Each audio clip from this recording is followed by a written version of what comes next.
Settur fundur í borgarstjórn Reykjavíkur þriðjudaginn 4. desember 2018 klukkan 10:07 þá gengið til útsendrar dagskrár.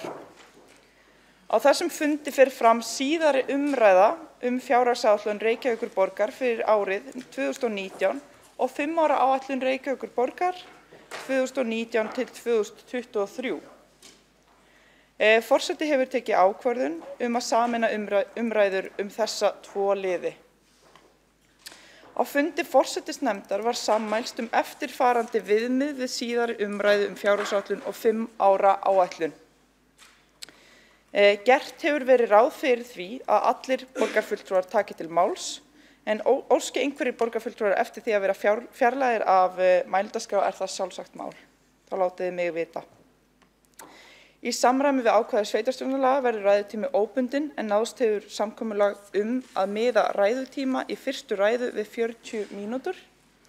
Þó hefur verið gert grein fyrir því að ef einhver muni ekki ná að halda sig við þennan tíma þá væri það mögulega borgarstjóri þar sem hann mun fara yfir allar breytingartillögur meirihlutans og svara spurningum úr fyrri umræðu. En mér skilst að hann ætlaði að gera sitt besta til að halda sig við þennan tíma. Hver borgarfulltrúi fær heimild til að veita andsvar við 4 ræðum. Ef borgarfulltrúar kjósa að taka aftur til máls ræðutími í seinni ræðum takmarkaður við 10 mínútur. Þá hefst síðari umræða fjárhagsáætlun Reykjavíkurborgar fyrir árið 2019 og 5 ára áætlun Reykjavíkurborgar 2019 til 2023 og borgarstjóri tekur til máls.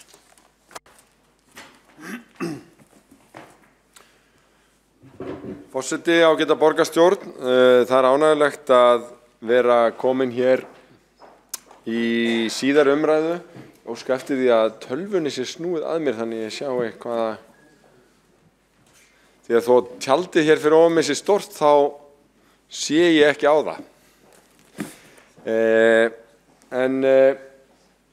Við erum hér komin í aðra og síðari umræðu fjárhagsáætlun og 5 ára áætlun Reykjavíkurborgar 2019 til 2023 og ég ætla að vinda mér beint að efninu. Við erum að gera breytingar og breytingartillögur milli umræðna. Annars vegar eru það breytingar sem að segja má að séu tæknilegs eðlis leið af nýrri þjóðhagsspá og hins vegar erum við að kynna breytingartillögur á sviði málaflokkana sem að ég ætla mér að rekja í stuttu máli.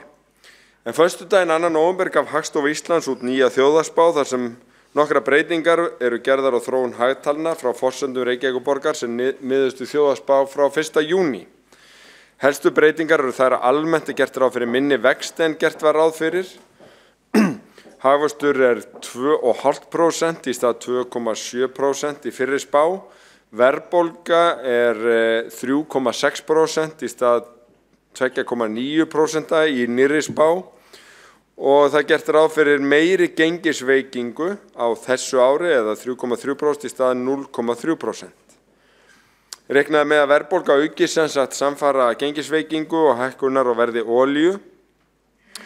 Það eru auðvitað nokkur óvissa í kjaramálum. Kjarasamningar mikils meirihluta vinnumarkaðarins renna út í lok ársins og byrjun þess næsta og þess vegna ákveðin og umtalsverð óvissa launaþróun ársins 2019 og síðar. Fjármálaskrifstofa borgarinnar hefur því metið það svo að fullt tilefni sé til þess að breyta fjárhagsáætlun miðað við forsendur þjóðhagsspár og eru gerðar breytingatillögur hvað það varðar í A-hlutanum. Í B-hlutanum eru áætlanir samstæðufyrirtækja óbreyttar að frátalinni áætlun Félagsbústaða og Orkuveitu Reykjavíkur. Það því gerðar samsvarandi breytingar líka á útkomuspá 2018 og fjárhagsáætlun 2019. Nýtt fjárlagafrumvarp var lagt fram í þinginu 11. september síðastliðinn. Það mikilvægt að borgin nái fram ýmsum málum í samstarfi við ríki og Alþingi, ríkisstjórn og Alþingi. Það af nógu að taka og vil ég vísa til umsagnar Reykjavíkurborgar fjárlagafrumvarpið sem lögðu verið fram í borgarráð og kynnt fyrir fjárlaganefnd Alþingis. En ég vil hnykkja á því að fjármögnun og þjónustu við fatlað fólk, fjármögnun og þjónustu við aldraða, hjúkrunarheimili, fjölgun þeirra sem njóta þjónustu þeirra og hækkun daggjalda eru meðal nauðsynlegra mála. Heimaþjónustu þarf að efla í samstarfi og það þarf að fjármagna þjónustu við hælisleitendur og flóttafólk betur.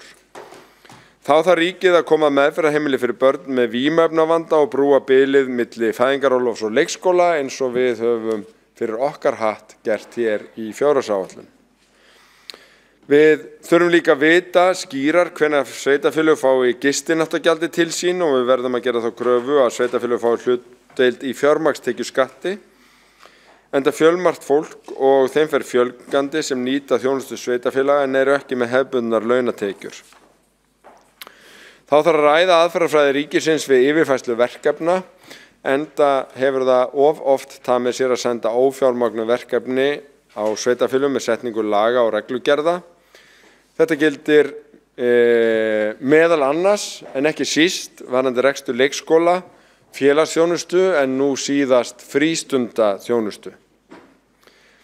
Á síðasta þingi hafa frumvarp félagsþjónustu og MPA verið samþykkt sem því að verulegan kostnaðarauka fyrir Reykjavíkurborg og önnur sveitarfélög án þess að tryggða að verið full fjármögnun vegna þessara breytinga. Síðast en ekki síst má nefna eitt stærsta hagsmunamál borgarbúa og íbúa á höfuðborgarsvæðinu í heild, auðvitað landsmanna í tengslu við loftslagsmál líka, kraftmikil uppbygging almenningssamgangna á höfuðborgarsvæðinu. Þetta samvinnuverkefni ríkis og sveitarfélaga og sem kunnugt bæði í gangi tillögugerð og viðræður sem lúta að þessu og fjármögnun borgarlínu. Forseti ágætu borgarfulltrúar, á síðasta kjörtímabili varð jákvæður viðsnúningur í fjármálum borgarinnar. Ég læt hér glæru sem sýnir mismunandi forsendur í þjóðarsáætlun lifa undir yfirferði við það. Í kjölfarið var það svigrúm sem myndaðist notað til að auka framlög til leik- og grunnskóla, til húsnæðismála og velferðarþjónustu. Þá voru fjárfestingar auknar til að standa undir nauðsynlegu viðhaldi innviða auk þess sem álagningarhlutfall fasteignaskatta af íbúðarhúsnæði var lækkað almennt en einnig með sérstökum auknum afsláttum fyrir sérstaka hópa. Kemur reyndar nánar inn á fasteignaskattana hér á eftir. Í forgangsröðun nýs meirihluta erum við að tryggja fjármagn til að stíga stór skref í að brúa bilið milli fæðingarorlofs og leikskóla, nýja samninga MPA, grænar fjárfestingar og grundvelli aðalskipulags eru fjölmargar og fjárfestingar í íþróttamannvirkjum í austurhluta borgarinnar eru áberandi. Við höfum séð niðurstöðu viðræðna samgöngumál á höfuðborgarsvæðinu sem í takt við fjárhagsáætlun og fjárfestingaráætlun meirihlutans og það fagnaðarefni. Borgarlínan hefur nú verið færð framar í forgangsröðun ríkisstjórnarinnar í samgöngumálum en sveitarfélögin gera ráð fyrir kostnaðarhlutdeild í verkefninu en ósamið endanlega útkomu og munu niðurstöðu þeirra viðræðna liggja fyrir á fyrstu mánuði næsta árs. Það eru mörg skref sem eftir á að taka í þessu samstarfi en vilji allra aðila liggur fyrir þó útfærslan sé ýmsu leyti eftir. Nú þegar eru 5 milljarðar eyrnamerktir borgarlínu á tímabili fjárfestingaáætlunar borgarinnar. Stefnt að því að hefja uppbyggingu innviða borgarlínu 2020 en hönnun hefst strax á næsta ári. Fyrstu lotur framkvæmdarinnar á að vera lokið 2023 með uppbyggingu innviða borgarlínu frá Ártúni að Hlemmi Voga, Suðurlandsbraut Laugaveg og frá Hamraborg að Hlemmi yfir Fossvog miðborgina, alls 13 km leið og áætlaður kostnaður við þessa innviði 16 milljarðar króna. Húsnæðismálin verða áfram lykilmál á þessu kjörtímabili og munu húsnæðismálin verið brennandi epli komandi kjarasamninga sem fagnaðarefni. Uppbyggingin gengur vel hér í Reykjavík og eins og ný af staðinn uppbyggingar fundur bara með sér og ég vísa á það efni sem að þar kom fram. Yfirstandandi ár verður metár í uppbyggingu íbúðarhúsnæðis í Reykjavík. Nú þegar hafa verið gefin út byggingarleyfi fyrir fleiri íbúðir en nokkurn tímann áður á einu ári. Það auðvitað góður mælikvarði á þróttinn í þessari uppbyggingu, en rétt að minna á það að fjárfesting í atvinnuhúsnæði er einnig umtalsverð, ef ekki bara mjög mikil á alla kanta. Þessi uppbygging auðvitað að skila borgarsjóði ýmsum tekjum, en útheimtir líka að það þarf að fjárfesta og mjög mörgum sviðum til að styðja við þessu uppbyggingu, og það ætlum að gera. Umhverfis- og skipulagssvið hefur auðvitað borið hitann og þungan af mörgu sem að þessu tengist, og hér í dag mun Líf Magnúsdóttir borgarfulltrúi fara yfir þau mál ásamt borgarfulltrúnum Hjálmari Sveinssyni og Kristínu Soffíu Jónsdóttur. Af nógu að taka þar. Það auðvitað mjög sótt fram í skóla- og frístundamálum. Skúli Helgason, formaður skóla- og frístundaráðs, mun fara yfir skólamálin hér á eftir, og Heiða Björk Hilmisdóttir, formaður velferðarráðs, mun fara yfir velferðarmálin. Dóra Björt Guðjónsdóttir, formaður Mannréttinda- og lýðræðisráðs, mun fara yfir það sem snýr að þeim málaflokki, og Pavel Bartóček, borgarfulltrúi, mun fara yfir málefni íþrótta, tómstunda og menningarráðs, en þar sótt fram á fjölmörgum sviðum. Formaður borgarráðs mun fara yfir fjárfestingu og fjármál, en þar heilmikil tíðindi sem felast í grænum skuldabréfum og góðri útkomu 9 mánaða uppgjör sem nýverið var kynnt. En eins og fram hefur komið á fjárfestingaáætlun hjá borginni umfangsmikil. Það víða verið að huga að borgarumhverfinu, bæði út í hverfum en líka með nýjum torgum eins og Bæjartorgi og Steinbryggju, Naustatorgi sem mun fá nafnið Boðatorg í Vogabyggð, Miðbakka og Hafnatorgi. Allt þetta ný almenningsrými í Reykjavík. Svo erum við að gera upp götur og taka í gegn samhliða nýjum framkvæmdum eins og Tryggvagötu, við Austurbakka, Hverfisgötu, Frakkastíg og Sæbraut og Haðastíg og Norðurstíg sem verða vistgötur. Auk þess sem að við erum í miðju mesta átaki í malbikun alla borg, og of langt mál að þylja allar þær götur sem verða malbikaðar á næstu ári. Við þurfum að bæta, við ætlum að halda áfram með íbúalýðræðisverkefni Hverfið mitt sem felur í sig 450 milljóna króna fjárfestingu á hverju ári í hverfum borgarinnar. Snjallborgarlausnir koma inn með nýjungar víða, og áframhald verður á umferðaröryggismálum með umferðaröryggisáætlun. Við erum að stuðla breyttum ferðavenjum og hvetja til fjölbreyttra ferðamáta. Endurnýjun gönguleið í eldri hverfum eitt slíkt verkefni. Hjólreiðaáætlunin með tæpan ½ milljarð á næsta ári, auk hjólastanda og hjólaskýla. Göngugatan Laugavegur að verða til.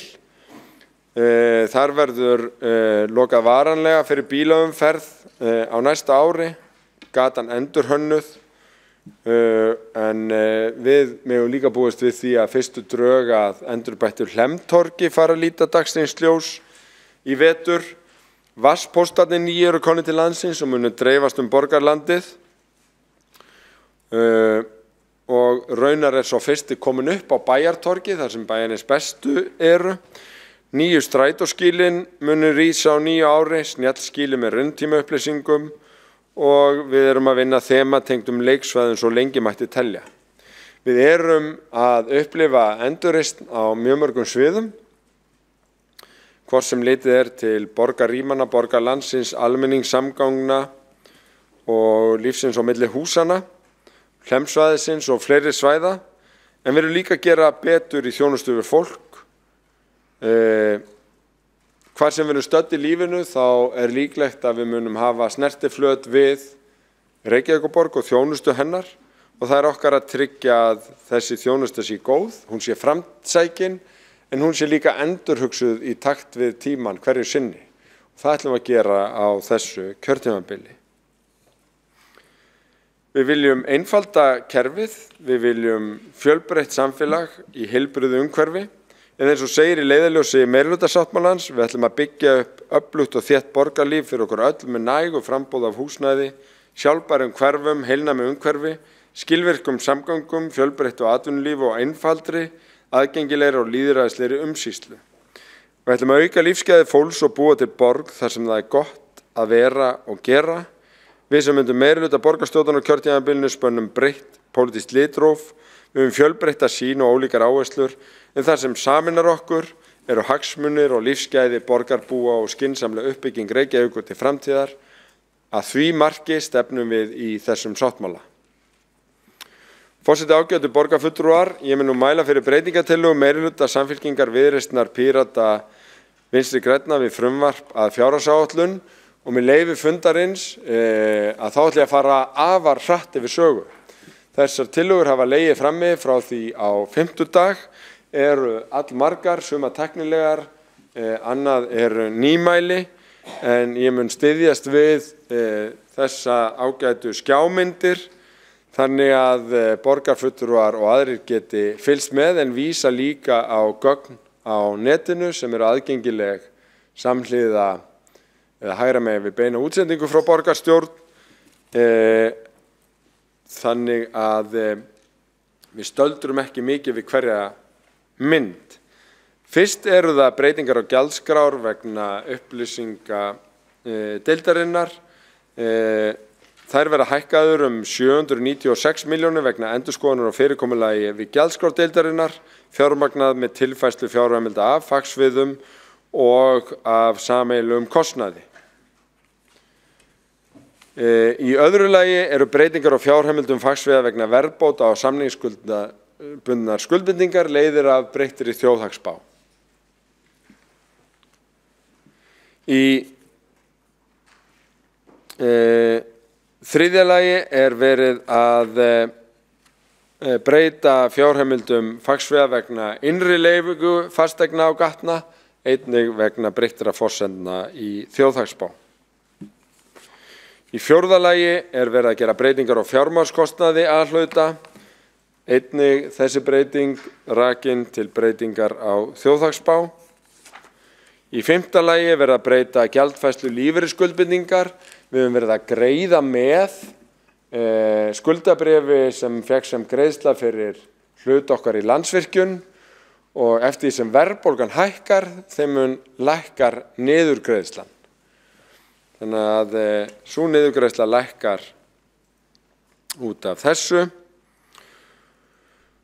500 milljónir og þar að veru 300 milljónir settar á ófyrirséð og 200 sem hækkun á handbæru fé.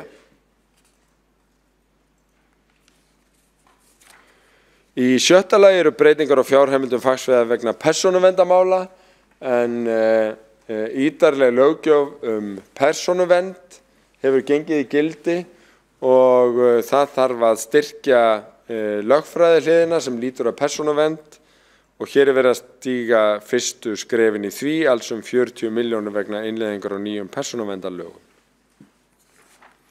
Í sjöunda lagi er verið að leggja til breytingar á fjárheimildum ITR og þetta er vegna lýðheilsumála, þar að segja þetta er lengri afgreiðslutími á Ylströndinni.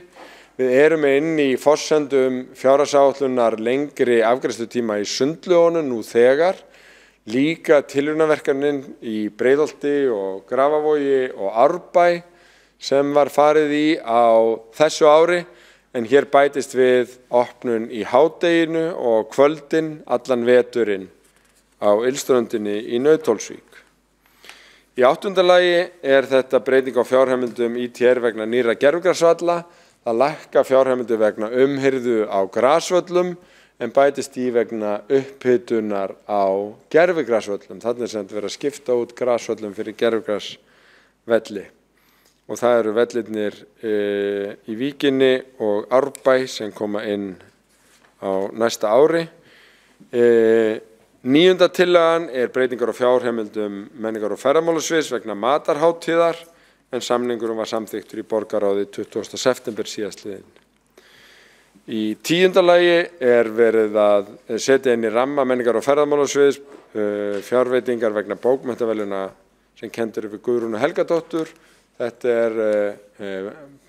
barnabækur, óbirt handrit, árleg samkeppni sem verður í fyrsta skipti veitt úr á næsta vor. Í 11. lagi breytingartillaga á fjárheimildum menningar- og ferðamálasviðs vegna flutnings á stöðugildi til UTD eða upplýsingatæknis deildarinnar og það lækkun á fjárveitingu menningar- og ferðamálasviðs út af þessu. Það líka breyting á fjárheimildum menningar- og ferðamálasviðs vegna sameiginlegs stöðugildis með skóla- og frístundasviði og þetta fjármagnað með tilfærslu á fjárheimildum af skóla- og frístundasviði. Síðan það fjárheimild vegna verkefnisins Sköpunartorg sem framsækið lýðræðisverkefni þar sem tilraunasvæði á vef borgarinnar nýtt fyrir samráð og fjármögnun ýmissa verkefna. Þetta 15,5 milljón. Í 14. lagi þetta breyting á fjárheimildum vegna stöðugildis í lýðræðisverkefni en hér verið að styrkja það verkefni 30% sem bætist á við 70% stöðugildi sem hefur verið inn í þetta hingað til.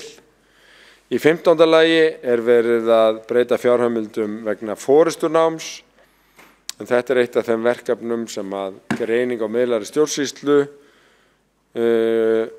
kallaði á og hér fjárheimildin tæpar 9 milljónir króna á næsta ári. Síðan breytingar sem leiða af breyttum barnafjölda í grunnskólum. Þetta breyting 16, breyting 17 varðar barnafjölda í sérskólum og breyting 18 varðar barnafjölda í frístund sérskóla og breyting 19 varðar barnafjölda í sértæku frístundastarfi og breyting 20 varðar annað Þessar breytingar á barnafjölda þær teknar inn eftir endurmat 1. október ári hverju og við getum átt von á því að næsta haust þá breytist þessar fjárveitingar aftur. Og nú ætla ég að líta hér á skjáinn og athuga hvort það sé nokkuð orðið misgengi í þessu.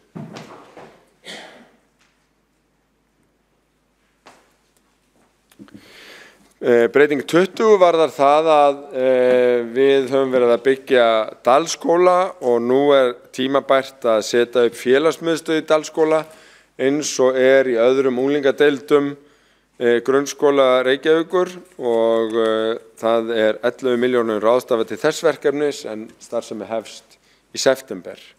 21. tillagan varðar hækkun á framlagi til dagforeldra samanber tillögu sem borgarráð samþykkti á dögunum. Tillaga 22 varðar auknar fjárheimildir vegna kennslu í íslensku sem annað mál. En þessi fjárheimild kallast á við samþykkt borgarstjórnar frá í haust eflingu á bæði íslensku kennslu fyrir þennan hóp en líka í tillögu 23 aukið framlag vegna móttöku barna af erlendum uppruna. Tillaga 24 snýr að samþykkt borgarstjórnar sumaropnun leikskóla sem verður í öllum hverfum allavega einn skóli næsta sumar, 27 milljónir og 25. breytingartillagan lýtur að samningi við myndlistaskólann í Reykjavík sem gerður var í vor til eflingar og samstarfi myndlistaskólans við grunnskóla og sérstaklega listgreinakennara sem kemur þá inn í ramma skóla- og frístundasviðs. 27. breytingartillagan lýtur að býsna stóru máli sem eitt námsgjald þvert á skólastig sem tekið verður upp í upphafi næsta árs en þá greiði barnafjölskyldur einungis námsgjald fyrir eitt barn þvert á skólastig og varðar þetta þá leikskólagjöldin annars vegar og frístundagjöldin hins vegar og skiptir verulega máli fyrir fjölskyldur með mörg börn.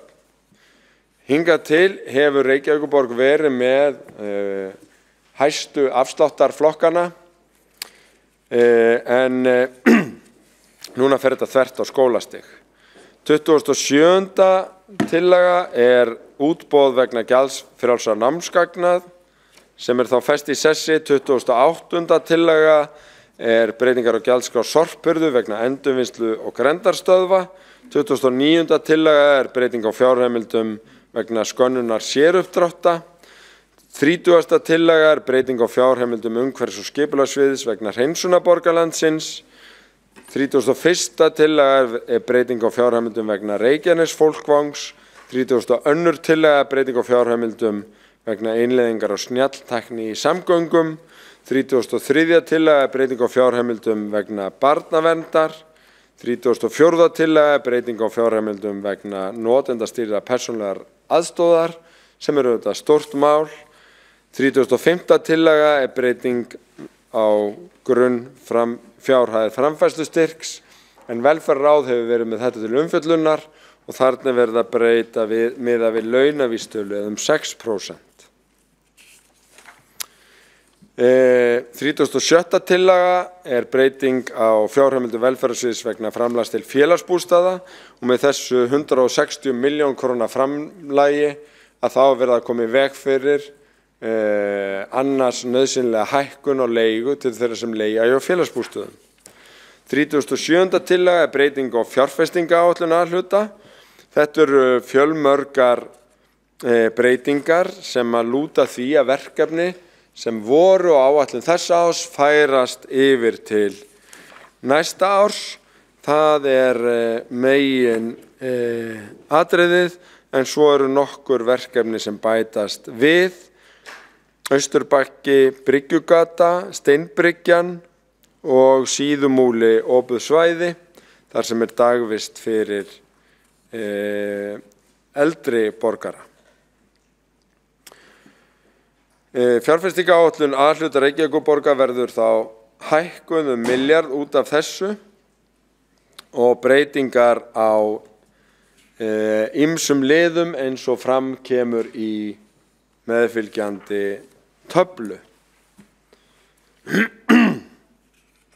og vísast til þeirra gagna. Ég ætla ekki að rekja þessar breytingar í neinum smáatriðum, heldur vísa til þeirra gagna sem að þarna eru.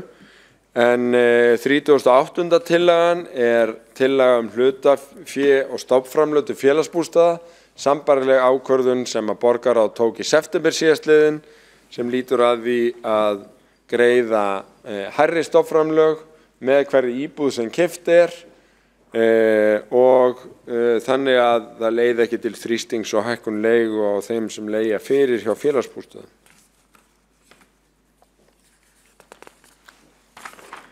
Breytingar á fjárhagsáætlun félagsbústaða leiða af breyttri þjóðhagsspá að öðru leyti og það sama á við orkuveituna. Þetta eru tillögur 39 og 40 og loks lagt til að ofangreinda breytingatillögur verði fjármagnaðar af liðnum ófyrirséð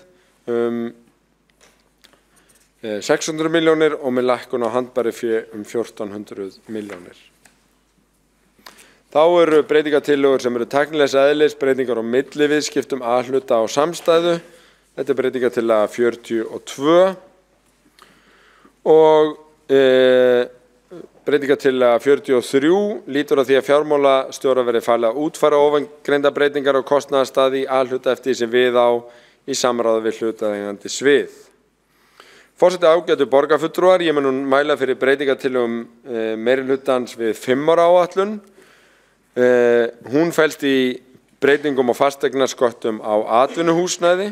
Það er að segja að borgarstjórn samþykkja að stefna að lækkun fasteignaskatta samkvæmt C-flokki á árinu 2021, þannig að álagið lækki úr 25% í 23,5% og árinu 2022 í 21,3%, þannig að skatthlutfalli verði 1,63% árið 2021 og 1,6% árið 2022.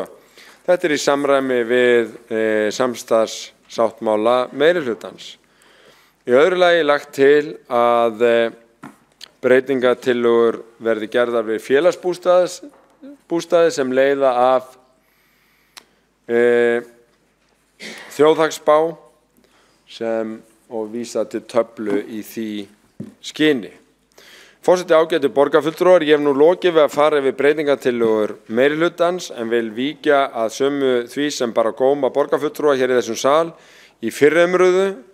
Í fyrsta lagi fasteignaskattar, en borgarfulltrúinn Eyþór Arnalds fjallaði í ræðu sinni fasteignaskatta á íbúa og fyrirtæki í Reykjavík og sýndi með þeirri umfjöllun súlurit sem sýnir heildartekjur Reykjavíkurborgar af fasteignaskattum reiknað á íbúa. Af umfjöllunum mátti skilja eða öllu heldur misskilja að álögur á íbúa í Reykjavík væri hærri en í nágrannasveitarfélögunum þegar fasteignaskattar eru annars vegar. Hið rétta er að fasteignaskattur á íbúðir í Reykjavík er lægstur per íbúa ef litið er til höfuðborgarsvæðisins og er mikilvægt að eyða þessu misskilningi. Þessi mynd sýnir vel hvernig álögur á íbúa Reykjavíkur eru í samanburði við nágrannasveitarfélögin þar sem allt að 31% hærri skatttekjur í krónutalum eru per íbúa að fasteignaskatta af íbúðarhúsnæði. Við getum líka borið saman álagningar hlutfalli sem skýrir þetta að ýmsu leyti.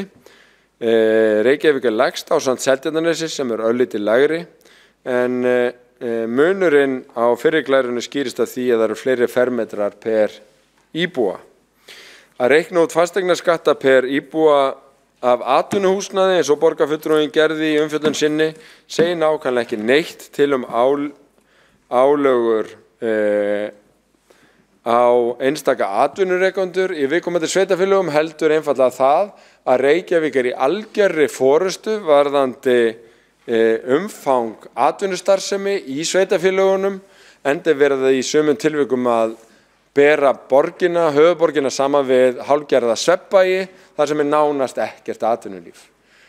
Og í raun mætti mikið heldur gagnrýna nágrannasveitarfélögin með að hlúa ekki betur að atvinnulífi og hafa þar með ekki meiri tekjur af fasteignaskattum af atvinnuhúsnæði.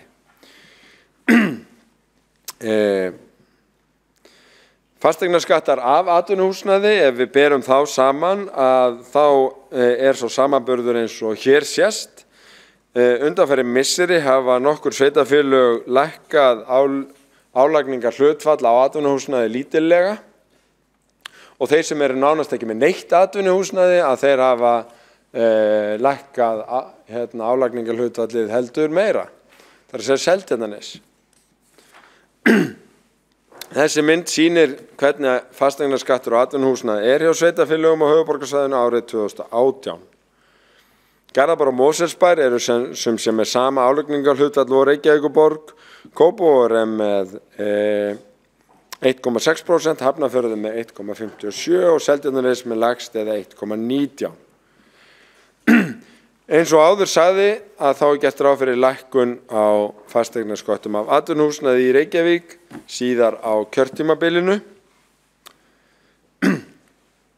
Það var þó líka spurt tónlistarskóla og hverju framlög til þeirra var að lækka á milli ára. En áætlun tónlistarskólan er þríþætt. Í fyrsta lagi rekstur skólahljómsveita og tónlistarskólans á Kjalarnesi. Inn í áætlun ársins 2018 sem til samanburðar er afgangur frá árinu 2016 sem ekki nýtur við í fjárheimildum ársins 2019 og þess vegna virðist vera þarna lækkun sem er ekki raunlækkun. Engar breytingar hafa verið gerðar á starfseminni og gert ráð fyrir jafnmörgum nemendum og raunar hefur þeim verið fjölgað á undanförnum misserum og starfsemin efld. Í öðru lagi lækkar áætlun fyrir einkarekna tónlistarskóla en þar sömu skýringar ræða þar sem inn í fjárheimildum ársins 2018 er afgangur frá árinu 2016. Engar breytingar hafa verið gerðar á kostnaðargrunni áætlunar. Í þriðja lagi lækkar framlagið frá jöfnunarsjóði sem borgin dreifir til tónlistarskólana á grundvelli samnings. Skýringin svo að hlutur Reykjavíkurborgar hefur verið að lækka vegna aukins kennslumagns hjá öðrum sveitarfélögum sem eru aðilar að samningnum. Hann hefur nú nýlega verið endurnýjaður, borgin á eftir að rýna þær breytingar og leggja mat á áhrif þeirra á borgina. En áætlun ársins 2019 miðað við stöðuna eins og hún haustið 2018. Síðan vil ég víkja að fjölda starfsmanna hjá Reykjavíkurborg. Í fyrri ræðu spurði borgarfulltrúi Eyþór Arnalds hvernig það mætti vera að Reykjavíkurborg væri með mun fleiri stöðugildi hlutfalli við íbúafjölda en nágrannasveitarfélögunum og var á honum að skilja þar munað 20%. Ég geri ráð fyrir því að borgarfulltrúinn hafi verið að vísa þar í samanburðartölur yfir fjölda stöðugilda á vef sambandsins. Við rýningu á þeim gögnum og samanburð við ársreikninga viðkomandi sveitarfélaga hér einhverju leyti verið að bera saman ólíka hluti. Reykjavíkurborg með umtalsverða starfsemi sem flokkast undir B-rekstur, þar á meðal annars að finna allan rekstur Orkuveitu Reykjavíkur, rekstur Strætó, rekstur Sorpu, slökkviliðs, höfuðborgarsvæðisins og fleiri fyrirtækja inn í samstæðunni. 12% af þessum stöðugildum sem finna má undir vef sambandsins eru í þessum B-hlutafyrirtækjum hjá Reykjavíkurborg og ef launakostnaður Kópavogs Hafnarfjarðar er rýndur og skoða hversu mikið tilheyrir B-hlutafyrirtækjum þá aðeins hægt að áætla 1% stöðugilda tilheyrir B-hluti hjá Kópavogsbæ en 4% hjá Hafnarfjarðarbæ. Þetta breytir sem sagt myndinni verulega og eru stöðugildi samstæðunar og A-hluta aðgreind eins og hér sést og ef þetta borið saman þá miðað við íbúafjölda að þá munurinn miklu mun minni. Það eru aðeins fleiri stöðugildi hjá borginni, 55 per 1000 íbúa en 53 í Kópavogi og 48 í Hafnarfirði. En skýringarna ekki langt að leita til þess að átta sig á því í hverju munurinn liggur. Á meðan Reykjavíkurborg ráðstafar 25% skatttekjum sínum til velferðar eða félagsmála eins og það heitir á vef sambandsins, ráðstafar Kópavogsbær aðeins 12% skattfé til sama málaflokks og Hafnarfjörður 15%. Á þessari mynd sem tekin úr talnagrunni Sambands íslenskra sveitarfélaga Reykjavíkurborg sem langhæst í þessum samanburði. Næst kemur Mosfellsbær með 18%. En Reykjavíkurborg sinnir þessum viðkvæma málaflokki langt betur en önnur sveitarfélög og við eigum að vera stolt af því. Það var líka fjallað hækkun á skrifstofu miðlægrar stjórnsýslu og talað 21,8% í því sambandi. Inn í rekstri miðlægrar stjórnsýslu eru stórar skrifstofur sem ekki aðeins sinna stjórnsýslu heldur umfangsmikilli þjónustu við fagsvið og stofnanir borgarinnar. Skrifstofa, þjónustu og rekstra fer með öll upplýsingatækni, mál og rekstur. Auk þess þjónustuverð borgarinnar og rekstur mötunet og fasteigna í Borgartún og Ráðhúsi. Það hefur verið mikil þróun á sviði upplýsingatækni og borgin hefur verið að leggja í verulega fjárfestingu og sviði rafrænnar þjónustu og uppbyggingar á netkerfum og þjónustu við svið og stofnanir sem birtist í reikningum skrifstofu, þjónustu og rekstrar. Varðandi fjármálaskrifstofu þá auðvitað að finna launavinnslu og bókhald borgarinnar fyrir alla stjórnsýsluna og eru þetta stærstu og mannfrekustu deildirnar. Hér skífurit sem sýnir skiptingu miðlægrar stjórnsýslu og þar sést að skrifstofa, þjónustu og rekstrar með 47,6% brúttó útgjalda miðlægrar stjórnsýslu og fjármálaskrifstofa með 20% brúttó útgjalda. Nettó útgjalda hækkun á skrifstofur, þjónustu og rekstrar nemur 9,5% af heildarhækkuninni sem ræðir og hækkun fjármálaskrifstofa 5,5% en hækkun aðra miðlægra eininga 6,4% af þeirri tölu 21,8% sem borgarfulltrúinn að vísa til en það var auðvitað orðið auk eflingar í rafrænni þjónustu nokkra launahækkanir á tímabilinu.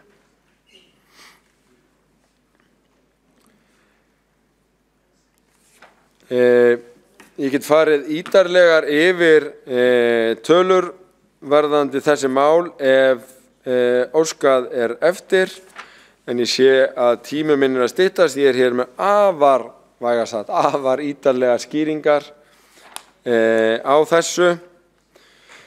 Borgarfulltrúinn Vigdís Hauksdóttir fjallaði í ræðu sinni við fyrri umræðu þann 7. nóvember liðinn skuldbindingar borgarinnar gagnvart Hörpu tónlistarráðstefnuhúsi. Borgarfulltrúinn velti fyrir sér hvort ekkert væri þær skuldbindingar getið í fjárhagsáætlun eða bókhaldi borgarinnar. Það er ekki getið sérstaklega þær skuldbindingar umfram það sem kemur inn í reksturinn, enda eigum við undir 50% í húsinu. Hins vegar er fjallað þetta í ársreikningi á hverju ári, nú síðast fyrir síðasta ár, og vísast þar til skýringa 50 til 52. Og ég hygg að þessi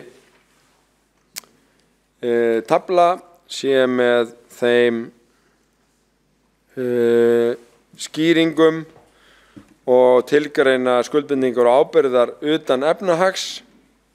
Þetta er skýring 50 og vísast til þess varðandi þessi svör, og hér er meðal annars liðurinn tónlistar- og ráðstefnuhús, heildarskuldbinding samnings upp á 7,7 milljarða króna, en samtals eru skuldbindingar utan efnahags síðustu áramót tæpir 27 milljarðar króna.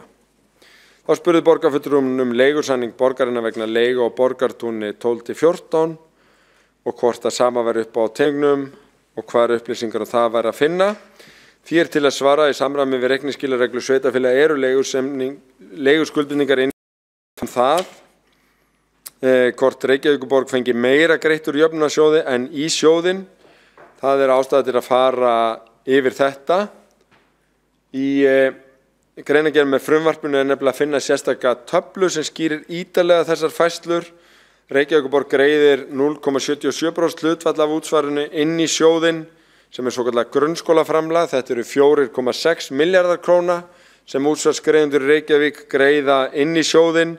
Því framlagi dreift til jöfnunar inn í almenna grunnskólakerfið land allt, til sérþarfa fatlaðra nemenda og til fræðslu við innflytjendur. Reykjavíkurborg fær ekki greitt jöfnunarframlag inn í almenna grunnskólakerfið, ég endurtek ekki, eða vegna barna innflytjenda, en er hins vegar með samning við ríkið rekstur sérskóla vegna fatlaðra barna Klettaskóla.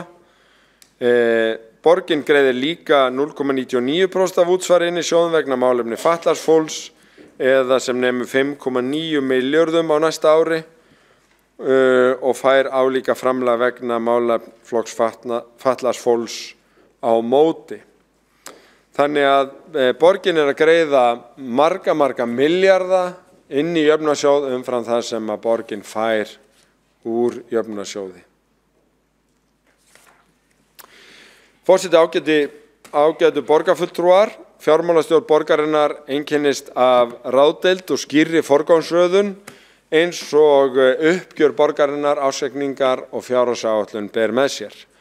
Á sama tíma hefur stefnufesta verið mikil og framsýni til að hrinda verkefnum í framkvæmd með fjármagni. Áhersla hefur verið lögð þá á undanförnum árum að hafa gott skipulag á málum og undirbúa stefnumörkun vel og fjármagna í jöfnum höndum og í raunhæfum áföngum. Grundvallar hlutverk borgarsjóðs er og verður að veita öllum íbúum Reykjavík góða þjónustu með hagkvæmum hætti. Það verður aðeins gert með sjálfbærri hagstjórn til langs tíma. Fjármálastjórn borgarinnar hefur einmitt einkennst af agaðri og ábyrgri ráðstöfun fjármuna þar sem leiðarljósið er að góð þjónusta við íbúana og uppbygging borgarinnar gangi fram þannig að við getum verið stolt en jafnframt að skila góðu búi. Og allt þetta erum við að gera. Undanfarin ár höfum við lagt ríka áherslu á stefnustjórnmál. Við vinnum stefnur til framtíðar og fjármögnuðar í gegnum fjárhagsáætlun og 5 ára áætlun. Við getum nefnt aðgerðaáætlun í úrgangsmálum, hjólreiðaáætlun, húsnæðisáætlun, ferðamálastefnu, aðalskipulag, líklega stærsta dæmið og nú menntastefnu til 2030. Allt þetta stefnur með skýra framtíðarsýn þar sem að finna pólitískar áherslur en leið ábyrga stefnu til margra ára sem eru leiðarljós okkar til framtíðar. Forseti, ágætu borgarfulltrúar, ég hef nú farið yfir breytingatillögur að fjárhagsáætlun áherslur meirihlutans og komið inn á þau atriði sem nefnd voru hér við fyrri umræðum af hálfu fulltrúa minnihluta. Formenn ráða og borgarfulltrúar munu fara betur yfir einstaka málaflokka í umræðunni í dag en ég vil klikja út með því að segja ég afskaplega ánægður hvernig stjórn borgarinnar gengur, þá samstöðu sem innan núverandi meirihluta og gleði til allra verka. Við erum að takast á við verkefnum af ábyrgð, festu og metnaði. Við leggjum áherslu á velferðarmál, skólasamfélagið og þá metnaðarfullu uppbyggingu sem við sjáum alla borg. Ég vil þakka fyrir gott samstarf og þessa fyrstu 6 mánuði þessa kjörtímabils og horfi bjartsýnn fram á veginn með þessum góða hópi. En síðast en ekki síst vil ég í lok þessari umræðu þakka starfsfólki borgarinnar öllu fyrir samstarfið við undirbúning fjárhagsáætlunar, fjármálaskrifstofu alveg sérstaklega, forystu sviðana, sviðstjórum og stjórnendum þar, fjármálastjórum og yfirstjórn og legg að lokum til að tillögur að gjaldskrám, frumvarpa fjárhagsáætlun Reykjavíkurborgar fyrir árið 2019 með framkomnum breytingatillögum og frumvarpi að 5 ára áætlun verði samþykkt í lok umræðunnar.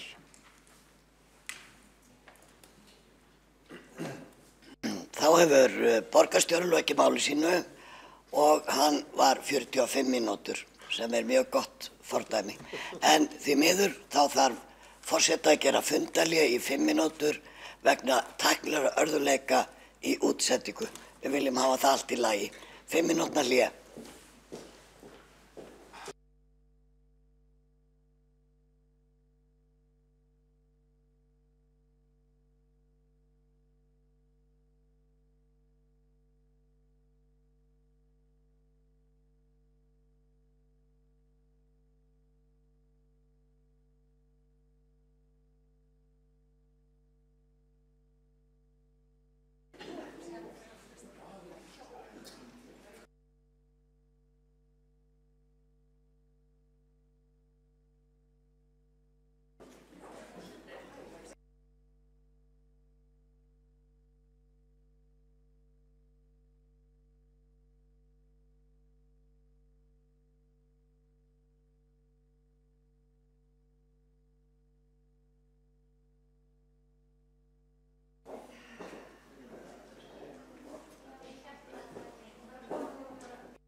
leysa úr tæknilegum örðuleikum og næstur á mælendaskrá Eyþór Laxdal Arnars. Gjörðu svo vel. Óskar forseti eftir því að endurtaki ræðuna? Nei, forseti óskar ekki eftir því, en fólk kíkir bara á glærurnar ef það vill eitthvað skýrara. Gjörðu svo vel, Eyþór.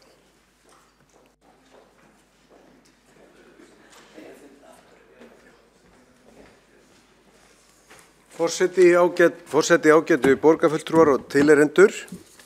Við erum hér að ræða fjárhagsáætlun, eða frumvarp til fjárhagsáætlunar fyrir árið 2019 og 5 ára áætlun. Nú hérna forsætisnefnd gerði samkomulag að stytta ræðutíma og mér sýnist að borgarstjóri hafi komið svona nálagt markmiðinu, svona 10% fram úr, svona innan skekkjumarka en við reynum þá að vera svona innan svipara skekkjumarka.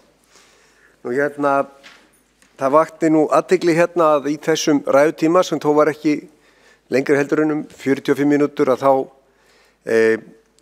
kom borgarstjóri hérna fram með andsvör við minni ræðu, að vísu 2 vikum seinna, því að fyrirfundurum var fyrir 2 vikum síðan og hann nýtti þennan stuttaræðutíma til að koma með andsvör.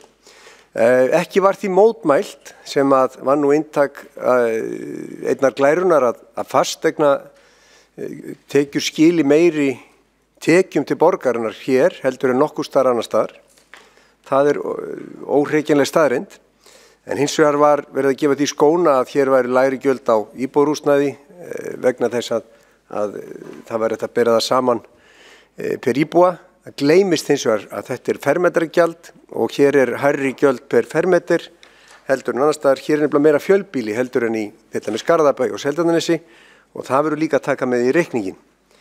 Nú hérna fasteignaskattstekjur borgarinnar eru miklu hærri heldur en annars sveitarfélaga og það sú staðreynd sem var lagt upp með hér í minni ræðu fyrir 2 vikum síðan og því hefur ekki verið mótmælt og því mun ekki vera mótmælt því það sannleikur. Fasteignaskatturinn hærri á fermetr og fasteignaskattsprósentan vegna þess að við erum hér að ræða frumvarp til fjárhagsáætlunar að lækka í öðrum sveitarfélögum. Við sjáum að sveitarfélögin í kringum okkur út á landi að bregðast við hærra fasteignamati með því að lækka fasteignaskattsprósentuna. Og það kjarni málsins. Hvað ákveðum við hér sem borgarstjórn að leggja á íbúana? Ætlum við að halda áfram að vera með allt í botni, ekki bara útgjöld og skuldir, heldur líka álögur á íbúana, eða ætlum við að gefa eitthvað eftir? Og í fyrri umræðu þá átti ekki að gefa neitt eftir fram að fyrsta aldarfjórðungi þessar aldar. Það átti bara að halda áfram með allt í botni út 5 ára tímabilið. Nú hefur hins vegar verið aðeins lagfært að það að örlítið að gefa eftir á seinni hluta kjörtímabilsins en þá ekkert að gefa eftir á næsta ári. Næsta ári það sem skiptir okkur mesta máli. 5 ára áætlun áætlun. En fjárhagsáætlun fyrir næsta ári bindandi. Hún miklu mikilvægari fyrir fólki í landinu. Það miklu meira óvissa til 5 ára. Við vitum hvernig hlutinir í dag. Hér hækkar því skatturinn áfram og fasteignaskattsprósentan óbreytt á atvinnuhúsnæði. Það þýðir 15% hækkun á atvinnuhúsnæði og því verður ekki breytt. Nú hérna síðan var ansi gaman að heyra borgarstjóra mótmæla opinberum tölum sambandsins og fróðlegt að sjá svona nýjar skýringar líka í andsvörum 2 vikum seinna það að hér væri fleiri starfsmenn heldur en í öðrum sveitarfélögum. Eftir 2 vikna vinnu í glærum að þá liggur niðurstaðan fyrir. Það staðfest að hér eru hlutfallslega mun fleiri starfsmenn heldur en í öðrum sveitarfélögum. Það kom skýrt fram á glærunum.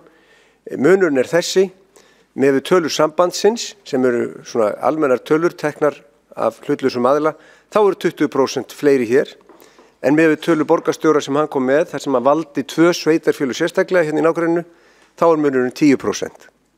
10% fleiri hér eftir að það búið að svona endurmeta störfin hér á síðustu 2 vikum til þess að presentera þau í borgarstjórn. 10% upp. En hér lang stærsta sveitarfélagið á landinu. Hér ætti að vera mesta hagræðingin. Hér ætti að vera rafræn stjórnsýsla, einföld stjórnsýsla og hér ætti nýting fjármunna að vera best Hér ætti að vera 10% lægra hlutfall. Þannig að ég staðhæfi það að þó að við tökum tölur borgarstjóra trúanlega, þá ennþá 20% munur. Því hér ætti að vera 10% betri staða. En það allavega staðfest, þrátt fyrir sérvalin sveitarfélög hér í kringum okkur, að hér eru hlutfallslega ofmargir starfsmenn miðað við verkefni nágranna sveitarfélagana. Það því ekki lengur það deilt að hér sé ofmannað. Það þvert á móti staðfest og þverpólitísk samstaða þann skilning. Það gott.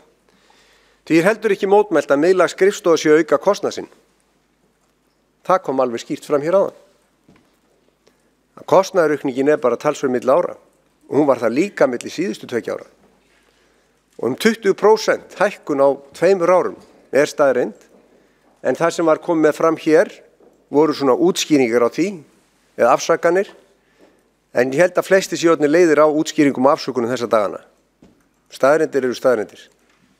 Og aukning á miðlægri skrifstofu ekki að afsaka með því að það sé verið að fara meira með rafrænt stjórnkerfi.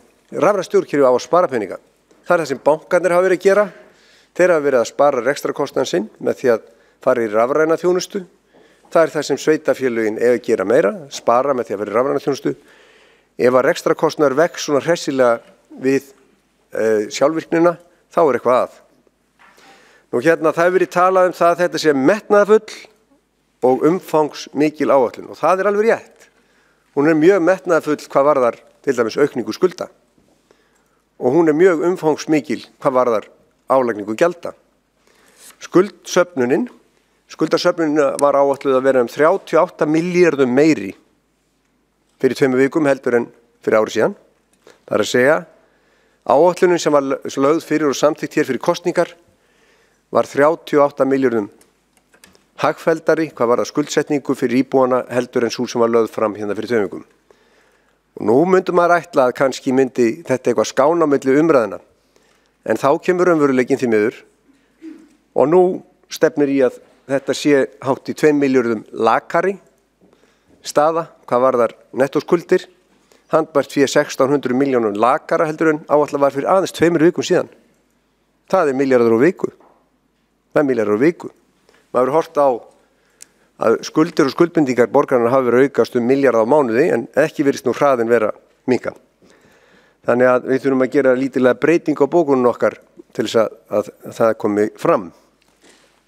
Á 2 vikum nú gert ráð fyrir að handbært fyrir 1650 milljónur lakara heldur en lagt var upp með og svo sjáum við líka það að áhrif á dótturfyrirtæki eins og Orkuvituna eru að versna, það að segja, álverð hefur lækkað 9% og við sjáum það að verðbólgan á uppleið, gengið hefur líka versnað, þannig að það eru ákveðna horfur það að þetta geti verið enn verra. En skuldaaukning í viðbót með við síðustu áætlun sem var samþykkt fyrir ári síðan hátt í 40 milljarðar alveg svakalega mikil breyting. Ég hefði haldið að í góðæri ættum að gera eins og þeir sem að temja sér góða stjórnun, þeir borga upp skuldir þeir eiga pening. Þeir borga upp skuldir þeir fá hvalreka eins og byggingarréttagjöldin eða einskiptis kostnað í hús. Borga niður skuldir. Það það sem ríkið gerir.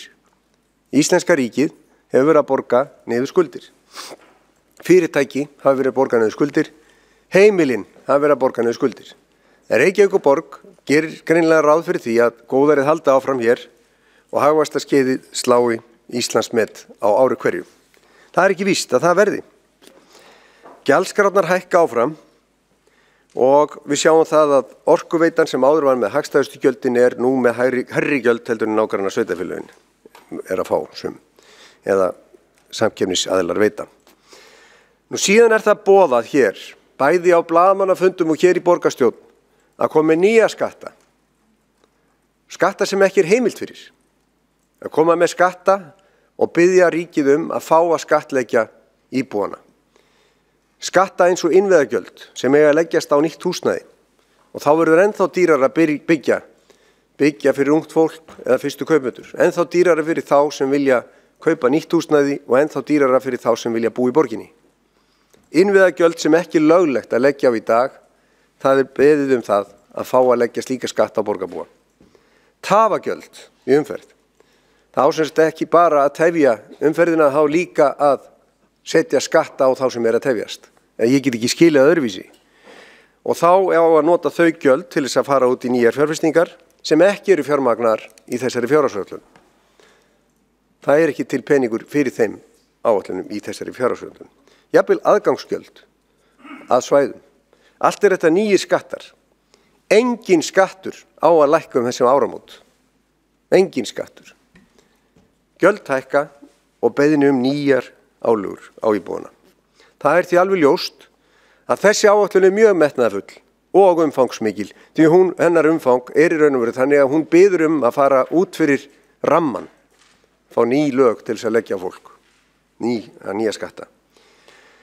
Byggingarréttargjöld og endurmatshagnaður eða endurmat á eignum hefur verið svona einn stærsti liðurinn í afkomu borgarinnar.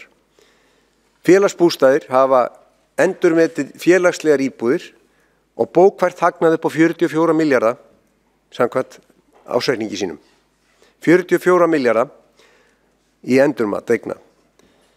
Annað sem svona einskiptis má segja að 16 milljarðar uppsafnað, samtals 60 milljarðar sem við sjáum og það ekki víst að þessi hagnaður haldi áfram. Ég tók eftir því að borgarstjóri vék ekki miklu að útsvarsmálum eða kom ekki með síðbúin andsvör varðandi útsvarsprósentuna. Því ekki mótmælt að útsvar hæst í Reykjavík. Hærra heldurinn í nágrannasveitarfélögunum og hærra alla leið upp í Kjósarepp.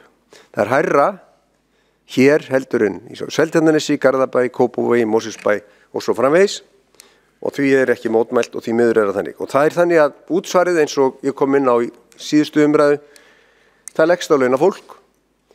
Það nú þannig að Reykjavíkurborg fær meira af launaseðlinum til sín heldur en ríkið, öfugt við það sem flestir halda.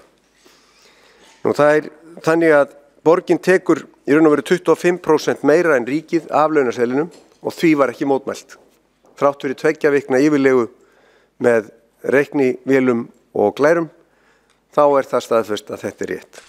Og Seltjarnarnes fær 28% minna með Reykjavík vegna þess að þar eru menn komnir undir 14% viðmiðin, þeir taka bara minna launafólki, þeir taka bara minna launaseðlinum og Seltjarnarnes fær minna heldur en ríkið. Útsvar ætti að lækka og það ætti að vera eitt af framlögum borgarinnar í kjaraviðræðum. Borgin minnist ekkit á það. Og nú svo komið í húsnæðismálum að verkalýðsfélögin leggja áherslu á að sveitarfélög, lesist Reykjavík, útvegi hagstæðar lóðir og lækki gjöldin. Byggingarfélögin sem í samstarfi við borgina biðja lægri gjöld og hafa skrifað bréf til borgarstjóra þar sem þeir biðja lægri gjöld. VR hefur komið með þá útreikninga að byggingarréttargjaldið kosti margar milljónir fyrir leigjendur. Þetta allt staðreyndir sem ekki hafa verið hraktar eða þeim hefur ekki verið mótmælt. Nú, gjaldskráir hækka 3%, sumar miklu meira. Nú, við sjáum að veltufé hefur verið svona undir viðmiðum en stendur bærilega núna en getur aftur farið niður ef harðnar á dalnum. Skuldir og skuldbindingar, það hækkuð 17 milljarða á þessu ári og virðast hækka svipað fyrir næsta ár. Í svonefndum meirihlutasáttmála segir eins og hefur komið ítrekað fram með leyfi forseta, borgin skal rekin með ábyrgum og sjálfbærum hætti, skuldir skulu greiddar niður meðan efnahagsástandið gott. Það ekki að finna í þessari fjárhagsáætlun. Nú vekja athygli orðinu skulu sem að meirihlutinn setti sér sjálfum hér fyrir hálfu ári. Hálfu ári seinna, í fyrsta stóra verki meirihlutans, þá ekki stefnt að greiða niður skuldir. Nú, borgarstjóra var tíðrætt mestu uppbyggingu í sögu borgarinnar, samt sem áður hefur færri íbúðum verið lokið hér heldur en í nágrannasveitarfélögunum og við sjáum afleiðingarnar, það ekki nóg með það að húsnæðisverð og leiguverð hafi hækkað mikið fyrir kosningar, heldur sjáum við það núna á nýjustu tölunum að leiguverð hefur hækkað 10% á síðustu 12 mánuðum. Minni íbúðir eru hlutfallslega dýrari og öll markmið sem voru kynnt okkur 3000 leiguíbúðir fyrir venjulegt fólk eins og var sagt hafa ekki náðust. Markmið byggingu íbúða hafa ekki náðust. Markmið hagstætt húsnæði hafa ekki náðust og nú hefur verið auglýst til einkaaðila að reyna að draga borgina landi. En það er of lítið og það er of seint. Forseti, það vekur líka athygli hvað er ekki inni í þessari fjárhagsáætlun. Það er ekki að sjá neina hagræðingu. Það er ekki að sjá neina hagræðingu á sviðum eða í rekstri borgarinnar. Þvert á móti þá vex kostnaðurinn einmitt á þeim sviðum sem síst skyldi. Það er ekki að sjá stuðning við sveigjanleika í rekstrarformum skóla. Það er ekki að sjá stuðning við sjálfstæða skóla. Þvert á móti er áherslan önnur. Það er ekki að sjá að mönnunarverndin verði leystur þrátt fyrir að það séu fyrirheit núna að byggja leikskóla og brúa bilið með byggingum. Þá er ekki að sjá hvernig á að brúa bilið hvað varðar mönnun. Það er ekki að sjá hvernig á að vinna á afgreiðslutíma borgarinnar sem er áfram langur. Það er ekki að sjá hvernig á að minnka biðlistana ekki bara á leikskólasviðinu, heldur líka hjá félagsbústöðum, þar er biðlistin ennþá hátt í 1000 og ég er ekki að sjá að hann vinnist hratt niður þrátt fyrir þau áform að kaupa íbúðir. Þá er of margir sem festast inn í kerfinu og við erum hrædd það að kerfið stækki við þetta en biðlistin minnki ekki. Það er ekki að sjá hvernig ný skólastefna verður innleidd því að miðað við þær tölur sem við höfum fengið að þá fá tónlistarskólar minni rekstrarstyrki en árið 2016 og jafnvel árið 2014. En hvað er komið inn frá síðustu umræðum? Jú, fasteignaskatturinn á C-hluta, hann á að lækka á síðasta hluta kjörtímabilsins, en það er of lítið og það er of seint.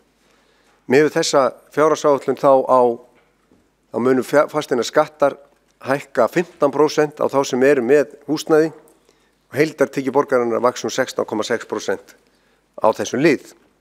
Hagtölur hafa versnað, þær eru að færast nær raunveruleikanum og afkoma dótturfélaga og stofnana er verri heldur ætlað var fyrir 2 vikum síðan. Við erum með okkar áherslur sem birtast meðal annars í nokkrum tillögum sem við kynnum hér á fundinum, við vorum líka með tillögur í fyrri umræðu. Við teljum að það þurfa að hagræða í rekstri. Við teljum að hvort sem litið er á tölu sambandsins eða tölu borgarstjóra þá er ljóst á bara heildarmyndinni að hér er rekstrakostnaður og hár. Við leggjum áherslu á lækkun skulda og viljum framkvæma það sem að meirihlutin tala fyrir í meirihlutasáttmálanum. Ein leið er sala eigna sem ekki er í kjarnastarfsemi og er tillaga fyrir þessum fundi að borgin standi við það sem hún ákvað sjálf að selja gagnaveituna. Mér vitanlega hefur borgin ekki hætt við söluna en hún framkvæmdi ekki það sem hún samþykkti. Við viljum lægri gjöld.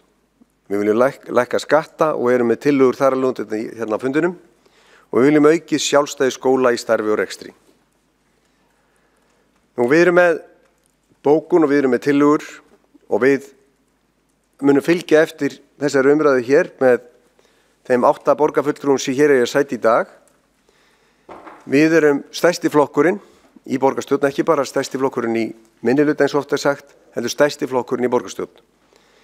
Við erum með uppbyggilegar tillögur á mörgum sviðum, ekki bara í ráðamannanefndum, heldur líka hér í borgarstjórn í dag og ég vona að núna á síðasta söludegi þá fái þær hljómgrunn. Við erum alltaf bjartsýn á að góðar hugmyndir fái stuðning. Við vitum að það er verið að endurskoða stjórnskipun borgarinnar undir forystu formanns borgarráðs og ein af tillögunum hér er að hér verði sameining á sviðum. Þau eru óskilvirk og hafa ekki verið með nægu eftirliti. Við höfum séð að innri endurskoðandi hefur gert athugasemdir við ýmislegt, ekki bara umboðsmaður Alþingis, heldur líka innri endurskoðandi og eitt af því er það að úttekt á skrifstofu SEA frá 2015 hefur ekki verið fylgt eftir.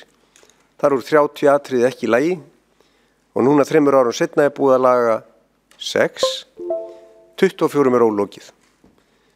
Síðan sjáum við aðra birtingarmynd þar sem að framúrkeyrsla á ýmsum verkefnum akkurat frá þessu sama sviði og við segjum það hægt að hagræða og það líka hægt að gera betur í stjórnun þessara verkefna ef að við sameinum sviðin því við sjáum að á öðrum sviðum gengur vel og það margt vel gert hjá borginni, við skulum ekki torfa fram hjá því og eitt af því að því við erum að ræða fjárhagsáætlun það að fjármálaskrifstofan hefur staðið sig afskaplega vel bæði í framsetningu gagna og líka í að fara yfir spurningar borgarfulltrúa.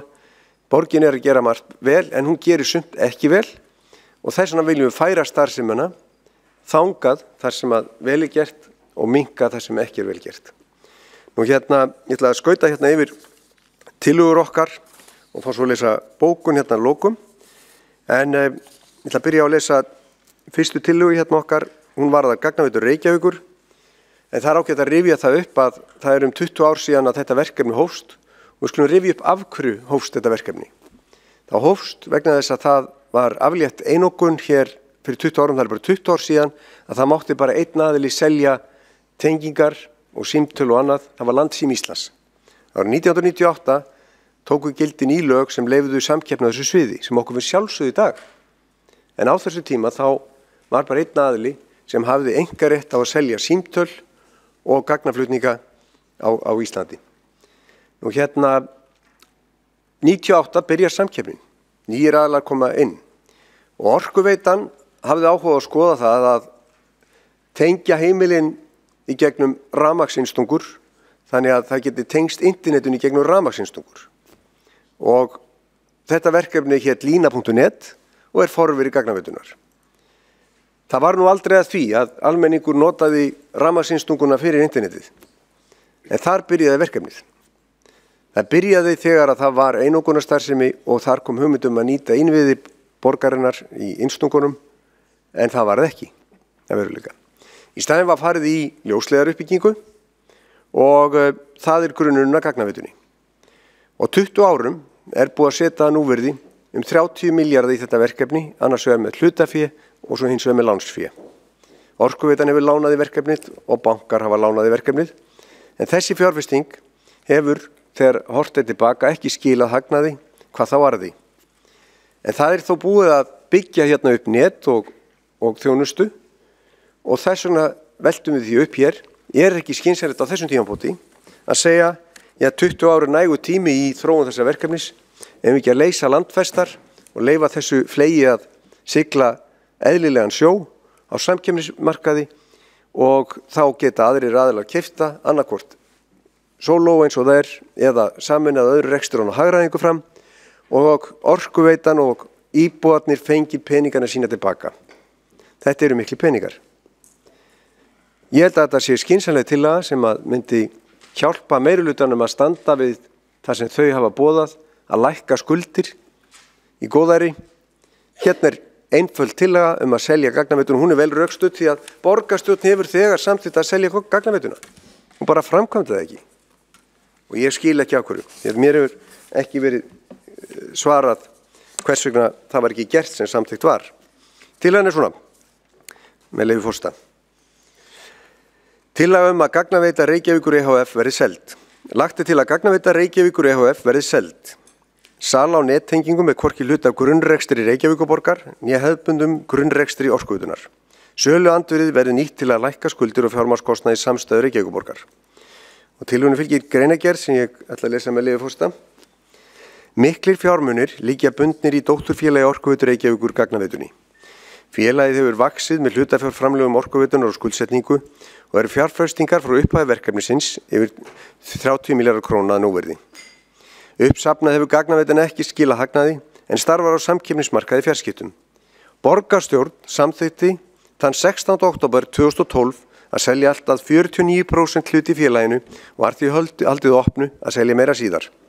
Þrátt fyrir þessa samþykkt borgarstjórnar hefur áfram verið fjárfest í verkefninu fyrir meira en 11 milljarðar króna. Nú hafa liðið 6 ár og margir milljarðar farið í að þróa verkefnið enn frekar. Nær 20 ár síðan Orkuveitan fór að fjárfesta í nettengingum og síðan þá hafa öflugir aðilar í fjarskiptum búið til samkeppnismarkað. Það er því engin þörf á því fyrir þróun neytendamarkaði í fjarskiptum að Orkuveita Reykjavíkur fóstri áfram þetta þróunarverkefni. Miklu nær að borgin fari eftir eigin samþykkt frá 2012 þegar borgarstjórn samþykkti sölu félagsins líkt og hinir hlutafar Orkuveitunar gerðu líka. líkt og hinir hlutafar Orkuveitunnar gerðu líka. Með sölunni væri hægt að minnka skuldir samstæða borgarinnar umtalsvert, en það skynsamleg forgangsröðun einmitt á þessum óvissu tímum sem við erum nú á. Einskiptist tekjur af sölu byggingaréttar eru ekki í hendi á næstu árum. Endurmat eigna hefur síðustu árin skilað borginni hagnaði upp á 20 milljarða. Ólíklegt er að sú þróun haldi áfram. Svo 5 ára áætlun sem lögð til samþykktar hér gerir ráð fyrir óhóflegri skuldsetningu og tekjustofnum í botni. Sú leið að losa landfestar og gagnaveitu Reykjavíkur og láta hana standa á eigin fótum myndi í minnka áhættu í rekstri borgarinnar, lækka vaxtagjöld og stuðla eðlilegu samkeppnisumhverfi og fjarskiptamarkaði. Greinargerð lýkur. Já, það væri gott að fá skýringar á því af hverju þetta ekki löngu búið að gerast. En ef ekki nú, þá hvenær? Því að þegar félagið núna komið þó með sæmilega EBITDA, þá eðlilegt að við losum eignina út. Það getur vel verið að einhvern tímann hafi verið skynsamlegt að nýta Orkuveituna til að byggja upp grunnnet eins og sem hafa gert í öðrum löndum. En núna eru engin rök fyrir því að halda. Og ég hef ekki séð neina ákvörðun að hætta við þessa sölu og skil ekki af hverju ekki var farið eftir henni og ég skil ekki af hverju var farið í frekari fjárfestingar í stæðan fyrir að selja.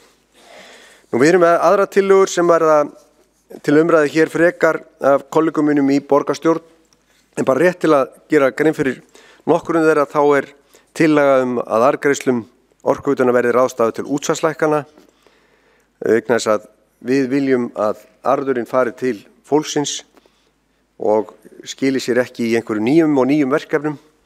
Það tillaga lækkun fasteignaskatta á atvinnuhúsnæði og við hvetjum meirihlutann að sýna nú meiri myndarbrag í að gera það. Það var aldrei gert ráð fyrir svona gríðarlegu endurmati á fasteignaverði eins og framöndan núna áramóti 15%. Og þess vegna eru öll rök fyrir því að við flýtum þessari lækkun sem að þó í pípunum.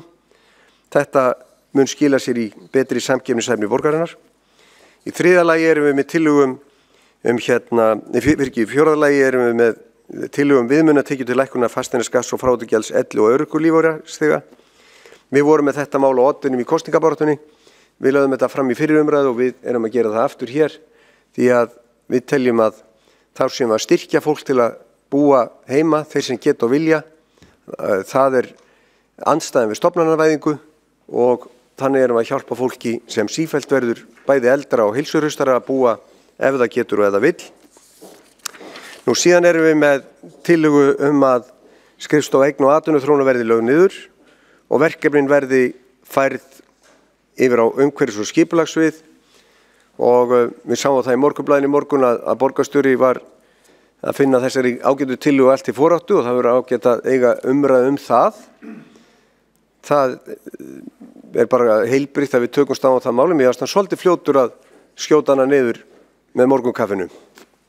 Það mátt alveg fara betur yfir rökin. Nú við erum með tillögu úthlutun lóða fyrir fjölbreyttar húsagerðir. Það vantar í Reykjavík og þess vegna sjáum við mestu dreifingu byggðar. Fólk að flytjast frá Reykjavík á Selfossi í Reykjanesbæ, það að flytja í Garðabæ, Mosfellsbæ og við sjáum að þetta veldur líka álagi og samgöngunar og með því að hafa svona takmarkaða húsagerðir, aðalega lúxusíbúðir sem að rísa með 600.000 króna eða jafnvel 1200.000 króna fermetraverði, þá erum við að dreifa byggð þvert á það sem að þessi borgarstjórnar meirihluti segir standa fyrir. Við viljum þess vegna auka fjölbreytnina í húsagerð og verður gerðin fyrir þessari tillögu hér síðar og eftir. Nú við erum með tillögu í 7. lagi jöfn framlög og borgarsjóði með börnum í leikskóla óháð rekstrarformi. Við eigum nefnilega ekki að mismuna börnum með neinum hætti, ekki heldur vali á skóla eða leikskóla, leyfa þeim að velja og ekki að binda þá sem eru efnaminni þannig að þeir geta ekki valið. Þessi tillaga líka mikilvæg. Við erum með tillögu aukin framlög til tónlistarskóla á viðkvæmum svæðum. Við sjáum það að það ekki nóg með það að framlög eru lægri í áætluninni heldur en á árum áður til sköpunar, að þá erum við að sjá að þeim misskipt eftir hverfum. Við sjáum það að í sumum hverfum of lítið að fara til tónlistarskóla og þáttaka barna í sumum hverfum skammarlega lítil. Við verðum að hafa jöfn tækifæri eftir hverfum. Það ekki nóg að hafa þetta einhvern veginn. Við verðum að horfa á að börnin hafi jöfn tækifæri og þess vegna verður gert grein fyrir tillögu þetta. Við erum líka með tillögu að sameina starfsemi mannréttindaskrifstofu og velferðarsviði. Við teljum að þá setja styrkja mannréttindaþáttinn enn frekar og gera betur. Það hægt að ná hagræðingu en það líka að sinna verkunum betur. Boðleiðirnar eru langar. Við sjáum að það umboðsmaður borgarbúa. Hann fari ekki einu sinni svör fyrir eftir dúk og disk. Styttum boðleiðirnar og bætum þjónustuna. Sláum 2 ef ekki 3 flugur í einu höggi. Síðan að lokum þá erum við tillögum að auka tíðni þrifa á stofnbrautum. Það náttúrulega þannig að svifrykið sem við samþyktum að sporna gegn hér öll, við samþyktum það öll hérna á fundi tillögu okkar sjálfstæðismanna sem var sameinuð annarri tillögu umhverfismál, að svifryk færi ekki yfir heilsuverndarmörk og meðan við erum að fabúlera möguleikana í framtíðinni og meðan við erum bara á þeim stað í rafbílavæðingunni að vera með tilraunaverkefni en ekki komið með alvöru áætlun fyrir alla og meðan við erum ekki komið með úrræði til þess að minnka nagladekkaðana, þá skulum við þrífa. Á meðan að húsið skítugt og menn fara ennþá inn á skítungskonum, þá skulum við þrífa. Þetta einföld tillaga. Þrífum bara 4 sinnum í staðinn fyrir 2 svar. Það byrjun. Og þetta allt saman fjármagnaðar tillögur. Þessi síðasta tillaga, hún fjármögnuð með því að hagrætt verði 3% á næsta ári á skrifstofu borgarstjóra.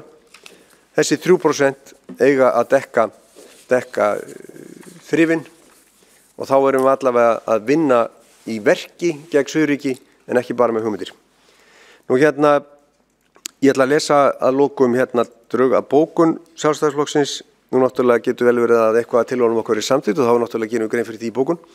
En bókunin nær óbreytt frá fyrir umræðin, þó skuldirnar, eða það hrein skuldastæði eitthvað lakari, enda handbært fyrir 600 milljónum minna heldur en síðast við tölum saman. Bókunin svona með leyfi forseta. Þessi áætlun gerir ráð fyrir að skuldir og skuldbindingar samstæður Reykjavíkurborgar munu hækka verulega ef tekið mið á áætlun sem gerð var fyrir aðeins ári síðan, en þær munu aukast hátt í 40 milljarða króna umfram þá áætlun.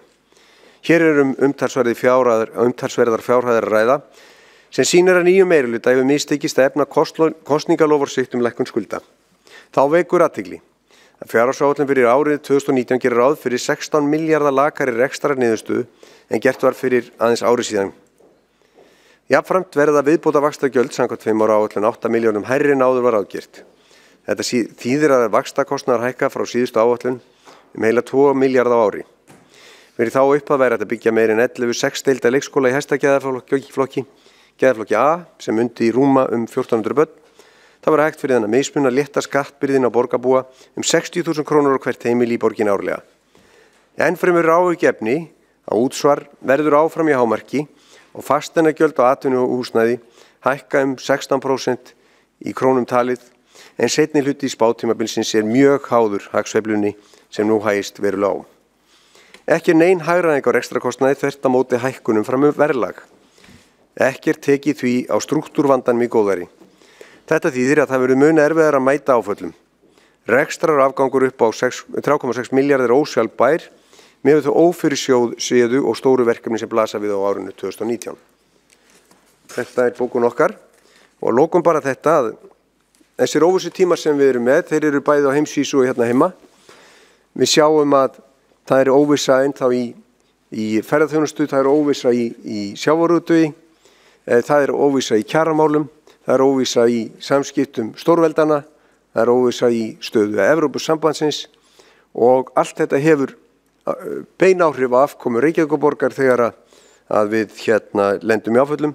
Við fórum í gegnum sviðsmyndagreiningu og það holl greining og þegar við sáum tölulega útfærslu af sviðsmyndagreiningunni frá fjármálaskrifstofu sem var mjög góð, þá sáum við að frávikin sem við getum verið að horfa á, þau eru niður á við. Það að segja, núverandi áætlun bjartsýnisáætlun. Hún metnaðarfull og umfangsmikil varðandi útgjöld og skatta, en hún líka bjartsýnisáætlun. Við þurfum að vera með raunsæisáætlun og fyrstu merki þess að núverandi meirihluti að átta sig á þessu að að nú eigi að búa til svona ábyrgðasjóð sem eigi að vera til taks ef borgin þarf að hlaupa inn í dótturfélög sín. En á sama tíma verið að auka skuldir og við viljum fara af þeirri leið og ég skora á alla borgarfulltrúa 23 að koma með okkur í þessa vegferð, hagræða borgarnum skuldir og fara úr óþarfa verkefnum. Takk fyrir. Þá hefur borgarfulltrúi Eyþór Laxdal Arnars lokið máli sínu. Þá hefur borgarstjóri Dagur B. Eggertsson óskað eftir að veita andsvar við ræðu borgarfulltrúans. Forseti ágæta borgarstjórn, bara stutt, fyrst svifryk og þrif á heimili. Ef það er rosalega skítugt og allir fara inn á skítugu skónum eins og borgarfulltrúinn tiltók í dæmi sínu, þá ekki bara að þrífa meira. Þá líka bara að biðja fólk að fara úr skítugu skónum í andirinu, því að annars þetta endalaust þrif og ég getur ráðfært við alla sem hafa komið að þrifum á heimilum varðandi þetta, biðja fólk að fara úr skítugu skónum og aðgerðir gagnvart nagladekkjum og annað slíkt eru eins og að biðja fólk að fara úr skítugu skónum. Því að þú getur endalaust verið að þrífa en ef þú hleypir fólki inn á skítugum skóm að þá verður aldrei almennilega hreint og mjög fljótt að vera skítugt aftur. En við erum sammála þrifhlutann, við skulum bara vera sammála hinn hlutann líka.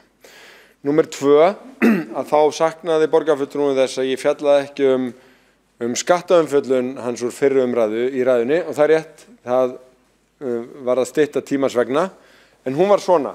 Þarna var dregið fram að ríkið fengi nú eiginlega bara ekki neitt af tekjum frá launafólki í samanburði við útsvarið.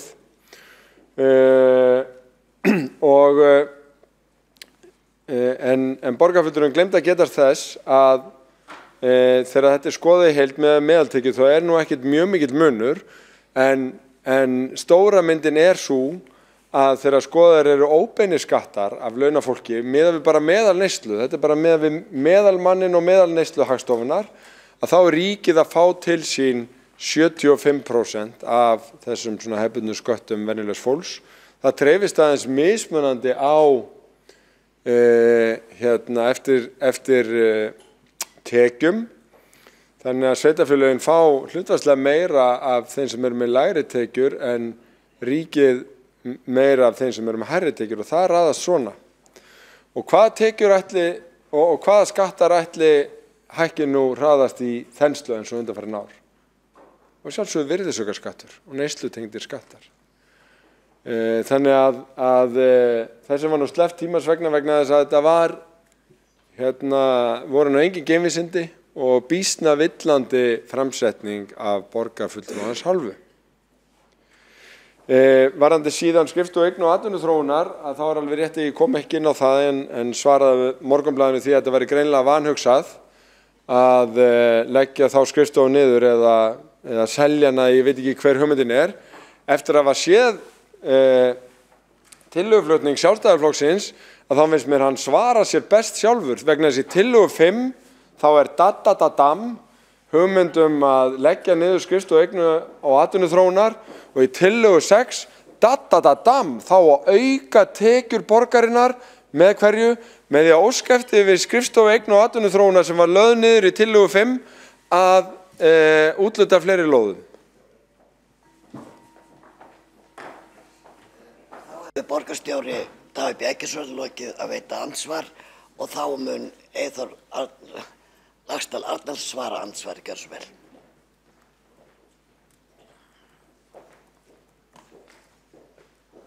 Þetta ágætu borgarfulltrúar, svo skal böl bæta benda á eitthvað annað. Þegar að borgarstjóri uppiskrappa með rök, þá fer hann að benda á eitthvað annað. Og það yfirleitt þannig að þegar eitthvað að þá það í ríkinu að kenna. En þegar að einfaldur útreikningur á því hvernig útsvarið skiptist á milli borgarinnar og ríkisins liggur fyrir, þá því svarað að ríki fái bara tekjur af virðisaukaskatti eða einhverju allt öðru. Það bara allt annað mál. Við erum hér að tala útsvar. Auðvitað fær ríkið tekjur af öðrum sköttum, en borgin fær það líka. Borgin líka með fasteignaskatta. Borgin líka með skerðingar. Skerðingar á eldri borgara og öryrkja, þannig að þeir fá minni afslátt ef þeir afla sér tekna. Við getum talað það allt saman. En einfalda stærðfærin er þessi, hvað fær borgin og hvað fær ríkið af útsvarinu og það er staðreynd að ríkið fær minna heldur en borgin. Nú síðan er með skrifstofu eigna og atvinnuþróunar, þá eru þetta verkefni sem fara að sjálfsögðu eitthvað annað. Það eru mörg góð verkefni á skrifstofu eigna og atvinnuþróunar, en það eru líka mörg verkefni sem hafa ekki gengið vel. Tillagan er hagræðingu og gera betur. Auðvitað sinnum við þá áfram góðu verkefnunum, það er ekki spurning. En það að benda á eitthvað allt annað, það er aldrei góð rök og það er ekki góð ansvör. Fókusurum á það sem við erum að ræða hverju sinni. Útsvarinu er misskipt, borgin tekur meira heldur en ríkið, borgin tekur meira en nágrannasveitarfélögin og það verður ekki deilt. Það er staðreynd. Þess vegna ætti borgin að sýna frumkvæði og lækka skatt á launafólk. Það er skammar hvað borgin tekur mikið af launafólki og reyndar líka völdruðum og öryrkjum. Þá hefur Eyþór Laxdal Arnars lokið við að veita andsvar og þá mun veita andsvar öðru sinni Dagur Bjarkesson borgarstjóri. Forseti, ágæta borgarstjórn, borgin innheimtir skatta, eða öllu ríkið innheimtir skatta og borgin fær útsvarið og það er að standa undir mikilvægum verkefni. Og þau mikilvægu verkefni eru fjármögnuð af sköttum og það er bara eðlilegt að taka þessa skatta. Ríkið dregur af sínum hlut, persónuafsláttinn, það er alveg rétt. Hann mætti reyndar hækka, þetta hlutfall ríkisins mætti alveg lækka mínu vegna. En það er ekki hægt að líta fram með því að ríkið tekur til sín flesta neyslu og sveiflutengda skatta. Ég er ekki að segja að þeir séu endilega heppilegri skattstopp fyrir sveitarfélögin sem hafa jöfn útgjöld og ætti að hafa sem jafnastar tekjur. En svona er þetta bara. Og núna getum við ekki bara dýpka umræðan þessa hluti, heldur getum við líka farið að dýpka umræðan skuldsetningu miðað við tekjur vegna þess að í síðasta ríkisreikningi að þá voru birtar sambærilegar upplýsingar skuldir miðað við tekjur ríkisins eins og við höfum verið að stilla upp varðandi sveitarfélögin og ég mun óska eftir því að verið tekin saman yfirlit yfir skuldsetningu A-hlutans og B-hlutans miðað við ríkið vegna þess að þá fáum við sambærilega umræðu því að Reykjavíkurborg er að nýta sér í sínum fjármálum að vera minna skuldsett miðað við styrk borgarinnar heldur en flest nágrannasveitarfélög og bara flest sveitarfélög yfir höfuð og kemur líka býsna vel út úr þeim samanburði við ríkið. Við erum að fá til okkar minna af sköttum heldur en verkefnin gefa tilefni til. Það hallar á okkur í málefnum fatlaðs fólks, það hallar á okkur í ýmsum fjárhagslegum samskiptum við ríkið og við höfum bara að sækja það en ekki tala hér eins og það verið eins og við sem að fá óeðlilega stóran hlut til okkar þegar ríkið er annars vegar. Ríkið er að fá óeðlilega stóran hlut, við þurfum meira til að standa undir þeim lögboðnu skyldum sem okkur ætla að sinna. Þá hefur borgarstjóri Dagur Bjarkesson lokið að veita andsvar öðru sinni og þá mun borgarfulltrúi Eyþór Laxdal Arnars svara andsvari öðru sinni. Já, forseti, ágætu borgarfulltrúar, náðum ekki að koma því að en það er ánægilegt að borgarstjóri styður tillögu okkar þrifin. Hann sagði hér í fyrri andsvörum að hann var í sammála þrifin og þá gefur það vonum að það veri stuðningu við fleiri tillögur frá okkur. Nú við erum að ræða útsvarið. Og þá erum við að segja það, Reykjavíkurborg fær ekki bara meira heldur en ríkið, Reykjavíkurborg fær meira heldur en Seltjarnarnes, Garðabær, Kópavogur, Hafnarfjörður, Mosfellsbær, Kjós. Reykjavíkurborg tekur til sín meira en hin sveitarfélögin og Reykjavíkurborg á ekkert einhvern rétt á því að fá meira á launaumslaginu heldur en önnur sveitarfélög.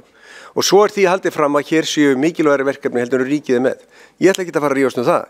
En ég ætla heldur ekki að taka undir þann málflutning og gera lítið úr því að ríkið er með verkefni eins og Landspítalann, eins og Tryggingastofnun, eins og Háskóli Íslands og fleira. Þetta er allt verkefni sem að útsvarið, eða þar að segja launaskattur ríkisins fer í. Þannig að við skulum ekki tala um verkefni ríkisins heldur. Reykjavíkurborg sinnir mikilvægum verkefnum með ríki líka hin sveitarfélögin. Þetta er bara spurningum hver fær mest og Reykjavíkurborg fær langt mest af öðrum sveitarfélögum og meira ríkið. Nú varðandi skuldirnar, þá er þetta einfalt. Við getum borið saman skuldir sveitarfélaga og allt það. En það sem við erum að horfa á hér er áætlun, fjárhagsáætlun til næsta árs og 5 ára. Hver er þróunin? Erum við að fara upp eða niður? Og það sem við erum að samþykkja hér er að breyta skuldunum næstu 5 árin til eins verra nærri 40 milljarða frá þeirri áætlun sem er í gildi og það er ekki í lagi. Þá er andsvöru lokið og haldið verið áfram með mælendaskrá. Næsta mælendaskrá er Þórdís Lóa Þórhallsdóttir. Gjörðu svo vel.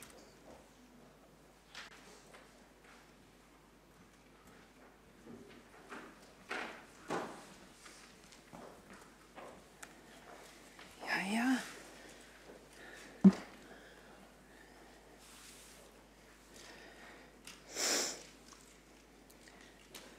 Og nú máttu snúa þessu að mér. Já, ok. Forseti, ágætu borgarfulltrúar. Ég ætla að byrja á því að fara lauslega yfir 9 mánaða uppgjör að hluta og samstæður Reykjavíkurborgar sem var lagt fram í borgarráði síðastliðinn 50 og er birt ásamt greinagerð á vef borgarinnar. Uppgjörið sýnir svo ekki verður umvillst að fjármál borgarinnar er á réttri leið.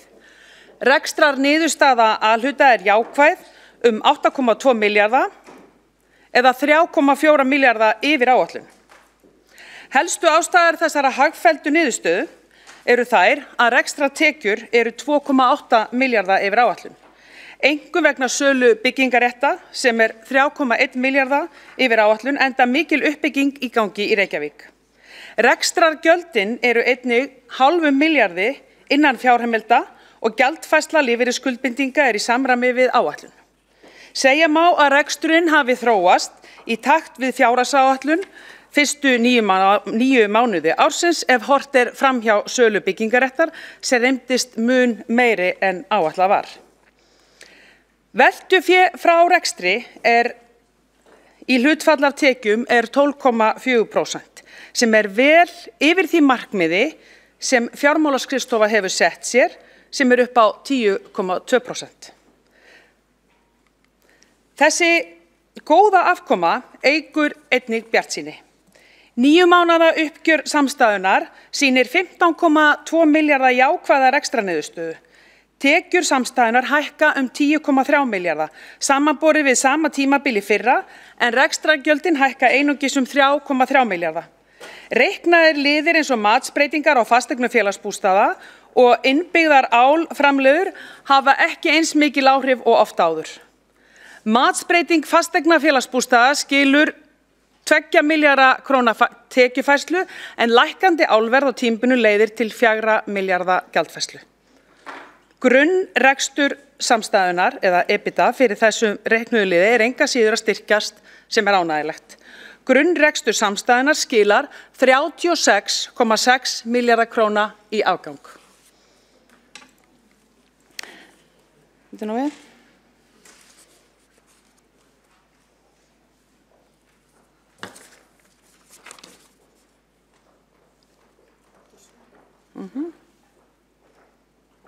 Nei, ég komið áfram.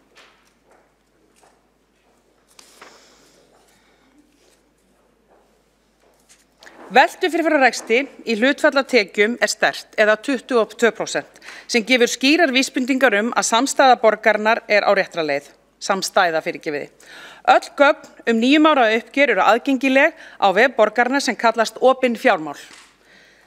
Þar geta íbúar kynnt sér fjármál fagsviðanna niður á einstaka stofnanir og séð hvað og hvernig fjármunum er ráðstafað og af hvaða aðilum borgin kaupir vörur og þjónustu. Opin fjármál er eitt mikilvægasta eftirlitstæki íbúa með fjármálum borgarinnar og vek ég sérstaklega athygli á opnu bókhaldi borgarinnar fyrir þá sem vilja kafa dýpra í einstök mál en það er birt á island.is.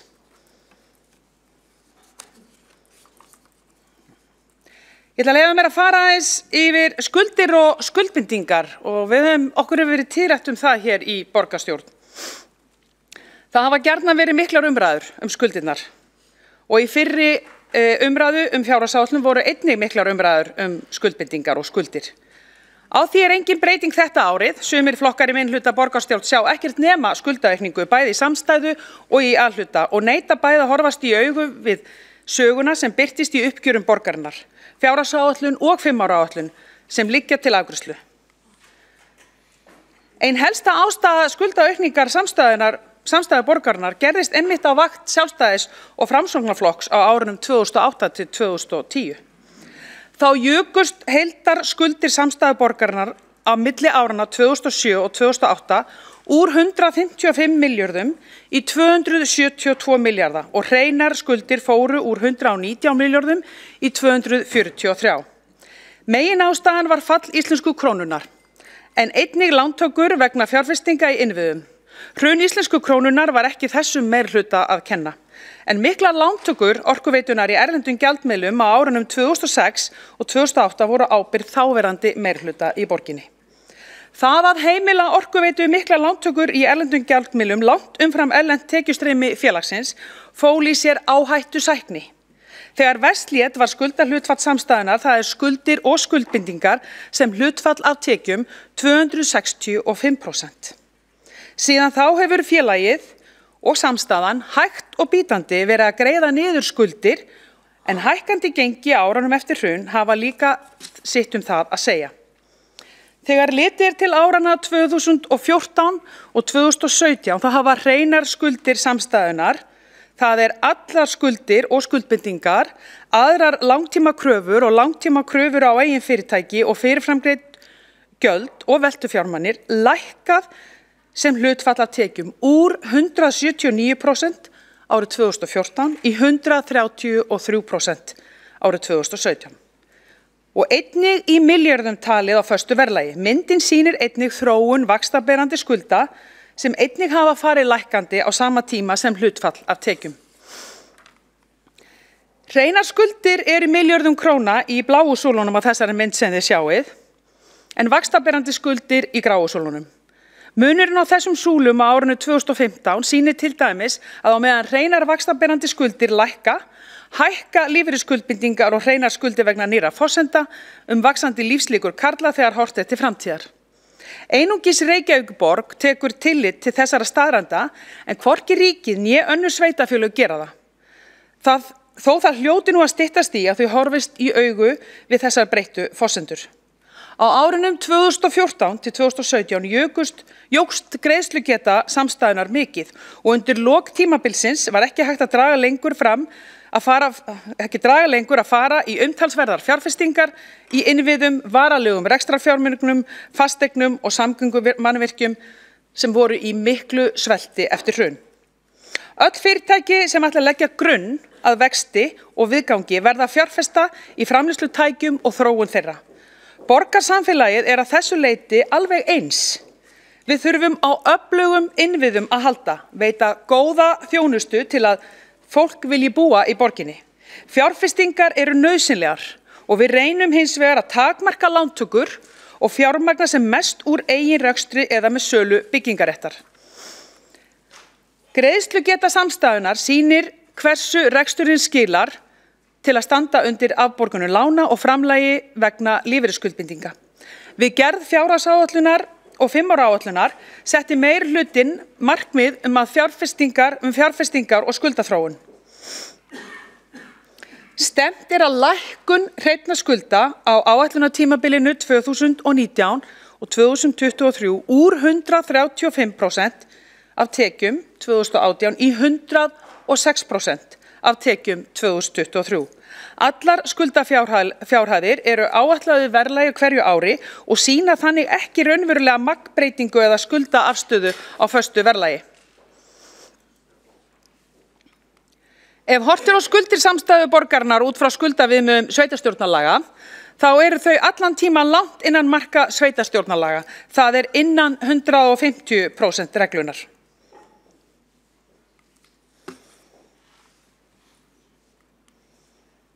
Nei, byrjum við. Og þessi sem ég ætlaði að sýna ykkur. Já. Skuldaviðmið samstæðu Reykjavíkurborgar árið 2017 var 67% með við gildandi reglur. Gert ráð fyrir því að það verði og innan við 80% á tímabilinu 2018 til 2021 og frá janúar 2022 er Orkuveitu Reykjavíkur talin með og hækkar viðmiðið þá 114% með við 5 ára áætlun. Í gildandi reglum er gert ráð fyrir að samstaða sveitarfélaga sé innan við 150% eins og áður hefur komið fram. Ég viðurkenni að ég get ekki varist því að hugsa hvernig ætli skuldahlutfall ríkisins myndi líta út ef fjármálareglur sveitarfélaga giltu þar. Hreinar skuldir A-hlutans jukust mikið árið 2015 sem rekja má til nýrra forsenda, sérstaklega lífslíkur karla eins og áður hefur komið fram. Einungis Reykjavíkurborg tekur tillit til þessa. Þróun skulda borgarsjóðs hefur verið mikið til umræða hjá nokkrum flokkum í minnihluta borgarstjórn. Staða heildarskulda var árið 2013 62 milljarða en í lok ársins 2017 98,6 milljarðar. Hækkun langtíma skulda á þessu tímabili nam tæpum 10 milljörðum. Það var hækkun reiknara lífeyrisskuldbindinga, stærsti liðurinn eða 22,5 milljarðar. Þar á meðal voru áhrifin af nýjum tryggingafræðilegum forsendum sem hvorki ríkið eða önnur sveitarfélög hafa tekið inn í sína reikninga eins og áður hefur komið fram. En hvers vegna gerum við það? Jú, við teljum að það sé einfaldlega betra að sýna rétta mynd. Við teljum að öllum beri að nota þessar forsendur samkvæmt ársreikningalögum. Þróun skulda A-hluta fyrir árslok 2017 voru sýnd í 9 mánaða uppgjöri. Þar kemur fram að langtíma lán hafa aukist rúma 2 milljarða en afborganir eru 3,7 milljarðar eða 1,7 milljarður umfram lántökur. Áhrif verðbreytinga eru rúmar 900 milljónir og uppfærsla skuldbindinga 3,7 milljarðar sem má að miklu leyti rekja til breytinga á launavísitölu. Háa stöðu skammtímaskulda má að hluta færa að lotun útgjalda. Breyting á heildinni eru tæpir 6 milljarðar. Að lokum langar mig að fara í smá stutta umræðu skuldaviðmið og væntanlega þróun þeirra á 5 ára áætlunar tímabili. Skuldaviðmið A-hluta er reiknað sem hlutfall skulda og skuldbindinga af frádregnum veltufjármögnum fyrir fram greiðslu til brúar vegna framtíðar skuldbindinga og núvirtum framtíðar lífeyri skuldbindingum eftir 15 ára móti tekjum í samræmi við reglugerð númer 502 frá 2012 með síðari breytingum. Skuldaviðmið er lágt og fer lækkandi á áætlunartímabilinu og vert er að benda á að skuldaviðmið í sveitarstjórnarlögum gildi fyrir samstæðu sveitarfélags en ekki A-hluta.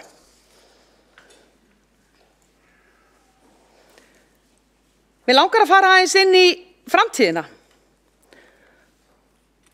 Sviðsmyndagreining er beitt og mér langar aðeins að fara inn í sviðsmyndagreiningu sem við höfum verið í fyrir 5 ára áætlun.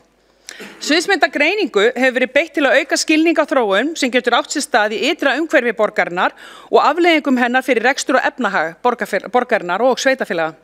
Hefðbundin 5 ára áætlun sýnir aðeins eina sviðsmynd af mörgum mögulegum. Reynslan hefur sýnt að margt fer á annan veg en ætlað þótt vanda hafi verið til 3 ára áætlana. Sviðsmyndir eru ekki spá aðeins eina sviðsmynd af mörgum,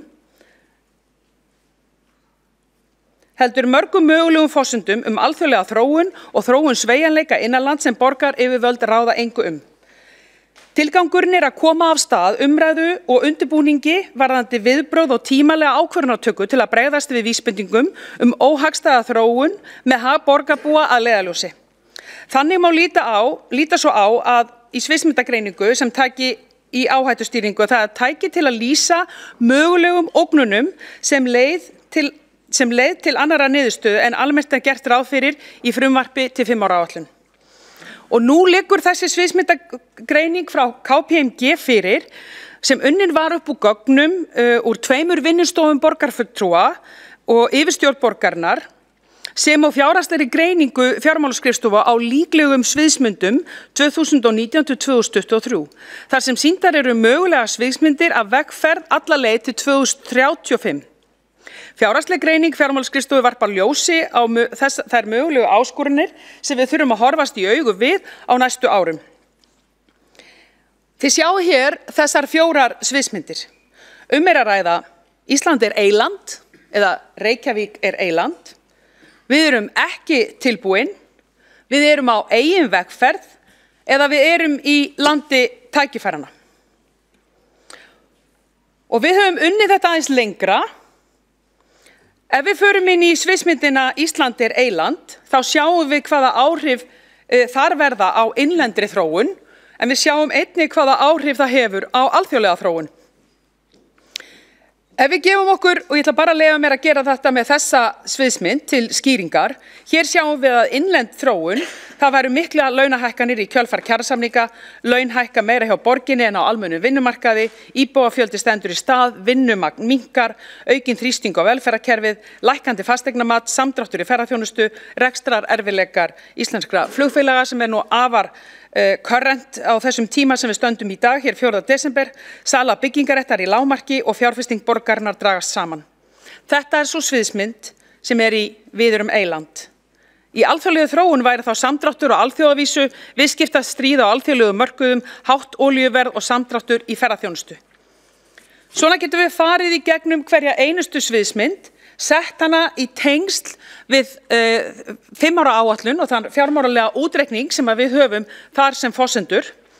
En við sjáum einnig hvaða ógnanir og hvaða tækifæri með við hverja eina sviðsmynd. Og í sviðsmyndinni Ísland eyland sjáum við ógnanir ofhraður vöxtur útgjalda með við tekjuvöxt veldur vaxandi ósjálfbjarni, greiðslugetan langt undir skuldbindingum, aðgengi að lánsfé minnkar verulega í niðursveiflu og keðjuáhrif milli samdráttar í einni grein yfir á aðra. En tækifæri, því í öllum stöðum, hvernig sem sviðsmyndin felast tækifæri. Og það einmitt þess vegna sem við erum að skoða þetta, til þess að við höfum þetta tól til þess að taka ígrundaðar ákvarðanir. Sem dæmi í eylandi væri tækifærin eða fyrirbyggjandi aðgerðir að byggja upp sjóði til sveiflujöfnunar, eins og við erum að gera tímalega áætlanir frestun fjárfestinga, styðja við uppbyggingu nýrra greina og þá ekki síst í niðursveiflunni. Í sviðsmyndinni ekki tilbúin, þá sjáum við hvurslags áhrif hún hefur með við þær fjármálalegu forsendur sem við stöndum frammi fyrir í dag. Og ef við förum beint yfir í hvaða ógnanir við stöndum frammi fyrir og hvaða tækifæri, þá erum við að sjá að sviðsmyndin ekki tilbúin og eyland eru keimlíkar þegar kemur að fjármálum. Og það ekki síður keimlíkar þegar kemur á ógnunum og þegar kemur af tækifærum. Ef við förum yfir sviðsmyndina á eigin vegferð, þá breytist myndin aðeins og hér sjáum við skýrt hvernig hún breytist. Og þá breytast líka ógnanir og tækifæri. Í þessari sviðsmynd batnandi afkoma minnkar þrýsting á hagræðingu og ráðdeild og vaxandi hagvöxt og aukna þenslu við vaxandi hagvöxt og aukna þenslu hætta á óarðbærum fjárfestingum og slökum undirbúningi. Ég held að formaður borgarráðs vera að lesa hægar því að ég svo mikið að passa tíman hjá mér. Hvað ég komin í? 26, sjáu þið? Hraði borgar sér stundum. Tækifærin veru byggja upp sjóði til sveiflujöfnunar, festa í sessi útgjaldareglur og agaða fjármálastjórn, styrkja veltufré frá rekstri og auka svigrúm til innviðuppbyggingar og faglegur undirbúningur. Finnst ykkur þetta hljóma kunnulega? Þetta bara hljómar nákvæmlega eins og við erum í dag. Þetta hljómar nákvæmlega eins og markmiðin sem við höfum sett okkur í dag. Og það rauninni eins í landi tækifærana.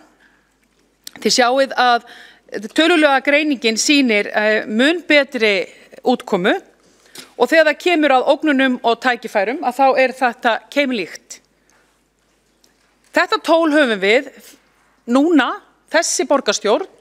Mér langar að þakka fyrir þessa vinnu og þennan áhuga sem borgarstjórn og borgarfulltrúar hafa sett með því að taka þátt og virka þátt í þessu, því að við erum hér komið með afar gott tæki.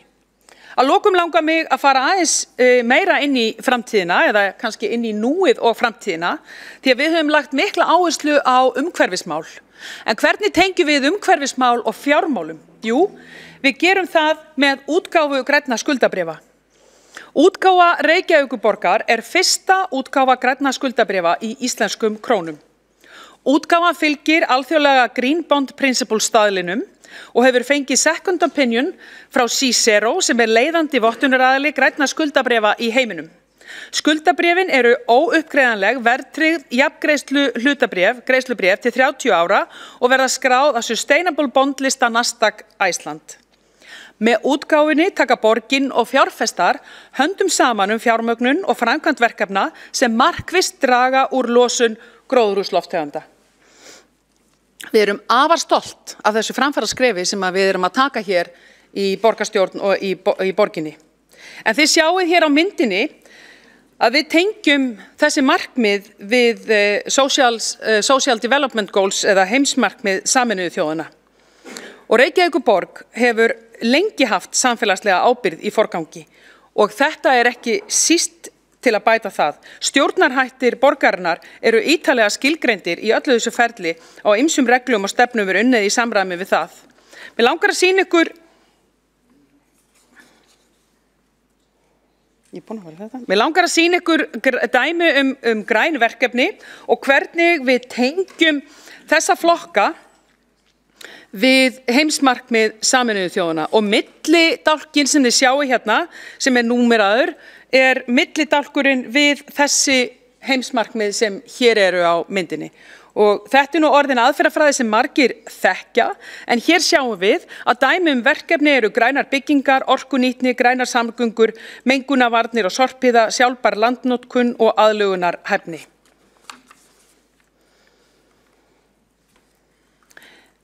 Við leggjum mikla áherslu á agaða fjármálastjórn borgarinnar og framundan eru áhugaverðir tímar við innleiðingu fjárhags- og fjárfestingaráætlunar, græn skuldabréf og vinna með sviðsmyndir eins og ég hef komið fram.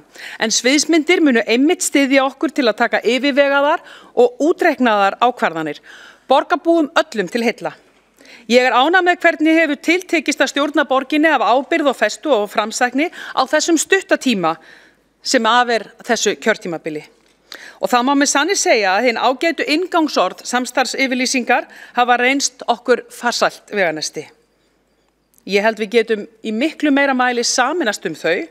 Við sem myndum meirihluta í borg Reykjavíkur komum úr ólíkum áttum, en stefnum nú að sama markmiði. Með hreinskilni og heiðarleika að leiðarljósi ætlum við að læra hvert öðru og mynda heild sem auðugri en summa okkar samanlögð. Við viljum leggja okkur að mörkum til að búa til borg í þessum sama anda. Með flóknara og hraðara samfélagi og aukinni fjölmenningu viljum við frekar huga því sem sameinar okkur en að ala á sundringu. Við viljum friðsælt og réttlátt og frjálslynt samfélag þar sem allir sitja við sama borð og lúta að sömu leikreglum. Við styðjum að kvenfrelsi og baráttu ólíkra hópa fyrir jafnri stöðu á þeirra eigin forsendum og við hlúum að grasrótinni þar sem réttlæti og mannúð dafnar best. Virðing fyrir öllu fólki, komandi kynslóðum og náttúrunni verður sett í öndvegi. Ég vil þakka ágætis samstarf þar sem af þessu kjörtímabili og ekki síst við gerð og framlagningu þessarar fjárhagsáætlunar. Reykjavíkurborg býr að frábærum mannauð sem ég vil nota tækifæri til að þakka af heilum hug fyrir frábært starf í þágu borgarbúa. Takk fyrir.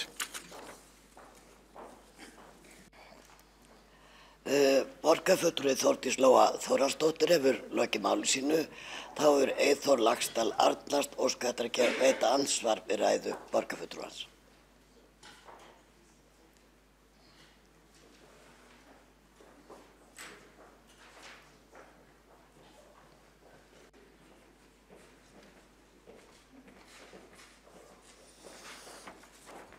Já, forseti ágætu borgarfulltrúar, ég þakka formanni borgarráðs fyrir sína ágætu ræðu. Það ágætt að ræðin skuldaviðmið, en þau breytast nú með reglugerðum og öðru. En staðreyndin svo að borgin hefur að bæta á sig skuldum. Og skuldir borgarsjóðs voru 62 milljarðar og eru núna komnir yfir 100 milljarða. Og það alveg sama hvaða viðmið við notum að þetta aukning skulda í góðæri. Á sama tíma borgarsjóður hefur bætt á sig miklum skuldum, í raun og veru 70% meiri skuldum á örfáum árum í góðæri, þá hefur ríkissjóður verið að greiða niður skuldir upp á 600 milljarða. Ríkissjóður skuldar núna 40% minna en 2013, borgarsjóður skuldar 70% meira en árið 2013. Þetta viðmið sem hægt að bera saman.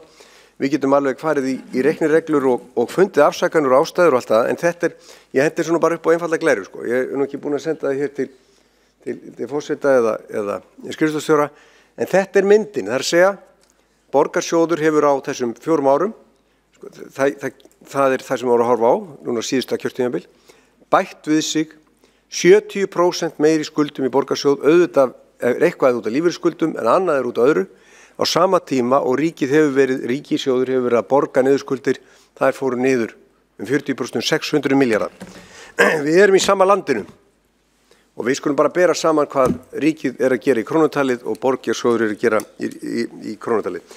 Að lokum bara þetta að vegna orða formanns borgarráðs það að það hefði verið áhætta tekin í Orkuveitunni með erlendu lánin, þá vil ég bara benda á það að þessi áhætta er ennþá fyrir hendi. Erlendu lánin eru ennþá mun hærri heldur en erlendu tekjurnar og þess vegna treysti ég því að Viðreisn og fleiri góðir flokkar styðji okkar tillögu það að gagnaveitan verði seld og við getum þá greitt niður þessi erlendu lán, tökum saman höndum og gerum borgina betri. Borgarfulltrúi Eyþór Laxdal Arnars hefur lokið að veita ansvar. Nú ætla forseti að gefa stutt matarhlé til 12:30 því að við erum að fara inn í langan dag og ekki veitir af að næra sig.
taka til máls. Vigdís Hauksdóttir, borgarfulltrúi.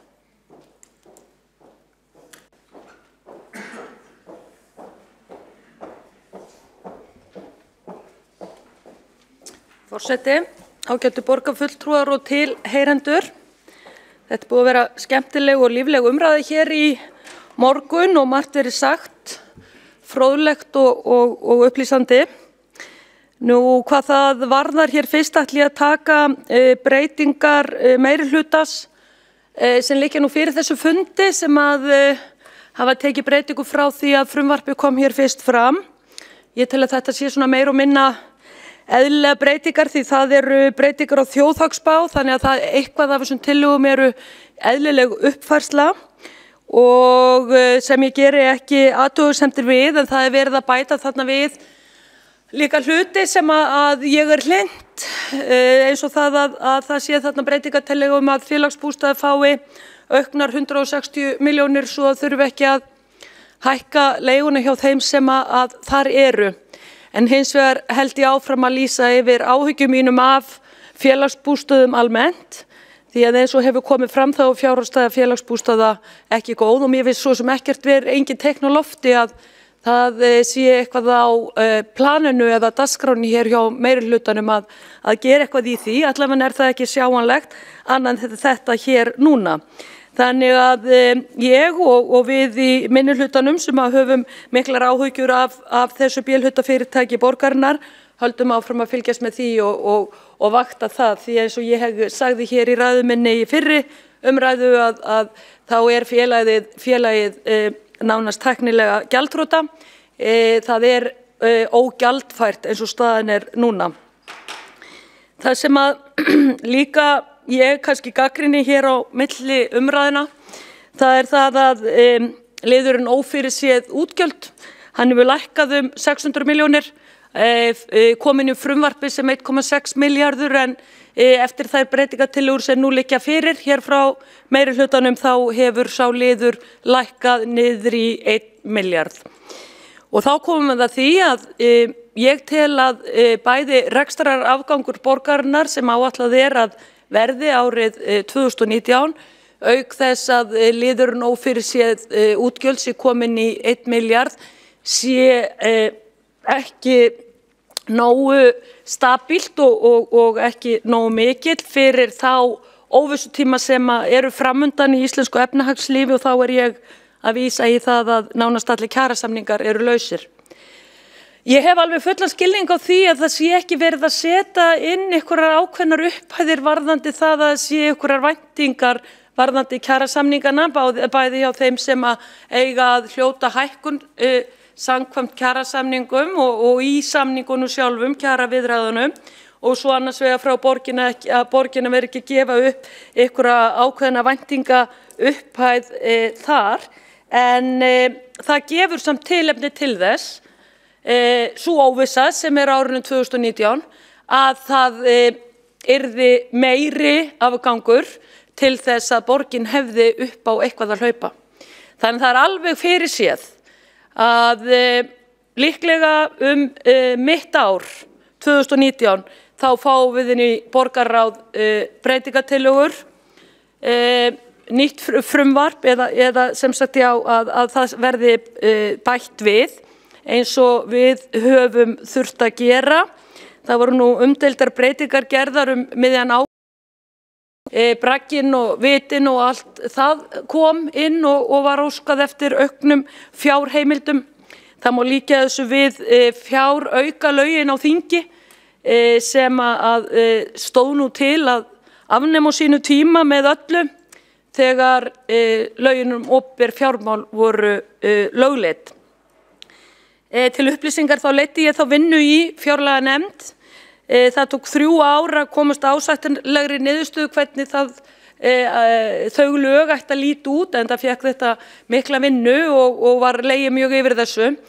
Og úr því að formaður borgarráðs fór hér yfir og það hér áðan og var að tala það að Reykjavíkurborg væri í öfundsverðum rekstri með við ríkið að þá skal það upplýst hér að það eru alveg jafnstrangar fjármálareglur hjá ríkinu eins og hjá sveitarfélögunum. Hjá sveitarfélögunum verið að vísa í að skuldbindingarhlutfallið sé ekki hærra en 150% og ég ætla aðeins að fara yfir það hér betur og eftir. Reykjavíkurborg innan þeirra marka en samt ákaflega skuldsett og stendur í miklum lántökum og að borga mikið í vexti. En ég fer yfir það eins og ég segi betur og eftir. Varðandi almennan rekstur og þær tillögur sem voru kynntar hér í fyrstu umræðu, þá finnst mér vera lausung í rekstri borgarinnar. Mér finnst að borgin ætti að vera greiða niður skuldir eins og ríkið og reyna að sjá reksturinn á annan hátt en þann að taka eilíft ný lán. Nú síðast var kynntur til sögunar þessi grænu skuldabréf sem raunverulega lántaka fram í tíman og það var upplýst hér að það væri ætti að vera til 30 ára. Þannig að gjalddaganum frestað 30 ára en ég ætla að taka það betur og eftir. Því að vextirnir eru mjög þungbærir fyrir borgina og úr því að var verið að vísa hér ríkið áðan að þá eins og kom fram hjá oddvita sjálfstæðismanna, Eyþóri Arnalds, þá hefur ríkið verið að stunda stórfelldar niðurgreiðslur á skuldum, þökk sé þeim aðgerðum sem var farið í árið 2013 undir stjórn þess ágæta þingmanns Sigmundar Davíðs Gunnlaugssonar og það var farið í það að ná út úr þrotabúum föllnu bankana miklum fjárhæðum og það raunverulega var, það sem kom út úr því var notað til þess að greiða niður skuldir og svo jafnframt að borgin á lífeyrissjóð opinberra starfsmanna, lífeyrissjóð starfsmanna ríkisins. Þannig að það voru góðar aðgerðir á sínu tíma og það er kannski rétt að minnast á það að þegar bankahruni var, þá var ríkissjóður skuldlaus, má segja, og það bjargaði því sem bjargað var þannig að ríkið fær ekki beinlínis í þrot. Þess vegna sé ég mörg teikn á lofti hér í rekstri borgarinnar að ef að harðnar á dalnum þá lítið svigrúm til þess að standa undir því. Það sem hefur jafnframt komið hér fram í morgun, það sú staðreynd að Reykjavíkurborg með útsvarið í lögbundnu hámarki. Þannig ekki verið að koma til móts við borgarbúa sem að borga hér útsvar til borgarinnar að sína nokkurn hátt að það sé ykkur meining á bak við það að hér sé allt í góðu lagi. Ég gagnrýndi það hér mjög við fyrri umræðu að gjaldskrár að hækka, flestar 2,9% en þó eru aðrar gjaldskrár að hækka meira og það þá aðalega gjaldskrár bílastæðasjóðs sem að ég gagnrýni einmitt líka mjög mikið vegna stöðu miðbæjarins og það verið að hækka alltaf 20% í bílastæðishús. Þannig að það verið að hækka gjaldskrár í borginni og mér finnst það ekki bera vitni góðan rekstur. Hér á síðasta fundi borgarstjórnin var ræddur sá möguleiki til að sjálfstæðismanna að Orkuveita myndi ekki greiða út arð, heldur að lækka álagur borgarbúa á annan hátt og auðvitað á Orkuveitan frekar að fara í það að lækka sínar gjaldskrár, skila tilbaka þeim hækkunum sem að farið í þegar planið svokallaða var sett á stofn hjá Orkuveitunni. En það ekki gert, í stað þess brugðið á það ráð að greiða út arð sem að þá mjög óskýrt hvað fer í hjá borginni. Hér var talað á síðasta borgarstjórnarfundi að það væri kannski til þess að setja inn í skólan eða eitthvað slíkt en það ekkert fast í hendi með það. Það hvergi eyrnamerkt og það hvergi hægt að sjá það nokkur staðar að það sé. Hér líka verið að tala það að það sé betri útkoma hjá borginni fjárhagslega nú fyrir þetta ár sem að líða. Til dæmis fór formaður borgarráðs yfir það að útkoma væri betri og væri mikil ánægja með það. Ég get alveg tekið undir það sem betur fyrir borgin rekin réttum megin við núllið en þessi betri útkoma stafar fyrst og fremst á einskiptistekjum vegna meðal annars lóðalega eins og að farið yfir og svo betri afkomu Orkuveitu Reykjavíkur en það sem að gerir rekstur orkuveitunar þolanlegan eða betri reiknum að með eru flóknir álversafleiðusamningar sem erum að segja líka nokkuð lotteri eða svona einskiptis greiðslur því það getur brugðið til beggja vona í því. Hér verið að tala þessi grænu skuldabréf og að það sé verið að fara á stað með mikla umhverfisstefnu hjá borginni. Ég fagna því að ég og miðflokkurinn er umhverfisverndarflokkur. Borgarstjóri fór hér yfir samgöngumálin að inn í þessar áætlun væru 5 milljarðar til að leggja í borgarlínu. Það ágætt út af fyrir sig en mér finnst þetta borgarlínu dæmi hanga mjög í lausu lofti. Ég hef farið á 2 fundi sem snúa að þessu máli. Það voru fundir sem að ég sat hjá samtökum sveitarfélagana á höfuðborgarsvæðinu og það nú svo að Reykjavíkurborg og borgarstjóri nú alveg í fararbroddi með því að halda þessu verkefni á lofti, keyra það áfram og tala fyrir því eins og það sé komið. Því ég ósammála. Jú, Reykjavíkurborg búið að leggja hér 5.000 milljónir til hliðar í það verkefni eða það fjármagn ekki fast í hendi því að þetta bara kemur fram í áætluninni. En á síðari fundinu sem ég sat kom það fram að áætlað að ná inn 600 milljónum á árinu 2019 til þess að koma þessu verkefni á stað, helmingurinn hjá ríkinu og helmingurinn hjá sveitarfélögunum og það voru þarna fulltrúar sveitarfélagana sem höfðu áhyggjur af því að þetta væri allt í einu komið inn með þessum hætti því að það eru öll sveitarfélög á höfuðborgarsvæðinu að vinna sína fjárhagsáætlun núna og samþykkja hvernig rekstrarárið 2019 myndi líta út og það var telja, ég geti fullyrt að ekkert þeirra sveitarfélög hafa búið að gera ráð fyrir þessu fjármagni þarna inn. Allavega stóðu fulltrúi frá Hafnarfjarðarbæ og sagðist ekki kannast við þetta og var mjög undrandi á því. Þetta nokkuð skrítin áhersla því að ef við skoðum samgönguáætlun sem að liggur nú fyrir þinginu að þá verið að leggja allt aðra áherslu hjá ríkinu í uppbyggingu á höfuðborgarsvæðinu. Þar rætt meðal annars Sundabraut og ég verð að segja það einu sinni enn að árið 2012 þegar hinn svokallaði strætósamningur var gerður, þá voru aflagð mörg verkefni sem að ríkið hefði átt að koma að, eins og Sundabraut, það voru 6 mislæg gatnamót, það var Miklubraut í Stokk og fleiri verkefni. En það hefur komið í ljós að það álit aðila hér inni að það hafi verið nokkur svona gervigjörningur á þeim tíma árið 2012 því að það hefði ekkert átt að fara í þessi verkefni og aldrei verið til peningur þar. Þannig að það var eiginlega verið að gefa það í skyn að þetta hefði verið sett inn til þess að fríða einhvern á þeim tíma.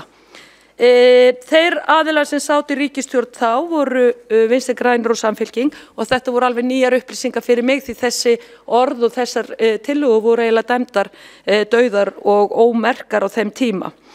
Þannig ég neita því vegna þess að það var búið að fara fram ítarleg greining á forgangsröðun í málefnum höfuðborgarsvæðisins hvaða fjármagn ríkið ætti að koma með inn á þetta svæði en því hefur ekkert verið fylgt eftir því öll áhersla var lögð á þennan samning ríkisins við Strætó til að efla almenningssamgöngur, milljarður á ári í 10 ár og þessu samningi lýkur ekki fyrir en 2022 nema sveitarfélögin eða ríkið einfaldlega slítunum því árangurinn af því að efla almenningssamgöngur hefur engin orðið.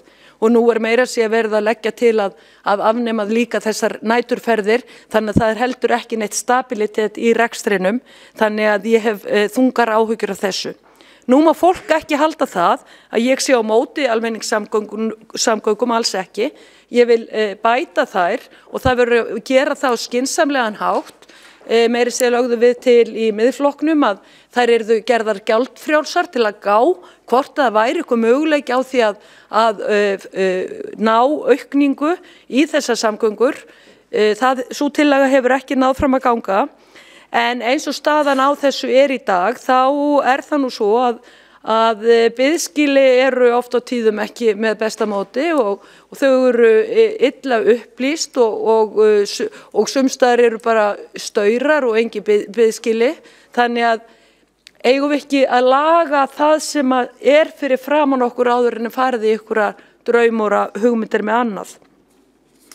Svo við tölum ekki þessa uppbyggingu sem svo sem enginn veit neitt meira með annað en þetta heitir borgarlína og það eigi að vera samgönguás.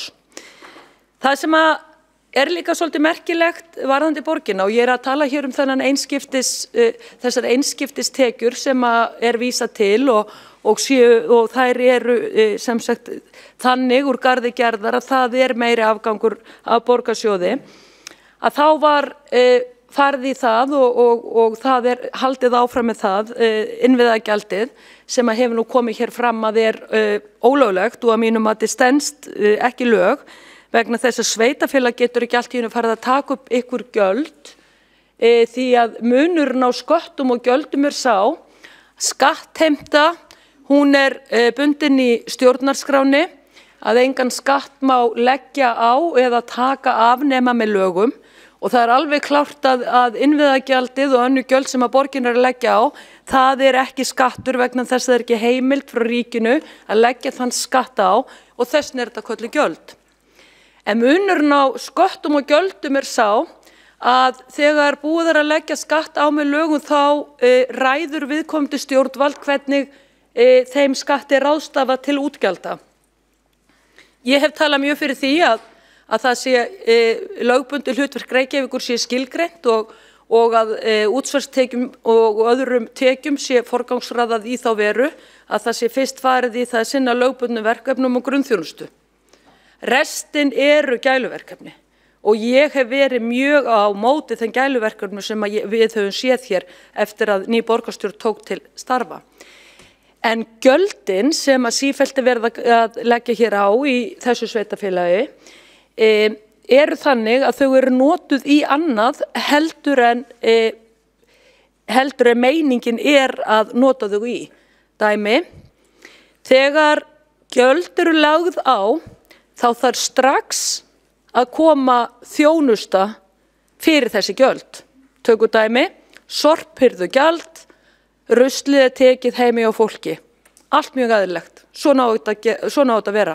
En þeir verið að leggja á ný gjöld eins og til dæmis aftur þetta innviðagjald og þá ráðstafa því í borgarlínu eftir 10 eða 15 eða 20 ár, þá slík gjaldtaka óheimil. Þetta alveg skýrt kveðið á þetta í lögum. En svo heyrði ég út undan mér daginn að það ætti að breyta nafninu þessum innviðagjöldum, það ætti að fara að leggja það við byggingarréttargjald og annað þannig að borgarstjóri og meiri hlutin í borgarstjórn þarf að skýra þetta betur, hvað hvað í þessu, því að borgin algjörlega óheimilt að leggja á gjöld sem ráðstafar ekki strax í þjónustu. Þetta alveg klárt. En svo kannski þarf að reyna á þetta fyrir dómstólum, ég veit það ekki, en svona nú staðan samt. Eins verið að tala að fasteignagjöldin sem eru gríðarleg hér í Reykjavík og það kannski kemur til út af því að miðbærinn heitt svæði eins og kallað, fasteignamat mjög hátt þar og þar að leiðandi borgin að bera mikið úr býtum í fasteignagjöldum en það leikur vafa á því hvort að þjóðskrá hafi heimild til þess einhliða að ákvarða fasteignamat, ekki bara Reykjavík heldur út allt land, að það sé nokkurs konar framsal á ríkisvaldi.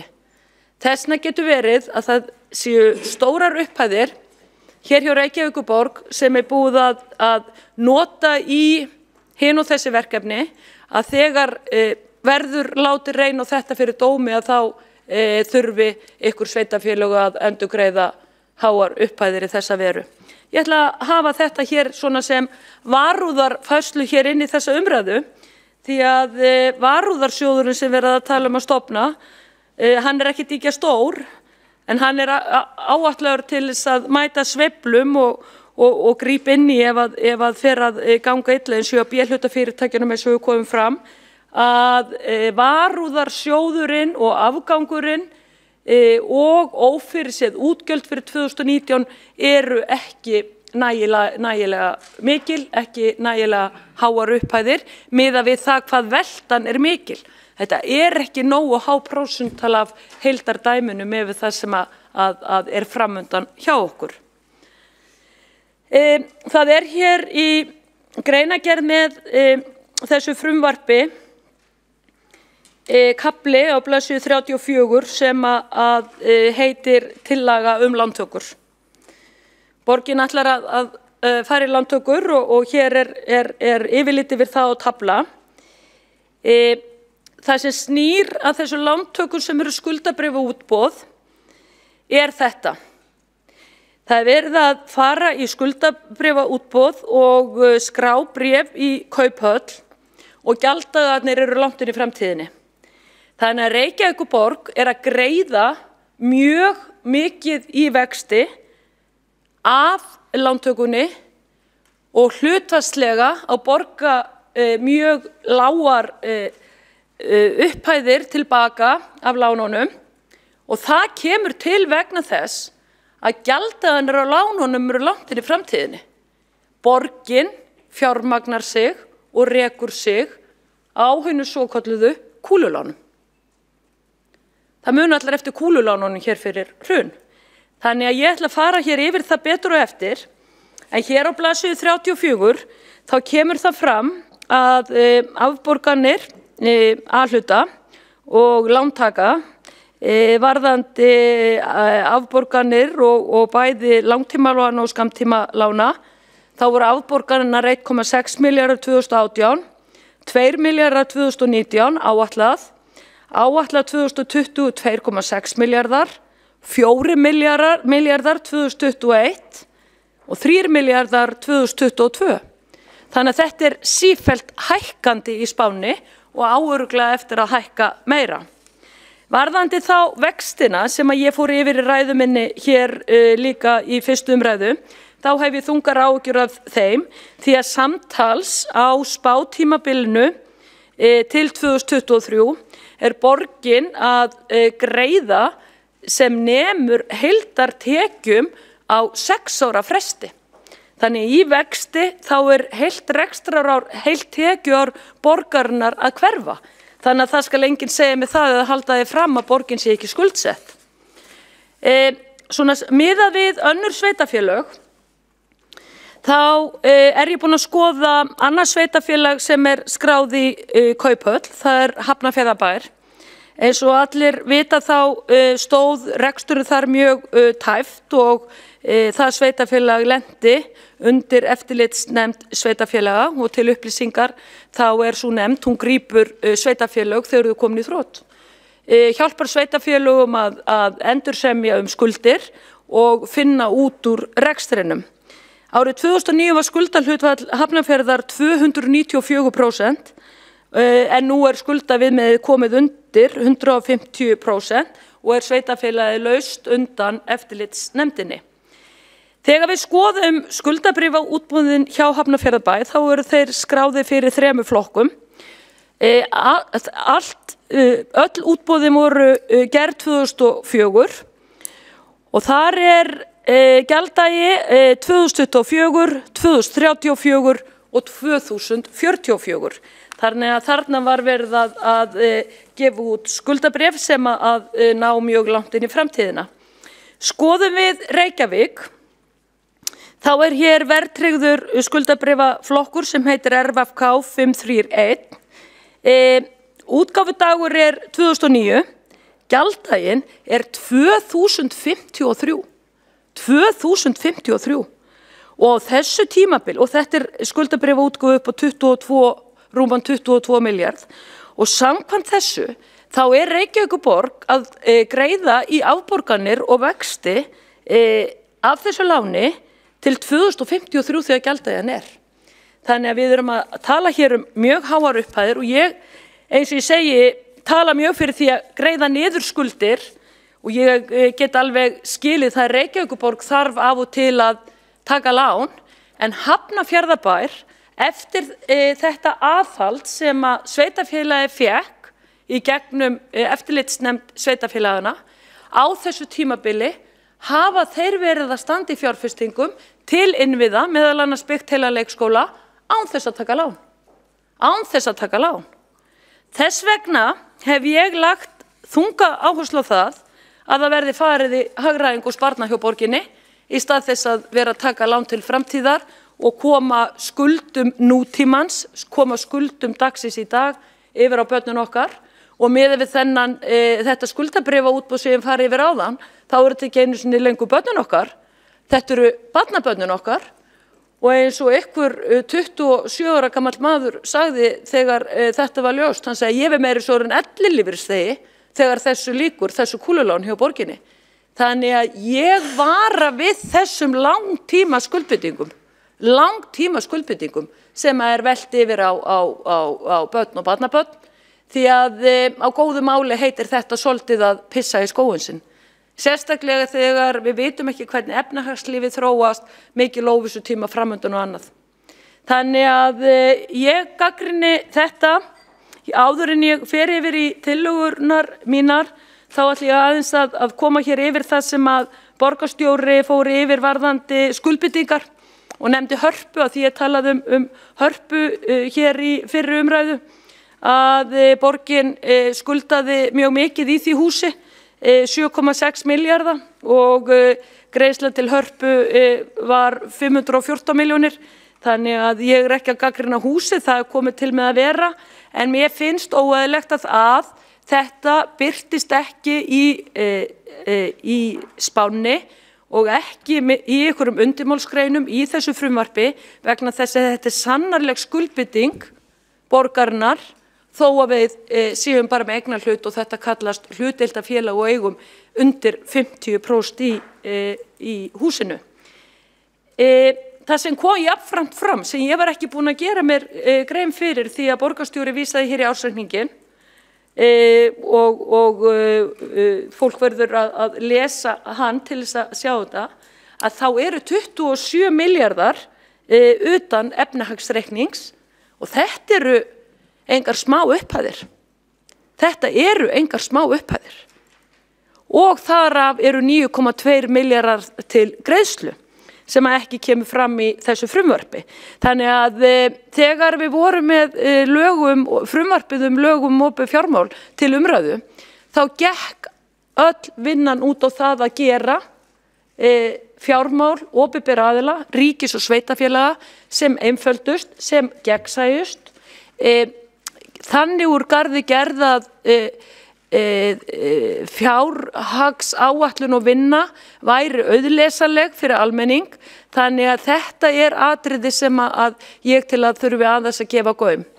Eins og til dæmis svo áhersla sem að við lögðum þunga áherslu á að setja lífeyrisskuldbindingar ríkisins inn í fjárlög til að þingmenn geti átta sig á raunverulegri stöðu. Því það er svolítið verið að fela upplýsingar fyrir kjörnum fulltrúum þegar þetta er ekki ljóst, þegar fjárlaga umræða eða þingjuna eða fjárhagsumræða hjá sveitarfélögunum, þegar allar upplýsingar liggja ekki á borðinu.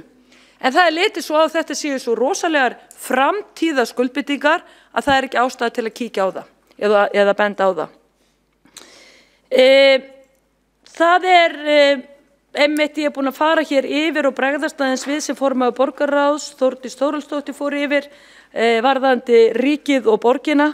Ég tel að rekstur ríkisins er komin í gott stand. Þegar lögin opinber fjárlög voru samþykkt, þá voru sumar stofnanir með mikinn hala og þegar lögin voru innleidd, þá var tekið svo ákvörðun að skera allstaðar halla af, byrja á núlli eins og lögin gerðu ráð fyrir. Það var fjármagn til þess, það þurfti ekki að færa lántökur, svo var byrjað á núlli, allar stofnanir og sviðin ríkisins og ráðuneyti byrjuð á núlli og svo voru stórtækar niðurgreiðslur og skuldum eins og ég sagði áðan. En það er ekki að finna hér í rekstri Reykjavíkurborgar og næstu ár, samkvæmt spánni, eru nokkuð þung og sérstaklega í ljósi þess að ég sakna þess að það sé ekki hagræðing og niðurskurður.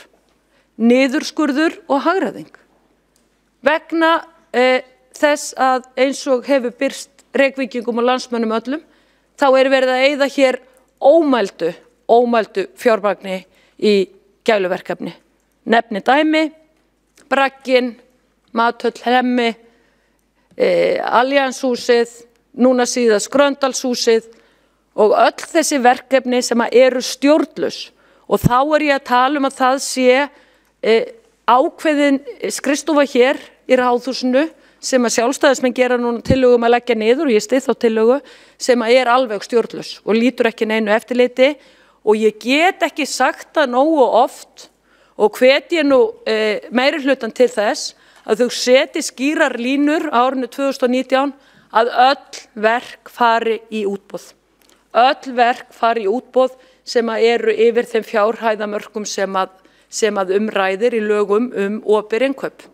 Reykjavíkurborg hefur innkauparáð. Það skylda þeirra sem eru að setjast á verkefni að skoða þetta vel því að eins og til dæmis það hneyksli að félagsbústaðir skuli ekki fara með til dæmis viðhald í útboð samkvæmt lögum. Það kom fram á fundi hér í Ráðhúsinu að það hefur ekki verið gert síðan 2015.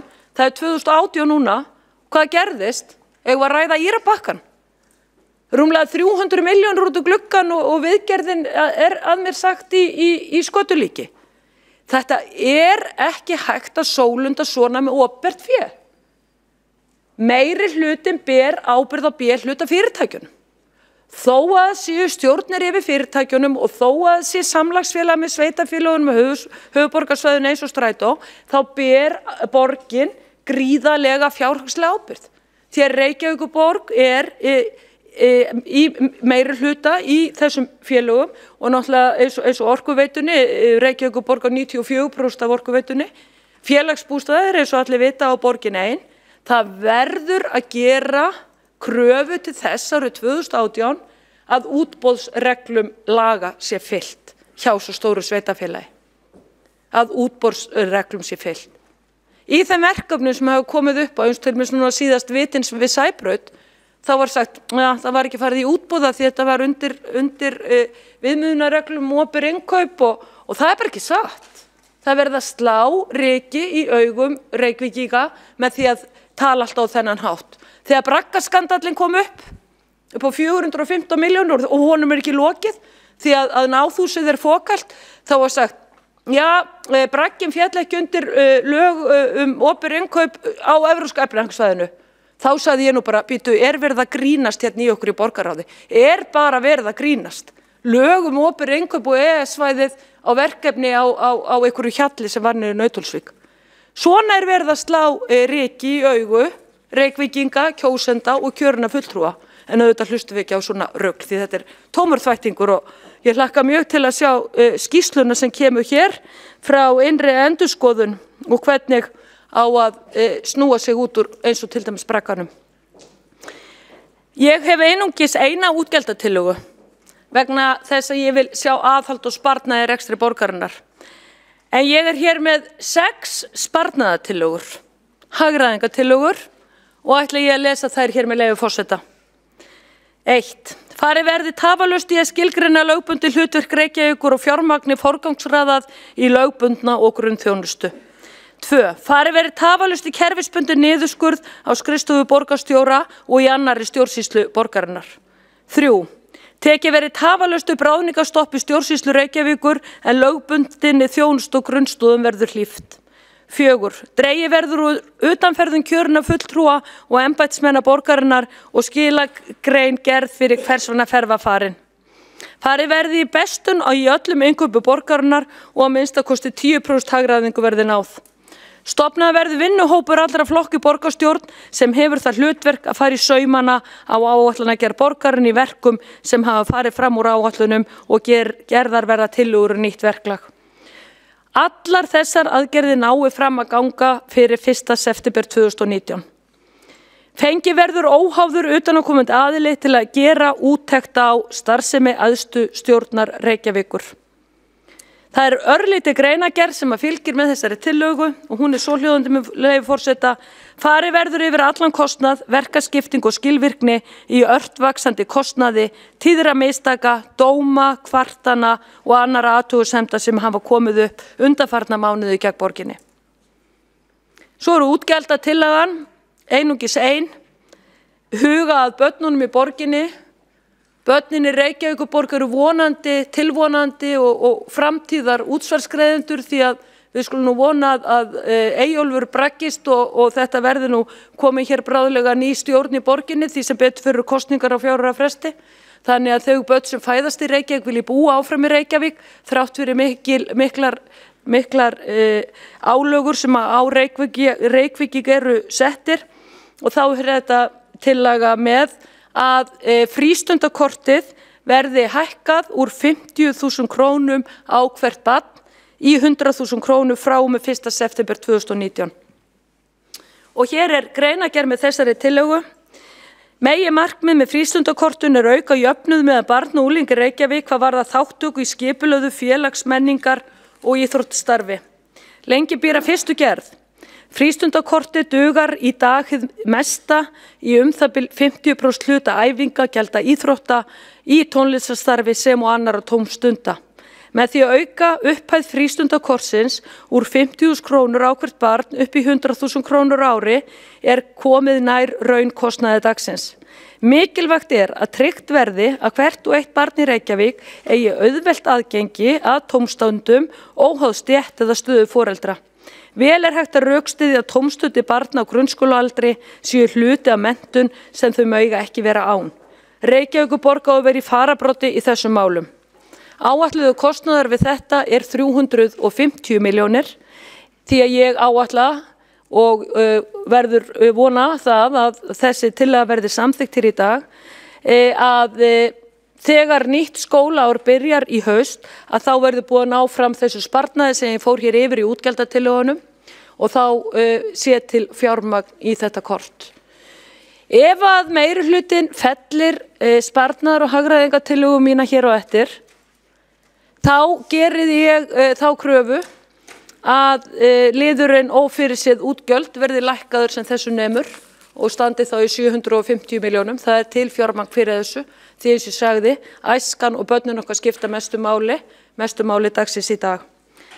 Nú reynir á hvort að meirihlutinn og meirihlutanum sé annt akkurat þennan aldur skólabarna og hvort að hann sé hlynntur því að hér séu stundaðar íþróttir, tónlistanám eða hverjar aðrar þær tómstund sem fólk velur. Ég er bjartsýn á það að Reykjavíkurborg geti náð sér upp úr því ástandi sem hún er í núna. Ég vildi óska að það væri farið í það að minnka lántökur og greiða frekar upp erlend lán, að farið verði hér þá í síðasta lagi árið 2020 í það að lækka álögur því það verður augljóslega ekki gert 2019 eins og komið hefur fram.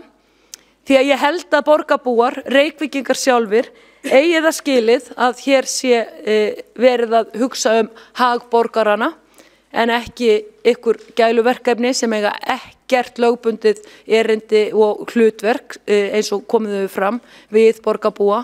Reykvíkingar eiga það skilið á útsvarinu sem er í botni sé ráðstafað í rétta hluti og þetta er hluti af því að draga hér úr eyðslu og umframkeyrslu í þau verkefni sem engum máli skipta og virðast bara vera ákveðin bara svona eftir því hvernig vindar blása.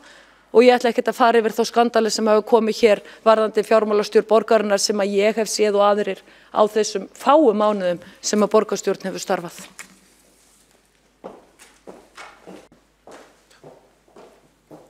Þá hefur borgarfulltrúi Vigdís Hauksdóttir lokið máli sínu og borgarstjóri Dagur B. Eggertsson hefur óskað eftir að veita andsvari við ræðu hennar. Forseti, ágæta borgarstjórn, ég áttaði mig raunar ekki á því hvort það væri fullyrt að borgin hefði tekið eitthvað kúlulán eða verið að spurja hvort að borgin hefði tekið eitthvað kúlulán. En svarið er nei, borgin hefur ekki tekið kúlulán og ég veit ekki alveg hvaðan sú umræða kemur. Þá verður borgarstjóri Dagur B. Eggertsson lokið að veita andsvar og borgarfulltrúi Vigdís Hauksdóttir svarað þá andsvari.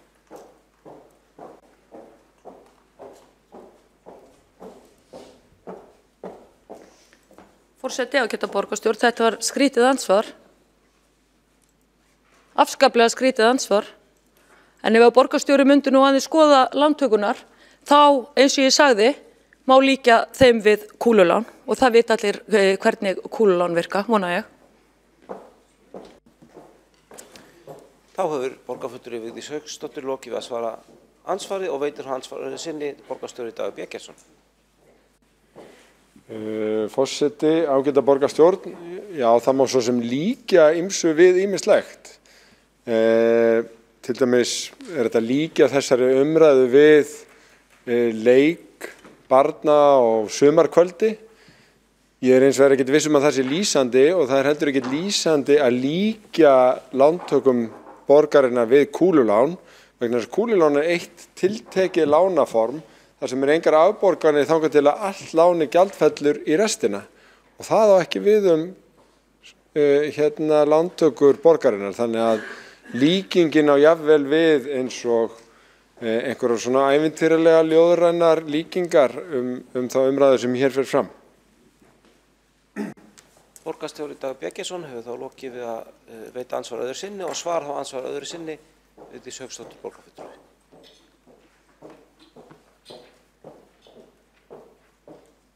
Forseti, ágætu borgarfulltrúar, borgarstjóri sat nú hér í sæti sínu allan það tíma sem að ég fór og flutti hér ræðu mín og þar eins og þeir sem að hlustuðu vita, þá fór ég hér yfir greiðslur, afborganir langtímalána og afborganir skammtímalána sem að liggja 2 milljarða árið 2019 og 2020 og fyrir upp í 4 milljarða 2021. En hér útprentun af verðtryggðu skuldabréfi RVFK 531 sem er skráð í Kauphöll. Þar útgáfudagur 2009. Þar fyrsta vaxtagreiðsla 2009. Þetta eins og það stendur í dag, rúmur 22 milljarðar en gjalddaginn 2053. Þetta kúlulán.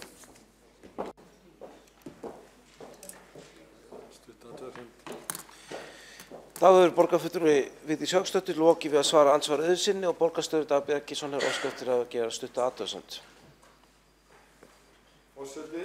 Forseti, ágæta borgarstjórn, ég endurtek, nei, þetta skuldabréf. Þetta skuldabréf til lánstíma en þetta ekki kúlulán sem greitt allt upp í lok lánstímans. Þetta bara þvættingur. Og það legið fyrir frá bara útgáfu degi fyrsta skuldabréfsins í þessum flokki. Þannig að þetta ævintýralegt að við séum að ræða það hvort að þessi skuldabréfaflokkur sé kúlulán. Svo alls ekki. Nú þá hefur borgarfulltrúi Vigdís Hauksdóttir óskað eftir að gera stutta athugasemd.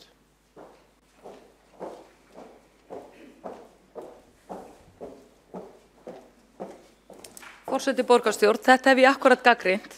Þegar fólk komið í rökþrot í andsvörum, þá hér ykkur liður í reglum Reykjavíkurborgar að fá að gera stutta athugasemd. En þá haldið áfram með efnislega umræðu til þess að eiga síðast orðið. Það eitthvað að í þessum fundarsköpum.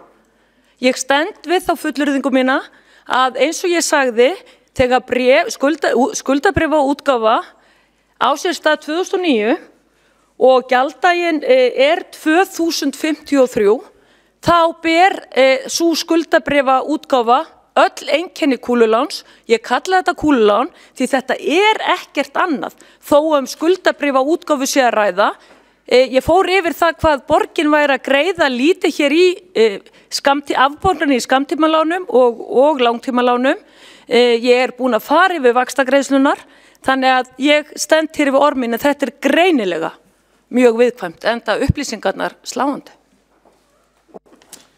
Nú borgarfulltrúi Vigdís Hauksdóttir lokið við að gera stutta athugasemd. Næst óskað eftir að taka til máls Heiða Björg Hilmisdóttir borgarfulltrúi.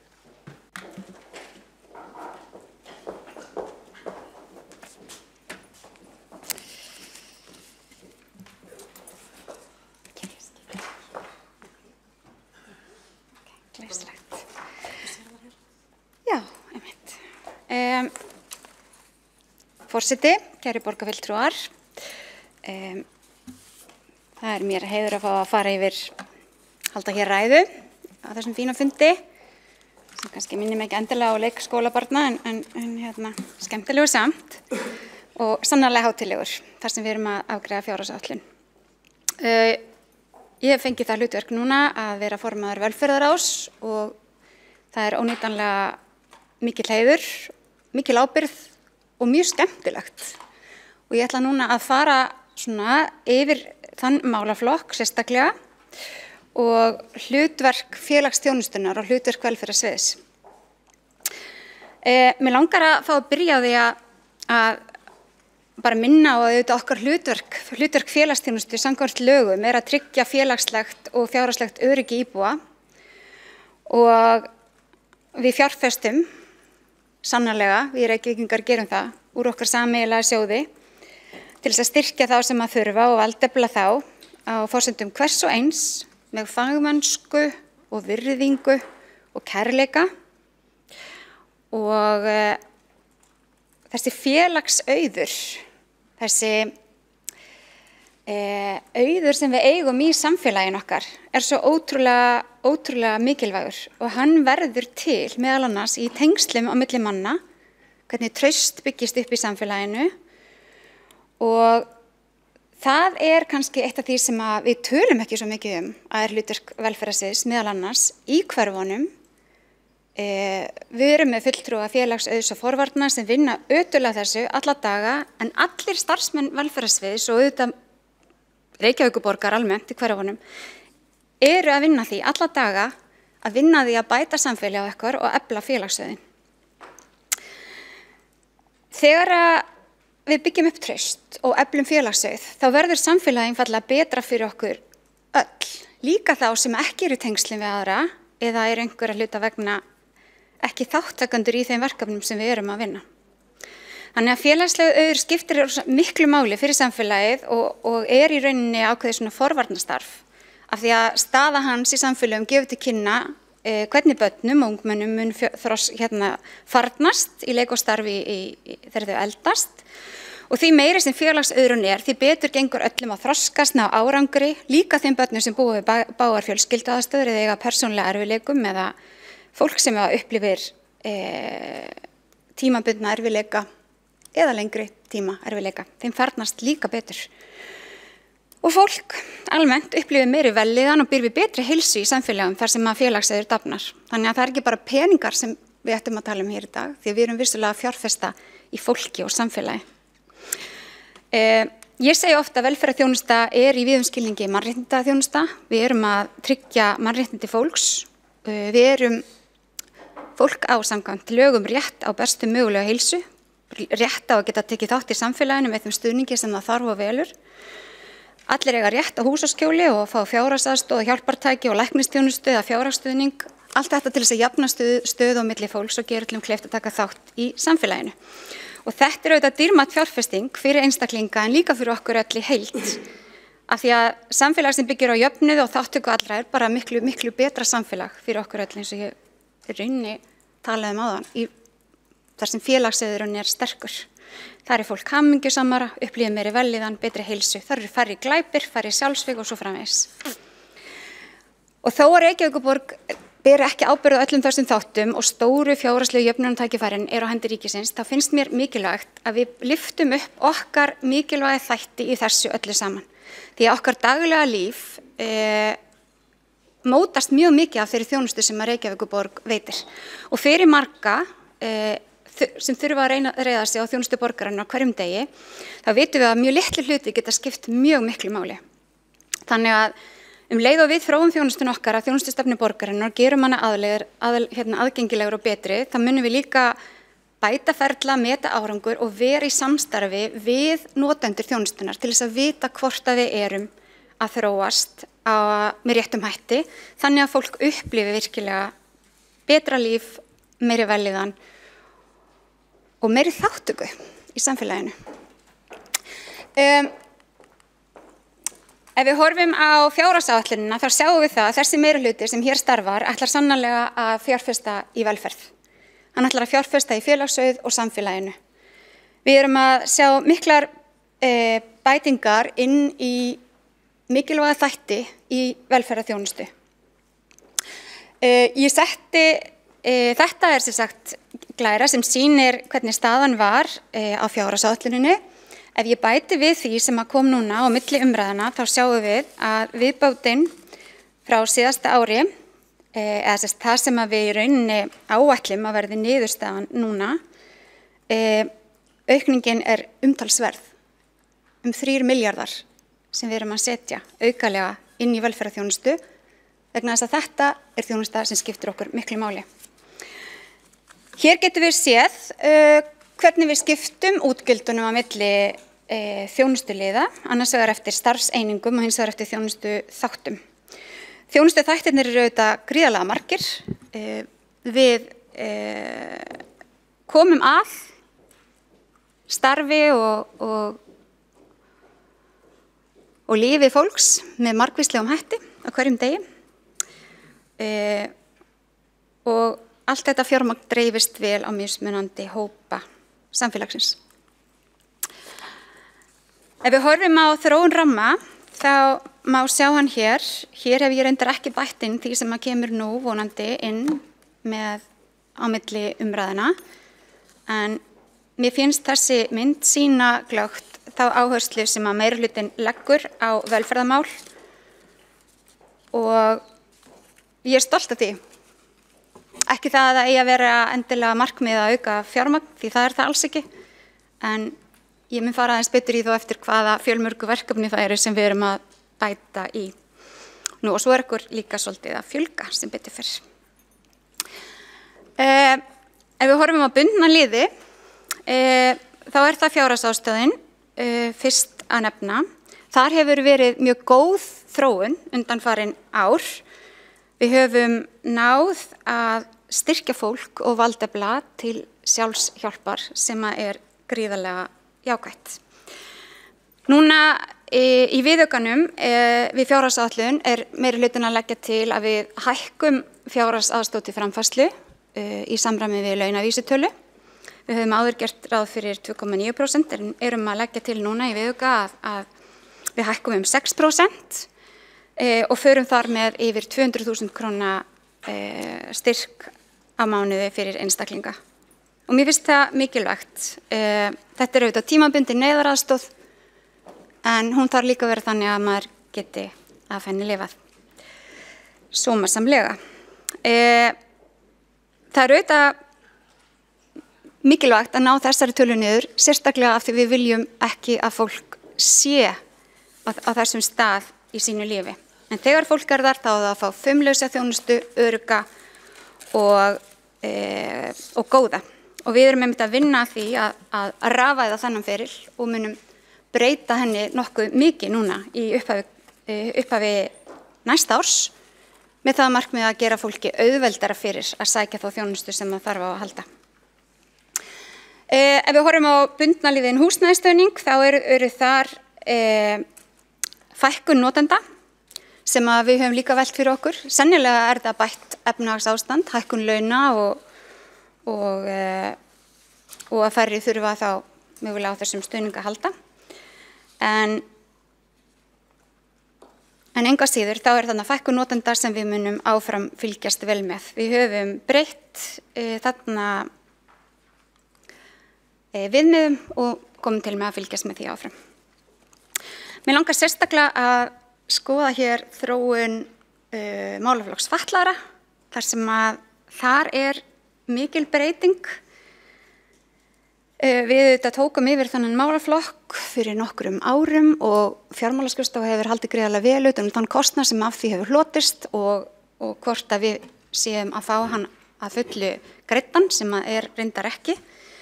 En við að engu að síður sýnum metnað í þjónustu við fatlað fólk. Við erum ekki að draga úr þjónustunni, við höldum utanum þann kostnað sem að við leggjum í málaflokkin umfram, þar sem að við fáum og ef við sjáum hérna á milli ára þá eru viðbæturnar umtalsverðar. Og það sama á í rauninni við sviðið í heild. Þetta eru mjög mikilvæg verkefni sem að við erum að fá fjármagn inni á næsta ári. Það eru uppbyggingaráætlun í sérstökum húsnæðisúrræðum sem eru fyrir fatlað fólk gríðarlega mikilvægt. Vinnumiðuð stoðþjónusta, stefnumótun sem við unnum á síðasta vori og var samþykkt í maí, þar sem að við munum stórauka atvinnutækifæri fyrir fatlað fólk. Færanleg stuðningsþjónusta, liðsaukin, þar sem að fatlað fólk fær þjónustu þangað sem þar sem það kýs að búa.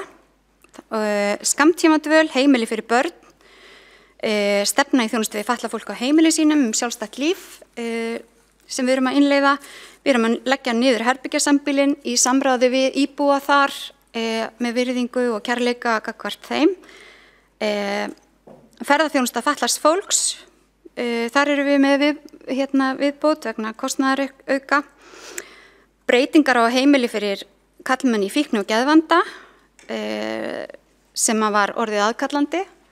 Þessir karlmenn búa núna á Víðinesi á meðan verið að gera þeirra heimili betri.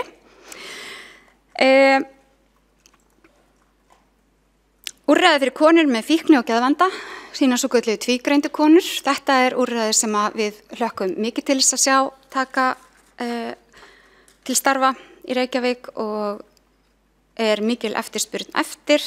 Sama þjónusta við heimilislausa, aðgerðaáætlun í barnavernd og ýmislegt fleira.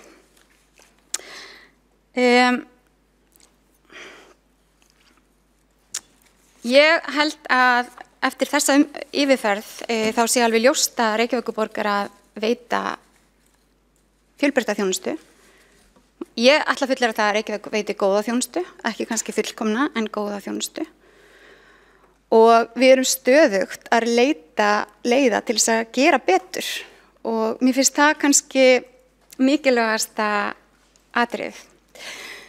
Af því að samfélagið alltaf að breytast og þarfirnar og kröfurnar þjónustu eru alltaf að breytast og það gott og þess vegna þurfum við að skapa starfsmönnum og notendum þjónustuna tækifæri til þess að skapa saman þessa samsköpun sem að fyrrverandi formaður velferðarráðs talaði svo oft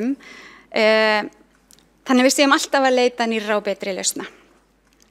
Og við erum að gera það, við erum að vinna með þjónustumiðstöð, rafrænni þjónustumiðstöð að rafvæðingu umsóknum þjónustuna og bestun ferla.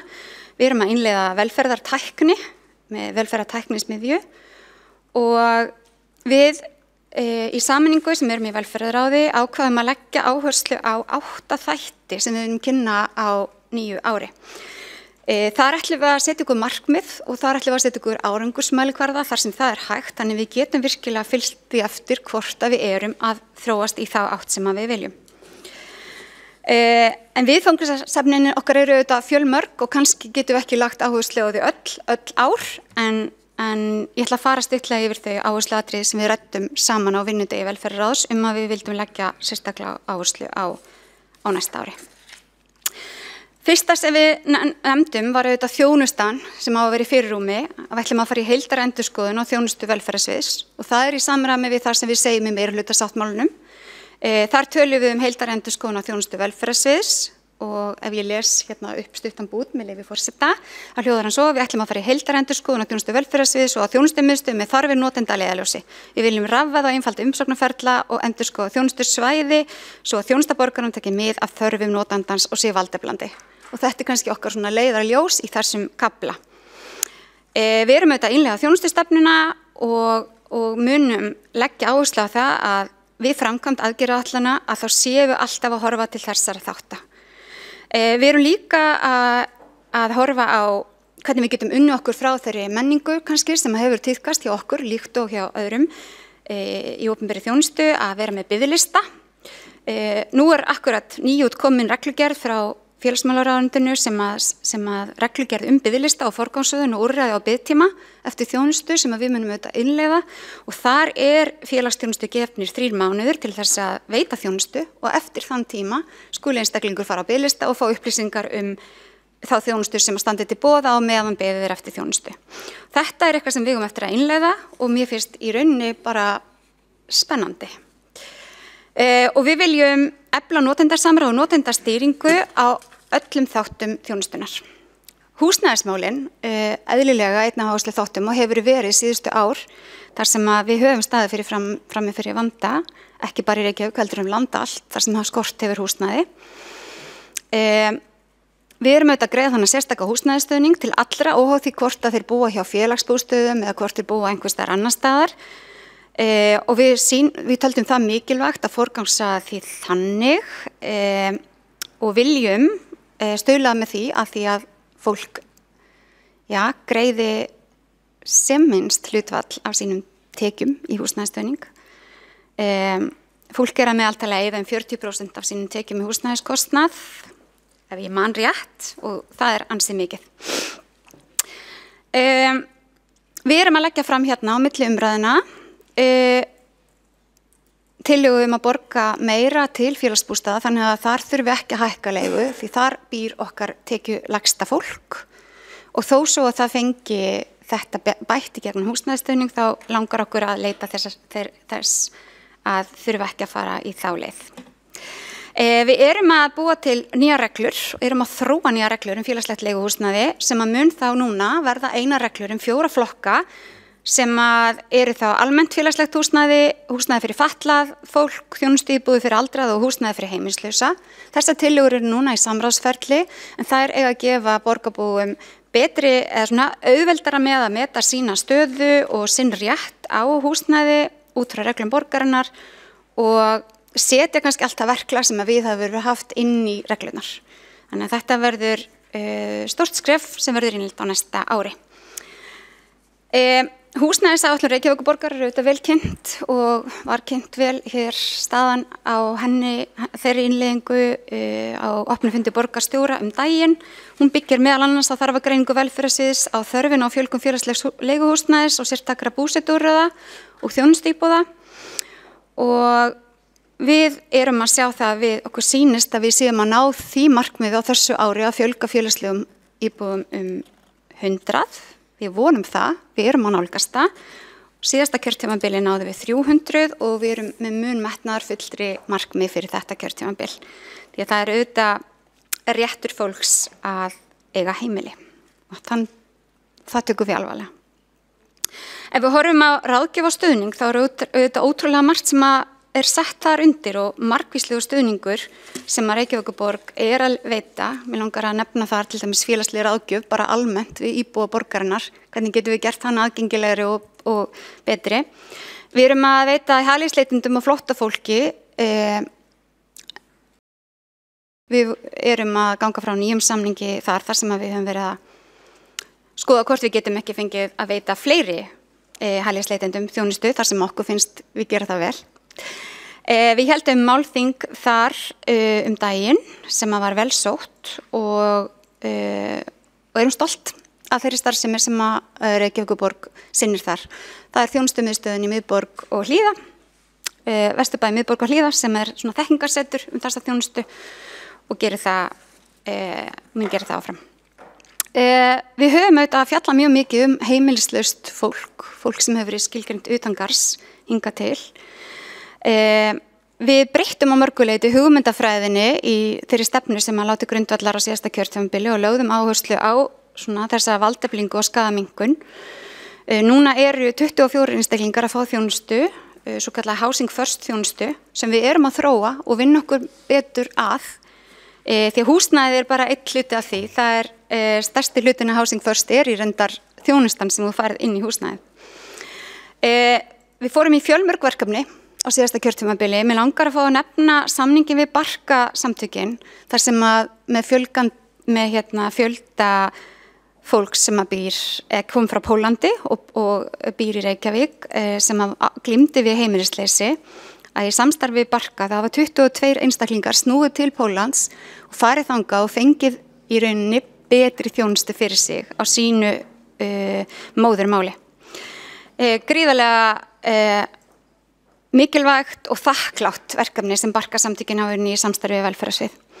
Við styrktum líka vettvangs- og ráðgjafateymið með auknum stöðugildum og námskeiðum á fræðslu og fengum erlenda aðila til að hjálpa okkur til þess að mæta þeirri áskorun sem að þarna var. Við keyptum íbúðir og húsnæði, neyðarhúsnæði og vorum núna daginn að festa kaup á neyðarskili fyrir unga kalla í neyslu, eitthvað sem við ræddum mikið á síðasta vetri að þyrfti.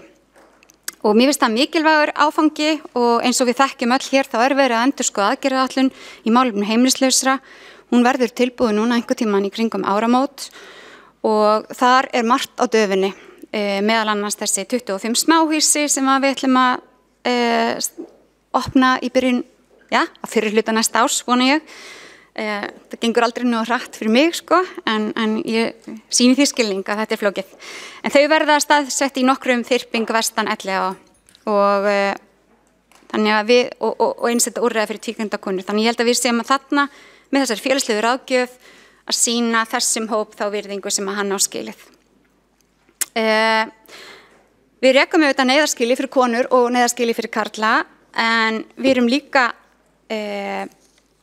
með 65 úrræði þar sem fólk í virkri neyslu býr, sem við tölum ekkert mikið endilega en það það einkamál fólks í rauninni. Þangað sinnir vettvangs- og ráðgjafateymið þjónustu og við rekum einnig áfangaheimili eða réttara sagt styrkjum slík heimili þar sem eru 130 pláss, þar sem að fólk sem þarf stuðning á leið sinni út í samfélagið fær hann þar. Við erum í þessi málaflokki eins og svo mörgum öðrum í miklu samstarfi við grasrótarsamtök og þriðjugeirann og ég langar bara að fá að nefna þar Hjálpræðisherinn og Samhjálp og Rauða krossinn og SÁÁ. Við erum í miklu samstarfi við alla þessi aðila og þeir eru að veita gríðarlega mikilvæga þjónustu. Og við erum að áætla kostnaðinn árið 2019 í þjónustu bara við þannan hóp fólks 1,2 milljarð króna. Og það bara mikilvægt eins og ég sagði. Þetta hópur sem við þurfum að sinna vel. Geðheilsustöð Breiðholts annað svona verkefni sem hefur þróast í þessari ráðgjöf. Við sáum að þar var hægt að gera betur og að frumkvæmi geðteymis heimahjúkrunar í Breiðholti var svona unnið að þessu verkefni að samtvinna geðteymi og þjónustumiðstöð og Landspítala og heilsugæslu.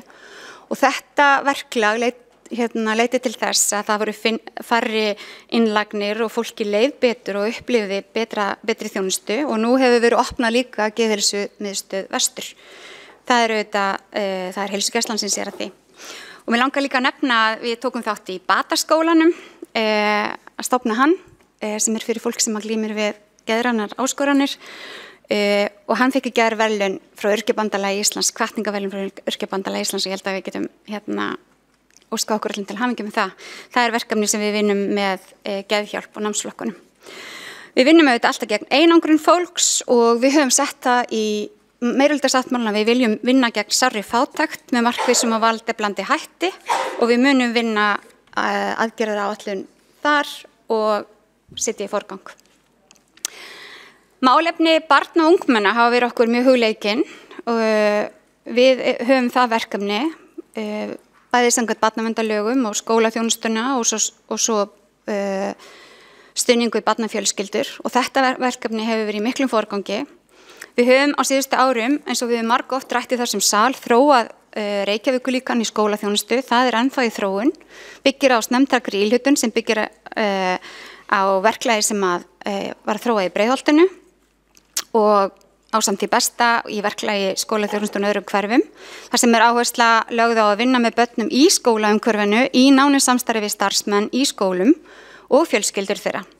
Þetta er auðvitað samvinnuverkefni félagsþjónustu, barnaverndar, heilsugæslu, skóla- og frístundasviðs og fjölskyldna og við munum þróa þetta verklega enn frekar á næsta ári. Þetta er líka hluti af menntastefnu nýsamþykktri. Okkur langar að þróa stuðningu við börn og börnafjölskyldur svolítið í átt við það sem hefur verið gert í Danmörku, svo kallað herninglíkan sem að meðal annars Fljótsdalshérað og fleiri aðilar hafa unnið að hér á Íslandi með góðum árangri. Þið sjáið í fjárhagsáætlun styrkingu til barnaverndar en við fórum í úttakt þar á þjónustu og verkferlum og þar er styrkingin mjög mikilvæg þannig að við séum að efla barnavernd og færa hana nær börnunum í borginni.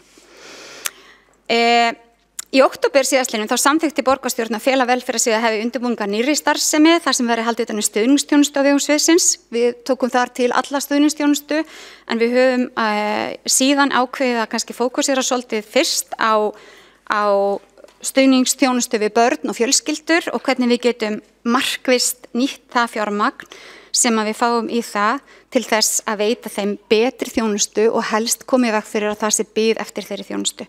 Við héldum á síðastliðið föstudag málþing velferðarsvið þetta þar sem við fengum bæði notendur þjónustunar og þjónustu veitendur og starfsfólk borgarinnar og fleiri aðila til þess að bara velta þessu upp með okkur. Hvernig erum við að gera þetta, hvað erum við að gera vel, hvað þurfum við að gera betur og við munum sannarlega vinna úr því málþingi og öllum þau gögnum sem við höfum til þess að gera þetta enn betur. Eitt af því sem við fórum í gegnum var til dæmis þetta foreldrafærni námskeið PMT. Það var faðir sem sagði frá því hvernig það að fá slíkt námskeið fyrir fjölskylduna og við höfum verið að reyna að forgangsraða fjármagn í það og það kannski eitt af því sem við gætum gert enn meira þegar við erum með stuðningsþjónustuna á einum stað, því þá verður ekki biðlistar í hverju hverfi, heldur þetta bara miðlægt og við getum bara boðið upp á námskeið nokkuð þétt. Við erum að leggja áherslu á að fara í markvissar aðgerðir gegn kvíða, sjáum aukningu á kvíða, sérstaklega meðal stúlkna og við bíðum eftir því að fá að fara að skima fyrir kvíða og þunglyndiseinkennum meðal allra barna í 9. bekk eins og við gerðum í byrjun síðasta kjörtímabils þar til að persónuvernd gerði við það athugasemd. Nú höfum við fengið heilsugæsluna í lið með okkur sem ætlar að halda utan um þetta og við vonumst til þess að geta farið í það og boðið þá þeim börnum sem að skora hátt og kvarða, það þýðir ekki að þau séu með kvíða eða þunglyndi en þau skora og kvarða, boðið þeim stuðning og fjölskyldum þeirra. Það eru auðvitað ótrúlega margt sem í gangi, það erfitt að velja úr hvað maður á að tala því það svo mörg verkefni sem Reykjavíkurborg vinnur að. Við getum nefnt tilraunaverkefnið í Breiðholti þar sem unnið með fjölskyldum sem greinir með félagslega vanda og fátækt í lengri tíma. TUF-verkefnið líka í Breiðholti sem nú verið að innleiða í fleiri hverfum þar sem við erum að vinna því að þáttaka barna, unglinga og fjölskylda í samfélaginu aukist og börnin taki þátt í íþróttum og tómstundastarfi. Bæði gríðarlega mikilvæg verkefni, við erum í ótrúlega skemmtilegu verkefni og árangursríku í Laugardalnum þar sem að ungu fólki sem í áhættu fyrir brottfallsáhættu, getur maður sagt, sem þurfa stuðning inn í framhaldsskóla fyllt áfram af félagsþjónustu aðilanum sínum inn í framhaldsskólan. Það kannski styður það áhugamál mitt persónulega stefnumál að framhaldsskólinn að vera á vettvangi sveitarfélagana og helst skólaskylda til 18 ára, en það bara mitt sko. Finnar hafa verið að fóta sig í þá leið og það sýnir bara að það næst betra utanumhald, fólk sem þekkir þig frá leikskóla þangað til þú verður fullorðin og styður þig alla leið.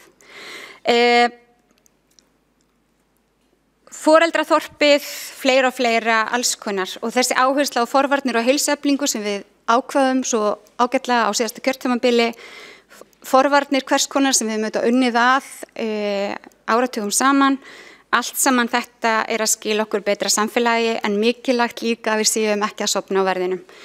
Við útlitum nýlega úr forvarnarsjóði og velferðarráð núna að vinna styrkveitingum sínum og þar mun þess sjást merki að við erum áfram að leggja á áherslu á forvarnir og félagsauð.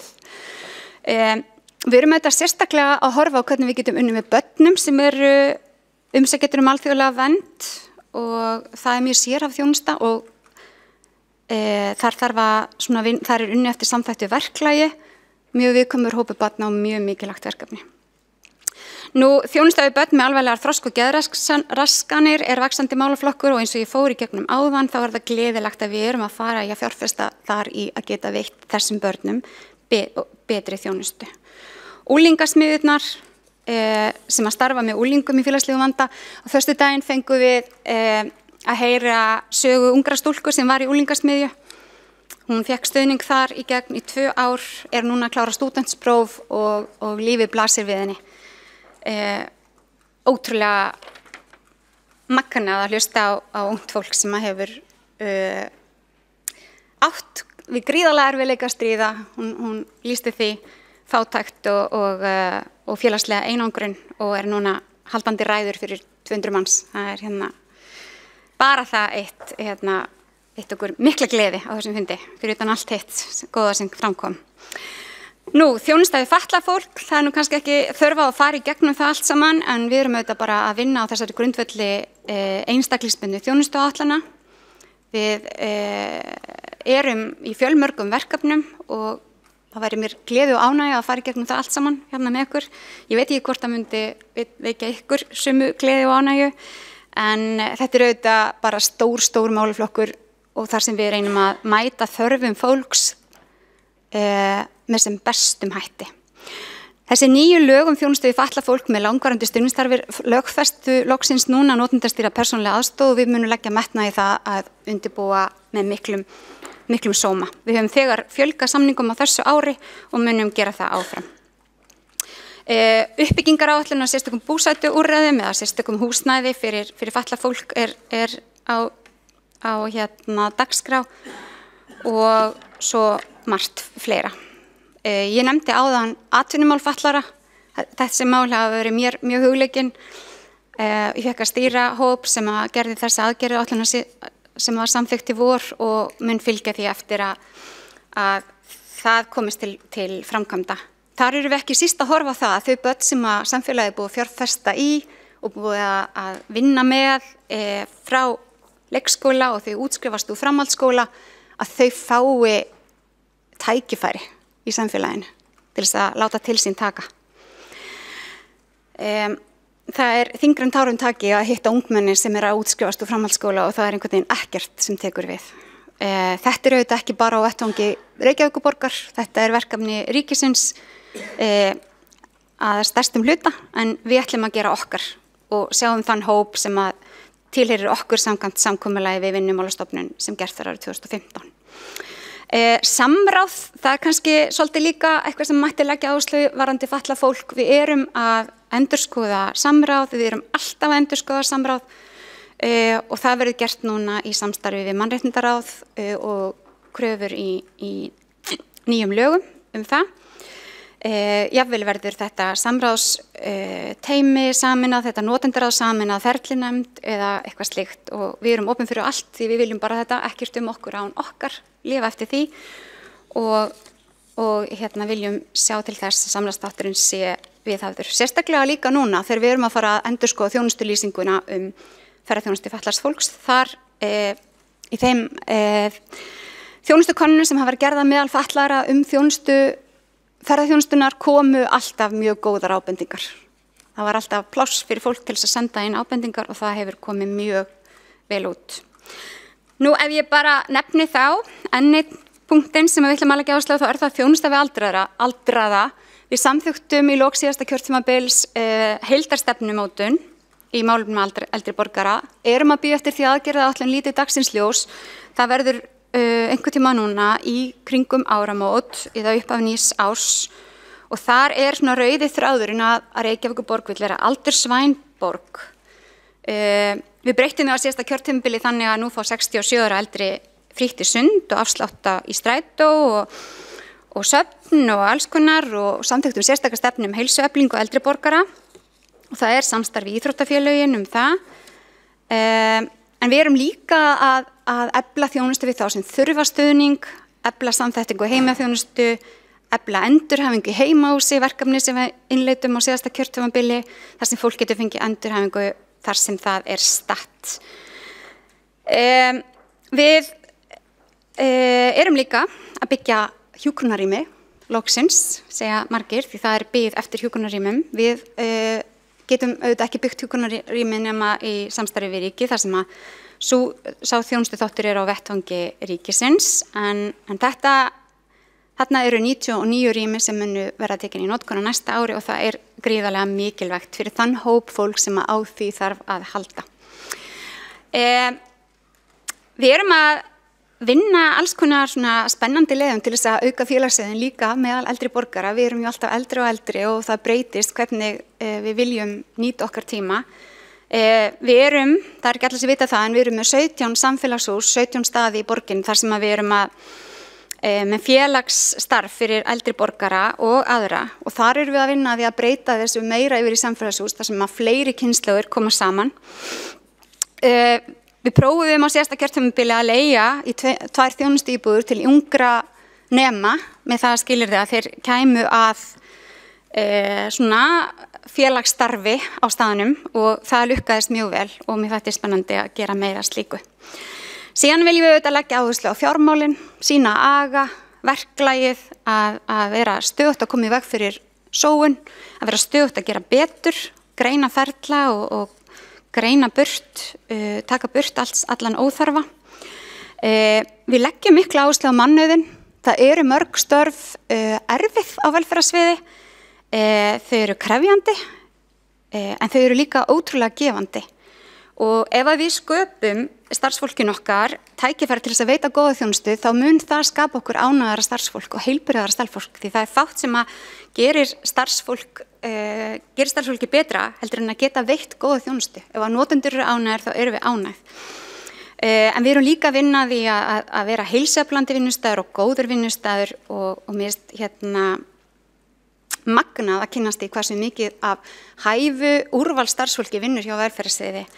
Og langar eiginlega bara að fá að þakka þeim öllum fyrir ómetanlegt starf í þágu okkar allra. Í meirihlutasáttmálum kemur fram að heilsa og vellíðan verði höfð að leiðarljósi í allri stefnumótun. Það finnst mér mikilvægt og ég held að við eigum að sammælast það að allt sem við gerum, við eigum alltaf að hugsa hvaða áhrif hefur þetta á heilbrigði og vellíðan íbúa. Því að það sem við erum að gera þarna eru þetta að búa til góða borg, þar sem fólki finnst gott að búa og þar sem fólki líður vel. Og við erum að fá mælingar á vellíðan bæði frá embætti landlæknis sem að greinir vellíðan niður á mismunandi hverfi borgarinnar og við getum borið saman borgina vellíðan íbúa borgarinnar okkar sjálfra saman við önnur landsvæði á Íslandi. Rannsókn greining gerir greiningu á hverju ári í skólanum. Við erum að fá tölur þar sem við erum að nota og við erum að nýta þetta meira og segja að þarna er okkar leiðarljós. Horfum á það sem að skiptir íbúa mestu máli, sem er vellíðan og heilbrigði, samskipti og gott samfélag. Ég ætla örstutt að koma því að aðgerðaáætlun gegn ofbeldi var samþykkt í vor, þar sem ég líka formaður ofbeldisvarnarnefndar. Mér finnst ástæðulaust að fara í gegnum hana, en ég hvet ykkur öll til þess að lesa hana. Það eru metnaðarfull atriði þar sem að farið er í gegnum, sem að við höfum almennt sammælst Við vorum einmitt við Örn Þórðarsson, varaformaður ofbeldisvarnarnefndar, vorum einmitt á fundi í gær, þar sem við fórum yfir nokkur mjög aðkallandi verkefni og mér hefur þótt að mjög mikilvægt að borgarstjórn hefur almennt verið mjög samtaka og samstíga í því að vinna gegn öllu ofbeldi hvar sem það kann að finnast í borginni. Borgarfulltrúi Heiða Björk Hilmisdóttir lokið máli sínu og borgarfulltrúi Björn Gíslason hefur óskað eftir að veita andsvar við ræðunar.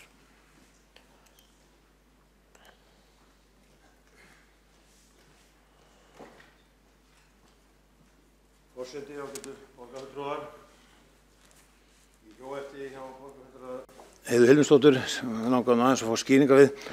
Það var semst talað aldursvenna borg og nefndi það erindi sínu og að fara yrði aðgerðir með það markmið að draga úr félagslegri einangrun. Ég var ekki varfið að yrði sett neinn markmið það fram eða hvernig þetta gert. Svona, hún geti skýrt aðeins betur út. Og jafnframt þar sem að farið yrði í heildarendurskoðun og starfsemi félagsmiðstöðva fyrir eldri borgara og þá hver áformin og hvernig. Hjó eftir þessu. Og fá kannski einnig skýringar á heimaþjónustu sem hefur verið mismunandi milli hverfa og hvort að það sé ekki stefnarinn að laga það.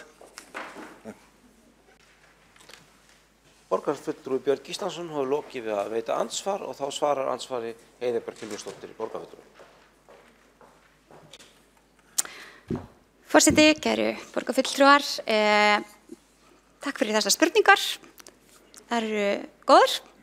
Aldursvæn borg er stefna sem að við tókum, eða svona verkefni á vegum Alþjóðaheilbrigðisstofnunar sem við höfum tekið þátt í. Við mættum ef til vill vera örlítið skýrari með hvernig við vinnum að því markmiði. Það er eitt af því sem að kemur fram í nýsamþykktri stefnu þjónustu við eldri borgara, sem að aðgerðaáætlunin verður birt í upphafi næsta árs. Þannig að þá sjáum við betur nákvæmlega í hverju þær aðgerðir felast. En hópurinn sem að vann þessa stefnumótun er að klára þá aðgerðaáætlun. Varðandi samfélagshúsin þá höfum við verið að þróa þetta í samráði við þá aðila sem að sækja þessar félagsmiðstöðvar. Það hefur kannski verið svolítið frumkvöðlastarfsemi hvað þetta varðar hérna í miðborginni og tekist einstaklega vel. Og þetta er eitthvað sem gerist ekki hratt, en okkur finnst spennandi kannski að búa til hóp á komandi ári, þverpólitískan hóp með notendum og skoða hvernig getum við nýtt þessi hús betur. Hvernig getum við átt betra samtal og fleiri skemmtilega stundir þarna, óháð aldri. Því að þetta hefur kannski einskorðast svolítið við bara eldri borgarana, en þeim finnst ekkert verra að þarna komi yngra fólk líka. Verandi heimaþjónustuna, þá það rétt. Það einn af þessum þáttum sem eru greiddir, það fer fjármagn í hvert hverfi til heimaþjónustu og þar getur verið mismunandi bið eftir því hvernig staðan á þeim lið í hverju hverfi. Það bagalagt. Þetta kannski það sem við erum svolítið að reyna að mæta með stuðningsþjónustunni með því að taka þann pott svolítið miðlægt og veita stuðningsþjónustu miðlægt. Ég ætla ekki að segja hvort við gerum það líka með heimaþjónustuna, en við reynum að jafna þetta eins og nokkur kostur Borgarfulltrúi Heiða Björk Hilmisdóttir hefur lokið við að svara andsvari. Og næst hefur óskað eftir að taka til máls Kolbrún Baldursdóttir, borgarfulltrúi.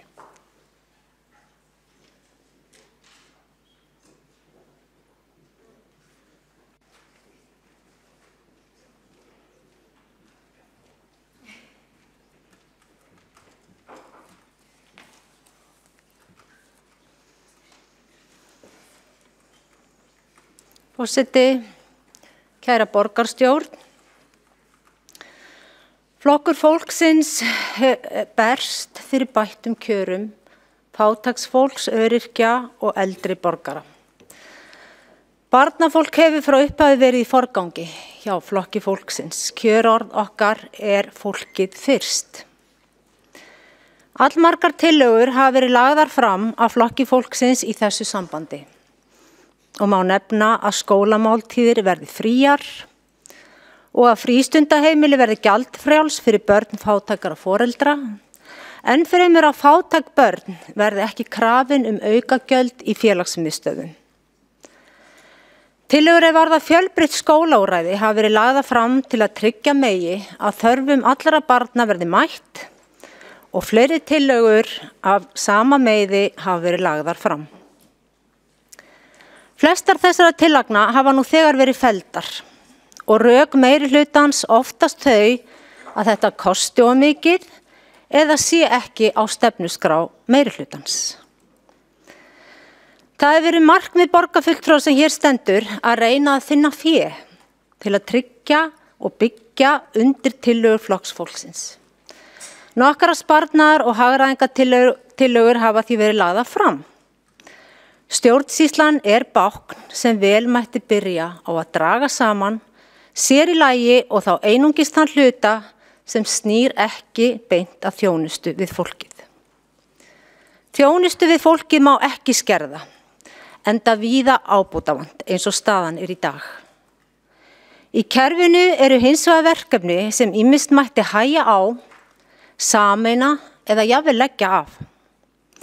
Eins hefur verið bent á að einfalda og hagræða mætti margt sem heyrir undir skólasviðið, meðal annars því sem lýtur að þjónustumiðstöðunum, en þar ýmislegt sem að betur mætti fara. Sem dæmi þær sem millistykki, milli skólana og sálfræðingana óþarfi. Vel mætti skoða að sameina einhverja þjónustumiðstöðvar. Flokkur fólksins hefur lagt fram fyrirspurnir til að fá upplýsingar kostnað ýmissa þátta og í kjölfarið komið með tillögur sem snúið hafa að því að draga úr kostnaði. Hér má nefna þætti eins og veislur og móttökur, ferðir og dagpenningar á ferðum. Síðast en ekki síst skal nefna stór sem smá verkefni sem farið hafa fram úr fjárhagsáætlun. Og fyrir framúrreksturinn mætti gera mikið fyrir börnin, öryrkja og eldri borgara. En nú langar mig að fara nánar í þau verkefni sem ég var kosin til að halda á lofti eða reyna að hafa áhrif á til breytinga til bóta. Og mig langar að byrja á því að leggja fram tillögu hér í borgarstjórn í dag í þessari annari umræðu fjárhagsáætlun. Og hún svona. Flokkur fólksins leggur til að borgarstjórn samþykki að gjaldskrá vegna skólamáltíða í grunnskólum verði lækkuð 1/3 og að tekjulækkun sviðsins sem talin nema 361 milljóna króna 2019 verði mætt með auknum fjárheimildum sem komi að kostnaðarliðnum ófyrirséðu, númer 09205. Gjaldskráin verður 9.796 krónur á mánuði frá 1. janúar 2019 miðað við samþykkt borgarstjórnar við fyrri umræðu. Tillagan verði hún samþykkt felur í sér að gjaldskrá máltíða í grunnskólum yrði 6.563 krónur. Í greinargerð með leyfi forseta, mikilvægt að börn sitji við sama borð þegar kemur að grunnþörfum eins og að fá að borða. Efnahagsstaða foreldra misjöfn. Sumir foreldrar hafa ekki efni á að kaupa skólamáltíð fyrir börn sín. Eina leiðin til að tryggja að ekkert barn sé svangt í skólanum að stuðla að því með öllum ráðum að foreldrar þeirra hafi ráð á að kaupa handa skólamáltíðir. Börnum á ekki að vera mismunað vegna fjárhagsstöðu foreldra þeirra. Fordæmi nú þegar fyrir lækkun gjaldskólamáltíða í öðrum sveitarfélögum og ætti Reykjavík ekki að láta sitt eftir liggja. Áður hefur Flokkur fólksins lagt fram tillögu fríar skólamáltíðir en sú tillaga var felld á fundi skóla- og frístundaráðs í ágúst. Fram hefur komið í svari sviðsstjóra skóla- og frístundaráðs að þessi aðgerð muni lækka tekjur sviðsins 361 milljóna króna á ári. Borgarfulltrúi Flokks fólksins kallar hér til ábyrgðar borgarstjórn og gerir því þá tillögu að þessi upphæð verði tekin af liðnum ófyrirséðu. Í framhaldi vil ég nefna að svo aðgerð að lækka gjald skólamáltíða eftir því sem ég man best eitt af kosningaloforðum Vinstri grænna. Og eins og við kannski munum þá hafa þeir flokkar sem nú ráða ríkjum í borginni, allavega Samfylkingin og Vinstri grænir, ætíð gefið sig út fyrir að vera jafnaðarflokkar. Flokkar sem hafa margsinnis lýst yfir vilja til að minnka kjaramun ríkara og fátækra og bæta hag þeirra verst settu. Engu að síður staða margra í Reykjavík virkilega slæm. Fyrst skal nefna þá alvarlegu stöðu húsnæðisvandans, uppsafnaða vanda til margar ára sem loksins núna farið að gera eitthvað í til að bæta. Árum saman var ekki byggt nóg, félagsbústaðir keyptu ekki nóg og enn eru tæplega 1000 á biðlista eftir húsnæði. Víst rétt að þetta horfi til betri vegar, en það mun taka tíma að snúa við þeirri óheilla þróun sem komin var af stað. Að verið sé að bæta úr ástandinu nú þurrkar auk þess ekki út þá staðreynd að tugir fjölskyldna hafa átt verulega erfið ár þegar kemur á húsnæðismálum. Og hverjir líða þar mest? Það eru börnin.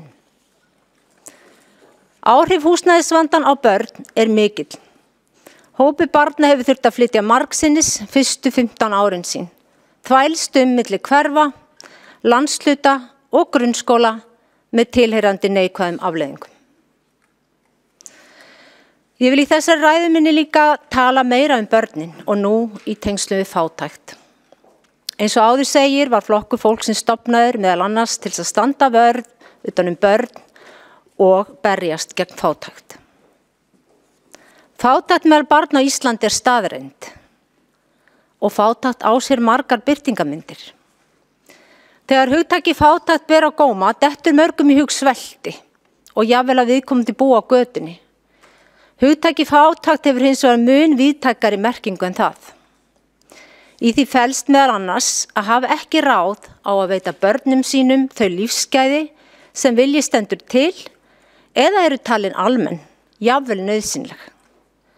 Börn einstæðra foreldra og foreldra sem hafa lægstu launin eru líklegust til að vera hluti af þessum hópi. Foreldrar sem eru aðþrengdir fjárhagslega þurfa eðli málsins samkvæmt að forgangsraða ef endar ná ekki saman. En við lifum ekki án þess að grunnþörfum okkar verði fullnægt. Þak yfir höfuðið og mat á diskinn. Í mörgum tilfellum fer stærsti hluti launa láglauna fólks í leigu. Ekki einungis 40% eins og framkom áðan hjá borgarfulltrúanum Heiðu Björk Hilmisdóttir, heldur oftar 80% kannski. Staðan í íslensku samfélagi í dag er svo að það geta ekki allir tryggt fjölskyldu sinni öruggt húsnæði eða mat á borðið á hverjum degi. Undanfarin ár hef ég hitt mikið af fátæku fólki og fátækum börnum og hlustað á hver staða þessa fólks er. Mér langar að deila hér stuttri lýsingu frá stúlku, einstæðri móður frá því í maí á þessu ári. Hún sagði mér, við mamma búum í einu litlu herbergi. Mamma og pabbi mistu allt í hruninu. Við áttum fyrirtæki. Ég veit ekki hvenær við fáum íbúð. Ég hlakka mest til að fá íbúð þar sem ég get farið í sturtu. Við höfum ekkert svoleiðis núna. Ég fer í sturtu í sundi þegar ég þarf að fara í bað. Ég veit að það þýðir ekki að kvarta. Það er bara engin peningur til. Ef ég eignast pening, myndi ég svo sem velja mér helst að kaupa mér föndurdót, því að mér finnst svo gaman að föndra. Ég hef sett mig við að vera í fötum úr Rauðakrossbúðunum. Það er allt í lagi á meðan mér er ekki strítt, sagði þessi stúlka sem var á 15. ári. En nú vík ég að leik- og grunnskólamálum. Flokkur fólksins gerir þá kröfu að börn skuli aldrei bíða eftir þjónustu af hverslags tagi. Hér má byrja á því að minnast á mannekluvanda leikskólana sem er ástand sem er ekki líðandi lengur. Á sama tíma og metnaðarfull menntastefna er lögð fram, þar sem fram kemur að fjölga í leikskólum og leikskólarýmum, er ekki einu sinni nægt starfsfólk til að sinna störfum sem nú er í boði. Faghlutfall leikskólan er aðeins 25%, sem er annað stórt áhyggjuefni. Þetta hlutfall er sláandi lágt. Svo virðist sem borgarmeirihlutin hafi engan veginn geta snúið þessu til betri vegar þótt hann hafi reynt. Kíkjum aðeins á raunverulegt dæmi sem mér barst í síðustu viku. Ung einstæð móðir fær ekki leikskólapláss fyrir 1,5 árs barn sitt í sínu hverfi. Jafnvel þótt sérstakar aðstæður sé að ræða. Faðir hafnar öllum samskiptum við barn sitt. Konan var því að fara að vinna þegar barnið var aðeins 7 mánaða. Þar sem 3 mánaða fæðingarorlof föður fékkst ekki flutt yfir á móður.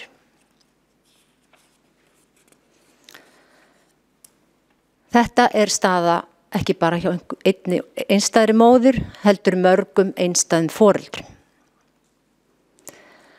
Nú nokkur orðum þjónustu borgarina við börn. Víða eru langir biðlistar í alla mögulega þjónustu varðar börn.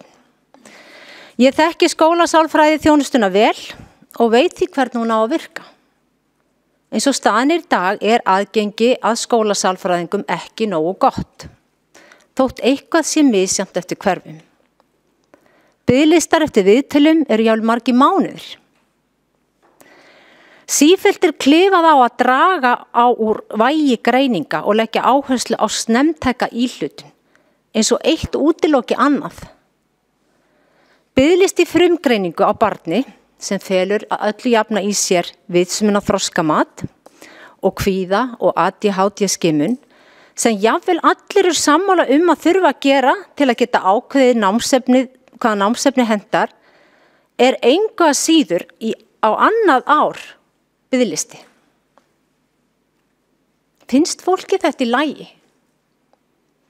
Nú erum við að tala að það er allir sammála að þurfi að greina ákveðið barn, engu að síður þarf það barn að bíða jafnvel á annað ár eftir að fá greininguna. Er þetta í lagi? En á hverju er þetta svona? Ástæðan alveg augljós. Bæði má benda á að fjármagn sé ekki nægt, en einnig þarf ljóslega að skoða skipulag og fyrirkomulag þjónustunar. Það eitthvað þarna sem ekki að virka. Það eru biðlista hvert sem litið í borginni þegar kemur að þjónustu við börn. Bið eftir plássi á frístundaheimili, tómstundaþjónustu, talmeinaþjónustu og fleira mætti telja til. Biðin slæm fyrir öll börn og sérstaklega kemur hún illa við fötluð börn. Allara verst þó óvissan sem þessu fylgir. Foreldrar barna á biðlistum áhyggjufullir. Þau spyrja, hvenær kemst barnið mitt að? Allt þetta sem hér hefur verið nefnt tekur á sig öllu alvarlegri blæ þegar að niðurstöðu nýlegra skýrslu embættis landlæknis sjálfsvígstilraunir og sjálfsvígshugsanir meðal íslenskra ungmenna eru skoðaðar. Fram kemur í þessu niðurstöðum að sjálfskaði stúlkna hefur aukist. Tengsl milli sjálfskaða og sjálfsvígshugsana og sjálfsvígs eru óyggjandi. Rúmlega 9% ungmenna á Íslandi hafa gert tilraun til sjálfsvígs. Í dag eru fleiri stúlkur en drengir sem segjast hafa hugleitt sjálfsvíg og aukning frá árinu 2010. Fleiri drengir en stúlkur á skrá yfir dauðsföll vegna sjálfsvíga á aldrinum 16 til 20 ára. Hlutfall drengja sem gera tilraun til sjálfsvígs stöðugt á meðan hlutfall stúlkna hefur aukist úr 9% árið 2000 í 12% árið 2016.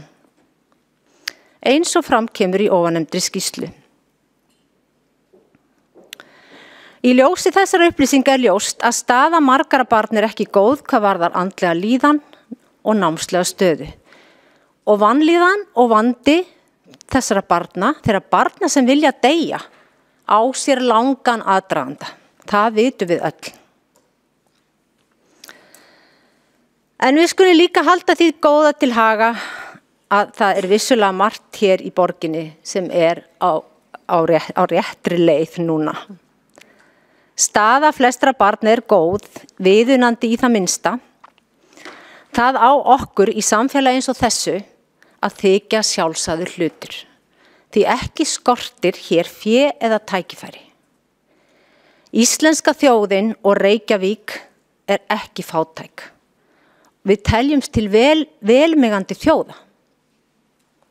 Þess vegna á enginn að þurfa að líða skort. Á vettvangi borgarinnar hægt að gera mikið betur á sviði forvarna og aðgengja þjónustu.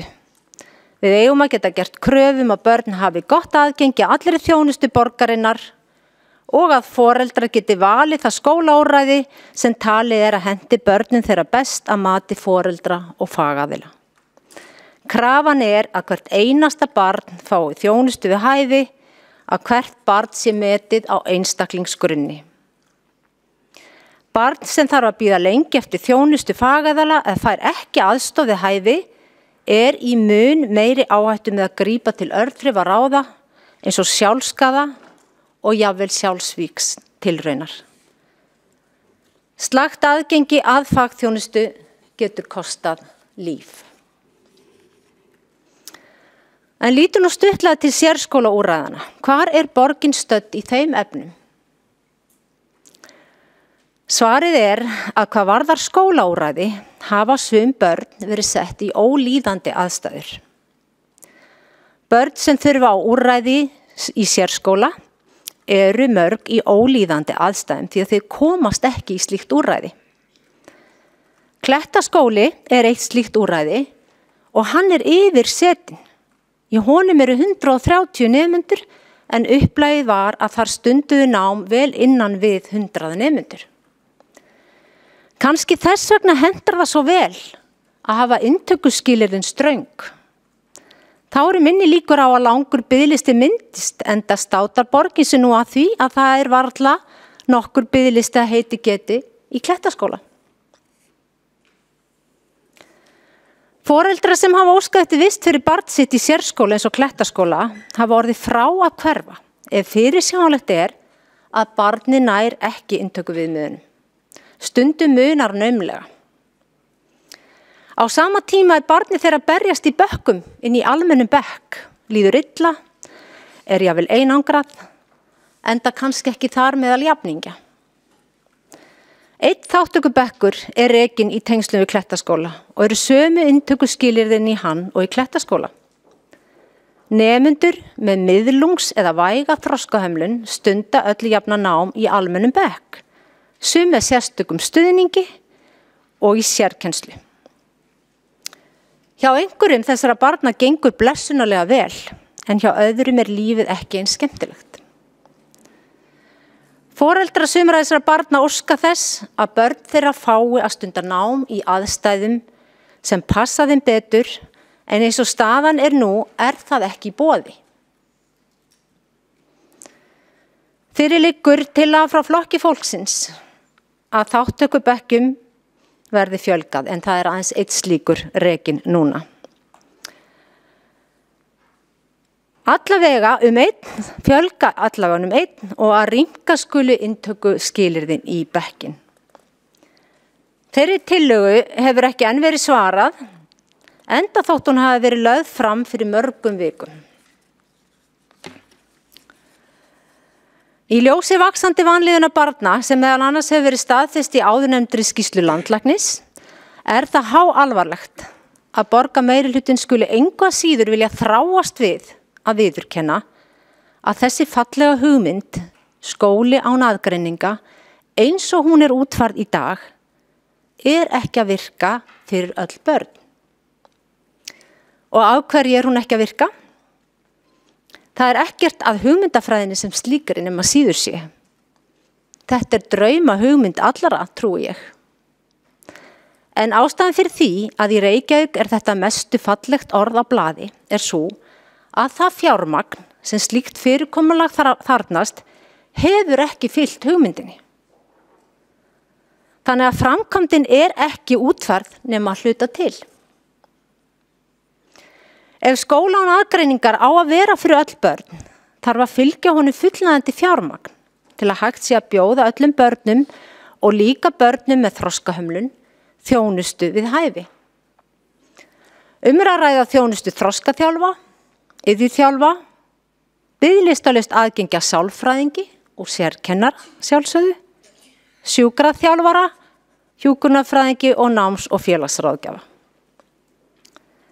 Hið svelta fyrirkomulag, skóli án aðgreiningar þannig í dag að ákveðin hópur barna með væga og miðlungsþroskahömlun skikkuð til að stunda nám í aðstæðum sem ekki passa þeim hvort sem þeim líkar það betur eða verr. Mörg eins og áður sagði einangruð og finna sig ekki aðstæðunum.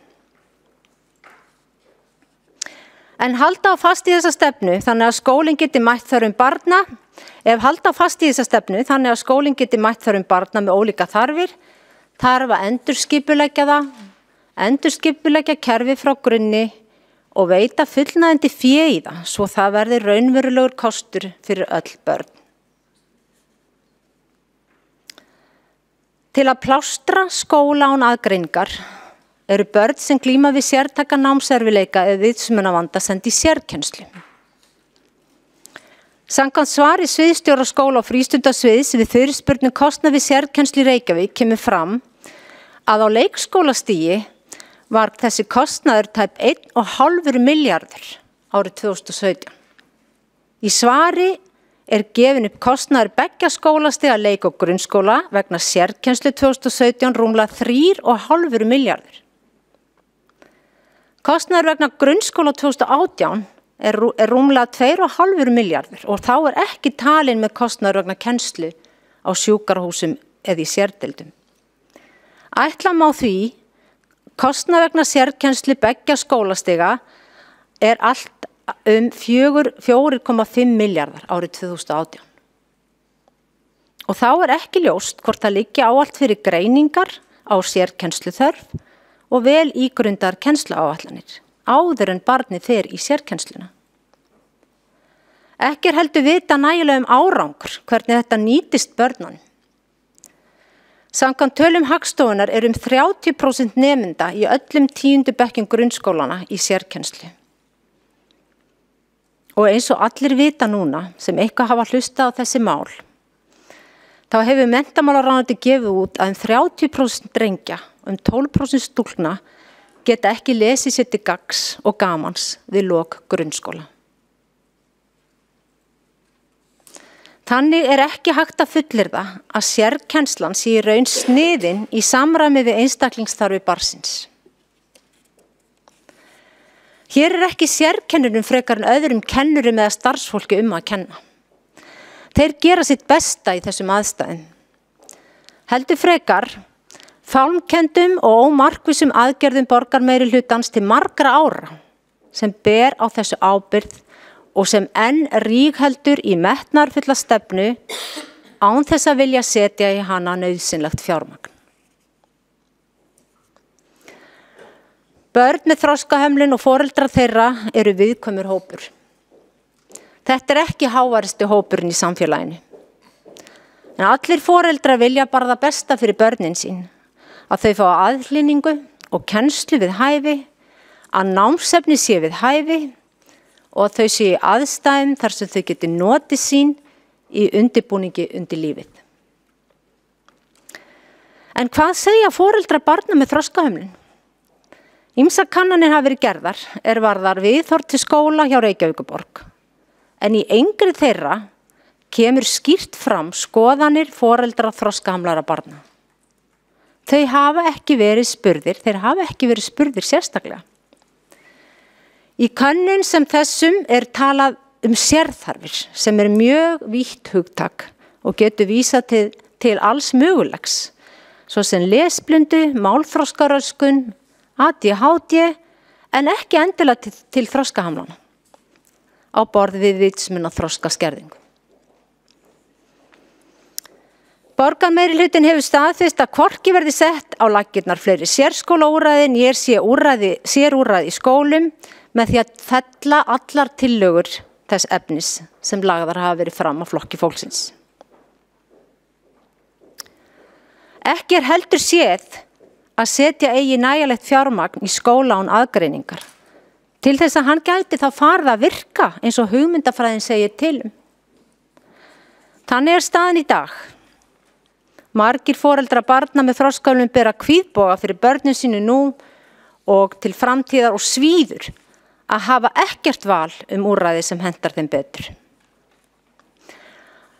Áfram á að þjösnast í þessu málum og rembast við að steypa sem flest börn í sama mót.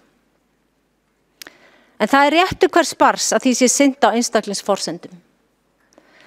Þar sem sérþarfir eru fyrir hendi, þarf að útbúa einstaklingsmiðaða námskrá og námsefni, einstaklingsmiðaða áætlun og enn mikilvægara er að fara eftir áætluninni, bjóða upp á talþjálfun, málörfun fyrir nemendur strax í leikskóla og svo áfram í grunnskólum og tryggja aðgengi að skólastofum og leiksvæðum og bjóða upp á einstaklingsmiðuð rými fyrir þá nemendur sem þurfa til dæmis að komast í rólegra umhverfi.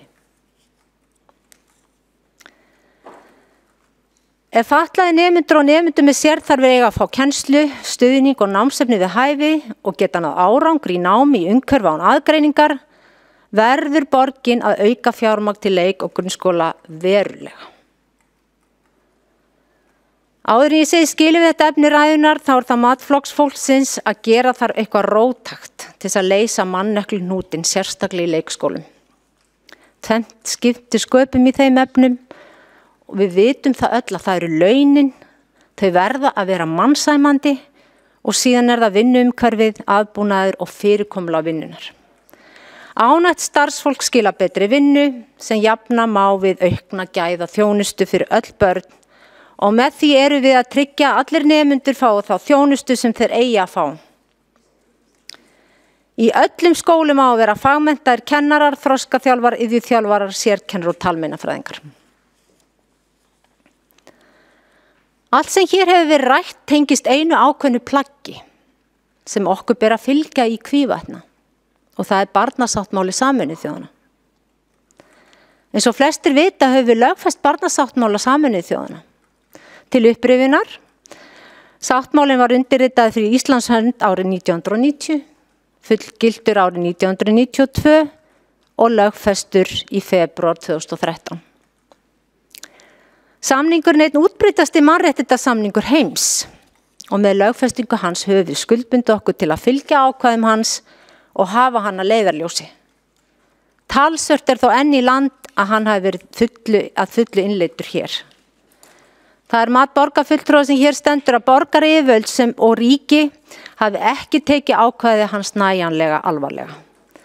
Þar með er það ekki sagt að hann hafi verið hunsaður, en langt í land að hann verði innleiddur að fullu bæði hjá borg og ríki. En það eru aðrir hópar sem flokkur fólksins vil setja í öndvegi enda kjörorð flokksins fólki fyrst. Það eru öryrkjar og eldri borgarar. Flokkur fólksins hefur það staðfest að notendasamráð við öryrkja þegar kemur á þróun og skipulagningu þjónustu við það sé ábótavant og slíkt á ekki að líðast. Notendur kvarta og fullir það sumir að samráð sé ekki haft þegar verið er að undirbúa breytingar á þjónustu þeim til handa. Oft er ekki leitað eftir þeirra vinnu í skipulagningu og undirbúningi á fyrstu stigum. Notendur eru kannski boðaðar á fundnu yfirmönnum til að ræða fyrirkomulag til framtíðar en síðan nær það jafnvel ekki mikið lengra. Svo virðist sem enn skorti mjög á raunverulegt samráð við notendur. Dæmi að áfangaskýrslur jafnvel lokaskýrslur sé ekki lagðar fyrir fulltrúa hagsmunasamtaka eða notenda. Og dæmi að skýrslur berist þeim með krókaleið. Minna má á að það er árið 2018 og málamyndasamráð er ekki lengur í boði eins og kannski tíðkaðist hér áður. Notendur vilja fyrst og fremst að þjónustan virki fyrir þá eins og smurt og hægt er og án óþæginda. Borgarmeirihlutin þarf að gera betur hér og muna að notendur eru ekki þiggjendur. Rödd notenda þarf að heyrast hátt og skýrt þegar ákvarðanir eru teknar sem snerta þá. Ef samráð á að vera í alvöru, þá þurfa fulltrúa notenda að vera í öllum samráðshópum. Sem á öllum sviðum, velferðarsvið og annarra sviða og aðkoma þeirra að vera virk á öllum stigum frá byrjun til enda. Ég vil minna hér á eins og áður borgarfulltrúi Heiða Björk Hilmisdóttir minnt okkur einnig á að kjörorð fatlar í þessu sambandi er ekkert okkur án okkar. En er verið að virða þessi kjörorð fyrir alvöru hér í borgarstjórn? Mér langar að ræða aðeins dagvistunarrými aldraða og heilabilaðra. Mannekla í aðhlynningarstörfum virðist rótgróin þar og í leikskólageiranum. Það er ekki einungis mannekla í þessum geira heldur hefur borgin líka verið að fækka störfum. Jafnvel þótt það sé stefna borgarna að halda þessum hópum sem lengst heima. En til þess að það sé hægt þarf að vera fullnægjandi heimaþjónusta og félagslegt úrræði sem fólki getur tekið þátt í. Á flestum stöðum þar sem fólk býr í íbúðakjörnum aldraðra er félagsleg aðstaða. Í þessum úrræðum hefur fækkað í starfsliði þeirra sem sáu að efla færnigetu fólks. Snúa þarf stefnu borgarna við hér og ráða aftur starfsfólk til að efla færni og félagsstöðu aldraðra. Það er blákaldur veruleiki eftir því sem borgarfulltrúi fengi upplýsingar að fólk sem kemur heim frá hvíldarinnlögunum er jafnvel verra á sig komið líkamlega og andlega heldur en fyrir innlögn. Hvað kemur hjúkrunarrýmum í Reykjavík hefði fyrrverandi borgarmeirihluti sem nú situr að hluta til áfram þurft að sýna mun meiri fyrirhyggju, eins og með önnur húsnæðismál í borginni. Það var ekki nógu mikið byggt. Þeir eldri borgarar sem eiga heimili að hverfa til eftir sjúkrahúsvist hafa sumir hverjir ekki geta farið heim því að enginn er til að sinna þeim. Þar kemur manneklan aftur við sögu. Þess vegna var og er þetta fólk bara geymt áfram á Landspítalanum. Hvað bíða þar margir núna eftir að komast heim, þar sem þeir þurfa heimaþjónustu sem enginn er til að sinna? Eða í hjúkrunarrými sem ekki er til? Nú hálft ár liðið frá því að meirihlutin var endurreistur og þessi vandi enn til staðar. Nú síðast en ekki síst koma hér nokkur atriði snúa að heilsueflingu og virkniþjálfun fyrir þá sem liggja á stofnunum vegna aldurs eða heilabilunar. Flokkur fólksins vill stór auka heilsueflingu eldri borgara á hjúkrunarheimilum og þeirra sem dvelja á stofnun vegna heilabilunar. Þjálfun þarf að vera á forsendum hvers og eins, með aukinu útiveru og hreyfingu. Markmið að auka lífsgæði og hamingju og draga sama skap úr notkun lyfja, svefn, róandi og kvíðalyfja meðal þessa hóps. Sýnt hefur verið fram á að lyfjanotkun sé mun meiri meðal þessa hóps hér á landi en í mörgum löndum sem Ísland ber sig saman við. Flokkur fólksins hyggst leggja fram tillögu í velferðarráði sem lýtur að endurskoðun og endurbótun á virkniþjálfun við heilabilunarsjúklinga á hjúkrunarheimilum borgarinnar. Sumt af því sem lagt til kostar ekki mikið fé, en getur stórbreytt lífi og tilveru fólksins. Fólk sem glímir við heilabilun hrakar oft hratt og þá sérstaklega ef það fær ekki viðeigandi þjálfun. Fyrir þennan hóp hafa rannsóknir sýnt að með því að virkja fólk hægt að hægja á sjúkdómnum, til dæmis með ríkulegum samskiptum við það í orð og verki, með því að umönnun verði persónuleg og einstaklingsbundin. Og í þessu sambandi langar mig að skjóta hér inn í samskipti við gæludýr. En eins og við öll vitum samskipti við gæludýr eitt af því sem gleður eldri borgara og fólk með heilabilun hvað allra mest. Talandi gæludýr, langar borgarfulltrúi að minna á tillögunum að gæludýr verði leyfð í félagslegu húsnæði borgarinnar en hún hefur verið lögð fram á flokki fólksins í september. Nú desember. Og í þessu sambandi má einnig nefna að fordæmi fyrir slíka nú þegar í nágrannasveitarfélagi okkar. Í samræmi að sjálfsögðu við fyrirliggjandi lög og reglugerður leyfi gæludýra til dæmis í fjölbýlishúsum. Og aðeins þessa tillögu gæludýrin að þá var þessari tillögu vísað til stjórnar félagsbústaða þar sem hún situr föst af því virðist. Nú ég þarf ekki að fara mörgum orðum hvað umgengni við dýr eykur tilfinningalega og líkamlega vellíðan og eykur meðal annars sjálfstraust, einbeitingu, athygli og minnkar streitu viðbrögð. Þannig að þetta eitt af því sem gera mætti mun meira inn á hjúkrunarheimilum og þar sem að eldri borgarar eru eða fólk með heilabilun. Það eitt atriði sem borgarfulltrúi Flokks fólksins vill einnig ávarpa hér og það að á öllum þessum sviðum og víða annars staðar þar sem verið að þjónusta eldri borgara, öryrkja og börn, þá þarf að skoða notkun farsíma á vinnutíma og á vöktum.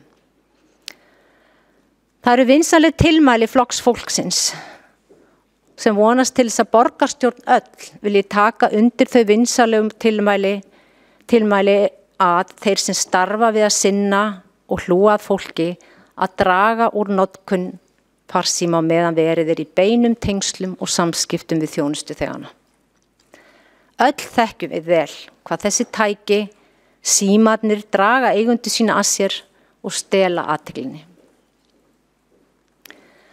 En það aðrir hlutir sem langar að nefna hér og tengjast þeir eldri borgurum og fólki sem glíma við heilabilunarsjúkdóma. Við sem skipum borgarstjórn og leggjum línurnar verðum að sjá sóma okkar í að veita eldri borgurum og sjúklingum ekki einungis persónuleg samskipti og aðhlýningu, heldur einnig viðeigandi verkefni til þess að örva og hvetja. Víða ástandið hreinlega ekki nógu gott. Vegna þess að margir starfsmenn að vinna á við 2, þá þeir úrvinda. Þar sem vantar starfsfólk þurfa þeir sem fyrri að hlaupa hraðar og gera meira og kannski rétt ná að gera það allar á nauðsynlegasta. Annað starf svo sem allskyns virkni og þjálfunarprógram mæta þá stundum afgangi og það má ekki gerast. Fyrir aldrað fólk með heilabilunarsjúkdóma geta virkniverkefni skipt sköpum eins og áður sagði. Með því að auka virkniverkefni og hreyfingu svo sem með því að hafa tæki til tómstunda, kubba, liti, litabækur, bækur, hannyrðadót og annað sem hægt að skapa eitthvað úr, þá hægir á þessu ferli, öldrunarferli og ferli sjúkdóms eins og heilabilunarsjúkdóms. Einnig má bjóða upp á dans og líkamsrækt og tónlist. Það fátt sem yljar meira en að sjá glaðileg andlit þeirra sem komnir af léttasta skeiði eða eru veikir langt aldur fram. Að eldast og þurfa að treysta á aðra til að sinna okkur býður okkar flestra. Reynum að setja okkur í þessi spor, þótt okkur finnist kannski að það hljóta að vera langt í þessa stöðu og aðstæður hjá okkur. Fyrir aldraða og þá sem glíma við heilabilun eigum við að bjóða upp á fleiri valkosti til þáttöku í fjölbreyttum verkefnum og huga að hlutunum ofan í smæstu atriði. Jafnvel eins og breytingar á leirtaugi fyrir fólkið, nota liti og mynstur sem henta. Litlu hlutirnir skipta líka máli. Að lokum vil ég tala aðgengi. Við höfum verið að ræða Laugaveginn og miðbæinn og Flokkur fólksins fer ekki ofan að því að aðgengi að þessum hluta borgarinnar að verða æ þyngra í vöfum fyrir ákveðna hópa. Borgarfulltrúi Flokks fólksins vil endurtaka það sem hann sagði á síðasta borgarstjórnarfundi, að stórar efasemdir eru þá glimrandi gleði sem meirihlutin fullyrðir að borgarbúar upplifi við fyrirhugaðar breytingar á miðborginni. Nýleg skýr svör frá hagsmunaaðilum og notendum sjálfum liggja ekki fyrir hvað varðar afmarkað þætti svo sem að loka einstaka götum eða öllum Laugaveginum fyrir bílaumferð. Í þessu sambandi má minna á tillögu Flokks fólksins að p-merktir bílar fá að aka eftir göngugötum í miðborginni þar með talið niður Laugaveginn. Einnig var lagt til að p-merktir bílar geti lagt í göngugötum. Hámarkshraði skyldi þá vera 10 km á klukkustund. Tillögunni var vísað í ferlinefnd fatlaðs fólks og á þessum tímapunkti ekkert að frétta af henni. Allir eiga rétt á að komast ferða sinna og það gildir jafnt miðbæinn eins og aðra staði borgarinnar.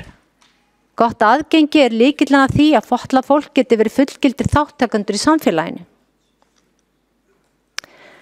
Flokkur fólksins telur jafnframt að stór auka og bæta þurfi hjólastóla aðgengi víðsvegar borgina, þar sem aðgengi annarkvort ekki til staðar eða ábótavant. Minna má á að ekkert hefur heyrst lengi af aðgengistefnu borgarinnar sem hefur verið á borðinu nokkuð tíma.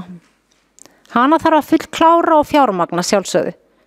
Það sem býður að gera og má alls ekki bíða mikið lengur að gera endurbætur á öllum biðstöðum og strætó sem eru víða í lamasessi.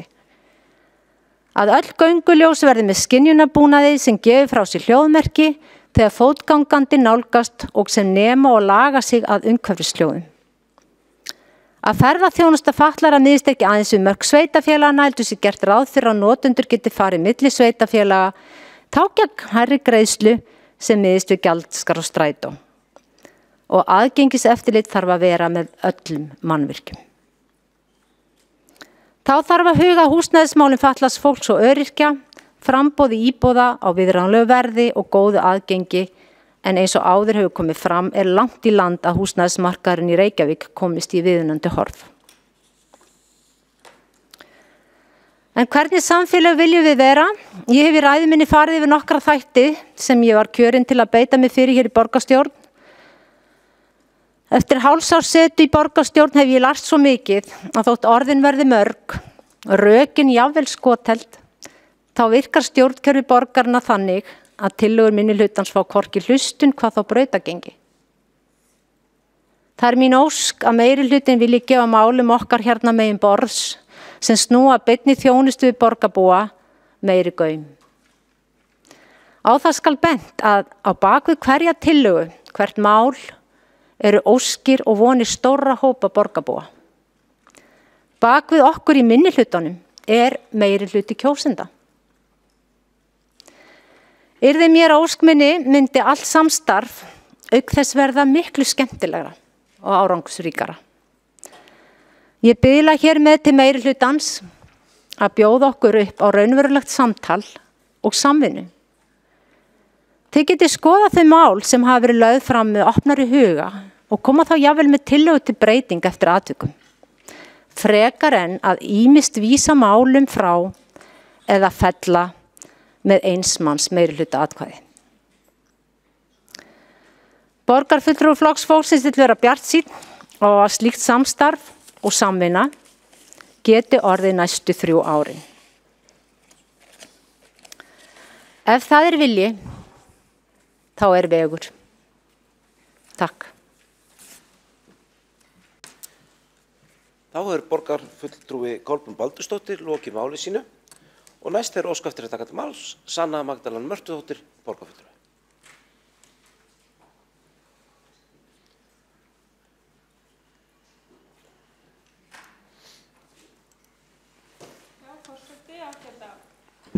Borgarstjórn. Umræðu fjárhags áætlunar borgarinnar fyrir árið 2019 og 5 ára áætlun. Og það er mikið sem við viljum gera hér í borginni og mikið sem við eigum að vera að gera, sem við erum heldur betur ekki að sinna nægilega vel og þar má nefna að tryggja öllum borgarbúum aðgengi að öruggu húsnæði, bæði þeim sem hafa dvalið hér lengi og þeir sem eru nýkomnir til borgarinnar. Tryggja að enginn borgarbúi búi við fátækt, útrýma láglaunastefnunni sem fyrirfinnst á mörgum starfsstöðum borgarinnar og tryggja allt starfsfólk fái þar útborguð mannsæmandi laun. Ég tel við getum ekki samþykkt fjárhagsáætlun sem ætlar að halda nánast óbreyttu ástandi í kjaramálum, hennar lægst launuðu. Og það er mikilvægt að hækka lægstu launin í borginni og ég legg áherslu á að við hlustum á kröfur verkalýðsfélaganna. Og hækkun lægstu launa myndi öllum líkindum hafa jákvæð áhrif á manneklu sem hefur verið á leikskólum borgarinnar og draga úr langtíma veikindum starfsfólks hjá skóla og frístundasviði. Þá viljum við sósíalistar færa innheimtu af skuldum borgarbúa beint inn á borð borgarinnar í stað þess að utanaðkomandi fyrirtæki sem að hagnast á skuldum borgarbúa sjáu það og með því að færa þessa innheimtu beint inn á borð borgarinnar þá mætti stefna því markmiði að hverfa af þeirri braut þar sem skuldum fylgir óheyrilega hágjöld.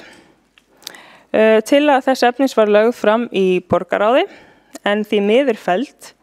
En þetta er allt liðir sem að ég tel mikilvægt að nefna hér og hver er það sem raunverulega ber kostnað af því að lifa á lágum launum, búa við húsnæðisvanda og eiga erfiðleikum með því að ná endum saman. Í framtíðarsýn fyrir borgina þá viljum við sósíalistar sjá gjaldfrjálsa grunnskóla, þar sem mikilvæga liður í því eru gjaldfrjálsar skólamáltíðir og engar tekjur, engin gjöld ætti að vera útgangspunktur okkar í allri þjónustu borgarinnar við börn. Við viljum tryggja að börn geti tekið þátt í þeirri frístunda starfsemi sem þau hafa áhuga á hverju sinni og þau hafi aðgang að öllum félagslegum og menningarlegum tengdum viðburðum ásamt fjölskyldu sinni. Auðvitað eigum við að gera allt sem í okkar valdi stendur til þess að útrýma fátækt en að meðan að fjölskyldur standa hér fjárhagslega illa þá eigum við að vera að gera allt til þess að tryggja að börn sérstaklega upplifi ekki stéttamun í skólum borgarinnar, hvort sem það er í leikskólum eða grunnskólum eða annars staðar. Og þar teljum við sósíalistar mikilvægt að gjöld vegna viðveru barna hækki ekki á milli skólastiga, en slíkt getur til dæmis komið mjög illa við einstæða foreldra. Þegar barn byrjar í grunnskóla að loknum leikskóla, þá greiðir foreldra jafnaði miklu meira til borgarinnar fyrir jafnlanga viðveru barna sinna í skólanum. Þó að hagur foreldrana sjálfra taki ekki neinum jákvæðum breytingum. Og ég minni hér með á tillögu sósíalistaflokksins sem hefur verið lögð fram þess efnis hjá skóla- og frístundasviði að sá afsláttur sem að foreldrar geta fengið af leikskólagjöldum barna sinna eigi einnig við þegar þau eru komin á hærra skólastig.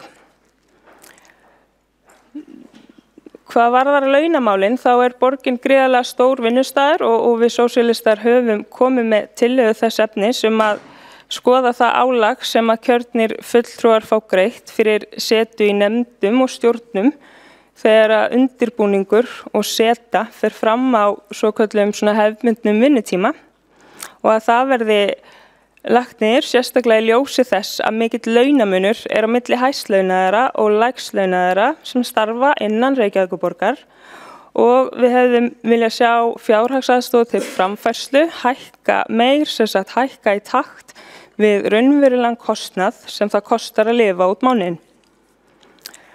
Umræður fjárhagsáætlunargerðar þær miða því að útdeila fjármagninu sem best þar sem áherslur eru lagðar á ákveðin forgangsmál í starfsemi og þjónustu borgarinnar og rekstur borgarinnar byggir að stóru á rammaúthlutun fagsviða þar sem þeim úthlutað ákveðinni upphæð og vinna síðan að forgangsmálum út frá því. Svið borgarinnar sem sagt úthlutað fjárhagsramma sem ákveðin upphæð og síðan unnið að því út frá því að vinna innan þess ramma. Ef við viljum leggja aukið fjármagn í ákveðna liði eða málaflokka, þá þurfum við að kostnaðarmeta þær tillögur og greina frá því hvaðan kostnaðurinn á að koma til að fjármagna tillöguna. Ef við viljum auka framlög til tiltekins málefnis, þá verðum við að leggja til að það verður skorið niður annars staðar. Á þessum fundi hér gefst okkur færi á því að leggja fram breytingatillögur í fjárhagsáætlun, en þá nauðsynlegt að taka fram hvernig við ætlum að fjármagna þær.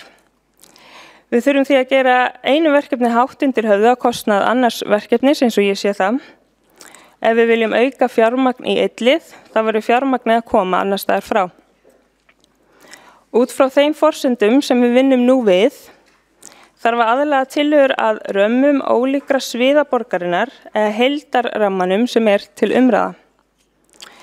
Það skiljanlegt að við vinnum innan ákveðið skipulag þar sem við útdeilum fjármagni á ólíka liði, en ég bara verð að segja að mér finnst við dálítið vera að byrja svona á vitlausum enda. Við erum hér að skammta fjármagni á ólíka liði og reyna að láta þetta allt smella saman án þess að taka inn í reikningin forsendur heildarsjóðsins sem við höfum til umræða. Hvernig getum við setið hér og verið að skammta fjármagni á ólík verkefni borgarinnar og málaflokka og málefni án þess að taka inn í myndina að við þurfum hér aukið fjármagn inn í borgarsjóð til að sinna öllum þeim mikilvægu málaflokkum og verkefnum sem borgin á að vera að sinna. Við þurfum að skoða heildarsamhengið í þessari fjárhagsáætlun og spyrja okkur hvar eru framlög fyrirtækja inn í borgarsjóð og hvar eru framlög hinna ríku inn í borgarsjóð. Á borgarstjórnarfundi fyrir 2 vikum flutti fulltrúi sósíalista Daniel Örn Arnarsson tillögu þess efnis að fá inn aukið fjármagn í borgarsjóð, annars vegar frá fyrirtækjum sem með aðstöðu hér í borginni og hins vegar að borgin leiti til hinna sveitarfélagana til að vinna því að koma útsvari á fjármagnstekjur líkt og lagt á launatekjur. Sú tillaga var felld, en ef ég skil rétt þá hefur borgarfulltrúin Þórdís Lóa Þórhallsdóttir nefnt að hægt sé að ræða þetta innan stjórn Sambands íslenskra sveitarfélaga, en þar sitja 3 fulltrúar fyrir hönd Reykjavíkurborgar og ég tel mikilvægt að þessar nálganir á skattinnheimtu séu það ræddar til að hægt sé að styrkja tekjur sveitarfélagana svo þau geti veitt sem bestu þjónustuna. Í umræðinni aðstöðugjöld á fyrirtæki þá virðist umræðan oft snúast að ekki sé hægt að hækka álögur eins og það orðað á fyrirtæki og að flest fyrirtækin hér í borginni séu lítil eða meðalstór og það geti reynst þeim erfitt að greiða gjöld fyrir aðstöðu sína sem þau hafa hér í borginni. Fyrst vil ég taka fram að það hlýtur að teljast eðlilegt að fyrirtæki greiði til borgarinnar fyrir þá innviði sem rekstur þeirra byggir á. En svo þetta einnig eitthvað sem hægt að útfæra, þannig að áherslur miða því að leggja útsvar á veltu allra stærstu fyrirtækina. Fyrst við erum að ræða útdelingu fjármagns, þá tel ég mikilvægt að við ræðum þetta stóra samhengi. Og þótt að borgarstjórn Reykjavíkur get ekki lagt á skatta án laga frá Alþingi, þá teljum við mikilvægt að við vinnum að endurreisn skattkerfisins þar sem fyrirtæki og hinir ríku greiða eðlilegan hlut í sameiginlegan sjóð okkar allra. Í umræðum og áherslum okkar aðstöðugjöld á fyrirtæki, þá væri alveg hægt að skoða það að fara leiðir til að tryggja það að aðstöðugjaldið nái helst til stærstu fyrirtækina. Það ekkert sem útilokar það að hægt vera að setja ákveðin mörk. Ég sé ekkert sem stendur í vegi fyrir að til dæmis velta fyrirtækja undir 100 milljónum yrði skattfrjáls eða að velta undir milljarð yrði skattfrjáls með tilliti til innheimtu aðstöðugjalds. Þar væri markmiðið að koma slíku aðstöðugjaldi á stærstu fyrirtækin sem eru með veltu upp á 10 milljarða og jafnvel með veltu upp á yfir 100 milljarð. Ef við lítum til stóra fyrirtækja sem eru með höfuðstöðvar sínar hér í Reykjavík, þá skulum við líta til Iceland Air Group, Arion banka, Eimskipafélags Íslands, Landsbanka, Össurar, Skeljungs, Vá Air, Landsvirkjunar og Orkuveitu Reykjavíkur. Þarna eru fyrirtæki sem munu vissulega öllum líkendum taka miklum breytingum á næsta árum, en til þess að draga upp mynda því fjármagni sem borgarsjóður hefði geta fengið með aðstöðugjaldi á veltu þessara stóru fyrirtækja, ætla ég að fjalla það. Þessu ætla að draga upp grófa mynd af þeim tekjum sem sveitarfélögin hefði geta fengið á því að leggja aðstöðugjald á veltu stærri fyrirtækina. Og auðvitað eru ýmsir þættir sem að skoða þar og að til dæmis í útsvari jöfnunargjald og sjálfsagt að reikna með einhverju slíku í aðstöðugjaldi þannig að tekjur dreifist til fleiri sveitarfélaga.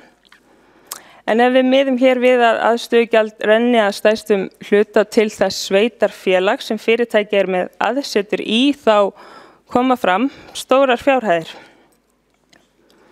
Aðstöðugjöldin sem voru veigamikill hluti af tekjustofni sveitarfélaga og mætti líta á sem nokkurs konar útsvar á fyrirtæki var afnumið árið 1993 og það var heimild til að leggja 1,3% á veltu fyrirtækja.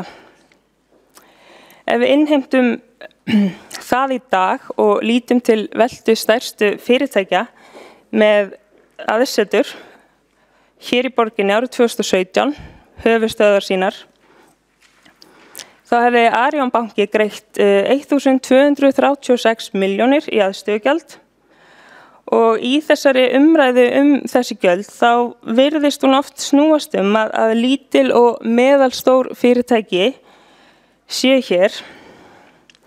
En ég vil bara nefna að hér erum við ekki að ræða einhverja sjoppu sem í eigu einstakling sem stendur í erfiðleikum með rekstur sinn, sem virðist vera myndin sem dregin upp af mörgum fyrirtækja eigendum þegar aðstöðugjöld á fyrirtæki eru rædd. 1.200 milljónir há upphæð, einkum vegna þess að nú verður einhver annar að borga þetta framlag bankans til borgarinnar. En þetta ekki há upphæð fyrir þá þjónustu sem bankinn fær hér í borginni. Bankinn hefur hér hag af ýmsum innviðum borgarinnar, að borð við leikskóla fyrir börn starfsfólksins sem sækir vinnu til bankans, notkun á götum og öðrum innviðum sem útsvarsgreiðendur hafa byggt upp. Afsakið.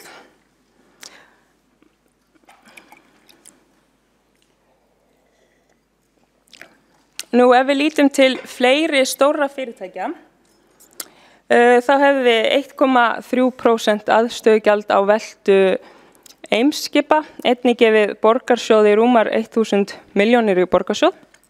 Að veltu Landsbankans kæmi svipið upphæð. Íslandsbanki sem nú með aðstöðu í Kópavogi en var hér áður í Reykjavík hefði þá einnig skilað 1000 milljónum í borgarsjóð síðast ári. Össur hefði skilað 772 milljónum, Skeljungur 724 milljónum, VR hefði skilað inn 660 milljónum inn í borgarsjóð, Landsvirkjun 656 milljónir og að lokum ef aðstöðugjald væri lagt á Orkuveitu Reykjavíkur, það hefði borgarsjóður fengið 572 milljónir í borgarsjóð. Já, við teljum eðlilegra að rukka aðstöðugjald af veltu heldur en að draga upp úr Orkuveitunni arð. Samanlagt hafa því 10 stærstu fyrirtækin í Reykjavík árið 2017 í raun losnað undan tæplega 9,7 milljörðum í aðstöðugjöld á síðasta ári sem hefði nú skipt sköpum í því að styrkja borgarsjóð og nýta í nauðsynlega þjónustu við borgarbúa. Í samhengi útsvars á fjármagnstekjur þá er gríðarlega mikilvægt að hinir ríku sem hafa jafnvel flest allar tekjur sínar af fjármagnstekjum greiði í sameiginlegan sjóð okkar líkt og launþegar gera. Hinir allra auðustu eiga sjálfsögðu að greiða í sameiginlegan sjóð okkar allra. Það er þetta sem ég er að leggja á áherslu hér í dag, að verðum að skoða hlutina í heildar samhengi og mér finnst það ekki geta setið hér og deilt út fjármagni á ólíka liði án þess að skoða hlutina út frá því að það vantar hér framlag fyrirtækja og þar vil ég undirstrika að ég er að leggja áherslu á stærstu fyrirtækin og hinna ríku inn í borgarsjóð. Þegar við lítum til stórfyrirtækjana á niðurfellingu aðstöðugjalds, þá eru fyrirtækin þau sem njóta niðurfellingarinnar, ekki þeirra sem standa í erfiðum rekstri í sjoppunni, líkt á dæmið sem ég nefndi áður. Þeir sem skaðast af þessari niðurfellingu eru borgarbúar, sem þurfa að greiða hærra útsvar í dag en þegar fyrirtækin greiddu aðstöðugjald til sveitarfélagana og njóta lakari þjónustu, þurfa að greiða fyrir opinbera þjónustu sem var áður ókeypis eða ódýrari og bera ábyrgð á sjóðum borgarsjóðs sem hafa safnast upp vegna þess að við erum hætt að innheimta skatta og gjöld af þeim sem eru aflögufær vegna þess að samkennd okkar virðist verið hjá hinum ríku og voldu. Ég mun því ekki koma með neinar breytingar tillögur heldur legg þetta hér fram. Mikilvægi þess að við vinnum að breytingum í nálgun okkar að fjárhagsáætlun. Að lokum vil ég nefna vegna breytingatillagna sem hafa hér komið fram og frá meirihlutanum og þá er jákvætt að sjá aukið framlag til mikilvægra þátta, má þar til dæmis nefna aukið fjármagn til félagsbústaða. Það er jákvætt að heyra allt verði gert til þess að hækkanir bitni ekki á leigjendum. En við sósíalistar hefðum þá vilja sjá aukið framlag til félagsbústaða til að vinna að hag leigjenda þar. Með það markmið að leita allra leiða til að útrýma þeim langa biðlista sem þar er og til þess að tryggja öllum sem þurfa á því að halda aðgengi að félagslegu leiguhúsnæði. Þá hefðum við einnig viljað skoða lækkun leigunar þar eins og sósíalistar hafa lagt fram en var því miður fellt. Því að þó svo að leiga hjá félagsbústöðum sé undir leiguverði á hinum almenna leigumarkaði, þá er leigan samt sem aður oft stór hluti ráðstöfunartekna þeirra sem leiga hjá félagsbústöðum. Það er jákvætt að sjá að fjárheimildir fagsviða eru hækkaðar vegna ýmissa þátta og sérstaklega jákvætt að sjá aukin framlög til velferðarsviðs. En ég vil þó leggja áherslu hér á mikilvægi þess að þegar fjárheimildir fagsviða eru til umræðu, leggjum við áherslu á pottinn sem fjárheimildirnar eru teknar úr. Það er að segja að fá inn aukið fjármagn vegna með aðstöðugjaldi og útsvar á fjármagnstekjur. Svo að það megi hækka fjárheimildir fagsviða enn meir því við vitum að það er meira en nóg af verkefnum að taka.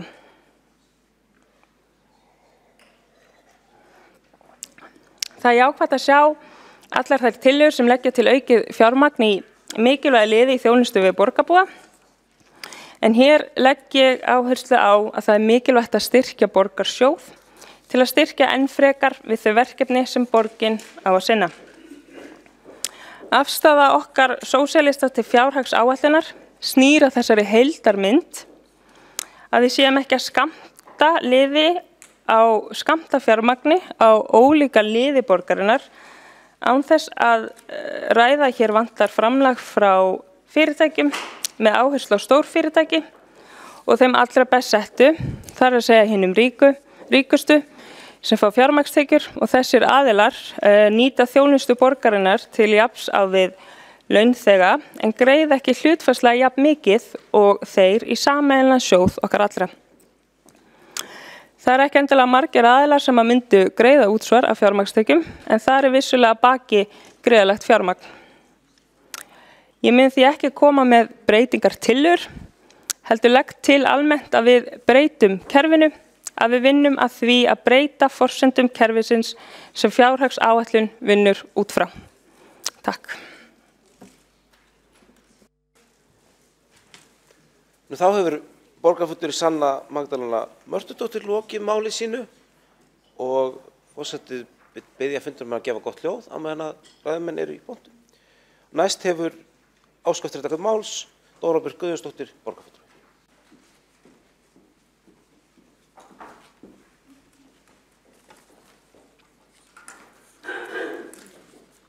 Forseti, ágæta borgarstjórn.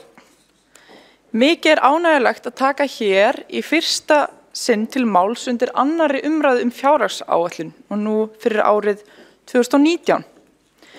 Framtíðin að koma, hún á leiðinni og við þurfum að vera fjárhagslega undirbúin til að taka á móti henni. Ég vil byrja því að þakka öllu því góða starfsfólki borgarinnar sem hefur unnið hörðum höndum að gerð fjárhagsáætlunar undanfarið fyrir frábæra vinnu við þann undirbúning. Við í meirihluta borgarstjórnar Reykjavíkur tökum vernd og eflingu mannréttinda alvarlega og viljum styðja við tækifæri allra borgarbúa til lýðræðis þátttöku í samfélaginu okkar. Þetta endurspeglast með skýrum hætti í fjárhagsáætlun fyrir næsta ár. Ég vil nýta tækifæri til að kynna betur starf mannréttinda og lýðræðisráðs og verkefni í þessum málaflokkum í fjárhagsáætlun 2019. Þessar mundir verið að flytja lýðræðisverkefni yfir á mannréttindaskrifstofu í kjölfar sameiningar tveggja ráða. Það mannréttindaráðs og stjórnkerfis og lýðræðisráðs. Við þeim hefur tekið mannréttinda og lýðræðisráð. Samhliða því verið að flytja lýðræðisverkefnin sem sé yfir á mannréttindaskrifstofuna.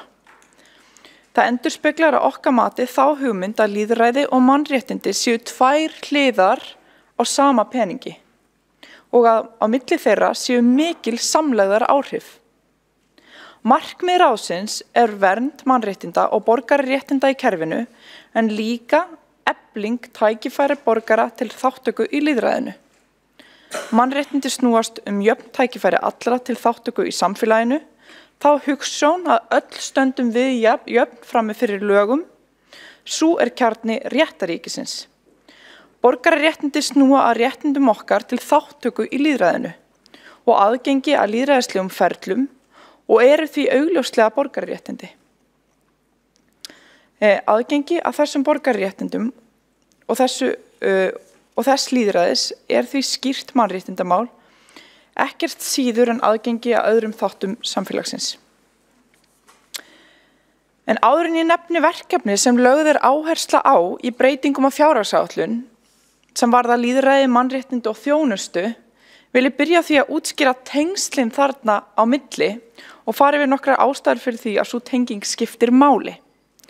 Af hverju þátttöku lýðræði?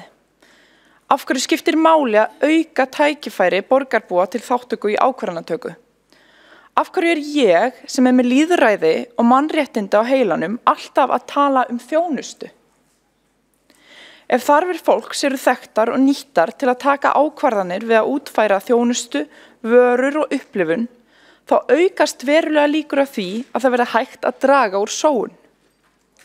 Að hægt sé að veita þá þjónustu sem beðið þegar hún hentar og með þeim þætti sem hentar. Þannig borgarbúinn sjálfur settur í miðjuna, ekki kerfið eða þarfir þess. Þetta dregur líka úr sóun á tíma borgarans. Það sem ég lýsi hér byggt á niðurstöðum rannsókna og má nefna að mörg stærstu fyrirtæki landsins hafa tekið upp þessa aðferðafræði að einhverju leyti, svo sem Marel, Arion og Landspítalinn, og hjá þeim hefur þessi aðferð sýnt fram á aukinn hagnað. En þó hagnaður sé ekki beint verkefni borgarinnar, þá það okkar ábyrgð að vinna okkar verkefni vel og draga úr sóun. En þátttöku lýðræði beinir líka umræðu og ákvarðanatöku í stjórnmálum að þeim málum sem skipta fólk mestu máli hverju sinni. Ásamt því að ná utan margvísleg mál, til dæmis þau varða minnihlutahópa. Þessi aðferðafræði eykur næmni stjórnmálana fyrir fjölbreytileika í lífi fólks og gefur þannig öflugt tækifæri til að ná markmiðum stjórnmálana, aukin lífsgæði fyrir sem flesta. Í gegnum þátttökulýðræði gefast líka tækifæri til þess að kalla fram þarfir og óskir íbúa þróun samfélagsins og stofnana þess. Útgangspunkturinn borgarinn og hans sjónarmið. Þau sett í miðjuna. Hér mætast lýðræðið og notendamiðaða hönnunin. Saman mynda þau heild. Þess vegna okkur Pírötum svo annt notendamiðaða hönnun og það að kerfin snúist borgarbúan. Það af því að okkur annt lýðræði. Okkur annt lýðræði af því að það eykur lífsgæði fólks og bætir ákvarðanatöku. Rannsóknir benda svo til þess að þar sem þátttöku lýðræði og lýðræði virkast líka öflugustu samfélög í heiminum. Bæði út frá mannréttindum og efnahagslegum sjónarmiðum. Þetta tvennt vinnur mjög vel saman. Það þátttöku lýðræði og straumlínustjórnun. Að gefnu tilefni ætla ég að halda áfram að fara yfir þau verkefni sem hafa verið hjá Mannréttindaskrifstofu, en nú hafa þau aldrei verið fleiri. Samkvæmt starfsáætlun mun það hafa með á höndum sínum fleiri verkefni á árinu 2019 en nokkur tíma fyrr. Í starfsáætlun í mannréttinda- og lýðræðismálum fyrir árin 2019 til 2023 tilgreind 114 verkefni sem unnið verður að. Nú þegar hefur Mannréttindaskrifstofa á sínum höndum ýmis lýðræðisverkefni. Til dæmis má nefna samráðsverkefni notendur, svo sem í störfum öldungaráðs, fjölmenningaráðs, ferlinefndar og notendaráðs fatlaðs fólks. En þessi tvö síðastnefndu nú í endurskoðun í tengslum við nýlega lögfestingu á samráði við fatlað fólk. Svo úr verði öflugur samráðsvettvangur fatlaðs fólks og borgarinnar. Í samráðsráðunum verið að fjölga fundum og efla starfið. Þar að auki heldur Mannréttindaskrifstofan utan störf ofbeldisvarnarnefndar, en það samráðsvettvangur borgarinnar og tengdra aðila sem vinna að ráðgjöf bæði innan kerfis og utan og forvarnir gegn ofbeldi og aðgerðir gegn því. Nú í nóvember var haldið í Ráðhúsinu fjölmenningarþing í 5. sinn. Það annað dæmi verkefni Mannréttindaskrifstofu þar sem beint samtal við grasrót á sér stað. Það því ljóst að sameining þessara ráða og samsvarandi útvíkkun á hlutverki Mannréttindaskrifstofu býður upp á mikla möguleika til að efla bæði verkefnin og samnýta þá færni sem þegar til staðar. Árið 2019 ætlum við að hefja samskonar verkefni og unnið hefur verið í Kristiansand. Það heitir með leyfi forseta En by for alle og hér gert ráð fyrir að það verði framkvæmt í 1. sinn næstkomandi haust.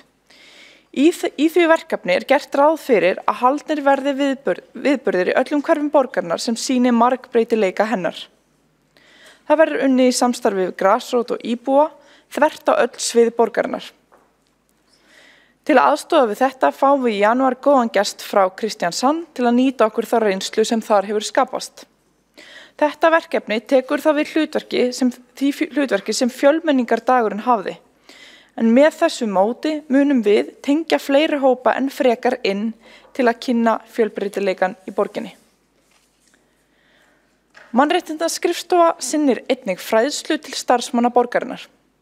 Það verkefni fer ef til vill ekki hátt en á árinu 2018 voru þar haldnar kynningar fyrir 1500 til 2000 starfsmenn. Það auka annarar fræðslu sem skrifstofan býður upp á, til dæmis þjónustu borgarinnar við hinsegin fólk, fatlað fólk, fólk af erlendum uppruna, transbörn í skólum og leikskólum og fræðslu í tengslum við kynjajafnrétti, menningarnæmi í þjónustu og heimilisofbeldi. Saman gegn ofbeldi annað verkefni sem Mannréttindaskrifstofa heldur utanum. Það dæmi samstarfsverkefni sem Reykjavíkurborg vinnur með aðilum innan og utan borgarinnar, svo sem lögreglu, kvennaathvarfi, heilsugæslu, barnavernd og velferðarsviði. Þó sjálf vinnan sé að mestu unnin af starfsfólki velferðarsviðs. Þessi aðferð hefur verið innleidd í fjölda annarra sveitarfélaga og hefur úttekt á verkefninu sýnt að traust meðal þolenda sem býr við heimilisofbeldi hefur aukist gagnvart opinberum aðilum sem vinna samkvæmt þessari aðferð. Að auki heldur skrifstofan utan mörg önnur samráðsverkefni sem unnin með ríki og öðrum sveitarfélögum, svo sem starfshóp gegn mansali og samráðsverkefni örugga skemmtistaði. En mannréttindi ekki bara fyrir þau sem lifa lífi sem öðrum þóknanlegt. Skaðaminnkun snýst að minnka skaða óháð því að minnka neyslu. Það af þeirri einföldu ástæðu að við eigum öll rétt á góðu lífi, öryggi og bestu mögulegu heilsu. Alveg án þess að því séu sett skilyrði tiltekið líferni. Þegar fólk í vanda þarf að hjálpa því, ekki refsa því. Á næsta ári munu framlög borgarinnar til skaðaminnkunar úrræða aukast 0,5 milljarð. Þar á meðal áætlun að fimmfalda fjölda íbúða sem byggja á hugmyndafræðinni húsaskjól án skilyrða eða með leyfi forseta Housing First. Ásamt því að koma á laggirnar gistiskýli fyrir unga karlmenn og opna heimili fyrir konur með geð- og fíknivanda. Ef það markmiðið að auka vægi mannréttinda eins og heyra mátti á ræðu Eyþórs Laxdals Arnalds borgarfulltrúa hér áðan, finnst mér undarleg hugmynd að leggja það til að svo gott sem leggja niður Mannréttindaskrifstofuna sem miðlægt afl sem vinni að mannréttindavernd þvert á öll svið og kerfi og takmarka þess í stað þá vernd við velferðarmál einvörðungu. Ekki trúir borgarfulltrúinn því raunverulega að það að hafa í heiðri mannréttindi og borgararéttindi fólks sé eingöngu velferðarmál. Að það sé í raun flokkað sem stuðningur en ekki grundvallarréttindi. Efling mannréttinda og lýðræðisþátttöku í borginni ekki verkefni sem varðar öll svið? Hér að ræða grundvallarréttindi fólks og það okkar skylda að standa við skuldbindingar okkar hvað þær varða. Okkar allra sviða, ekki bara velferðarsviðs. Við ætlum að halda áfram þeim góðu lýðræðisverkefnum sem hafa verið í gangi undanfarin ár en þessar mundir skoðar Mannréttinda- og lýðræðisráð hvernig megi gera enn betur. Auka aðgengi að þessum möguleikum sem liggja fyrir til þátttöku. Við ætlum að ganga enn lengra. Í fjárhagsáætlun verður tryggt fjármagn í nýtt lýðræðisverkefni sem ýtt verður úr vör á nýju ári sem ber heitið Sköpunartorg. Það byggir á verkefni sem forsætisráðuneyti Finnlands hefur unnið með íslenskum aðilum og snýst samfélagslega nýsköpun. Framtíðin nálgast óðfluga en stjórnsýsla vinnur stundum hægt. Með aðferðafræði Sköpunartorgs hægt að framkvæma góðar hugmyndir hratt með aðkomu fleiri aðila. Við í borginni vitum ekki allt best. Við stjórnmálafólk vitum svo sannarlega ekki allt best. Þess vegna þurfum við að virkja fleiri með góðar hugmyndir til að móta samfélagið okkar. Þannig verður það betra fyrir okkur öll. Við munum á þessum vettvangi ná til nýsköpunar samfélagsins. En það hefur hingað til verið eiginlega alveg fyrir utan borgarsamfélagið. Með því að búa til brú á milli borgarinnar og hugmyndaríkra nýsköpunar aðila gætu mjög skemmtilegir og góðir hlutir orðið að veruleika í borgarsamfélaginu. Hér geta allir tekið þátt í nýsköpun.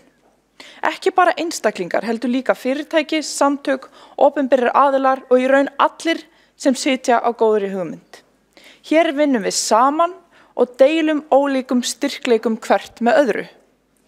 Hér mun fara fram samfélagsleg nýsköpun þar sem vandamál í borgarsamfélaginu eru fundin og leyst, annaðhvort í formi nýrra lausna eða endurhugsunar á eldri lausnum. Verkfærin eru sköpunar, kjarkur, samvinna og tilraunamennska. Betur sjá augu en auga. Enn eitt tækifærið er að fæðast til að nýta afl, kjark, þekkingu og sköpunar gleði borgarbúa okkur öllum í hag. Það er hagsýnt að hleypa fleirum að borði ákvarðanatöku og það eykur lífsgæði okkar allra. Ég fagna því líka að það sé verið að bæta við starfsafli við framkvæmd lýðræðisverkefnina og ég fagna því að það sé verið að auka framlög til að tryggja aðgengi barna af erlendum uppruna að menntun og frístundastarfi. Enn meiri áhersla verður lögð á að betrumbæta þjónustu, aukna rafræna þjónustu og aðgengi að upplýsingum. Góð þjónusta er nefnilega lýðræðismál eins og ég hef nefnt. Kerfin eiga að vera skipulögð í kringum borgarbúan en ekki í kringum þarfir kerfisins sjálfs. Borgarbúin og hans þarfir eru það sem skipta hér máli. Aðgengi að þjónustu borgarna styrkir aðgengi að samfélaginu. Til að vera virkur lýðræðisþegn þarftu að hafa gott aðgengi að þjónustu, ekki bara að þú hafir formlegt leyfi til að nýta þér hana, heldur að hafir raunverulegt tækifæri til að nýta þér hana. Til þess þarftu nægar upplýsingar þjónustuna og til þess þarftu að fá þá aðstoð sem þú þarft út frá þínum þörfum og aðstæðum frá þeim sem þekkja kerfið, sem eiga að aðstoða þig þar sem þú stödd frekar en að senda þig á einhvers konar kerfislegan rút. Að skipuleggja kerfi og þjónustu út frá þörfum borgarbúans er að hlusta á borgarbúan og hleypa honum að mótun þjónustunar. Það er lýðræðismál. Til að styðja við innleiðingu þjónustustefnu Reykjavíkurborgar sem mótuð var undir stjórn Pírata á síðasta kjörtímabili verða ráðnir enn fleiri öflugir einstaklingar í teymið sem leiðir innleiðinguna á skrifstofu þjónustu og reksturs. Nú á að setja stór aukinn kraft í innleiðinguna sem á að eiga sér stað eins og hefur verið nefnt á öllum sviðum borgarinnar. Þróun á notkun tæknilegra lausna í þjónustuveitingu borga er á fleygiferð. Og til að vera samkeppnishæf borg þurfum við að halda í við aðrar öflugar borgir hvað þetta varðar. Snjallborgin Reykjavík stuðlar að nýsköpun í þjónustuveitingu borgarinnar, nýtingu snjallra tæknilausna til að styðja við sjálfbærni, umhverfisvænar áherslur og vistvænar úrlausnir, hagræðingu í rekstri, gagnsæi og öryggi borgarbúa. Til að ná þessum markmiðum koma eftirfarandi lykilþættir til, það er tækni, samstarf og opin gögn. Það er hagsýnt og umhverfisvænt að nota þær tæknilausnir sem til eru og þróa nýjar sem byggja á þeim möguleikum sem nútíðin og framtíðin bjóða upp á. Snjallborgin hefur verið í þróun undanfarin ár en hefur nú verið flutt yfir í reglulegan rekstur borgarinnar. Reykjavíkurborg er hluti af alþjóðlega samstarfinu Smart Cities, með leyfi forseta, þar sem framsýnar borgir vinna saman að þróun snjallra þjónustulausna og deila reynslu og hugmyndum. Snjallborgin vinnur eftir þeirri hugmynd að það sé ódýrara og betra að gera margar smærri tilraunir og stækka svo verkefnin, frekar en að byrja stórt og gera stór og dýr mistök. Þetta er líka hugmynd að baki sköpunartorginu, sem á öðrum verkefnum eins og torg í biðstöðu þar sem grasrótarhópar og einstaklingar hafa komið saman að tilraunagerð í borgarlandslæginu. Á umhverfis- og skipulagssviði verður nýr starfskraftur fenginn inn til að sinna sérstaklega innleiðingu á snjöllum samgöngulausnum. Sá mun sjá innleiðingu tækninýjunga í umferðarstýringu, bílastæðastýringu, almenningssamgöngum og innleiðingu og þróun þeirra samgöngutengdra tæknilausna sem bjóðast nú og í framtíðinni, allt frá því að miðla upplýsingum fjölda lausra bílastæða í borgarlandinu og hvenar næsti strætó kemur á biðstöð í Mjódd, yfir að fylgjast með og sjá þátttöku í þverfaglegum, alþjóðlegum tilraunaverkefnum þróun og prófanir tækninýjunga í samgöngum, eins og notkun sjálfkeyrandi bíla í fólks- og vöruflutningum í borgum. Framtíðin nálgast ekki bara óðfluga. Hún nálgast sífellt hraðar. Við verðum að breyta okkar aðferðum til að taka þátt í henni.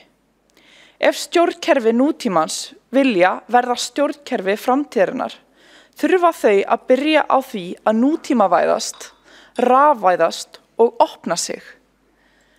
Þau verða og þurfa að beisla orku fólksins og vera tilbúin að hleypa því að ákvarðanatöku.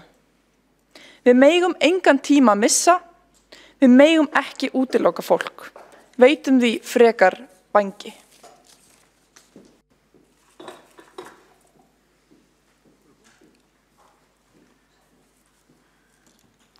Þá hefur borgarfulltrúi Dóra Björk Guðjónsdóttir lokið máli sínu og þá hefur Eyþór Laxdal Arnalds beðið að veita andsvar úr ræðu borgarfulltrúans.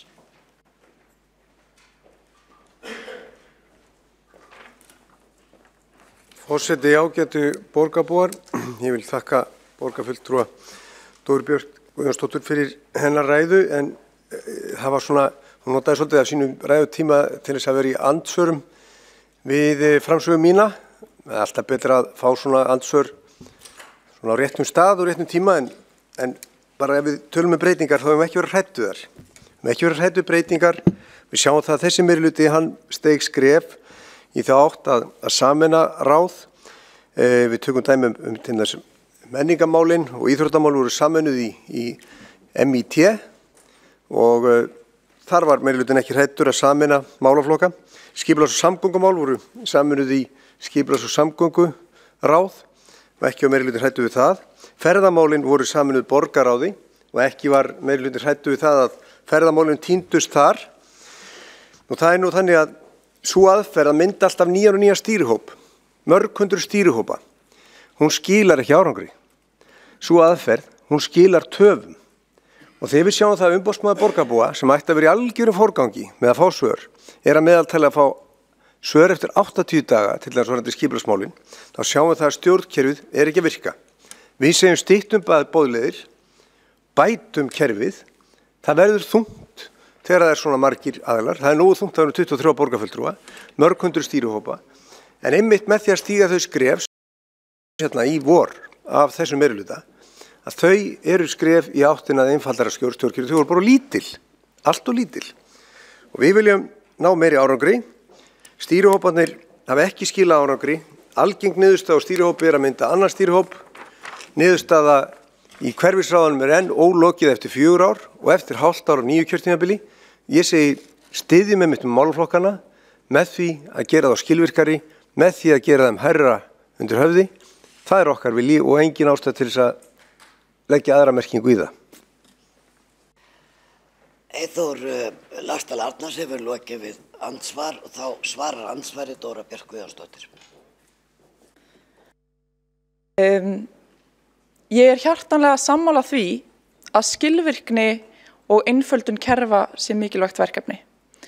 Við erum að vinna í því. Við erum að undirbúa stjórnkerfisbreytingar eins og borgarfulltrúanum Eyþóri Laxdal Arnalds er vel kunnugt um. En það að taka afl sem að á í kjarnasímum að vera miðlægt og vinna þvert á öll svið borgarinnar og setja það undir eitt af þessum sviðum tekur algjörlega úr því tennurnar.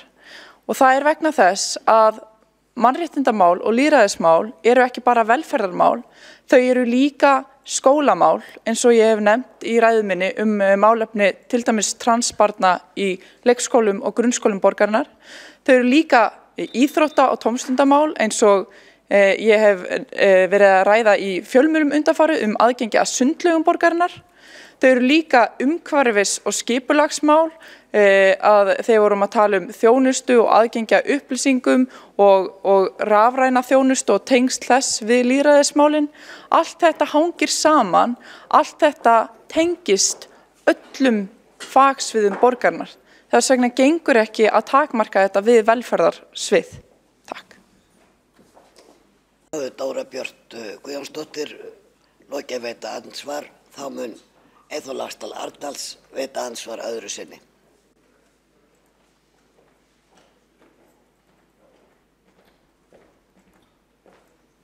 Forseti, ágætu borgarfulltrúar tilheyrendur.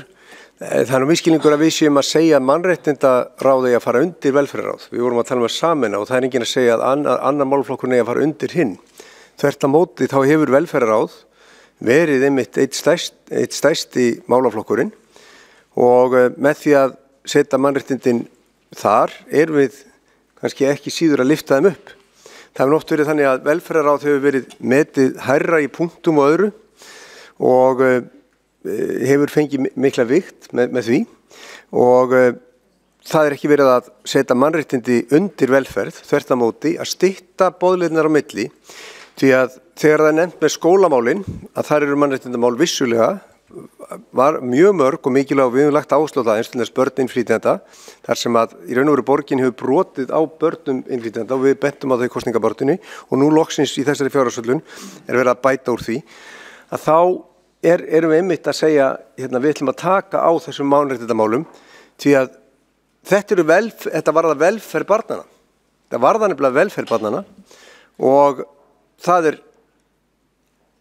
mjög lógískt að tengja þessi mál saman, mörgluti miklu lógískara heldur en að setja til dæmis menninguna með íþróttunum eða ferðamálin með borgarráði.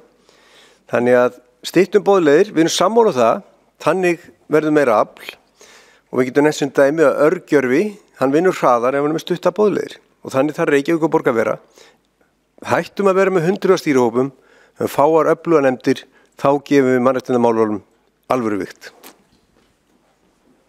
Þá hefur Eyþór Laxdal Arnars lokið máli sínu og þá það Dóra Björk Guðjónsdóttir svara andsvara öðru sinni. Forseti, ég vil nefna það hér að það búið að tvöfalda framlag borgarinnar í íslenskukennslu fyrir börn af erlendum uppruna í grunnskólum. Það einnig búið að tvöfalda framlag í fjölmenningarlegt leikskólastarf. Þannig að við tökum þennan málaflokk gríðarlega alvarlega eins og borgarfulltrúanum sennilega kunnugt þó hann hafi kannski ekki alveg farið með það mál hér. En ég vil líka nefna það að taka einhvers konar miðlægt afl úr, segjum svo þetta sé eins og hús, að taka það úr stofunni og setja það inn í herbergi, það tengir ekki aflið betur við hinn herbergin. Það miklu betra að hafa það mitt á milli svo að það sé stutt leið, það sé stutt boðleið á milli, fá herbergjana og inn í stofuna. Þannig að þetta ekki fara að leysa neinn vandamál og í hluta þessari tillögu ekki bara sameina ráðin. Það svo sem bara ákveðið formsatriði, hvernig pólitíkin vinnur, það allt annað mál. En það að taka mannréttindaskrifstofuna og setja hann undir velferðarsviðir þar sem að ég myndi álíta sem mjög neikvætt skrif. Þá hefur Dóra Björk Guðjónsdóttir lokið máli sínu og fyrstu andsvör lokið. Þá það Egill Þór Jónsson, andsvar við ræðu borgarfulltrúa. Forseti, ágætu borgarfulltrúar. Með sameiningu þessar ráða styrkjum við málefni velferða og mannréttinda, aukum skilvirkni og styttum boðleiðir, undir skrifstofu mannréttinda starfa eftirfarandi nefndir, ferlinefnd fatlaðs fólks, ofbeldisvarnarnefnd, fjölmenningarráð Reykjavíkurborgar og öldungaráð Reykjavíkurborgar. Málefni þessar nefndar snerta öll starfsemi velferðarsviðs en á velferðarsviður málefni fatlaðs fólks og því augljóst hve vel það kæmi að fella ferlinefnd fatlaðs fólks undir velferðarsvið. Það myndi stytta boðleiðir og taka út óþarfa flækjustig í kerfinu. Undir velferðarsviði falla þjónustumiðstöðvar Reykjavíkurborgar og óþarfa að fara yfir mikilvægi þeirra í vinnu og tengingu borgarkerfisins við einstaklinga af erlendum uppruna á mannréttindaskrifstofu Reykjavíkurborgar fjölmenningarráð. Þannig það mjög lógist að sameina þetta bæði. Það sameina þessi ráð og fella mannréttindaskrifstofuna undir velferðarsvið. Að sameina skrifstofuna velferðarsvið myndi stytta boðleiðir og auka skilvirkni í kerfinu í þágu þess hóps sem fjölmenningarráð vinnur fyrir og með. Undir þjónustumiðstöð Reykjavíkurborgar og velferðarsviðs einnig þjónusta við eldri borgara í formi heimaþjónustu og félagsstarfs. Öldungaráð væri því skilvirkara undir nýju sameinuðu ráði velferðar og mannréttinda. Hlutverk þjónustumiðstöða þegar kemur að lýðræðismálum eins og með hverfisráðun sinna einnig unnið í samstarfi við þjónustumiðstöðar. Það undir velferðarsviði. Því væri sameining velferðar og mannréttindaráðs og að fella skrifstofuna undir velferðarsvið mjög skynsamleg. Þannig erum við að auka skilvirkni og stytta boðleiðir í öllum þessum málum. Ég sé engin rök fyrir því að halda þessu einhvern veginn í sitthvoru lagi á meðan öll málefni sem að mannréttindaskrifstofan vinnur tengjast svo rosalega sterkt inn á velferðarsvið. Þá Egill Þór Jónsson lokið máli sínu og næsta mælendaskrá Dóra Björk Guðjónsdóttir og svara andsvari. Forseti, það ekki þannig að núverandi meirihluti sé einhvern veginn ekki að taka það alvarlega að það sé gott að einfalda kerfin. Við byrjuðum þetta kjörtímabil með því að sameina 4 ráð yfir í 2 ráð. Þar á meðal var mannréttindaráð og stjórnkerfis- og lýðræðisráð sameinað í mannréttinda- og lýðræðisráð. Það því búið að taka þennan kafla og einfaldana einhverju leyti. Þar sem að voru góð samlegðar áhrif. En eins og ég hef farið yfir, þá það bara hreinlega ekki rétt að mannréttindavernd og lýðræði séu eingöngu velferðarmál. Þetta ekki þannig að við séum bara að styðja fólk og hjálpa fólki. Þetta eru réttindi fólks og þau eru ekki bara í velferðarmálunum.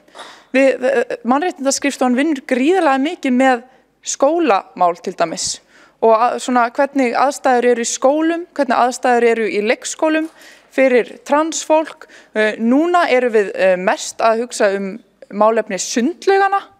Hvernig í ósköpunum þetta eitthvað málefni velferðarsviðs þegar þetta mál hreinlega staðsett á öðru sviði? Hvernig styttir það að staðsetta mannréttindaskrifstofu á velferðarsviði boðleiðir til málefni sundlaugana sem eru staðsett á öðru sviði? Hvernig styttir það að flytja mannréttindaskrifstofu yfir á velferðarsvið boðleiðina yfir í málefni skólana sem eru á öðru sviði? Ég bara skil þetta ekki. Þetta styttir ekki neitt, þetta einfaldar ekki neitt. Þá Dóra Björk Guðjónsdóttir lokið andsvari og þá kemur Egill Þór Jónsson í andsvar öðru sinni. Forseti, borgarfulltrúar, það voru lögð niður ráð, á sama tíma voru búin til önnur, en að segja að mannréttindaráð sé ekki velferðarráð, það eins og að segja íþróttamál sé ekki menningamál. Þótt að íþrótta og menningamál séu saman, þá það ekki sömu mál, eins og Dóra Björk Guðjónsdóttir, borgarfulltrúi, að reyna að halda fram með velferðar- og mannréttindaráð sem við sjáum vonandi stofnað í lok þessara fundar. Við erum að tala það að fella mannréttinda- og lýðræðisráð inn í velferðarráðið til þess að styrkja málefni mannréttinda. Og lýðræðismálin, þau heyra undir að miklu leyti þjónustumiðstöðvarnar, þannig að sem undir velferðarráðið, þannig að svo dæmi sem tekið með hverfisráðin. Þannig ég held að það sé bara sterkt að sameina þessi ráð, auka skilvirkni í kerfinu og stytta boðleiðir. Þær eru gríðarlega langar núna og þetta væri mikið framfaraskref og einföldun á kerfinu. Þá Egill Þór Jónsson lokið andsvari öðru sinni. Þá næsta mælendaskrá Katrín Alldóttir, gjörðu svo vel.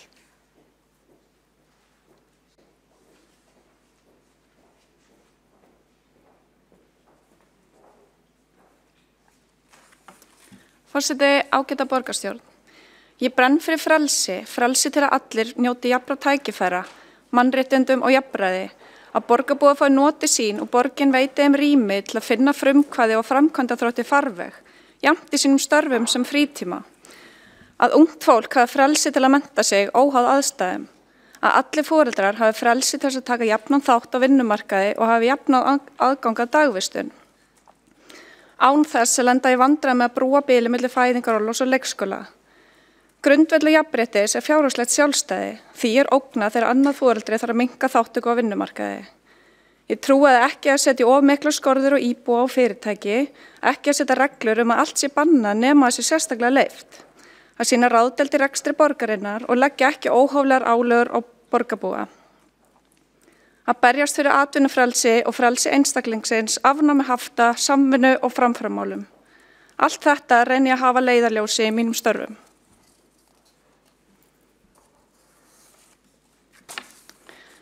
Ég sit í 3 ráðum borgarinnar, þannig ég fær nú að snerta á fjölmörgum málefnum. Ég ætla að byrja að fjalla aðeins hérna mannréttinda- og lýðræðisráðið. Drög að lýðræðisstefnu borgarinnar þykir mér mjög gott plagg. Markmið stefnunar eru góð, valdefling borgarbúa með aukinni þátttöku í lýðræðinu, betri upplýsingagjöf og meira samráði, mjög gott mál. Aðgerðaáætlun mannréttinda- og lýðræðisráði flott, unnin í breiðu samstarfi ráðsins og starfsfólks mannréttindaskrifstofu. Ég vona að verið farið eftir þessari góðu áætlun. Eitt helsta mannréttindaverkefni sem liggur fyrir okkur er að borgin beiti sig fyrir því að minnka eða útrýma þeim aðstöðumun sem birtist í námsárangri og þátttöku barna af erlendum uppruna í íþróttum og tómstundum. Það var því ánægjulegt að sjá hér peningum forgangsraðið í þann málaflokk. Það var gott að fá úttekt sérfræðinga á lýðræðis- og samræðisgáttum borgarinnar og mörg verkefni sem þarft er ráðast í þar. Einfalda þessar gáttir fyrir borgarbúa til að koma sínum málum og athugasemdum á framfæri. Ég þó örlítið ósammála borgarfulltrúa Dóru Björt Guðjónsdóttir þar með sköpunartorg. Sú kynning sem ég fékk á þessu í ráðinu gaf mér svona þá hugmynd að það væri kannski svona svolítið gæluverkefni og ég held að væri betra að koma þessu betur fyrir bara inn í hverfi mitt. Hverfi mitt er eitthvað núna aðalega í því að fóstra svona umhverfis- og skipulagshugmyndir. En ég held að vera alveg útvika það til að taka líka á móti öðruvísi hugmyndum eins og sköpunartorgið er byggt upp fyrir. Þá er það hverfisráðin. Þau hafa legið niðri frá því fyrir kosningar. Píratar voru allt síðasta kjörtímabil að móta hugmyndir hverfisráð en svo vinna skilaði engu. Þeirri 4 ára vinnu var nánast hent á haugana. Núna hafa hverfisráðin verið óvirk í 6 mánuði og ekki orðið alveg ljóst hvernig það hefur verið raun. Ég verð að viðurkenna að ég vissi ekki að tilvist hverfisráða fyrr en ég tók sæti í borgarstjórn. Gæti trúa að svo sé raunin með hennar almenna borgara.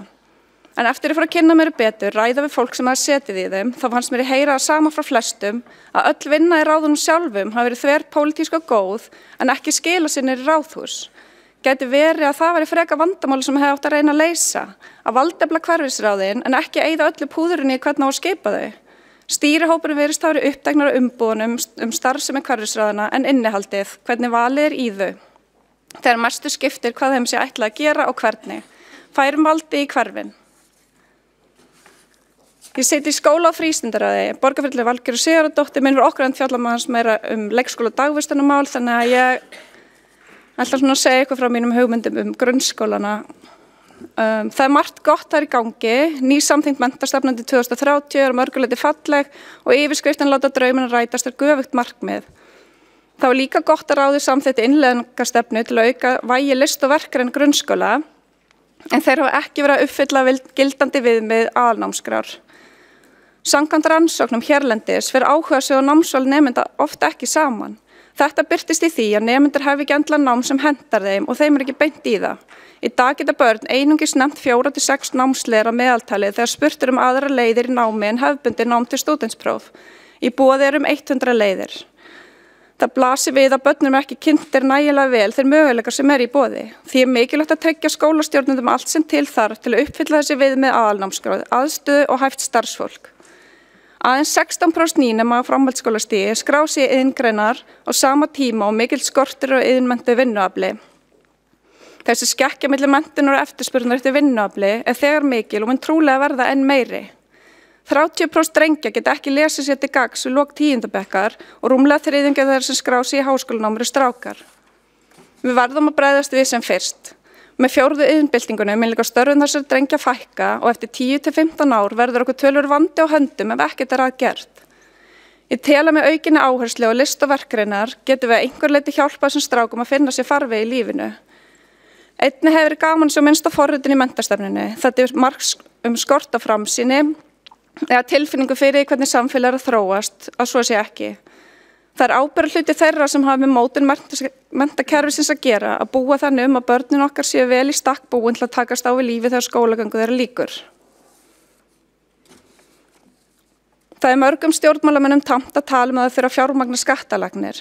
Það eru þeir stjórnmálamenn sem líta á tiltekinn skattaprósenta sé eitthvað sem við opinbera á heimtingu á. Ég vil horfa á þarfir á útgjaldahliðinni, forgangsraða í þágu grunnþjónustu og stilla sköttum eftir því. Fyrir liggur á fundurinn tillaga mín að lækka fasteignaskatta á atvinnuhúsnæði þegar á árinu 2019. Tekjur af fasteignasköttum á atvinnuhúsnæði eru mun meiri en gert var ráð fyrir á næstu árum vegna hækkunar á fasteignamati langt umfram allar spár. 5 ára áætlun síðasta árs gerði ráð fyrir 8% hækkun á fasteignamati en raunhækkun á atvinnuhúsnæði var 16,6%. Þá finnst mér eðlilegt að reyna að skila ykkur af skattahækkunum aftur í vasa eigenda skattfésins líkt og sveitarfélög í kringum okkur hafa ákveðið að gera strax á næsta ári. Það eru sveitarfélög svo Kópavogur, Hafnarfjörður, Mosfellsbær, Hveragerði og Borgarbyggð. Við getum líka gert það.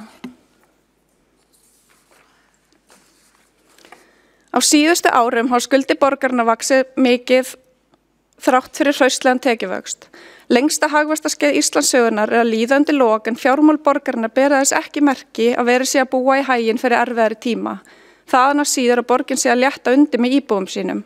Svartsýni hefur samkvæmt könnunum ekki verið meiri síðan fyrir hrun. Harður vetur kjarasamninga fer í hönd.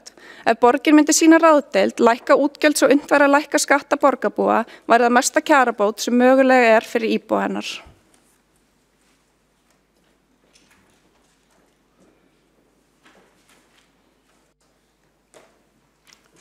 Þá hefur Katrín Atladóttir lokið máli sínu og þá óskar Dóra Björk Guðjónsdóttir eftir að veita ansvar við ræðu hennar. Forseti, ég þakka borgarfulltrúanum fyrir ræðuna, henni Katrínu Atladóttur. Ég vil bara svara hérna sérstaklega 2 atriðum. Fyrsta varðar hverfisráðin og því sem að borgarfulltrúin fleygði fram að öll svo góða vinna sem hefði verið unnin á síðasta kjörtímabili, mikið af fulltrúa Pírata hafi verið kastað bara í ruslið og að ekki hefur verið byggt á þessari vinnu. Þetta auðvitað bara með engu móti rétt. Þessi góða skýrsla sem var tilbúin fyrr í ár sem heitir skýrsla framtíðarsýn hverfisráða var unnin á vettvangi stjórnkerfis og lýðræðisráðs sem þá var, og svo vinna var leidd af Píratanum Halldóri Auðari Svanssyni og þetta svo skýrsla sem við höfum að miklu leyti verið að byggja okkar vinnu á núna í stýrihópnum og höfum til dæmis kynnt hana á öllum íbúafundum sem við höfum haldið núna í hverfinu. Stýrihópurinn hefur svo tekið þetta áfram, haldið þessa samráðsfundi út í hverfunum og skilað skýrslu eða drögum að skýrslu til borgarráðs. Sú skýrsla nú í umsagnarferli og verður unnið áfram með hana. Þannig að yngri vinnu hefur verið hent í burtu, allt hefur verið nýtt vel og það sem við erum að gera núna afrakstur þeirrar vinnu. Og vandamálið var ekki bara það að tengslin inn í ráðhús væru ekki nægilega sterk milli hverfisráðana og ráðhúsins. Þau voru fleiri, við erum að skoða þetta á heildrænan hátt, við erum ekki bara að skoða skipunina. Skipunin skiptir þó vissulega miklu máli af því að ef við erum hér einhliða í ráðhúsinu að skipa í hverfisráðan afsakið, þá það auðvitað þannig að tengslin við hverfin minnka einhverju leyti og við teljum það eðlilegra að það sé bæði hugsað tengslin við hverfið sem og tengslin við ráðhúsið og við erum að hugsa þetta heildrænt líka út frá verkefnum og hvernig verkefni eru unnin hér innanhús þegar þau koma frá hverfisráðunum. Svo varðandi sköpunartorgið, ég spurði mig líka þessu sama með hverfið mitt en þetta bara eðlis ólíkt. Dóra Björk Guðjónsdóttir hefur lokið við að veita ansvar. Þá tekur við mælendaskrá og næsta mælendaskrá Líf Magnúsdóttir. Gjörðu svo vel.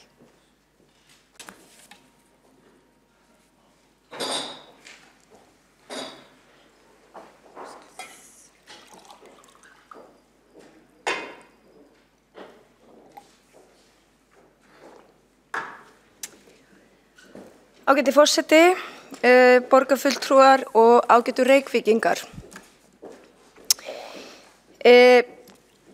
David Attenborough, sem öllum ætti að vera kunnugur fyrir ástríðu sín á dýraríkinu og náttúrunni, ávarpaði loftslagsráðstefnu Sameinuðu þjóðanna sem nú fer fram í Katowice í Pólandi.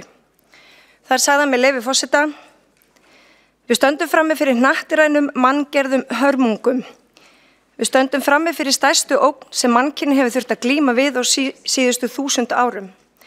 Ef við grípum ekki til aðgerða tafarlaust, getur það þýtt hrun siðmenningarinnar og vistkerfisins. Þjóðir heims hafa talað. Skilaboð þeirra eru skýr. Tíminn að renna út. Yfirvöld og valdhafar verða að grípa til aðgerða strax. Og tilvitnun lýkur. Mér finnst viðeigandi að þessi orð hans fá að hljóma í þessum sal í dag. Þetta í mínum huga eitt stærsta viðfangsefni stjórnmálanna. Hvernig við vindum ofan að þeirri ógnvænlegu þróun sem hefur átt sér stað með loftslagsbreytingum og mannavöldum. Og þetta sameiginlegt viðfangsefni okkar allra, okkar sem búum á þessari jörð, og það skulum við í borginni ekki vera undan skilin. Og með þessum inngangi færum við okkur á það svið sem gegnir einu stærsta hlutverkinu í þessu samhengi. Það umhverfis- og skipulagssvið Reykjavíkur. Þar fer fram sú stefnumótun sem varðar helst þá þætti sem við þurfum að huga að hvað mestu breytingunum, þó önnur svið skipti þar einnig máli. Að borgin vinni sem heild í að stemma stigu við útblæstri gróðurhúsalofttegunda, við þurfum róttækar breytingar á kerfum. Við þurfum að taka lifnaðarhætti okkar til gagngerrar endurskoðunar, við þurfum að breyta orkunotkun okkar, landnotkun, borgarskipulagi og iðnaði. Við þurfum að breyta ferðavenjum okkar og neyslu og til þess þurfum við samstilltar aðgerðir fólks og stjórnvalda ef við ætlum að ná markmiðum Parísarsáttmálans fyrir 2030. En á þessu sviði eru líka teknar ákvarðanir sem hafa bein áhrif á líðan okkar og velsæld. Umhverfi okkar og hvernig við hreyfum okkur innan þess, jafnvel áhrif á ákvarðanir sem við tökum búsetu og hvað við störfum, hvert við sendum börnin okkar í skóla og svo framvegis. Og með því að huga skipulagi getum við líka haft áhrif á að jafna aðstöðumun, ýmissa hópa, jaðarsettra, innflytjanda, karla og kvenna og fatlaðs fólks. Það eiginlega magna hvað mannfólki getur verið skapandi og eyðandi í senn, eins og náttúran sjálf, hvað þetta manngerða hefur mikil áhrif á okkur, við sem búum í þessari borg. Og í allri skipulagsvinninni þarf að huga bæða samtímanum og framtíðinni og á sviðinu unnið eftir aðalskipulaginu sem var samþykkt og unnið þverpólitískt. Sælla minninga. Metnaðarfullt og merkilegt skipulag sem getur þó og mun taka breytingum í takt við breytta forsendur en líka til að fylgja fastar eftir settu markmiðum. Og eitt dæmi það uppbygging borgarlínu. Og til að setja hann í samhengi við loftslagsbreytingar af mannavöldum þá hún lífsnauðsynlegur þáttur í að breyta viðhorfum okkar til samgangna og breyta ferðavenjum okkar, sem nauðsynlegt að við tilengum okkur eins og áður hefur komið fram hér í ræðunni. Í þessari fjárhagsáætlun verður lykil áherslan áfram á húsnæðismál. Árið 2018 verður metár í uppbyggingu íbúðarhúsnæðis í Reykjavík. Og nú þegar hafi verið gefin út byggingarleyfi fyrir fleiri íbúðir en nokkuð tíman áður á einu ári. Og það þokkalegu mælikvarði og velgengni borgarinnar og þó sér í lagi þegar fjárfesting í margs konar atvinnuhúsnæði einnig mikil. Og öll þessi uppbygging hefur í för með sér mikil tækifæri til vaxtar og þau auka líka lífsgæði íbúana.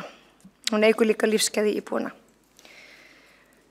Eins og aðalskipulagi gerir ráð fyrir þá má víða finna fyrir að byggð að þéttast frá vestri til austurs. Og miðborgarlífið líka alltaf færast í aukana með verslun, þjónustu og atvinnustarfsemi hvers kyns eins og við sjáum til dæmis núna á Hafnatorgi. Vogabyggðin komin á skrið, gríðarlega spennandi uppbyggingarsvæði, Bryggjukverfi ríkur upp og ótrúlegu fjöldi íbúða verður til út alla borg. Íbúðir sem byggðar eru af húsnæðisfélögum sem rekin eru án hagnaðarsjónarmiða, þar sem blöndun byggðar lykilatriði. Og þetta bindur síðan borgarlínan saman í þétt net í borgarskipulaginu. Úthugsa samgöngukerfi þar sem megin áherslan á vistvænar samgöngur, gangandi og hjólandi. Forseti, það engar ýkjur að segja að sú fjárhagsáætlun sem við samþykkjum hér í dag eins og grænasta sem hefur sést. Og nú síðast bættist við útgáfa grænna skuldabréfa sem veitir okkur fjölmörg tækifæri til grænna fjárfestinga. Þar geta verið með ýmsum hætti, vistvænar samgöngur, líffræðilegu fjölbreytileiki, skógrækt og svo framvegis. Og við sem sitjum í þessum sal vitum að við stefnum á kolefnishlutleysi árið 2040 og þannig þurfum við að miða að því og að öll innlegg og stefnumótun sé í samræmi við það. hvort sem það er á sviði samgangna, uppbyggingar, úrgangsmála, hringrásarhagkerfisins eða hverfiskipulagsins, líffræðilegs fjölbreytileika, trjáræktar, grænanetsins, blágrænna og ofanvatnslausna. Allt eru þetta þættir sem að gera Reykjavíkurborg grænni og þangað viljum við stefna. 3,2 milljarðar króna fjárfestingum ársins 2019 eru grænar fjárfestingar og þá eru grænu skuldabréfin ekki talið með. Og að því ég myndist þarna áðan og vistvæna samgöngur þá langar mig einnig að nefna lagningu hjólastiga eins og áætlun okkar gerir ráð fyrir og þá mætti jafnvel hugsa sér að á næsta ári myndum við taka áætlununa upp til endurskoðunar og setja enn metnaðarfyllri markmið hjólreiðamönnum og reyndar borgarbúum öllum til heilla. Og í aðalskipinu er líka kveðið á friðun grænna og opinna svæða og þar eru gerðar kröfur visthæfar lausnir við nýbyggingar. Á næsta ára ætlum við líka ráðast í endurskipulagningu verkefna, snjallar lausnir, rafvæðingu ásamt fleiri nýjungum sem eru bæði umhverfisvænar en geta líka leitt til fjárhagslegs hagræðis, þó það sé ekki markmið í sjálfu sér. Sem dæmi má nefna ætlum við að ráða verkefnistjóri í innleiðingu á snjalltækni í samgöngum og við ætlum að halda áfram að skanna séruppdrætti hjá byggingafulltrúa. Við vitum öll að snjallar lausnir geta stytt skrefin og aukið þjónustu við borgarbúa og sparað sótsporið. Og við ætlum líka í þessu meirihluta og á næsta ári að vinna að ferlimálum fatlaðs fólks, bæta aðgengið að stofnunum borgarinnar og þá sér í lagi lykilstofnunum eins og leikskólum, grunnskólum, menningarstofnunum, íþróttahúsum og stofnunum öllum opinberu stofnunum borgarinnar. Og svo ég gleymi nú ekki varanlegum göngugötunum og hönnun göturýmis og torga í borginni sem gagnast öllum mannverum hvernig svo sem þær eru. Og þar ætlum við að vinna náið með ferlinefndinni og hagsmunasamtökum fatlaðs fólks. Þetta er fagnaðarefni.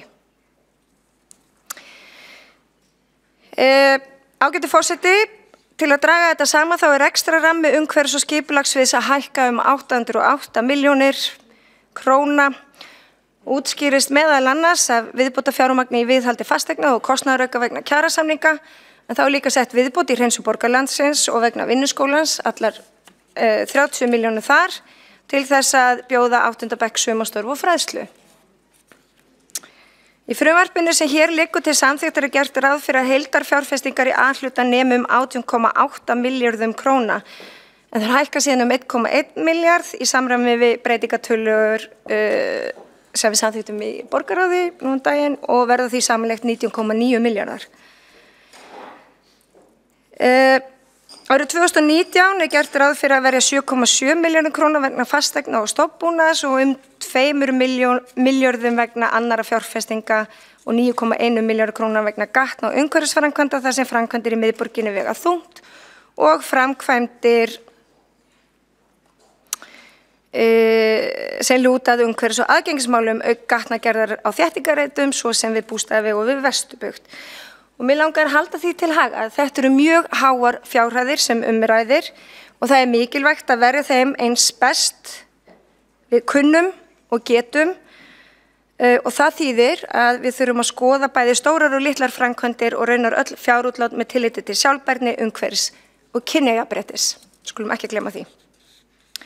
Skipulag og uppbygging borga 21. aldarinnar snýst ekki lengur lóðaúthlutanir, að þenja byggðina út í hið óendanlega eða frelsi manna til þess að hegða sér eins og þeim sýnist með tilheyrandi ágangi, mengun og sótspori. Ábyrgð okkar sem hér erum í þessum sal, hún er mikil og ég tel að við sem myndum meirihluta stöndum undir þeirri ábyrgð að stuðla sjálfbæri og vistvænni borg sem er byggð fyrir komandi kynslóðir, þar sem allir geta fundið sinn takt í heilnæmu og réttlátu umhverfi. Það er nefnilega þannig að þó að höfuðborgin Reykjavík sé lítil og mælikvarða svo margra annara borga þá er hún stórhuga og megnug. Við höfum alla burði og geti til að ná eftirtektarverðum árangri á sviði umhverfismála. Og takið eftir því, kæru borgarfulltrúar og borgarstjórn, 55% fólks í heiminum býr í þéttbýli. Það býr í borgum. Í Evrópu eru það 74% alls fólks.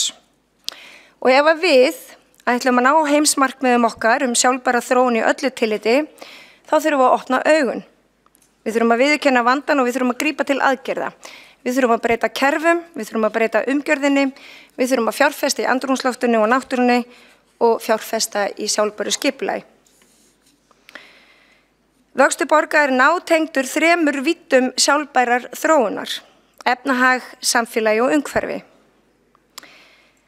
Ef þéttbýlismynduninni skynsamlega stýrt og vel fylgst með því hvar byggðin þéttist mest, hægt að ná fram bestu áhrifum þeirra þéttingar og draga leið mikið úr niðurbroti umhverfis og öðru neikvæðum áhrifum sem hugsanlega kunna að verða af fjölgun borgarbúa. Og til að tryggja kosti þéttbýlismyndunar gagnist öllum og að enginn verði undanskilinn í þeirri vegferð, þá þarf stefnumörkun til að stýra þéttingu byggðar og tryggja aðgengi að innviðum og félagslegri þjónustu fyrir alla. Með hliðsjón af þörfum efnalítilla borgarbúa og annarra viðkvæmra hópa fyrir húsnæði, heilsugæslu, sómasamlegri vinnu og öruggu umhverfi.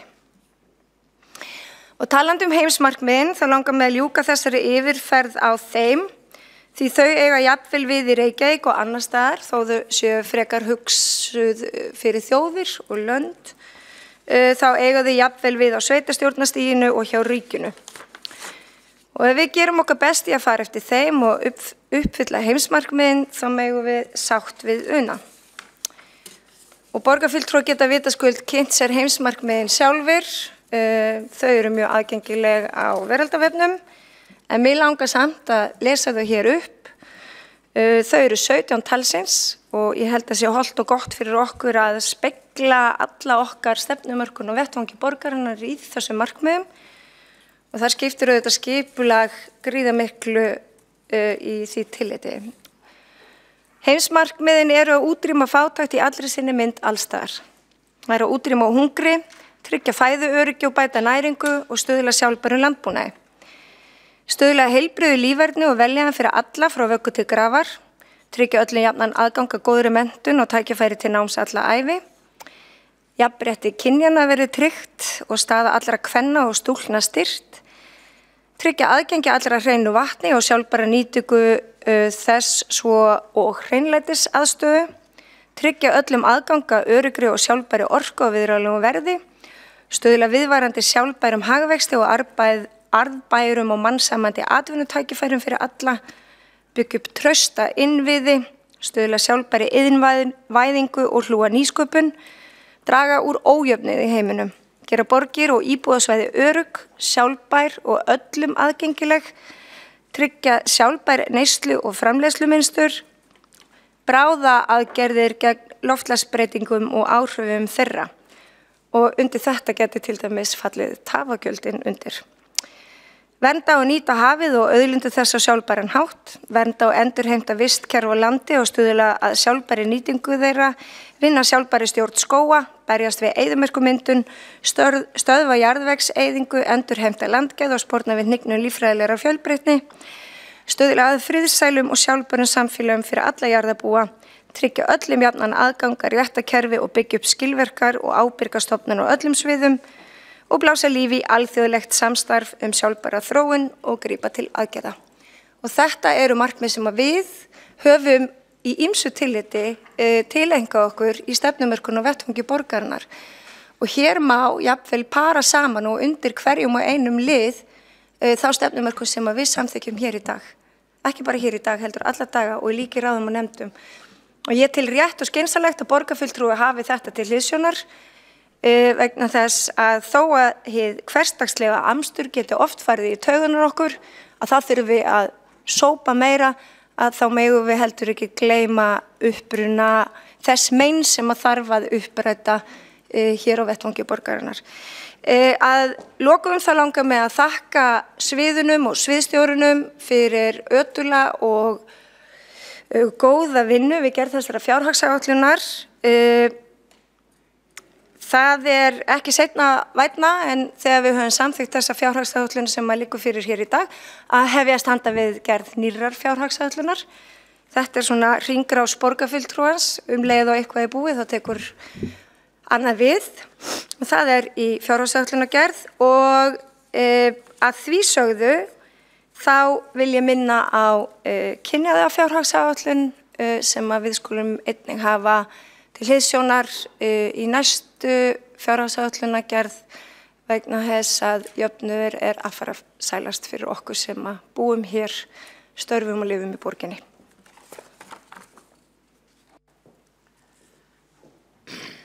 Þá hefur borgarfulltrúi Líf Magnúsdóttir lokið máli sínu. Þá er óskað að veita andsvar 2 borgarfulltrúar og þá er það fyrst Vigdís Hauksdóttir gjörð.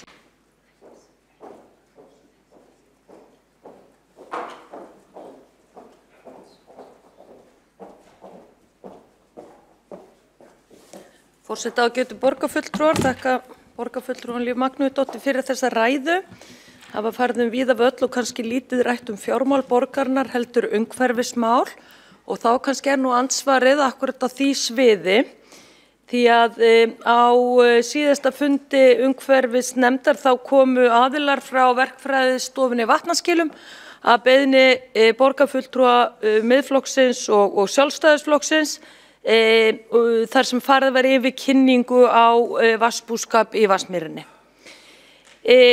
Af kynningunni að dæma þá er það svo að það eru staðreynd að það eru óafturkræfar byggingaframkvæmdir á svæðinu sem hafa mikil áhrif á vatnsbúskap Vatnsmýrinnar. Það sem að Vatnsmýrin á sér nú stað í hjarta Reykvíkinga og það er nú þannig hér á landi að vegna kolefnisspora og ótta við að hér sé verið að losa mikið af óæskilegum lofttegundum út í andrúmsloftið sem að gæti haft skaðvænleg áhrif á byggt ból eins og var komið yfir í ræðu borgarfulltrúans, þá langar mig svolítið til þess að spyrja því hvort að borgarfulltrúin hafi ekki alveg gríðarlegar áhyggjur af því sem að gerast í Vatnsmýrinni. Reykvíkingar, meirihlutinn í Reykjavík, stendur fyrir því að grafa upp Vatnsmýrina á meðan önnur sveitarfélög að moka onni skurði á sambærilegum svæðum. Þarna eru stórtækar stórtækt uppbyggingarferli hafið, alveg svakalega mikið af byggingamagni sem að er þarna á leiðinu og er einhverju leyti komið. Það við erum að tala þarna Hlíðarfót og við erum að tala valsvæðið og svo bara halda áfram. Þá bara halda áfram og nýjustu upplýsingar innan úr borgarkerfinu eru þær að það er verið að skipuleggja núna stór svæði við enda flugbrautarinnar sem snýra Skerjafirði. Hvernig lítur borgarfulltrúin sem hefur svo miklar áhyggjur af umhverfismálum akkurat á þessar staðreyndir? Þá hefur Vigdís Hauksdóttir lokið við andsvar. Þá svarar Líf Magnúsdóttir andsvari fyrsta sinni. Já, ágætu forseti og borgarstjórn, þessar vatnarannsóknir eru meðal annars eru gerðar að beiðni borgaryfirvalda til þess að fylgjast með vatnabúskapnum. Og það var ekkert sem að kom fram í fyrirlestri þessara ágætu manna sem að komu til okkar að þetta væru óafturkræfar breytingar sem að yrðu þarna vatnabúskap í Vatnsmýrinni. En það er fylgst með því eðlilega þegar svona stóra framkvæmdir að ræða og svo er gripið til aðgerða ef í óefni stefnir. Borgarfulltrúi Líf Magnúsdóttir hefur lokið að veita ansvar. Þá veitir ansvar öðru sinni Vigdís Hauksdóttir.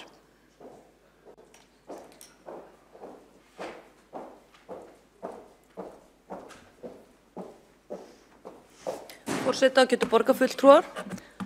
Það virðist nú vera ljóst að svo virðist að borgarfulltrúin hefur ekki setið þennan fundið að mætti halda það sem stýrði honum.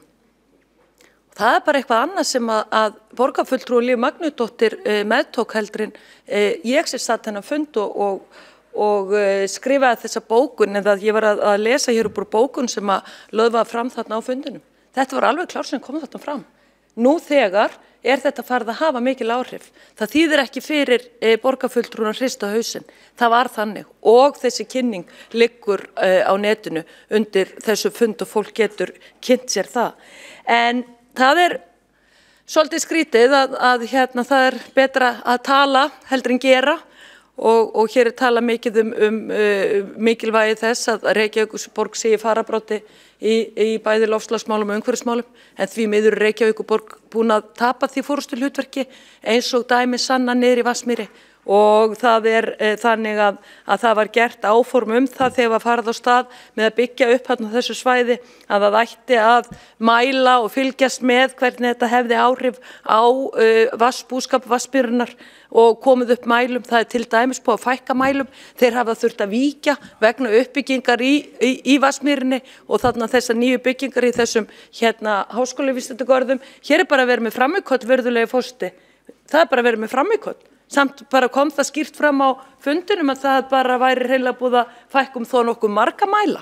Akkurat á þessum forsendum vegna þess að þeir hafa vikið fyrir byggingum á þessu svæði. Þetta virðist vera viðkvæmt, en svona staðan í umhverfismálu Reykvíkinga.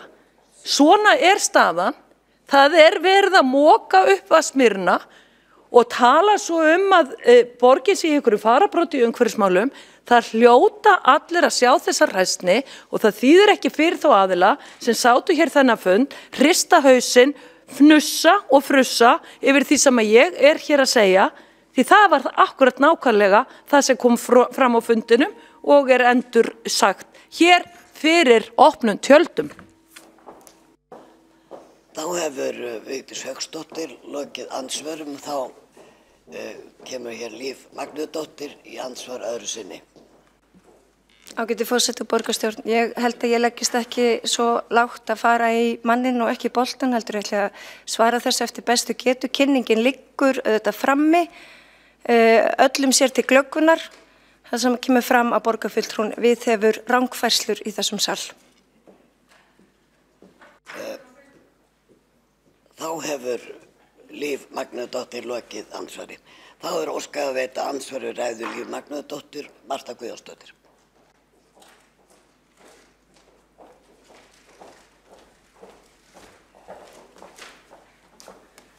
Forseti, góðir borgarfulltrúar, ég sakna þess í þessari áætlun að engin áform það að Reykjavíkurborg ætli að vera í forystu það að hætta að nota plast. Hér höfum við komið með tillögur þess efnis, hér í þessum sal við sjálfstæðismenn, en þeirri tillögu hefur verið vísað í starfshóp í stað þess að fara og láta verkin tala og framkvæma hlutina. Mig langar aðeins að koma inn á það að hér talaði borgarfulltrúin Líf Magnúsdóttir einnig að áhersla yrði lögð á húsnæðismál. Ætlar þessi meirihluti sem situr núna að halda áfram að dreifa byggðinni? Ætlar þessi meirihluti að halda áfram að þétta byggð á dýrustu reitunum í Reykjavík þannig að fólk þurfi að flýja hér borgina? Það eiginlega komið að því að borgarstjórnarmeirihlutin svari þeirri spurningu heiðarlega gagnvart borgarbúum þannig að þeir viti hver þeir standa. Og ég óska eftir að fá svör við því frá borgarfulltrúanum Líf Magnúsdóttir og sömuleiðis því hvort að borgin ætla að hafa það metnað að hætta að nota plastumbúðir. Þá hefur Marta Guðjónsdóttir lokið að veita andsvar. Þá tekið til við mælendaskrá og næsta mælendaskrá Hildur Björnsdóttir. Athugasemd.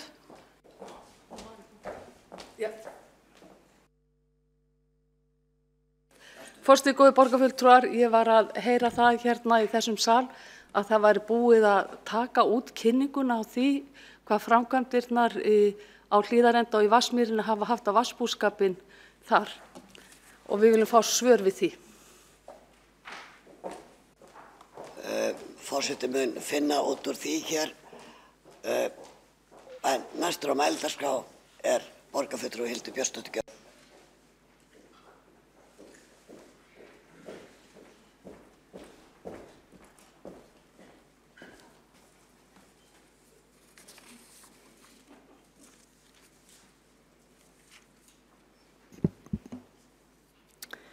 Forseti, ágæta borgarstjórn. Reykjavík frábær borg. Hún smá borg en þó með svolitlum stórborgarbrag. Hér býr frábært fólk og hugmyndaauðgin áþreifanleg. Tækifærin alltumleikjandi. Hér mætti gera svo margt og framkvæma svo margt. Lifnaðarhættir hafa umbreyst síðustu áratugi. Lífstíll hefur tekið stakkaskiptum. Hnattvæðing hefur áhrif á kröfur til lífsgæða og samfélags og allt hefur það áhrif á hvernig við skipuleggjum borg, hvernig við skipuleggjum hverfi. Hverfi borgarinnar eru fjölbreytt, íbúarnir fjölbreyttir, þarfir þeirra alls konar. Hvert hverfi hefur sína kosti og sína sérstöðu, sinn sjarma og það er mikilvægt og því má ekki breyta. Það er þó mikilvægt að leggja aukna áherslu á sjálfbærni hverfa, án þess þó að leiða til einsleitni. Til samanburðar má nefna Lundúnaborg, en borgin hefur 32 hverfi. Þau eru jafn fjölbreytt og þau eru mörg, en samnefnari þeirra flestra er sjálfbærni. Þau eru sjálfbær verslun og þjónustu. Það er mikilvægt fyrir lífsgæði íbúana. Það einfaldar hversdaginn. Borgarskipulag hefur nefnilega áhrif á lífsgæði. Það er samofið lýðheilsu og fjölbreyttum félagslegum þáttum. Við þurfum fjölbreytt hverfi sem öll styðja við samskipti ólíkra þjóðfélagshópa, úr öllum þjóðfélagsþrepum, ungra sem aldina. Við þurfum hverfi þar sem fólk sækir verslun og þjónustu, þar sem fólk mætist og þekkist. Hverfi sem ekki aðalega er gott að yfirgefa, heldur hverfi þar sem fyrst og fremst er gott að dvelja. Síðustu ár hefur bílum fjölgað meira en fólki í borginni. Almennt er einn hvern bíl og tekur hver einstaklingur því óþarflega mikið vegpláss. Það tekur borgarbúa nú 26% lengri tíma að komast milli staða en áður. Við okkur blasir samgönguvandi. Mannfjöldaspár gera ráð fyrir fólksfjölgun á höfuðborgarsvæðinu sem nemur 70.000 einstaklingum til ársins 2040.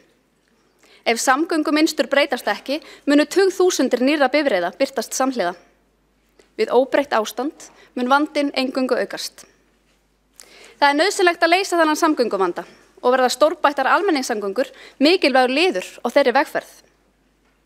Sjálfstæðisflokkurinn styður auðvitað aukna fjárfestingu í almenningssamgöngum. Við leggjum ríka áherslu á að vanda verði til verka við alla útfærslu. Það er mikilvægt enda verður útfærslan og niðurstaðan alltaf á kostnað skattgreiðenda. Við viljum fjárfesta í samgöngubótum fyrir fjölbreyttar samgöngur. Við viljum efla vistvæna samgöngumáta, fjárfesta í bættum almenningssamgöngum samhliða skynsamlegum vegaumbótum. Bæta aðstæður fyrir hjólandi og gangandi, fagna tæknilausnum, styðja við deilihagkerfið, rafbílavæða Reykjavík og hvetja til samflóts í bílum, minnka kolefnisspor og bæta nýtingu vega, bjóða fleiri góða kosti, sýna ábyrgð. Mörg okkar hér inni deila í megindráttum hugmyndum sjálfbær hverfi og skynsamlega nálgun í samgöngum. Við getum öll látið okkur dreyma besta fyrirkomulagið, heppilegustu útfærsluna. En það sem greinir sjálfstæðismenn frá þeim flokkum sem hér skipa meirihluta er ákveðin jarðtenging, fjárhagsleg jarðtenging. Við vitum að hugsjónir kosta peninga, skattpeninga, því hugsjónir þarf að fjármagna. Sjálfstæðisflokkur lýsir alvarlegum áhyggjum af meðferð meirihlutans á skattfé almennings. Sporin hræða, fyrirheitin hræða. Hvert dæmið er ekur annað. Framkvæmdir virðast í flestum tilfellum fara vel ríflega fram úr áætlunum. Nýleg dæmi sýna jafnvel framkvæmdir sem fara hátt í 300% fram úr áætlunum. Allt á kostnað skattgreiðenda. Ekkert útlit fyrir breytingar. Þetta vekur ugg.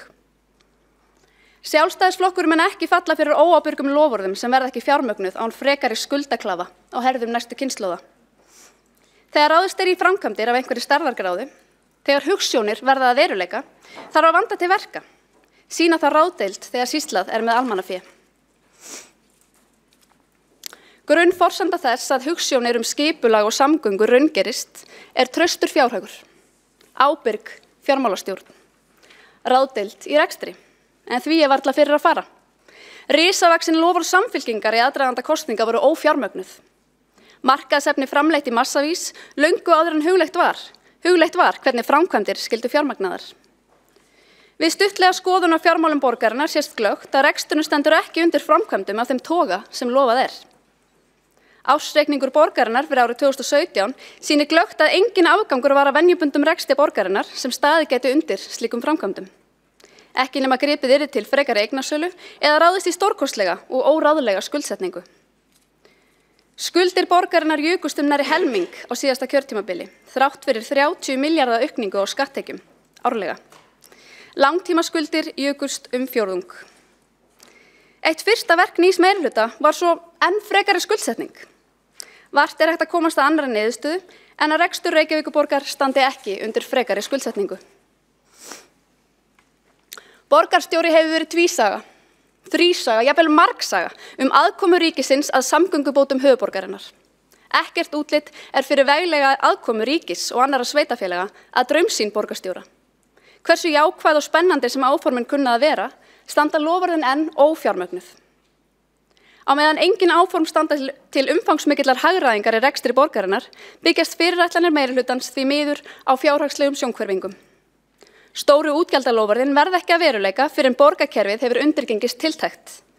Við þurfum minni yfirbyggingu og skipulega niðurgreiðslu skulda, sýna ábyrgð og ráðdeild þegar sýslað með fjármuni borgarbúa. Við teljum ótímabært að ráðast í stórtækar fjárfestingar sem kalla á stór aukna skuldsetningu. Við viljum minnka báknið, einfalda stjórnkerfið og lækka álögur á íbúa. Því við vitum að traustur fjárhagur grunnur að öflugu sveitarfélagi, öflugri höfuðborg. Það eru fjölmörg tækifæri til hagræðingar innan stjórnkerfis Reykjavíkurborgar. Kerfið uppblásið og yfirbyggingin stór. Stærðarhagkvæmnin engin. Í dag starfa 12% vinnandi borgarbúa hjá Reykjavíkurborg. Það 20% herra hlutfall en hjá Kópavogi samkvæmt tölum frá Sambandi íslenskra sveitarfélaga. 10% herra samkvæmt tölfræðiæfingum borgarstjóra. Það sama hvaða tölfræði notuð, staðreyndin blasir við. Báknið bólgið og bjúað. Afgreiðsla erinda flókin og boðlegir allt og langar. Borgarkerfið flækist gjarnan fyrir sjálfu sér. Vesturbær Reykjavíkur dæmi sjálfbært hverfi. Hverfi sem margir myndu ætla að nýti sérstakrar fyrirgreiðslu hjá borgaryfirvöldum. Að grósku hverfisins mætti þakka gjöfum stjórnmálana. En svo auðvitað ekki, bara alveg alls ekki. Þessa öflugu nærþjónustu má fyrst og fremst rekja til einkaframtaksins. Framtakssemi og dugnaðar sem borgaryfirvöld hafa raunar miklu fremur veitt fyrirstöðu en hvatningu. Það tók til að mynda veitingastaðinn Borðið við Ægisíðu heila 724 daga að fá vínveitingaleyfi, þrátt fyrir vilyrði og fögur fyrirheit frá upphafi. Skrifræði og flækjustig sem leiddi að endingu til þess að eigendur lögðu upp laupana. Hverfið varð af frábæri þjónustu. Sagan einfalt en skýrt dæmi þess hversu svifaseint borgarkerfið kann að vera. Við þurfum að einfalda alla ferla og þrýsta á löggjafann breytingar á regluverki, svo unnt sé að liðka til fyrir framgangi og framförum. Í dag leggur Sjálfstæðisflokkur til stjórnkerfisbreytingu í hagræðingarskyni. Hún felur í sér að skrifstofa eigna og atvinnuþróunar verði lögð niður. Nauðsynleg og fjölmörg góð verkefni skrifstofunar verði færð undir umhverfis- og skipulagssvið. Verkefnum sem almennt ekki á forræði sveitarfélaga verði komið í hendur einkaaðila. En í slíkum höndum vindur framkvæmdum almennt fram af meiri ráðdeild og ábyrgð. Í slíkum höndum taka skattborgarar ekki á sig fjárhagslega ábyrgð og áhættu af veitingahúsnæði, svo dæmi sé tekið. Ef litið til þess hvernig skrifstofan skilgreind í fjárhagsáætlun má glögglega sjá að lögmælt verkefni skrifstofunar eiga vel heima undir umhverfis- og skipulagssviði. Verkefni sem ekki eru almennt í höndum sveitarfélaga eiga svo fremur heima undir verndarvæng einkaframtaksins. Áætlað að breytingin muni á næstu árum leiða af sér umtalsverða hagræðingu með fækkun verkefna og aðhaldi í framkvæmdum. Forgangsröðun allt sem þarf. Sjálfstæðisflokkurinn stendur fyrir ábyrga fjármálastjórn og áherslu á grunnþjónustu. Við höfnum uppblásnu bákni, yfirdrifinni yfirbyggingu og miðstýringu sem hvert sig hefur keyrt þverbak, sólundað skattfé og tekur nú út yfir allan þjóðarbálk.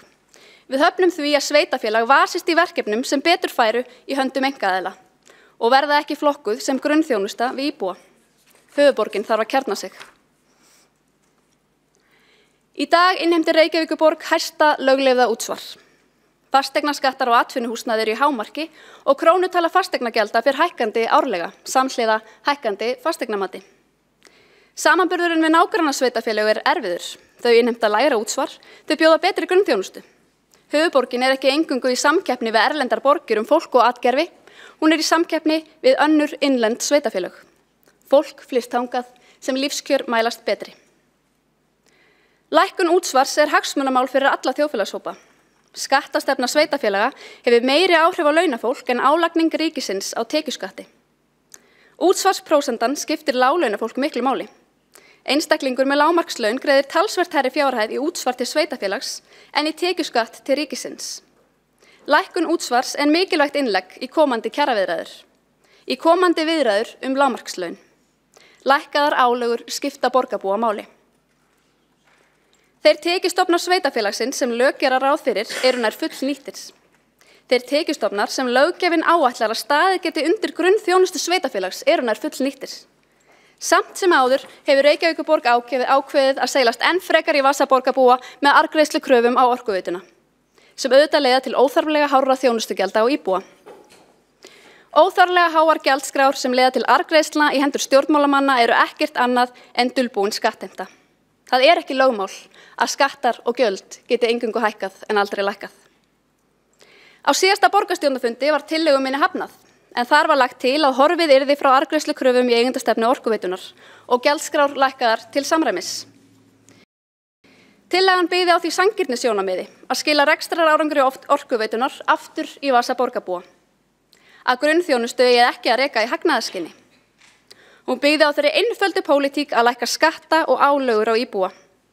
Hún byggði á þeirri hugmyndafræði að einu eðlilegu arðgreiðslurnar af rekstri orkuveitunar skyldu renna í hendur raunverulegra eigenda, borgarbúa. Hún byggði á þeirri einföldu hugsun og bjargföstu trú að engum sé betur treystandi fyrir fé en einmitt þeim sem afla þess, vinnandi fólki. Síður sé treystandi fyrir fé borgarstjóra sem sólundar því í óskilgreind verkefni sem gjarnan fara margfalt fram úr áætlunum. Þar sem ekki reyndist pólitískur meirihluti fyrir lækkun gjaldskrár og í ljósi þess að arðgreiðslur frá orkuveitu verða greinilega veruleiki í næstu misserin, legg ég til á grundvelli þeirrar hugmyndafræði sem fyrr var nefnt að arðgreiðslum verði að fullu ráðstafað til útsvarslækkana í Reykjavík. Borgarbúar njóti árangurs og ágóða af rekstri orkuveitunar.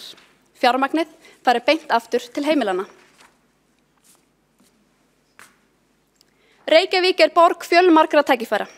Hér mætti gera svo margt og framkvæma svo margt, en svifaseint borgarkerfið stendur framförum gjarnan fyrir þrifum. Framtakssemi og hugmyndaauðgi falla fyrir hendi skrifræðis. Þessu þarf að breyta. Ég vil skapa borg þar sem góðri hugmynd má koma í framkvæmd.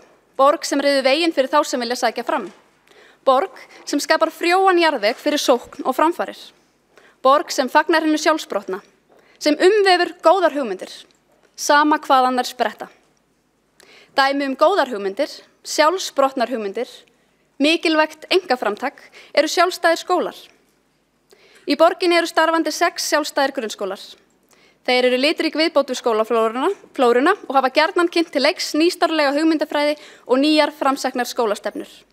Þeir veita foreldrum fleiri valkosti í skólamálum og tækifæri til að velja milli ólíkra áherslna í uppeldi og menntun barna sinna. Einkaframtakið hefur víða verið leiðandi í framþróun skólastarfs. Rekstrarumhverfi sjálfstætt starfandi skóla í Reykjavík er erfitt, enda opinber framlög til skólanna takmörkuð. Þannig greiðir borgarsjóður aðeins 75% af landsmeðaltali með hverju reykvísku barni sem sækir sjálfstætt starfandi skóla. Þessi takmörkuðu framlög valda því að skólarnir verða að innheimta skólagjöld.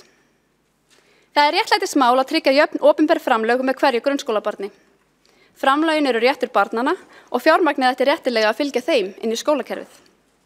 Með jöfnum opinberum framlögum kæmust sjálfstætt starfandi grunnskólar hjá innheimtu skólagjalda og þannig mætti tryggja öllum börnum jöfn tækifæri til þeirra menntunar sem býðst í borginni. Efnahagur foreldra yrði ekki lengur ákvarðandi forsenda við skólaval. Á borgarstjórnarfundi í haust lagði ég til jöfn opinber framlög með öllum grunnskólabörnum borgarinnar óháð rekstrarformi þeirra skóla sem þau sækja. Tillögunni var vísað til borgarráðs, til svæfingar, enda hefur hún ekki enn komið til umræði á þeim vettvangi. Hvergi í fjárhagsáætlun er gert ráð fyrir breytingunni.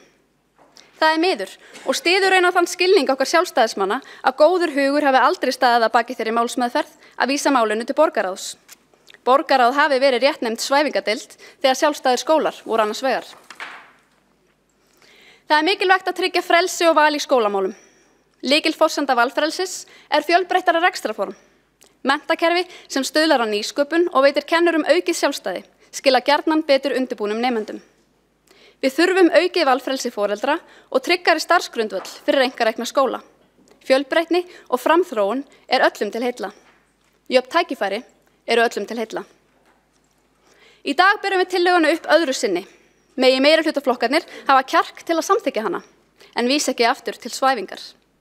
Megi Viðreisn hafa kjark til að samþykkja hana, en tala ekki bara á tyllidögum fjölbreytt rekstrarform og valfrelsi í skólamálum. Megi hugur fylgja máli, svona einu sinni. Reykjavík frábær borg. Hún hefur margt til brunns að bera. Hér býr skapandi fólk í lifandi umhverfi, hugmyndir og tækifæri á hverju strái. Möguleikar. Jarðvegur fyrir framfarir og framþróun. Hvers frjós sem ógnað af skrifræði og seinagangi. Helsti mælikvarðinn á velgengni sveitafélags hlýtur að vera fólkið sjálft.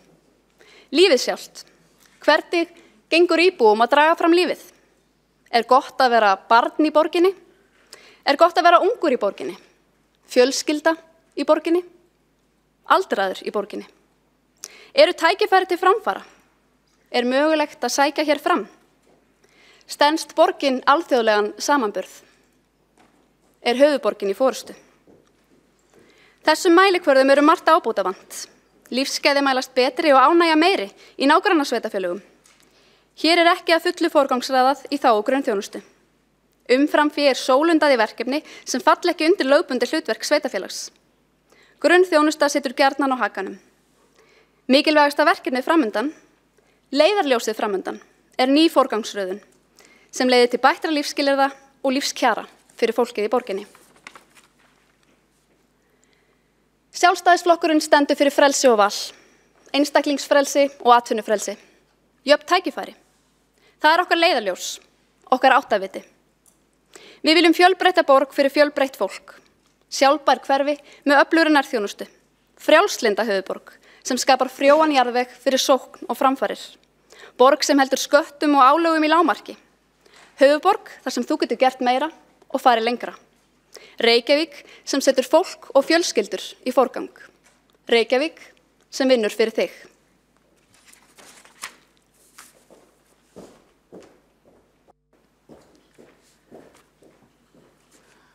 Þá hefur borgarfulltrúi Hildur Björnsdóttir lokið máli sínu og næsta á mælendaskrá Kristín Soffía Jónsdóttir.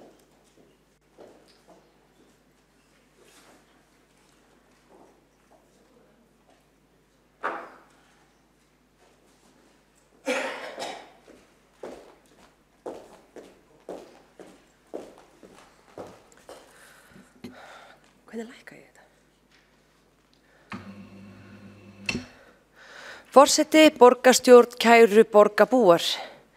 Ég stolt af því að fá að vera hluti af þessu meirihluta sem leggur í dag fram sína fyrstu fjárhagsáætlun fyrir árið 2019 og nú í annað skipti. Mér finnst gott jafnvægi í áætluninni, við erum í sókn og aðhaldi, við byggjum upp og höldum við.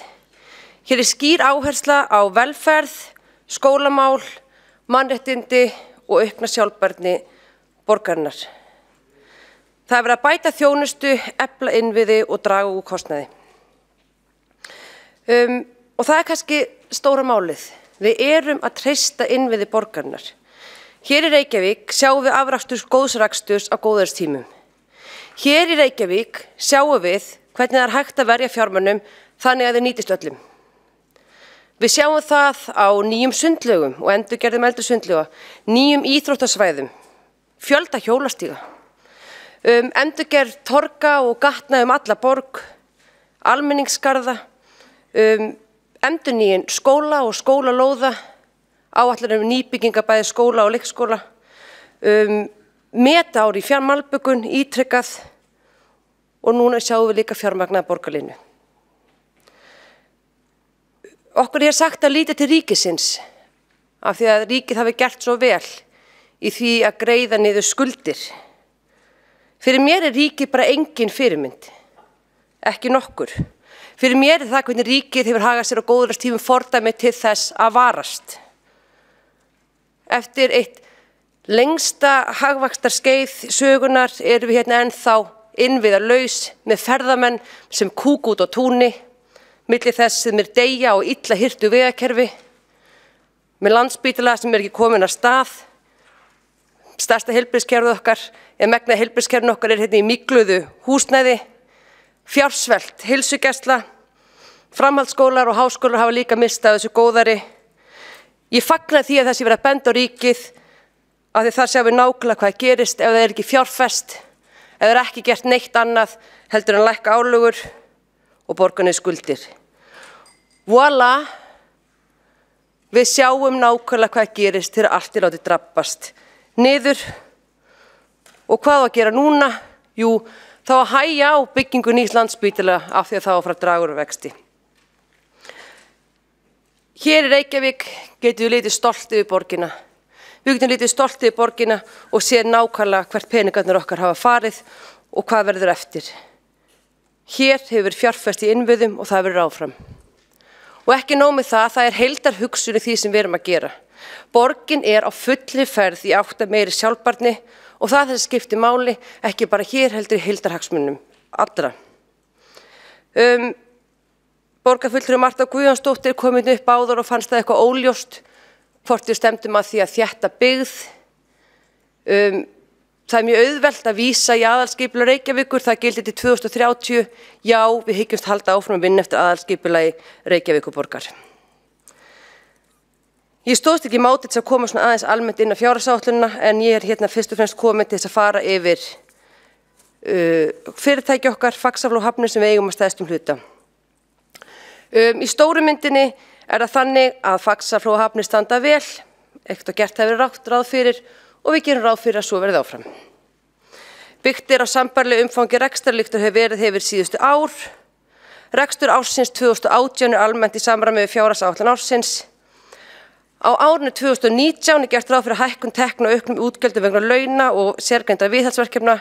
Gert er ráð fyrir hærri fjárhætti framkvæmdi en áður en lægri afskriftum sem samanleiða það sér aukið rekstrarhagræði sem aftur skilar hærri arði til eigenda. Svo ég tæpi aðeins á helstu forsendum. Við mataþróun almenns verðlags er miðað við forsendum Reykjavíkurborgar eins og var lögð fram í fyrra áætlun og þjóðhagsspá. Miðað við 2,9% hækkun neysluvísitölu á milli áranna 2018 og 2019. Launabreitingar lúta ákvæðum kjarasamninga en kjarasamningarnar eru lausir með 31. mars 2019. Gert er ráð fyrir 4,5% breytingum á launum milli ára. Fasteignamat lóða. Fasteignamatið Þjóðskrá hefur gefið út nýtt fasteignamat og þar gerum við ráð fyrir því að til bregðast því gerum við ráð fyrir því að álagningar á almennar lóðir og hafnarsvæðum fara úr 2,35% í 2,15%. Álagning á farmstöðvar verði óbreytt, lóðarleiga á grundartaka verði óbreytt. Miðað við að flutninga til og frá Faxaflóa höfnum aukist ekki í magni árið 2019, gerði tillaga breytingu á gjaldskrá verði 2,1% frá 1. janúar 2019. Gert er ráð fyrir að farþegagjaldi verði óbreytt sem og viðlegugjald smábáta. Það er gert ráð fyrir lækkun á lágmarksgjaldi vegna förgunar á sorpi og svo er gert ráð fyrir því að þau skip sem eru knúin fljótandi gasi fái 15% afslátt af lestur og bryggjugjöldum. Aflagjöld eru miðað við útkomuspá árið 2018, lækkun afurðaverði árið 2018 getur haft þar áhrif. Miðað er við að tekjur á skipakomum aukist árið 2019 en gert ráð fyrir samanlögð brúttostærð farþegaskipa aukist úr 5,6 milljónir brúttotonna í 7,6 brúttotonn sem hefur í för við tekju auka.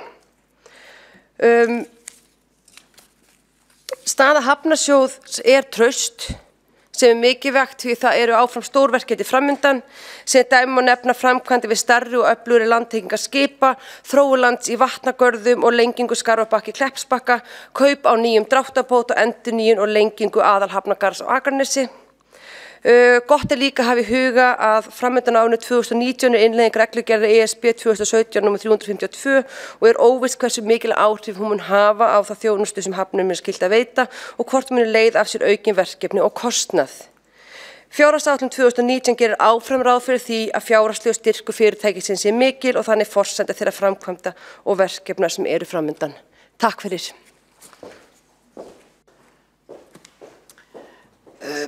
Þá hefur borgarfulltrúi Kristín Soffía Jónsdóttir lokið máli sínu. Nokkra var beðið andsvör. Ég vil minna borgarfulltrúa á það samkomulag sem var gert.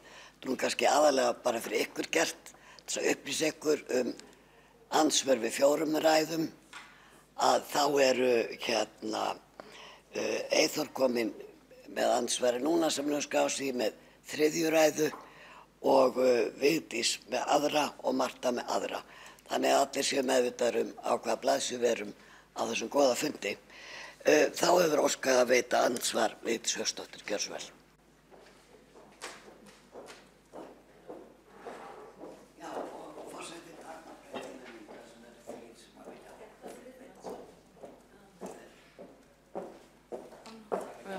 Með þessu. Forseti, takk fyrir það, gott að hafa skýra reglu, góð fundastjórn hér. Ég á nú kannski ekki orði yfir þessari ræðu og hvernig borgarfulltrúin talar hér ferðamenn, en það verður hún að eiga fyrir sig. Varðandi það að hér var einnig talað mjög niðrandi til ríkisins, ég engin aðili hér til þess að verja ríkið, en það akkurat tvennt ólíkt. Ríkið fer með mjög skynsama fjármálastjórn en það gerir borgin hins vegar ekki. Varðandi það að eins og borgin búin að haga sér, að standa í skuldasöfnun í góðæri og toppi hagsveiflu, það hefur aldrei gefist vel og það eru mörg dæmi það að svoleiðis hefur farið illa. Hér í borginni stefnan eyða, grenjút fjármagn hjá ríkinu, alveg eins og svangur úlfur, ný útgjöld, nýir stofnar og skattleggja og ná í meiri pening af þeim sem búa hér. En ég skal upplýsa borgarfulltrúa og borgarbúum það hvert peningarnir hjá borginni fóru. Þeir fóru í Braggann, þeir fóru í Náðhúsið, þeir fóru í Vitann sem sumir kalla hálfvita, þar sem að borgarfulltrúin situr nú í hafnarstjórn.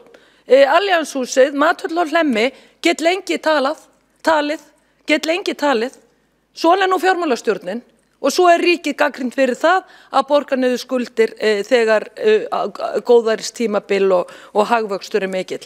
Þetta náttúrulega bara sýnir og kristallar það sem að gerast hér hjá Reykjavíkurborg. Alveg nákvæmlega. Og þegar þar að kemur, ef að þessi meiri hluti heldur næstu 4 árin, þá borgin á engan hátt undirbúin undir það þegar kreppa fer skóin á ný í íslensku efnahagslífi. Þarna bara birtist þetta óheikað án þess að roðna, svona borgin rekin. Takk fyrir það. Þá hefur borgarfulltrúi Vigdís Hauksdóttir lokið andsvari og hún fann að hún fekk að tala í 2 tíma. Þá í 2 mínútur í stað 1. Af því að, en ég lengdi þig eins og tókst eftir, þá mun borgarfulltrúi Eyþór Laxdal Arnar féll frá andsvari en mun þegar andsvari lokið gera stutta athugasemd. Þá mun Kristín Soffía Jónsdóttir svara andsvari. Já, það var kannski erfitt að greina spurningu í þessu andsvari, en stefna borgarinn að treysta innviði, bæta þjónustu og auka sjálfbærni borgarinnar. Borgarfulltrúi Vigdís Hauksdóttir taldi þarna upp mörg góð verkefni sem hafa verið farið í á seinustu árum. Ég held sér gríðarlega mikilvægt við eflum mannlífi í borginni og aukum samkeppnishæfni hennar. Hlemmi Mathöll eitthvað verkefni sem ég tel að vera frábært. Kristín Soffía Jónsdóttir hefur lokið andsvarið, þá kemur í andsvarið með 2 Vigdís Hauksdóttir. Gjörðu svo vel.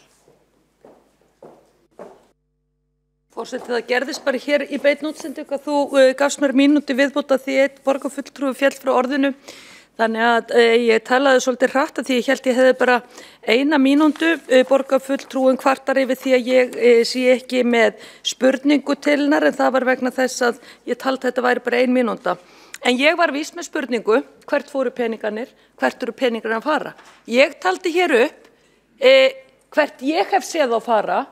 Það eru þó nokkuð margar braggakrónur sem að fara í ólögbundin verkefni, verkefni sem ekki grunnþjónusta, og þau verkefni sem ég taldi hér upp, það eru upp á hvert verkefni upp á 1 braggakrónu, að vísu vitin, hálfvitin upp á halva braggakrónu, tæpar 200 milljónir, átt að vera voða lítið og krútlegt verkefni på 75 milljónir, komið upp í 175 milljónir.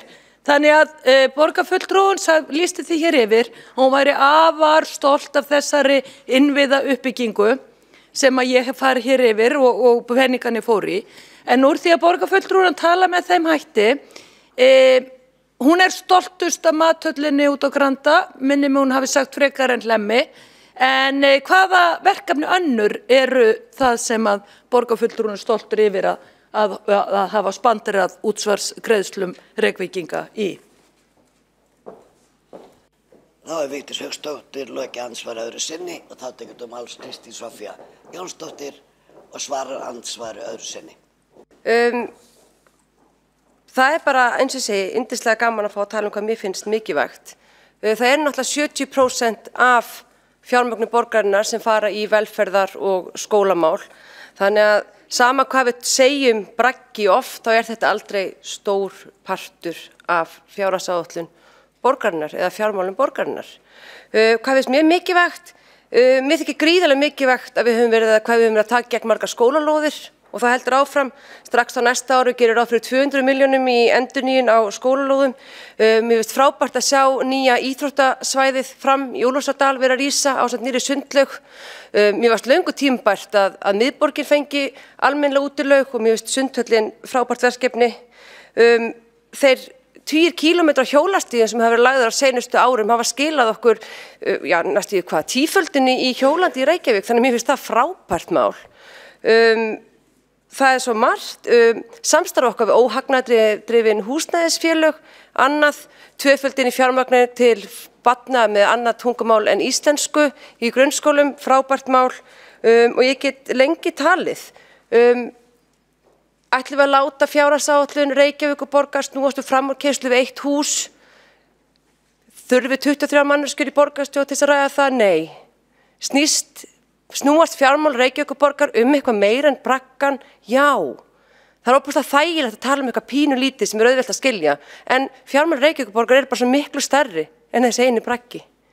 Og ég virkilega stolt að vera partur af þessum meirihluta, ég virkilega stolt að vera partur af seinustu meirihluta og ég virkilega stolt af því hvernig borginni hefur verið stýrt og ég ánægð þessa fjárhagsáætlun fyrir næsta ár og þessi áhersla á virka ferðamáta, á sjálfbærni og jöfnuð eitthvað sem gerir mig virkilega stolta. Þá hefur Kristín Soffía Jónsdóttir lokið að veita andsvar öðru sinni. Þá hefur ákveðið að veita andsvar Marta Guðjónsdóttir borgarfulltrúi.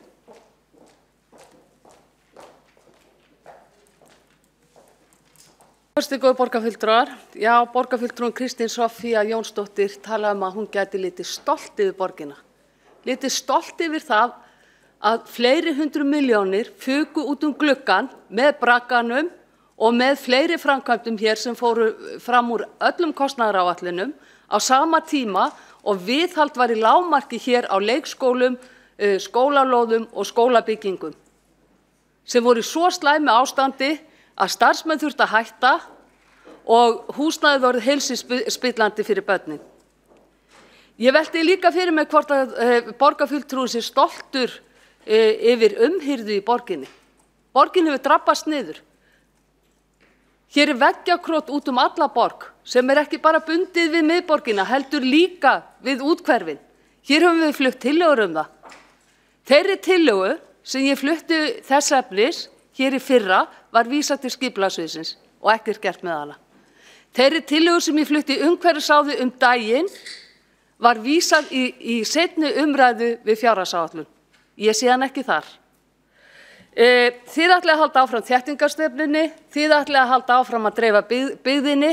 Þetta umhverfisvæni meirihlutinn sem að hér starfar í borginni. Þá hefur Marta Guðjónsdóttir lokið máli sínu og veitt andsvar fyrsta sinni. Þá mun Kristín Soffía Jónsdóttir svara andsvari. Já, það alveg rétt að sumaframkvæmdir fóru fram úr áætlun. En það hins vegar ekki rétt að hérna hafi ekki verið sett fjármagn í leikskóla og grunnskóla. Hér hefur verið settir 100 milljónir á hverju ári í endurgerð grunnskólalóða og leikskólalóða í allri borginni.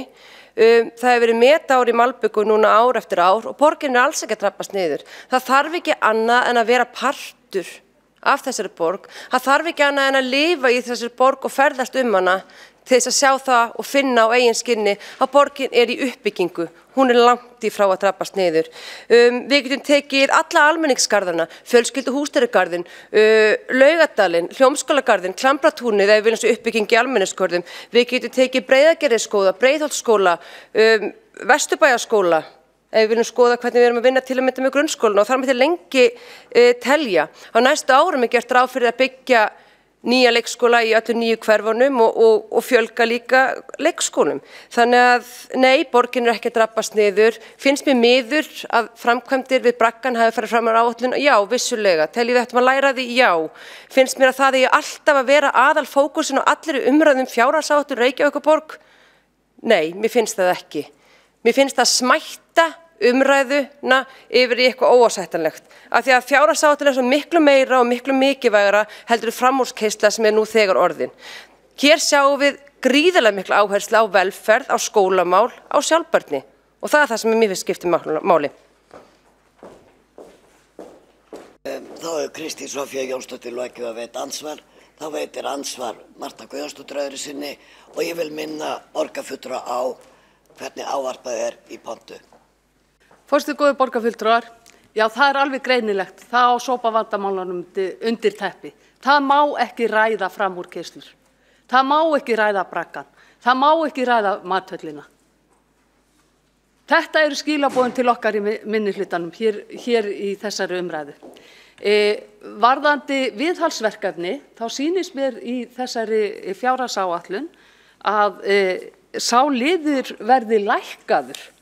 Þannig að ég fæ ekki alveg séð hversu stolt við getum verið að því að hér að fara í eitthvað meiri háttar viðhald á skólabyggingum og leikskólabyggingum. Ég þarf að fá skýringar á því. Hér stendur, stærsta breytingin er svo að viðbótar fjármagn upp á 600 milljónir króna er sett í viðhald fasteigna en á móti eru endurbætur og meiri háttar viðhald lækkað á fjárfestingu 300 milljónir króna. Það væri gott að fá skýringa á þessu úr því að borgarfulltrúinn Kristín Soffía er svo ákaflega stolt af því hvað öll er vel viðhaldið hérna og hvað borgin er vel viðhaldið.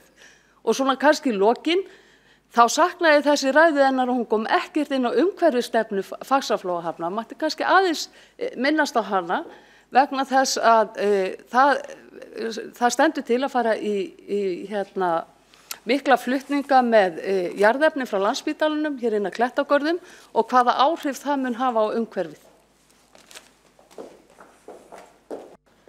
Þá er Marta Guðjónsdóttir lokið ansvar öðru sinni og þá mun Kristín Soffía Jónsdóttir svara ansvar öðru sinni. Já, forseti, ágæta borgarstjórn, fyrst að borgarfulltrúi Marta Guðjónsdóttir fór að tala að sópa, þá er gaman að segja frá því að við erum setja aukinn fjármagn í það að sópa borgina, þrífa götur, ég hefði kannski mátt minnast á það áðan. Varðandi umhverfisstefnu Faxaflóahafnar, þá erum við fyrsta höfnin á Íslandi til þess að vera umhverfisvottuð, það klárast í fyrra, við erum komið á ISO-vottun 14.009, þannig að þar erum við með allt upp á borðinu umhverfismálum. Ég verði að fá að skoða nákvæmlega hvernig þessi tilflutningur á milli liða en ég get svarið fyrir það að það ekki verið að minnka viðhald á grunnskólum, ég veit að verið að setja 200 milljónir í endurnýjun skólalóða strax á næsta ári. Takk fyrir. Þá er ansvörum lokið en Eyþór Laxdal Arnars hefur óskað eftir að gera stutta athugasemd.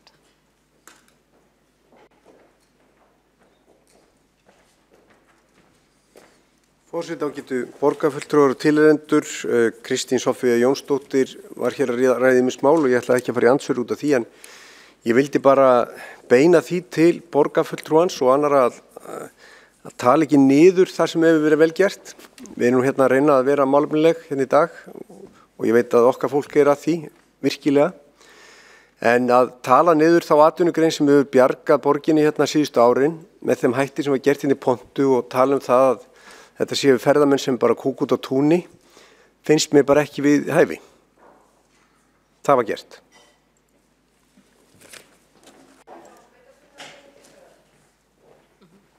Þá mun Kristín Soffía Jónsdóttir veita stutta athugasemd líka.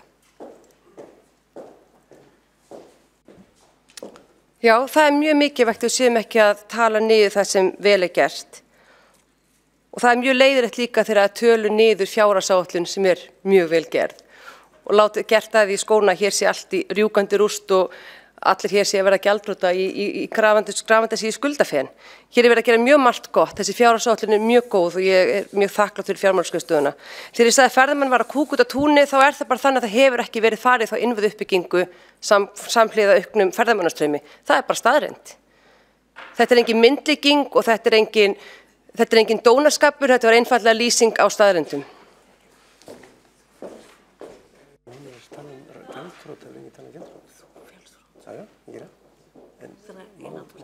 Má fara með þetta ranghermi?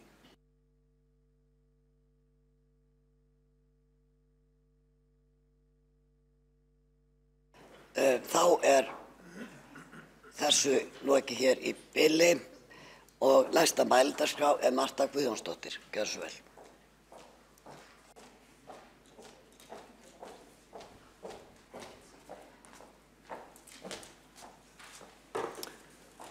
Forseti, góðir borgarfulltrúar, sú starfs- og fjárhagsáætlun sem hér liggur fyrir sýnir fram á að meirihlutin kvittar undir það eina ferðina enn áfram skuli haldi vegferðinni til skuldasöfnunar. Það er með ólíkindum að einmitt þegar við höfum verið á toppi hagsveiflunar að undanfarin ár að tækifærið hafi ekki verið nýtt til að greiða niður skuldir. Þessi óábyrga fjármálastefna hefur og mun því miður halda áfram að bitna á skattgreiðendum með þjónustuskerðingu á ýmsum sviðum. Síðustu ár hefur verið forgangsraðið hvert gæluverkefni á fætur öðru á kostnað lögbundinnar þjónustu og almennrar grunnþjónustu. Gæluverkefnin hafa reyndar algjörlega farið úr böndunum og orðið borgarbúum dýrkeypt. En þar ber hæst braggan í Nauthólsvík, innfluttu höfundaréttarvörðu Stráin, Mathöllin á Hlemmi, Gröndalshús, viðgerðina við blokkina í Írabakka og Vitan við Sæbraut. Þetta voru þau verkefni sem borgarfulltrúin Kristín Soffía Jónsdóttir bannaði okkur hér í minnihlutanum að minnast á. Þetta er allt í einu orðin bannorð hér í borgarstjórn.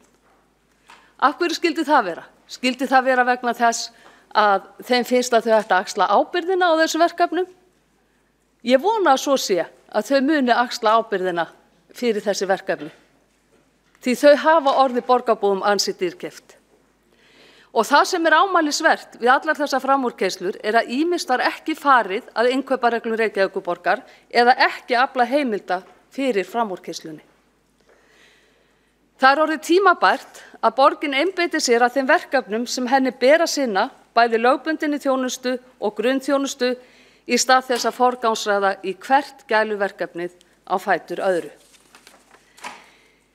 Í stað þess að sýnt sé ráðdeild í rekstri hefur kerfið haldið áfram að bólna út en eitt skýrasta dæmi þess er að skrifstofa borgarstjóra fór að fáeinum árum úr 159 milljónum í 800 milljónir á ári og engin áform niðurskurð þar.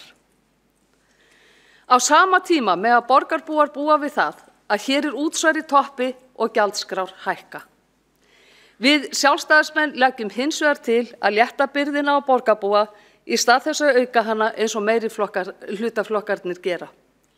Það gerum við með tillögum lækkun á útsvari, hækka viðmiðunartekjur eldri borgar og öryrkja til lækkunar á fasteignasköttum og sömuleiðis lækkun fasteignaskatta á fyrirtæki sem stendur til að hækka, sem mun hafa þær afleiðingar að bæði vörur og þjónusta munu hækka. Síðast en ekki síst viljum við að arðgreiðslur Orkuveitunnar verði nýttar til að lækka orkureikninga borgarbúa. Forseti, þetta yrði besta kjarabótin fyrir heimilin í borginni. Forseti, því miður endurspeglar starfs- og fjárhagsáætlunin ekki öll þau mikilvægu verkefni sem ráðast þarf í. Í því sambandi má nefna samgöngumálin. Engin áform eru að tekið verði á þeim umferðarvanda og umferðarteppum sem lengjast dag frá degi. Hvergi sér þess stað í þessari áætlun að ráðast eigi í stórframkvæmdir til að leysa þennan vanda eða fara í markvissar aðgerðir til að auka umferðarflæði til að draga úr tafatíma í umferðinni. Í stað þess verður lagður enn meiri tímaskattur á borgarbúa sem sitja lengur og lengur fastir í umferðarteppum á álagstímum. Sami tímaskattur hefur verið lagður á atvinnulífið með tilheyrandi dreifingarkostnaði á alla vöru og þjónustu sem á endanum lendir á almenningi. Lengri ferðatími kemur auk þess niður á öryggi borgaranna, með mun lengri viðbragðstíma slökkvilis, sjúkrabíla og lögreglu. og getur sett almannavarnaáætlanir fjöldaflutninga úr íbúðarhverfum í uppnám. Þessi tímaskattur afleiðing af þeirri samgöngustefnu sem unnið hefur verið eftir síðustu ár og verður áfram unnið eftir á þessu kjörtímabili.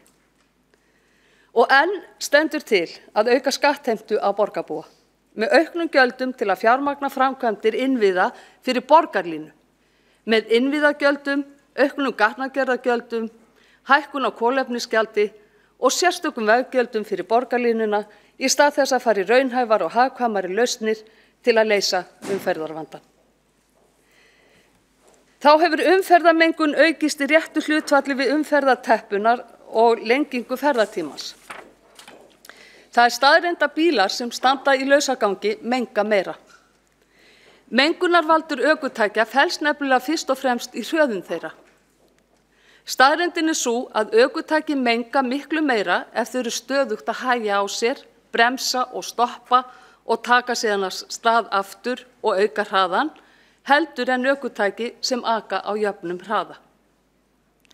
Umferðarflæði því einn meginþáttur í því að draga umtalsvert úr svifryksmengun. Borgaryfirvöldum ber að hafa heilsu og lífsgæði borgarbúa í öndvegi og því verður að ráðast í aðgerðir strax til að draga úr svifryksmenguninni sem mælist allt of oft yfir viðmiðunarmörkum.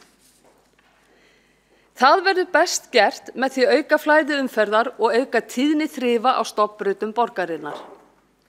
Hér liggur reyndar breytinga til að þess efnis fyrir frá okkur sjálfstæðismönnum sem að ég vona að verði vel tekið.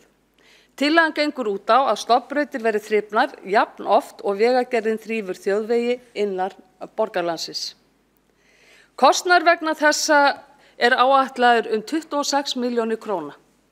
Til þess að mæta þessum aukna kostnaði lagt til að hagrætt verði 3% á skrifstofu borgarstjóra. Forseti, skilaboðin eru skýr í þessari fjárhagsáætlun. Álögur halda áfram að aukast á borgarbúa. Það kominn tími til að snúa þeirri þróun við og að borgin einbeiti sér að því að þjónusta íbúana vel en sé ekki sífellt í hlutverki tollheimtumanns.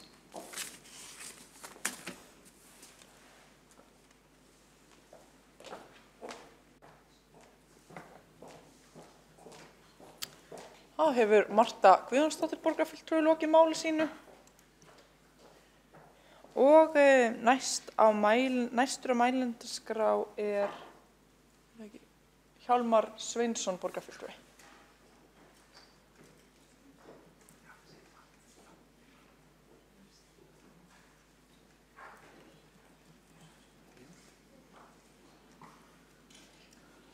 Forseti, ágæta borgarstjórn, mér langar að byrja á því að segja það ég algjörlega sammála borgarfulltrúanum Kristínu Soffíu Jónsdóttur það að þessi fjárhags- og starfsáætlun góð, vönduð og framsækin og ég líka stoltur af henni og öllu því mikla og góða starfi sem að hefur verið innt af hendi og verður innt af hendi næstu árin.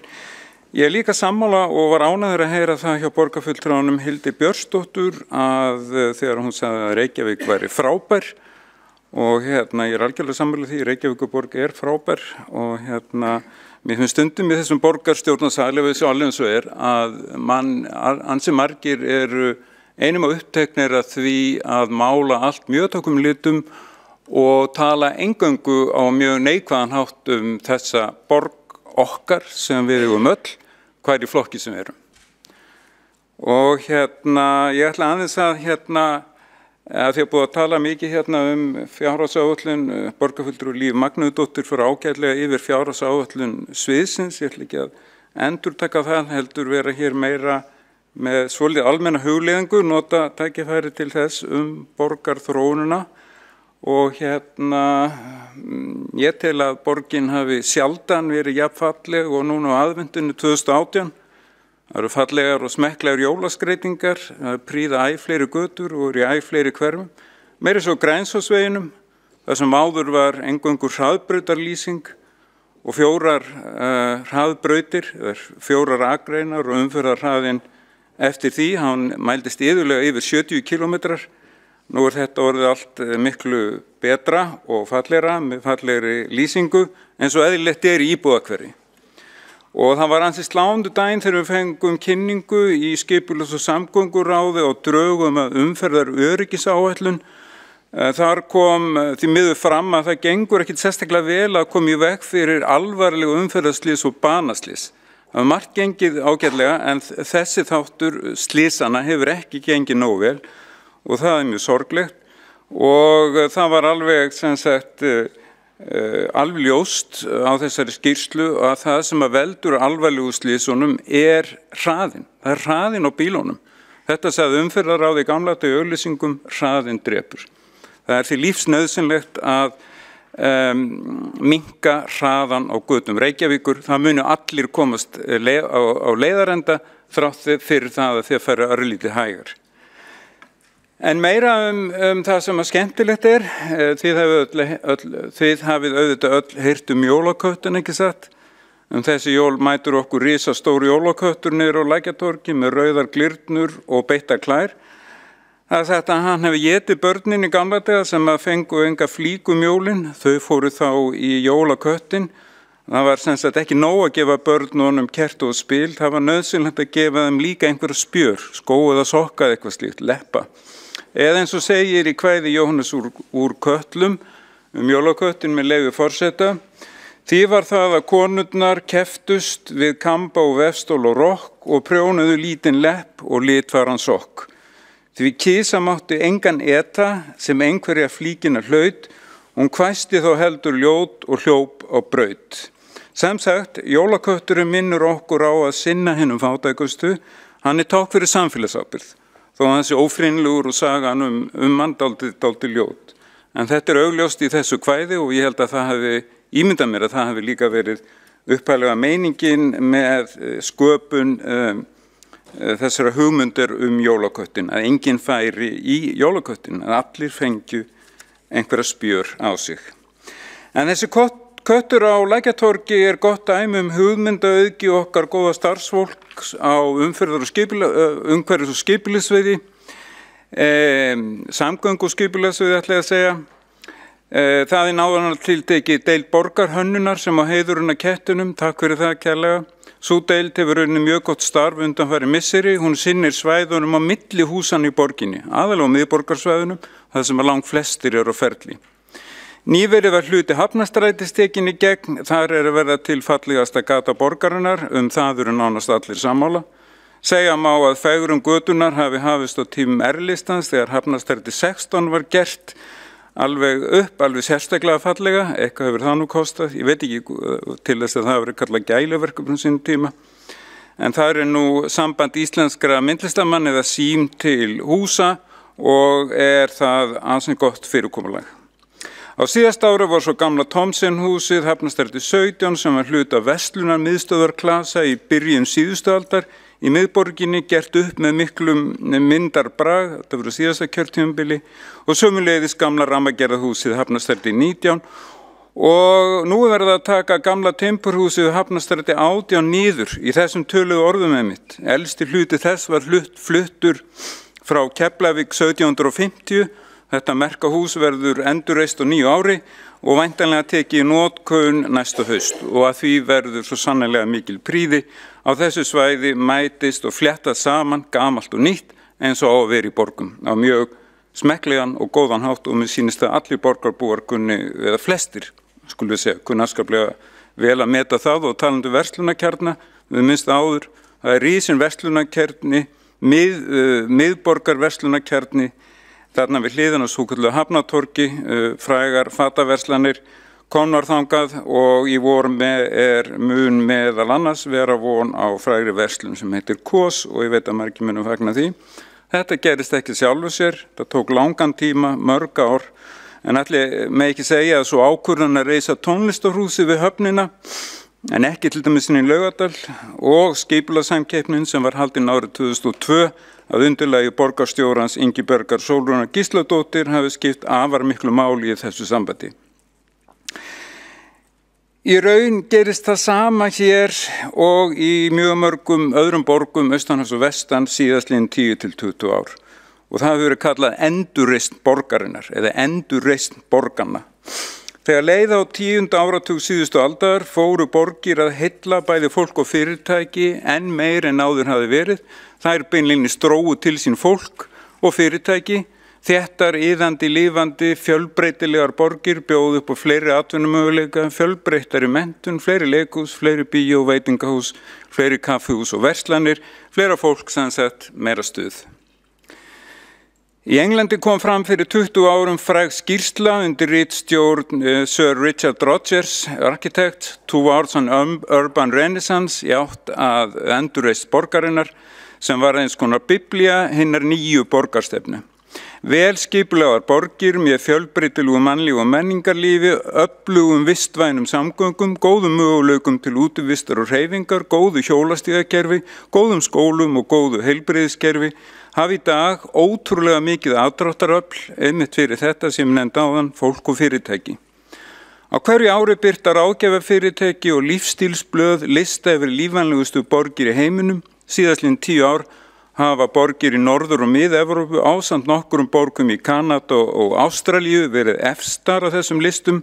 Reykjavík hefur ekki ennþá komist inn á þær, en ég spái því að eftir cirka 10 ár verði Reykjavík í efsta sæti ef rétt er haldið á spilunum. Þá verður uppbygging annars áfanga borgarlínunar komin vel á veg, hjólastígakerfið verður orðið eitt af besta sem að þekkist og mun meðal annars liggja út á ævintýralega magnað landslag í cirka 30 til 40 km radíus út frá Reykjavík. Nýjar ylstrandir verða komnar við Gufunes og við Köllunarklett og ný náttúrulaug í austanverðum Fossvogsdal. Það er áhugavert núna í desemberskímunni 2018 að horfa vestur Tryggvagötu og virða fyrir sér hvernig nýja húsaröðin sem er risin við Hafnartorg ber við Tollhúsið með fallegu mósaikmyndinni hennar Gerðar Helgadóttur.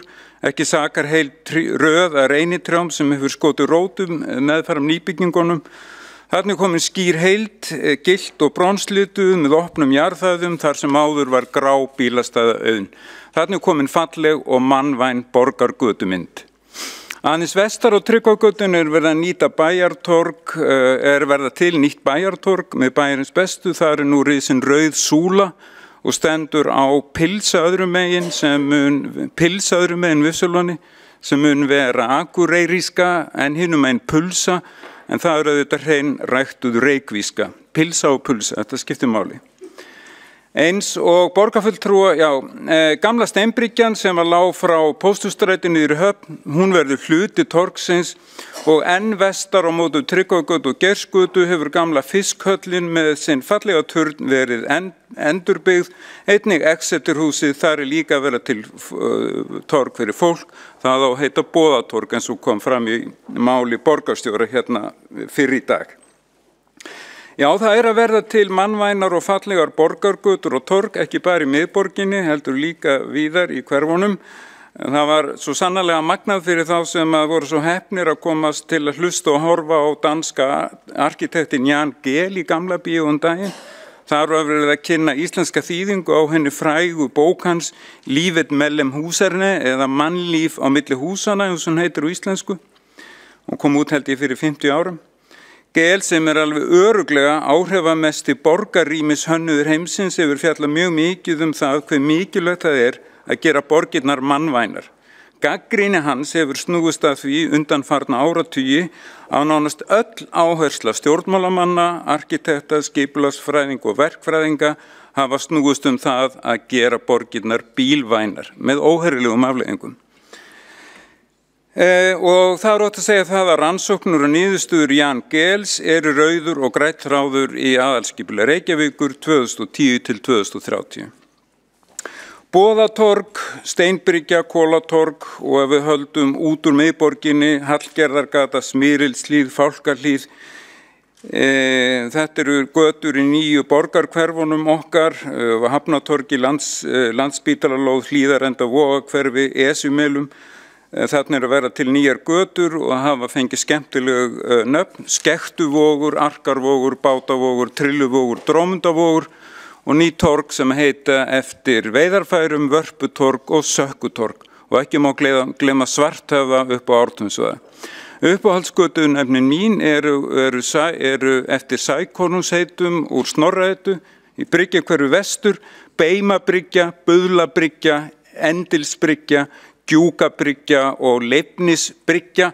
Það ekki gott held ég að drekka marga bjóra á Klausturbar áður maður panta leigubíl til að fara í einhverja þessara gatna því að það getur verið svolítið erfitt að bera þetta fram. En nákvæmlega það fegurðin við þau. Maður þarf að vanda sig að bera þessi flóknu, eldgömlu nöfn fram. Það sem þó allra mikilvægast það að við þessa götur munu rísa alls konar íbúðir, stórar og litlar fyrir alls konar fólk og þær verða til kaups eða leigu. Ég held að verði mjög gott og mjög gaman að búa við þessa götur og það hefur komið fram að því var minnst hér á þéttingu borgarinnar í árlegri skýrslu sem að við í skipulags- og samgönguráði fáum framfylgd aðalskipulagsins þá hefur það komið í ljós aftur og aftur að stefnan þéttingu borgarinnar hefur fyllilega gengið eftir, þar að segja að 90% nýs húsnæðis rísi innan borgarmarkana. Og ég veit að það einhver svona lenska heyrist mér núna hér hjá nokkur borgarfulltrúum að tala það að borgin sé að dreifast vegna þess að sumir kjósa að búa frekar á Reykjanesinu eða í Akranesi eða í Árborg. Mér finnst það útúrsnúningur. Við segja alveg eins og ef að fólk vill frekar búa þar þá það bara allt í lagi. En það ljóst að Reykjavík sífellt stækkandi, fólkinu fjölgar og fjölgar og fjölgar í aðalskipulagi Reykjavíkur 2010 til 2030. Gert ráð fyrir að Reykvíkingar verði 143.000 árið 2030. En samkvæmt nýjustu mannfjöldaspám líklegra að þeir verði orðnir 155.000 þetta ár.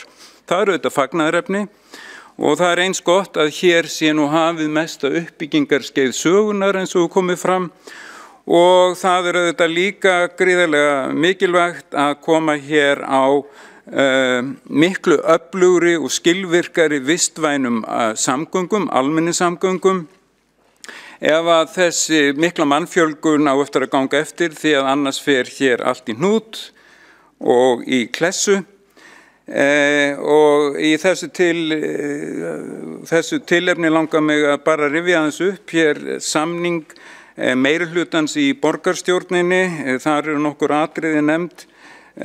Það áréttað hversu mikilvæg stefna aðalskipulagsins blönduð, þéttbyggð, klára hverfiskipulagið, Laugavegur, göngugata allt árið, plús kvosin, endurhönnun gatna og borgarrýma fyrir gangandi og hjólandi vegfarendur, þetta og fyrir forgang, borgarlína, fyrsti áfangi af stað, svo líka nefnt að 12 ára börn og yngri fái frítt í strætó með fullorðnum og tíðni á helstu stofnblöðum aukin í 7,5 mínútur og uppbyggingu hjólastiga hraðað og skoða að leggja nýjar hjóla-hræðbrautir. Ég myndi segja að þetta sé alltaf ganga eftir.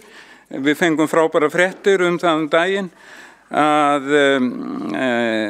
í sambandi við borgarlínuna og það þetta stóra breytingin sem verður á þessari fjárhagsáætlun. Það borgarlínan, það stóra verkefnið okkar næstu árin, það umhverfislega, efnahagslega og félagslega gríðarlega mikilvægt. Og það ákaflega mikilvægt að muna það mun létta á bílaumferðinni, ekkert annað mun létta á bílaumferðinni. Það enginn að tala að útrýma bílaumferðinni, heldur að skapa fleiri valkosti, fleiri möguleika eins og í öllum borgum sem eitthvað vilja. Og mér finnst það svolítið skrítið að heyra að tala nauðsyn þess að fara í stóra aðgerðir í umferðinni og þá alltaf látið eins og það að koma hér upp öflugu hágæða almenningssamgöngukerfi sem að mun kosta slatt af milljörðum, að það sé ekki stóraðgerð.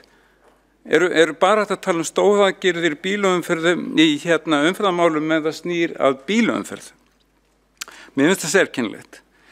En það var hér í fréttum daginn að viðræðuhópur samgöngur á höfuðborgarsvæðinu hefur skilað niðurstöðu sínum til ráðherra samgöngu- og sveitarstjórnarmála og samtaka sveitarfélag höfuðborgarsvæðinu og það borgarlínunni raðað framar í forgangsröðun samgönguáætlunar en áður hefur verið gert og það gert til þess að hægt verða að draga úr umferðartypum og breyta ferðavinum og þannig ég að vitni orðalag starfshópsins. Það gert ráð fyrir að ríkið veiti 300 milljónir króna framlagi til undirbúnings- og framkvæmda vegna borgarlínu á næsta ári og 500 milljónum árið 2020 gegn sambærilegu mótframlagi frá sveitarfélögunum á höfuðborgarsvæðinu og í tilkynningu og vefráðuneytisins kemur fram að með óbreyttum ferðamennum, og þetta mikilvægt, til 2030 sé útlit fyrir að umferð bíla aukist 40% verði ekkit aðgert. Það enginn að tala að allir bíla munu hverfa. Það hins vegar til mikils unnið að koma veg fyrir að bílunum fjölgi 40%. Með þessum aðgerðum, borgarlínu og fleiri atriðum að þá verður hægt að koma þannig fyrir að þeim mun þó ekki fjölga meira en 24%. Og það fylgdi líka fréttina, það var allir enni að taka það fram að því að það kom svo skýrt fram að í þessari samgönguáætlun þetta líka verið að fjárfesta í stofnvegakerfi og það talað þar greiðara og örugga flæði umferðar og megin stofnvegum. Þarna í skýrslu hópsins þá gert ráð fyrir að framkvæmdir í borgarlínuna getur verið komnar á fullan skrið 2021 og lagt til að á fyrsta tímabili samgönguáætlunar 2019 til 2023 verði lokið við fyrsta áfanga uppbyggingarinnar á innviðum borgarlínunar frá Ártúni að Hlemmi Voga, Suðurlandsbraut, Laugaveg og frá Hamraborgi að Hlemmi yfir Fossvog miðborg. Sameiginleg heildarfjárfesting ríkis og sveitarfélaga vegna þessa verkefnis 16,3 milljarðar króna. Þá leggur hópurinn til að lokið verði við fyrsta áfanga á borgarlínunar á tímabili 15 ára samgönguáætlunar og full ástæða til þess að fagna því. Þetta svo sannarlega miklar og góðar fréttir. Og að því að það ágætis siður að byrja einhvern veginn eins og maður endar svona ræðu, að þá kannski rétt að taka það fram að öflugar almenningssamgöngur ekki síst frábæri valkostur fyrir þá sem hafa lág laun eða jafnvel engar tekjur, að því að þá kostar 1,3 milljónir að reka venjulegan bíl á ári. Þannig að ég held að það sé svona félagslega rosalega mikið réttlætismál að byggja slíkt kerfi upp og að því að fátækt hefur oft borið á góma á þessum fundi og það bara mjög gott og við þurfum að gera allt sem við getum, þar sé við borgaryfirvöld til þess að koma í veg fyrir fátækt. En síðustu 2 erindin í jólaketti Jóhannesar úr Kötlum hljóma einhvern veginn svona með leyfi forseta: þið hafið nú kannski í huga að hjálpa ef þörf verður á, máski enn finnist einhver börn sem ekkert fá. Máski að leitin að þeim sem líða af ljós skorti heimsum ból, gef ykkur góðan dag og gleðileg jól.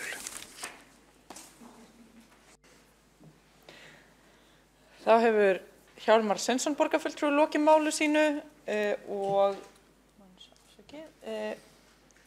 já, var það ekki? Já, og 2 borgarfulltrúar að biðja að veita andsvar. Fyrst það Marta Guðjónsdóttir borgarfulltrúi.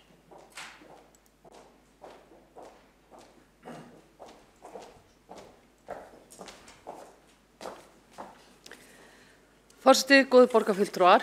Hér talaði borgarfulltrúi Hjálmar Sveinsson það að 90% þéttingar hefði átt sér stað innan borgarmarkanna.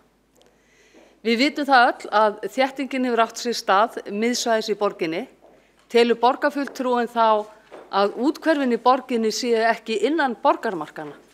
Það virkilega skilningur borgarfulltrúans og meirihlutans hér? Það kemur svo sem ekki óvart. Það komi líka óvart í máli borgarfulltrúans að honum væri nokk sama það þó fólk kysi að búa í öðru sveitarfélögum. Mér finnst það alvarleg staða að hér hefur verið neyðarástand á húsnæðismarkaðinum og hér hefur ekki verið húsnæði fyrir fyrstu kaupendur. Hér hafa verið dýrar íbúðir á þéttingarreitum og mér sýnist að það verið stefnan hér á þessu kjörtímabili og samkvæmt þessari starfs- og fjárhagsáætlun að það verður það eina í boði. Þannig að áframhaldi unga fólkið okkar sem þarf að koma sér þaki yfir höfuðið að flytja í önnur sveitarfélög. Á árunum 2013 til 2016 þá voru það 7 af hverjum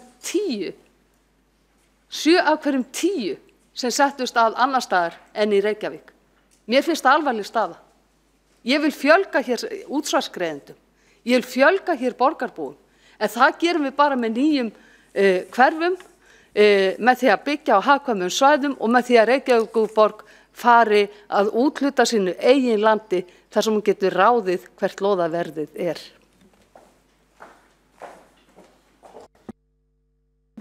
Þá hefur Marta Guðjónsdóttir borgarfulltrúi lokið við að veita andsvarsvar þá andsvari Hjálmar Sveinsson borgarfulltrúi. Já, ágætu borgarfulltrúar einu sinni bjó í Hafnarfirði og svo kaus ég að flytja til Reykjavíkur og búa frekar þar, þó það verið dýrara. Mér finnst að fólki er ráðið sjálft hvar það býr. Og svo finnst mér þetta furðuleg, ég skildi ekki almennilega spurninguna, eða veit borgarfulltrúi Marta Guðjónsdóttir virkilega ekki að þeirri gríðarlegu uppbyggingu sem á sér stað núna í þessum töluðum orðum í austurhverfum borgarinnar, í Grafarvogi, í Úlfarsárdal, í Bryggjukverfi, í Hraunbæ. Er það virkilega borgarfulltrúin þar að byggja mörg þúsund íbúðir? Getur verið að borgarfulltrúin hafa alls ekki flett blaðinu sem barst þó í öll húsum daginn þar sem að myndir af öllum þessum ótrúlega stóru uppbyggingarstöðum eru sýndar svartar og hvítu eða réttara sagt í 4 lit. Þá hefur Hjálmar Sveinsson borgarfulltrúi lokið við að svara andsvari veitir þá andsvar öðru sinni Marta Guðjónsdóttir borgarfulltrúi.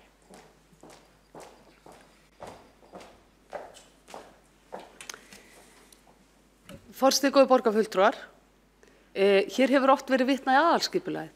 Þar er gert ráð fyrir því að 90% þéttingar fari fram vestan Elliðaá. Ég veit ekki hversu mörg prósent borgarfulltrúi Hjálmar Sveinsson er að vísa í þegar hann vísar í efri hverfin. Það er hægt að þétta miklu meira í Úlfarsárdal og nýta þá innviði sem þegar eru komnir í 10 milljarða þar. Þetta höfum við sjálfstæðismenn bent á, bæði á þessu kjörtímabili og á síðasta kjörtímabili. Við höfum lagt til að úthlutun lóða verði fjölgað þar. Við höfum lagt til að það verði farið að huga því að skipuleggja byggð í Geldinganesi, en þar á Reykjavíkurborg land upp á 230 hektara. Það myndi bæta verulega hér úr húsnæðisskortinum. Sú tillaga var felld. Aðal áherslan hefur verið hér á dýra þéttingarreiti miðsvæðis sem hefur hækkað kaup og leiguverð í borginni. Þeirri staðreynd verður ekki neitað. Það hefur Marta Guðjónsdóttir borgarfulltrúi lokið við að veita andsvar öðru sinni svara þá andsvar öðru sinni Hjálmar Sveinsson borgarfulltrúi. Já, getur forseti, það er dapurlegt að sitja undir svona miklum rangfærslum og vanþekkingu. Í aðalskipulaginu stendur að 90% þéttingarinnar skulu fara fram innan borgarmarkanna, ekki vestan Elliðaá. Þetta hlýtur borgarfulltrúin að vita. Og í sambandi við þessi hverfi að þá er bara rétt að hvetja borgarfulltrúan til að keyra upp í Úlfarsárdal. Þar er núna verið að byggja 360 íbúðir. Eitt af því sem að blasti við okkur þessum meirihluta var það á sínum tíma að þá fækkuðu sjálfstæðismenn íbúðum 100 í Úlfarsárdalshverfinu en við höfum aukið þær 360 raunar gott betur og það er verið að byggja fullu þar. Þá hefur Hjálmar Sveinsson borgarfulltrúi lokið við að svara andsvara öðru sinni. Óskar þá Marta Guðjónsdóttir borgarfulltrúi eftir að veita stutta athugasemd.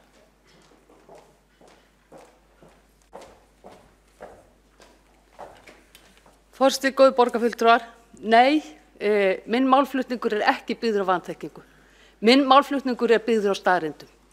Hins vegar hefur meirihlutinn sem hér satt á síðasta kjörtímabili og situr hér nú, hann boðar hér hverja glærusýninguna á fætur annari. 360 íbúðir í Úlfarsárdal. Það er að byggja miklu fleiri íbúðir þar en 360 íbúðir. Það er dropi í hafið miðað við þann íbúafjölda sem þar er hægt að koma upp. Það er dropi í hafið miðað við þá byggð sem er hægt að koma upp í Geldinganesi. Staðreyndirnar tala sínu máli.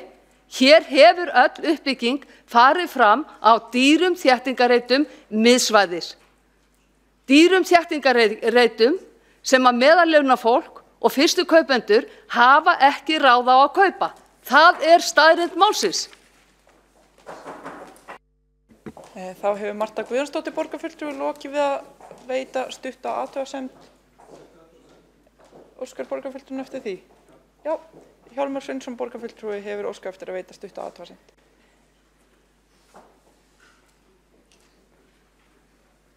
Það er sannlega tilgangslegt að fá borgarfulltrúana Mörtu Guðjónsdóttur til að breyta skoðun, en það sem hún sagði er eins langt frá því að vera staðreynd og nokkur hlutur getur verið.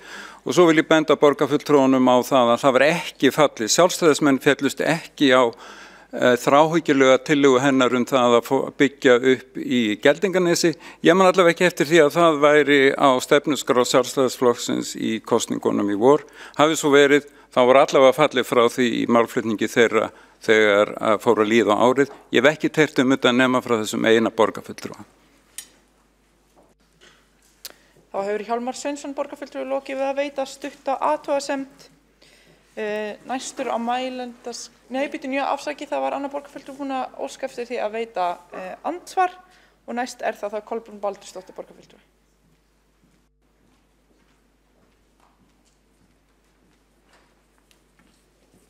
Forseti, kæra borgarstjórn, borgarfulltrúi Hjálmari Sveinsinni fannst hafa verið dregin upp ansi dökk mynd af borgin okkar og það kann að vera að það hafi verið gert og allt í góðu með það. Við erum náttúrulega hérna bara hvert af öðru að koma upp með okkar ræður. En mér finnst að sama skapi hér hafa verið dregin upp ansi falleg mynd líka og ofuríkt á köflum.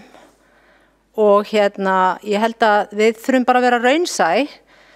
Ég hef allavega í minni ræðu, þá kom ég inn á það að það er margt gott að gerast í Reykjavík og hérna, hér er svo sannarlega ekki alls slæmt.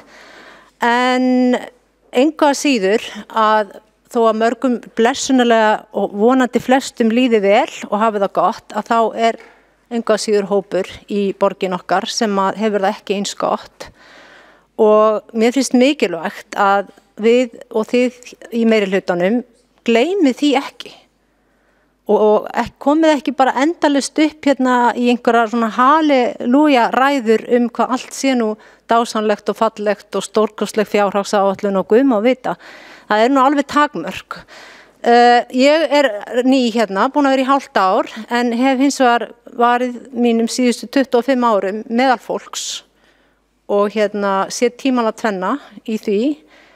Og ég veit ekki, hér eru líka margir sem hafa verið borgarfulltrúar í mörg ár og ég spyr mig stundum þegar ég hlusta hversu mikil tengsl þeir einstaklingar eru raunverulega við fólkið. Ég spyr mig að þessu. Ég held að það sé rosalega mikilvægt að ef við ætlum einhvern veginn að skynja hvernig fólkin í borginni líður þá þurfum við líka að vera meðal fólksins og kannski að vera bara ekkert of lengi í sama starfinu. Heldur svolítið skipta á milli og reyna að kynast sem flestum hliðum. Borgin er sannarlega að taka á sig jólamyndina og hún glitrar fallega núna og það er bara gott mál. Ekki ætla ég að fara að agnóast út í jólaskreytingarnar í borginni þó að mér leiki forvitna á að vita kostnaðinn og ég hef nú þegar lagt fram fyrirspurn það. En við verðum líka að muna að fegurð er afstæð og þó að okkur þykir þetta alveg yndislegt sem höfum það gott, við hefum heimili og við hefum nóg að borða, þá er gaman að horfa á allar þessar jólaskreytingar, þá getur vel verið að þeir sem eru illa staddir sjáu ekki alveg sömu fegurðina í öllu glitrinu. Og okkur þykir gaman að kisunni stóru en það er ekkert endilega víst að þeir sem eru í vanlíðan og eru jafnvel fátækir að þeim þykir kötturinn flotti eitthvað rosalega flottur. Þannig að ég vil bara gjarnan að við höfum það öll í huga að það er ekki allir á sama stað í Reykjavík. og munum það bara þegar við erum í einhverjum halleluja ræðum að gleyma ekki líka að minnast á þá sem minna mega sín.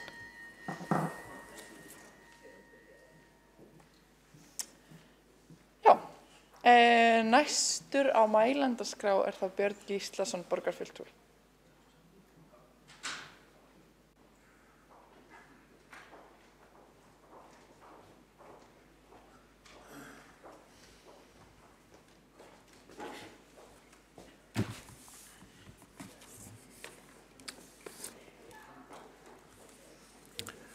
Forseti, góðir borgarfulltrúar og tilheyrendur.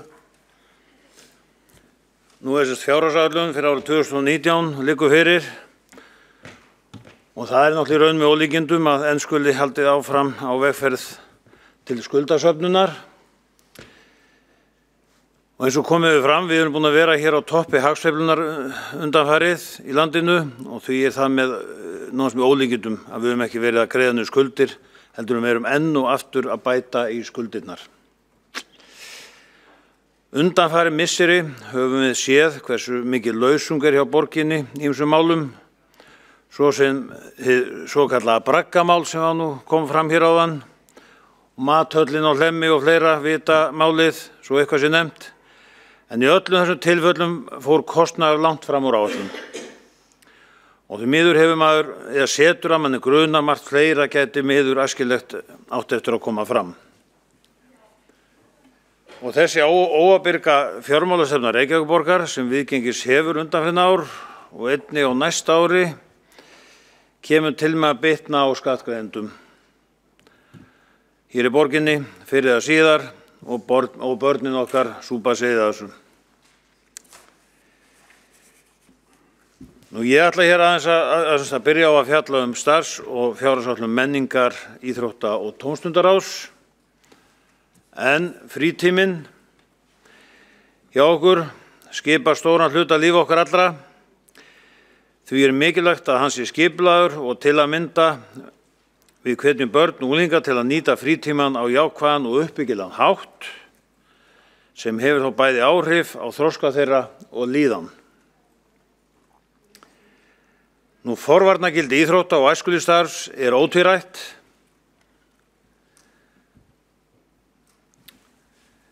Og eins stuðlar það að heilbrigðari lífstíl og dregur úr áhættu hegðun.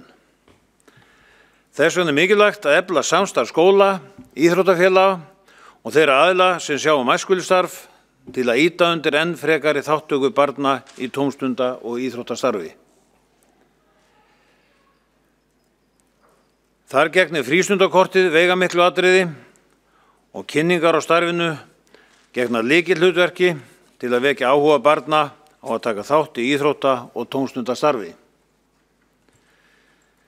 Því miður var sett bann á sínum tíma við kynningum íþrótta- og æskulýðsfélaga í skólum, en eftir mikla gagnrýni við því hefur þó aðeins verið opna á að íþróttafélagin fá að kynna sína starfsemi, en það mætti bæta betur og setja það í hendur skólastjórnenda og kennara að ákveða slíka kynningar á skólatíma í samstarfi við íþrótta- og æskulýðsfélagin. Ég sakna þess að sjá ekki öflugar aðgerðir til að auka notkun frístundakortsins í þeim hverfum þar sem þátttakan minnst.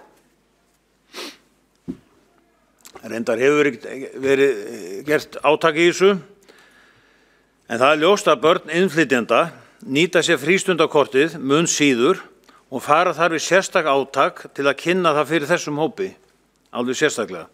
Það mætti til dæmis gera í gegnum skólana í samstarfi við íþróttafélög með sérstöku kynningadegi á starfseminni og í gegnum foreldrafundi svo dæmi séu tekin. Það alveg ljóst að við aukum ekki þátttöku í þessum hópi nema með miklu átaki. Og við þurfum held ég alltaf að vera á tánum hvað þetta varðar. Þá þykir mér heldur rýr kaflinn í starfsáætlunum hvað almenningsíþróttir varðar, en þar þyrfti að koma fram meiri áhersla á íþróttir, til dæmis fyrir aldraða, en sá hópur fyrir stækkandi í samfélaginu vegna hærri lífaldurs. Slíkt starf eykur lýðheilsu, vellíðan, bætir líkamlega hreysti og dregur úr félagslegri einangrun þessa hóps. Það er því gríðarlega mikilvægt að vinna því að skapa góða aðstöðu fyrir þennan hóp til að stunda íþróttir og hreyfingu og það mætti svo sannarlega gera í góðu samstarfi við íþróttafélögin. Þetta hefur verið rætt aðeins í öldungaráði og það er ekki óeðlilegt að öldungaráði taki þetta kannski dálítið að sér, allan að hluta til ásamt fleiri sviðum. Það er ánægjulegt að sjá hvað aðsóknin í sundlaugarnar er góð og sérstaklega er ánægjulegt að sjá hvað aðsóknin hefur verið að aukast helgar eftir lengingu opnunartímans. Það var einmitt í umræðu við fjárhagsáætlun fyrir ári síðan að við sjálfstæðismenn komum með tillögu þess efnis og nú er komið í ljós það sem við bentum á að mikill áhugi fyrir því að hafa sundlaugarnar opnar lengur á kvöldin helgar. Hvað menningarmáli varðar, þá langar mig fyrst til að nefna allar þær hátíðir sem borgin stendur fyrir, sem hafa það hlutverk að gefa borgina lífi. Þetta eru fjölbreyttar hátíðir sem við getum verið sammála að njóti vinsælda. Hins vegar finnst mér hálf dapurlegt hvernig dregið hefur verið úr hátíðahöldum á þjóðardaginn okkar, 17. júní. Þar mættum við standa okkur miklu betur og gera deginum hærra undir höfði. Þá hefði ég viljað að fjölmenningarhátíð sem haldin hefur verið árlega árabil, eða fjölmenningardagurinn, sameinist menningarnótt, þannig að fjölmenningarhátíðin verði hluti af dagskrá hennar, en sé ekki viðburður eins og verið hefur. Þannig yrði hátíðinni gert hærra undir höfði og samræmist vel hugmyndum gagnkvæma aðlögun. Þetta er þetta tillaga sem ég er búin að leggja fram í menningar, íþrótta og tónlistarráði og vona að verið afgreitt fljótlega. Borgarsögusafnið gegnir mikilvæga hlutverki í að skapa dagskrá fyrir börn og fjölskyldur og er helsta skrautfjöður safnsins ný grunnsýning í sjóminjasafninu. En við Íslendingar erum fiskveiðiþjóð og því mikilvægt að halda sögu sjávarútvegsins til haga. Við höfum margar minjar í Reykjavík sjósókn, en elstu minjar smábátaútgerð eru grásleppuskúrarnir við Ægisíðu, sem eru mikið aðdráttarafl bæði fyrir borgarbúa og ferðamenn. Sú ákvörðun var tekin lok síðasta kjörtímabils að Borgarsögusafni var falin umsjón með grásleppuskúrunum og viðhaldi þeirra og endurbótum. Hins vegar fylgdi takmarkað fjármagn með verkefninu og sakna ég þess að ekki hafi verið veitt meira fjármagni til lágmarksviðhalds og áætlun gerð til endurbóta. Mikilvægt er að sú menningarstarfsemi sem borgin stendur fyrir fái að blómstra alla borg og í öllum hverfum. Þar megum við gera enn betur og færa menningarstarfsemina og listina meira út í hverfin. Að lokum ætla ég að fjalla tillögu mína úthlutun lóða fyrir fjölbreyttar húsagerðir í borgarlandinu. Það er að sjálfsögðu mikilvægt að borgin standi fyrir úthlutun lóða og það er mikilvægt að slíkar úthlutanir verði ekki eins og verið hefur einsleit, heldur verði meira val að ræða, hvort heldur það er fjölbýlishús, raðhús, parhús eða einbýlishús. Byggðaþróun í borginni hefur því miður verið mjög einsleit og til að koma til móts við þarfir borgarbúa er komin tími til að huga að meiri fjölbreytileika í úthlutun lóða. Þannig myndu fleiri geta hugsað sér að festa sér húsnæði í borginni en ekki í öðrum sveitarfélögum sem hafa boðið upp á þennan möguleika. Við vitum að fjölbreytileiki í húsagerð hefur aðdráttarafl því margir vilja búa í litlum og meðalstórum sérbýlum til að mynda eða minni fjölbýlishúsum, en þess vegna er brýnt að bjóða upp á þennan möguleika. Við þekkjum það að mjög vinsæl mörg hús, lítil fjölbýlishús eins og í Norðlingaholti, upp á 2 hæðir og svo eins jafnvel lítil sérbýli sem er þetta 120 fermetra upp í 160. Sú þéttingarstefna og einsleitni í húsagerð hefur hrakið fólk í önnur sveitarfélög hér í kringum okkur og út á landsbyggðina eins og borgarfulltrúi Hjálmar Sveinsson komst að orði að þau fara út á landsbyggðina. Það sem meira í boði af þessari húsagerð, þessum litlu sérbýlum. En þéttingarstefnan sem hefur falið í sér að nær eingöngu byggt á dýrum þéttingareitum hefur keyrt upp fasteignaverðið með þeim afleiðingum að sérstaklega fyrstu kaupendur ráða ekki við að festa sér húsnæði, eins og við vorum reyndar að ræða hér áðan. Þessari þróun þarf að snúa við og borgin þarf að fara að huga að því að úthluta lóðum á hagkvæmum svæðum svo fólk hrekist ekki úr borginni. Með þessu móti myndi útsvarstekjur borgarinnar sjálfsögðu aukast. Það von mín að meirihlutinn taki jákvætt í þessa tillögu mína sem hér liggur fyrir. En ég ætla nú aðeins með leyfi forseta að lesa hana að gefnu tilefni. En tillagan um úthlutun lóða fyrir fjölbreyttar húsagerðir hljóðar svo: Borgarstjórn samþykkir að úthluta fleiri lóðum undir fjölbreyttar húsagerðir í borgarlandinu og styrkja með því tekjuáætlun til 5 ára. Skrifstofu eigna- og atvinnuþróunar og fjármálaskrifstofu falið að reikna út væntan tekjuauka og mögulega aukningu. Þetta vil nú nefna því að borgarstjóri kom hér í upphafi fundar og nefndi það að við værum að leggja til að leggja sig að niður eða öllu heldur sameinaða umhverfis- og skipulagssviði og þá náttúrulega sjálfsögðu færi þetta þangað. Ég vænti þess að það verið samþykkt og þá þetta skoða hjá umhverfis- og skipulagssviði ásamt fjármálaskrifstofu og já, þannig það. Nú ég vil nú að lokum þakka starfsfólki fjármálaskrifstofu. Ég veit að þetta mikil vinna og ég held að þau að virkilega þakki skildar og allt það fólk sem kom að gerð þessarar fjárhagsáætlunar og eiga svo sannlega og allt það fólk sem að þessu annað sem kom að þessu. Takk fyrir.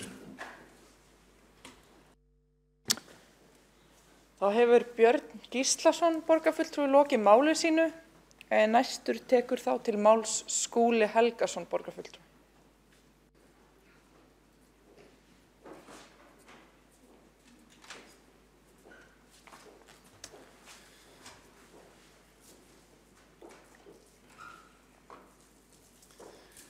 Forseti ágæta borgarstjórn, gaman að vera hér með ykkur í þessari mikilvægu umræðu fjárhagsáætlun fyrir næsta ár. Ég ætla að fara svolítið yfir sviðið varðandi skóla- og frístundamálin. Þetta stórt svið og mikilvægt, mjög skemmtilegt. Það skemmtilegast eru þetta að kynnast í frábæra starfi sem á sér stað út í leikskólunum, skólunum og frístundinni. Frábæri krakkar sem að gera magnaða hluti á hverjum degi, hvort sem í skrekk í lýðræðisverkefnum í skólum í austurhluta borgarinnar nú eða núna í vesturhlutanum, þar sem að réttindaskólinn að ryðja sér til rúms, eða þau ótrúlegu lýðræðisverkefni sem að eiga sér stað á öllum þessum stigum, ekki síst í frístundinu og líka niður í leikskólunum. Þetta svið sem að rekur eina 36 grunnskóla í borginni, 62 leikskóla og 5 frístundamiðstöðvar sem sjá að reka 39 frístundaheimil og 24 félagsmiðstöðvar. Þá eru undir hatti sviðsins reknar 4 skólahljómsveitir og sviðið gerir samninga við 17 einkarekna tónlistarskóla, að ógleymdum samningu við 17 sjálfstætt rekna leikskóla og 6 sjálfstætt rekna grunnskóla. Það bil 20.000 börn sem að eru í okkar umsjá á hverjum einasta degi. Framtíð þeirra í húfi, þegar maður gerist hátíðlegur, menntun þeirra og velferð og mikilvægt að við búum vel að fyrstu gerð. Skóla- og frístundasvið, framlög til þessa sviðs rjúfa 50 milljarða króna múrin í fyrsta sinn á næsta ári og hækka 3,7% milli ára. Þarna vegur auðvitað launakostnaðurinn langsamlega þyngst eða ríflega 70% af heildarútgjöldum sviðsins, þetta langmest í framlínu þjónustuna út á vettvangi. Innrilega húsnæðis og búnaðar reiknaður liður sem að vegur í kringum 20%, tæp 19% en hefur ekki áhrif á afkomu starfsstöðvanna í sjálfu sér. Framlög til sjálfstætt starfandi stofnana eru 10% rúm og annar ekstra kostnaður tæp 9. Sértekjurnar eru svo áætlaðir 4,2 milljarðar á næsta ári sem að dregst frá brúttóútgjöldum. Við höfum nýlega hér í þessum sal samþykkt 2 risaverkefni í þessum málaflokki sem að kalla hafa mikla vinnu og undirbúning síðastliðin 2 ár og þar fyrst að telja nýja menntastefnu Reykjavíkur sem orðin til eftir mikla vinnu þúsunda einstaklinga á yfir 100 starfsstöðum út alla borg. Það var gaman að vera vitni að því að menntastefna skildi vera samþykkt hér með svo miklum mun og samhljóða í borgarstjórn á dögunum eftir alla þessa miklu vinnu og hún byggir á traustum grunni aðalnámskráa leikskóla og grunnskóla og sömuleiðis nýlegra frístundastefnu borgarinnar sem við samþyktum hér í borgarstjórn fyrir rúmi ári og byrjuðum að innleiða á þessu ári. Menntastefnan sameign borgarbúa með börnin í fyrsta sæti, menntun þeirra alhliða þroska og velferð og stefnan hverfist 5 grundvallaratriði sem við setjum í forgang.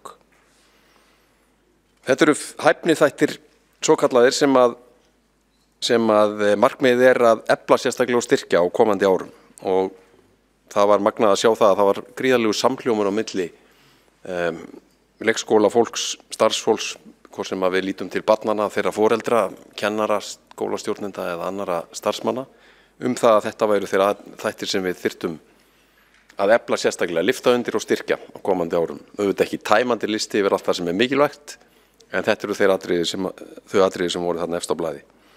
Félagsfærni, að kunna leiði til að eiga árangursrík og gefandi samskipti við aðra, sjálfsefling, að þekkja styrkleika sína og veikleika og kunna að nýta þá þekkingu í verki samhliða því að setja sér markmið og ná þeim. Læsi með áherslu á þekkingu og skilning á samfélaginu og umhverfinu, sköpun, skapandi gagnrýnin hugsun með áherslu á frumleika, frumkvæði og leikni og loks heilbrigði að geta skapað sér heilbrigðan lífstíl. Menntastefnan auðvitað langtímaverkefni. Hún varðar veginn til 2030 og í senn okkar aðalskipulagi í menntamálum og siglingakort sem vísar okkur veginn á komandi árum. Þegar við tökumst á við verkefni líðandi stundar, hvort sem að þau tengjast áherslum í náminu, jafnvæginu milli bóknáms og verknáms, valdeflingu barna og ungmenna í gefandi skóla- og frístundastarfi, húsnæðismálum og aðbúnaði, mönnunarmálum og svo framvegis.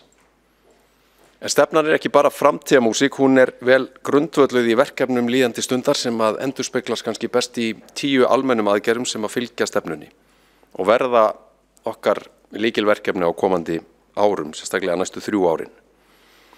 Við fórum vel yfir þær hér í borgarstjórn á síðasta fundi en þær snerta á mikilvægum atriðum eins og því að auka vægi list- og verknáms, náttúruvísinda og starffræði, útináms og sköpunar.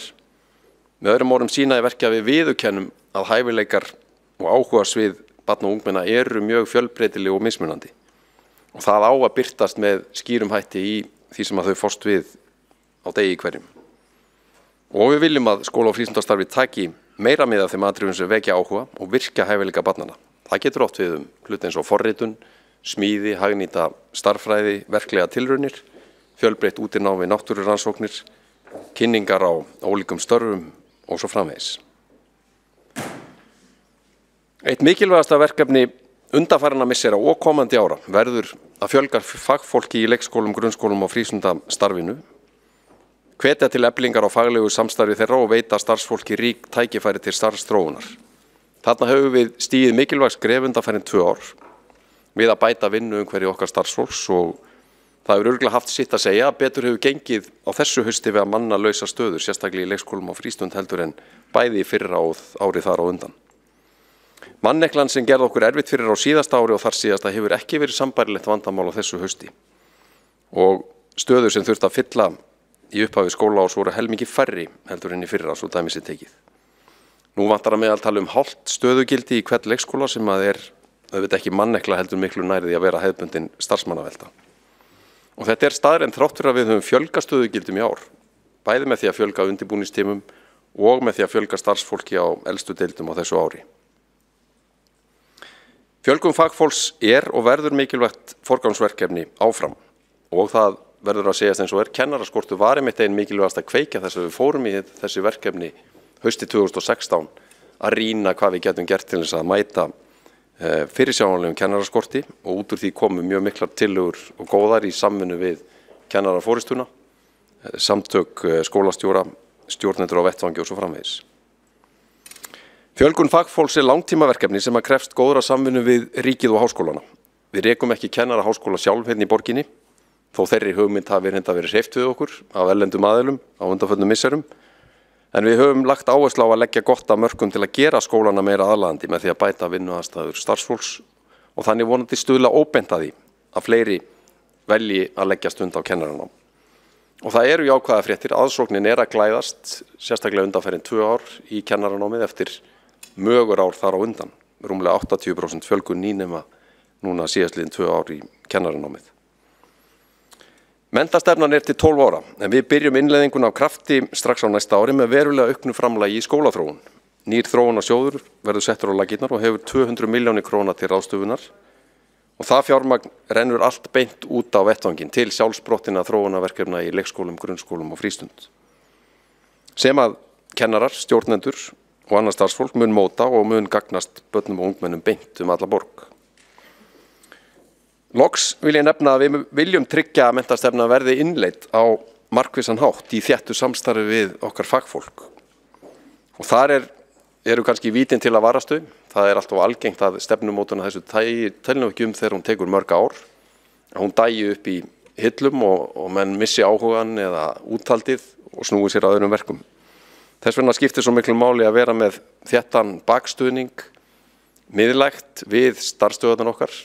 Og það þess vegna sem að lítið teymið verið sett á fót, nýsköpuna miðja menntamála heitir það og mun einmitt veita starfsstöðunum þennan stuðning og ráðgjöf við að innleiða menntastefnuna eftir skólastefnu, eftir áherslum og forgangsröðun hvers og eins skóla út í borginni.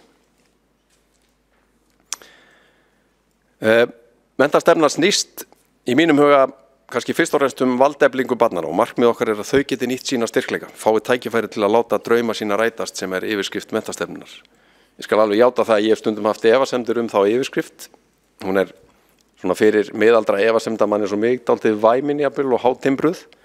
En ef við höfum þrek og kjark til þess að fylgja stefnunni eftir með nauðsynlegum breytingum og umbótum, þá getur niðurstaðan orðið hreint mögnuð. Magnað framsæki skólastarf sem að dregur það besta úr hverju barni. Ég nefndi 2 risaverkefni áðan. Nýja menntastefnan hið fyrra og hitt brúum bilið, stóra leikskólauppbyggingin sem foreldrar í borginni hafa beðið eftir árum eða jafnvel áratugum saman. Nú höfum við samþykkt aðgerðaáætlun sem að setur þessa uppbyggingu í gang og við byrjum strax. Fyrstu samningarnir við sjálfstætt starfandi leikskóla fjölgun barna verða lagðir fyrir á allra næstu vikum. Ég rekna með að það komi 1 og jafnvel 2 inn á næsta fundi í skóla- og frístundaráði. Við erum að fá 3 nýja leikskóladeildir tilbúna til notkunar á næstu 3 mánuðum og fleiri fylgja í kjölfarið með vorinu. Síðan fer í gang hönnun að vinna á næsta ári fyrir 9 leikskólana sem byggðir verða á næstu árum. Ýmsir hafa verið áhyggjur af mönnunarmálum í tengslum við þessa uppbyggingu og það alveg eðlilegt. En ég ítreka það sem ég nefndi áðan. Það ekkert mál sem hefur verið meiri forgangi undanfærin en að vinna í þessum mönnunarmálum með því að bæta vinnuumhverfið og svo þétt samstarf og samtal við bæði menntamálaráðuneyti og háskólana það sem að þeim snýr sem auðvitað að gera námið eftirsóknarverðara fyrir ungt fólk í landinu. Og það eðlilegt að kalla eftir því að við förum að sjá niðurstöður úr þeirri vinnu. Það komið heilt ár síðan að við lögum fram okkar tillögur í þeim efnum hvernig væri hægt að beita jákvæðum hvötum til þess að fjölga nemendum í kennaranáminu og væri gott að fá niðurstöður frá ráðuneytinu hið allra fyrsta. En við viljum gera meira og við viljum taka upp enn þéttara samstarf við félög, leikskólakennara og stjórnenda fjölgun fagfólks og frekar í bætingu vinnuumhverfis eins og ég kem nánar að á eftir. Forseti ágæta borgarstjórn, það hefur gríðarlega margt áunnist í skóla- og frístundamálum undanfarin misseri, sérstaklega undanfarin 2 ár og ég ætla að hlaupa svona hratt í gegnum það, setja þá hluti fram til þess að samhengi sé skýrt. Í grunnskólaumhverfinu höfum við lagt mikla áherslu á það að fyrsta lagi greina hvað mætti betur fara í vinnuumhverfinu og bæta þær aðstæður og síðan fara beint í aðgerðir til úrbóta með áherslu á aukinn stuðning við börn í fjölþættum vanda og fjölgun sérfræðinga sem að starfa við hlið kennara af því að leysa úr þeim vanda. Við erum að tala hegðunaráðgjafa, talmeinafræðinga, farteymi til þess að vinna með börn í alvarlegum hegðunarvanda og aukin áhersla hefur verið á námsráðgjöf. Fjárveitingar til sérkennslu og stuðnings hafa aukist, mun markvissari móttaka og vinna með börnum með annað móðurmál en íslensku, 2-földun á framlagi til íslensku kennslu þessa hóps eins og framkom fyrir á fundinum. Námsgögn í grunnskólum eru nú nemendum að kostnaðarlausu bætt verklag í lestrarkennslu og stóraukin ráðgjöf við skólana í þeim efnum með miðju máls og læsis. Aukin og bættu tölvukostur, bæði kennara og nemenda í öllum grunnskólum. Aðstaða til útináms í borgarlatinu hefur verið stórbætt. Fleiri skólum stendur til boða að taka þátt í verkefni UNICEF réttindaskólan. Fjármagn til bókakaupa hefur verið aukið 1/4 og öllum skólum stendur til boða að taka þátt í náttúrufræði sýningun í Perlunni og morgun störfum í fjölskyldu og húsdýragarðinum. Í leikskólum hefur nýlega verið breytt reglum leikskólaþjónustu og nú verður við það miðað að öll börn sem eru orðin 18 mánaða fyrir 1. september fái boð í leikskóla þar sama haust. Mörg börn 18 mánaða eru nú þegar komin inn á leikskólana, ríflega helmingur þeirra og við gerum okkur vonir að hægt verði að bjóða öllum 18 mánaða börnum í leikskóla fyrir lok næsta árs með þeirri fjölgun rýma sem framundan er. Það er búið að opna 14 ungbarnadeildir svo við stefnum að því að þær verði orðnar 46 innan 5 ára. Fjölmargar aðgerðir eru komnar til framkvæmda til að bæta starfsumhverfi starfsfólks leikskóla. Meðal annars hefur leikrými barna og vinnurými starfsfólks verið stækkað. Fleira starfsfólk hefur komið að starfi með elstu börnunum og mun markvissari stuðningur í leikskóla með áherslu á snemmtæka íhlutun og málörfun barna með annað móðurmál en íslensku. Á næsta ári verður gerð tilraun með að hafa leikskóla í hverjum borgarhluta opinn allt sumarið og sumarstörf á leikskólum hafa sannarlega aukið áhuga ungs fólks á því að sækja nám í leikskólakennarafræðum. Við höfum nýlega samþykkt hækkaða niðurgreiðslu vegna dagforeldra, sömuleiðis aðrar aðgerðir sem að eiga að renna styrkari stoðum undir þá starfsemi eins og stoppstyrkir, húsnæðisframlög, framlög til öryggismála og svo framvegis. Í frístundamálunum hefur mikið gerst á undanförnum misserum. Fyrsta frístundastefnan var samþykkt hér í október 2017 og henni var fylgt eftir með ýmsum aðgerðum metnaðarfullum bætt vinnu umhverfi starfsfólks frístundar. Á grundvelli þeirra tillagna og stefnunar voru samþykktar aðgerðir í maí, þar sem að bar hæst að við jukum starf fyrir 10-12 ára börn í félagsmiðstöðum, veittum aukinn stuðning í starf fyrir unglinga í félagsmiðstöðum, fjölguðum fagfólki í fullu starfi í frístundaheimilum og þar er núna mun þéttara samstarf fyrirhugað á milli frístundar og grunnskólana, meðal annars við að innleiða þætti menntastefnunar, svo sem félagsfærni, sjálfseflingu og fleira. Ungrúv var það veruleika í samstarfi okkar við Ríkisútvarpið. Fleiri börn geta nú tekið þátt í starfi skólahljómsveita í öllum borgarhlutum og við höfum fjölgað í þeim í tvígang á undanförnum misserum. Fleiri börn taka þátt í starfi myndlistarskólans í Reykjavík með samstarfi við leikskóla og grunnskóla og öll frístundaheimili eru nú með sumarnámskeið. Af öðrum þáttum sem að tengja sviðin í heild má nefna aukinn stuðning við fagfólk í leikgrunn og frístundastarfinu með markvissari símenntun og ráðgjöf. Leikskólar, frístundaheimili og félagsmiðstöðvar hafa meira svigrúm núna til að koma til móts við þarfir starfsmannahópsins. Og þegar allt talið búið að verja 2,5 milljarði undanfarin ár til þess að bæta vinnu umhverfi starfsfólks í leikskólum, grunnskólum og frístundamiðstöðum. Þjónusta vegna upplýsinga og tæknimála, kennsluráðgjöf, búnaðarbanki, fræðsla og fleira hefur verið aukinn. Byggingaframkvæmdir við Vesturbæjarskóla, Klettaskóla og Dalskóla eru vel á veg komnar eða lokið. Framlög til viðhalds og endurbóta húsnæðis hafa aukist verulega eins og ég kem aðeins nánar á eftir. Og við erum að sjá margföldun á framlögum til skólaþróunar úr 19 milljónum í 200 milljónir á næsta ári.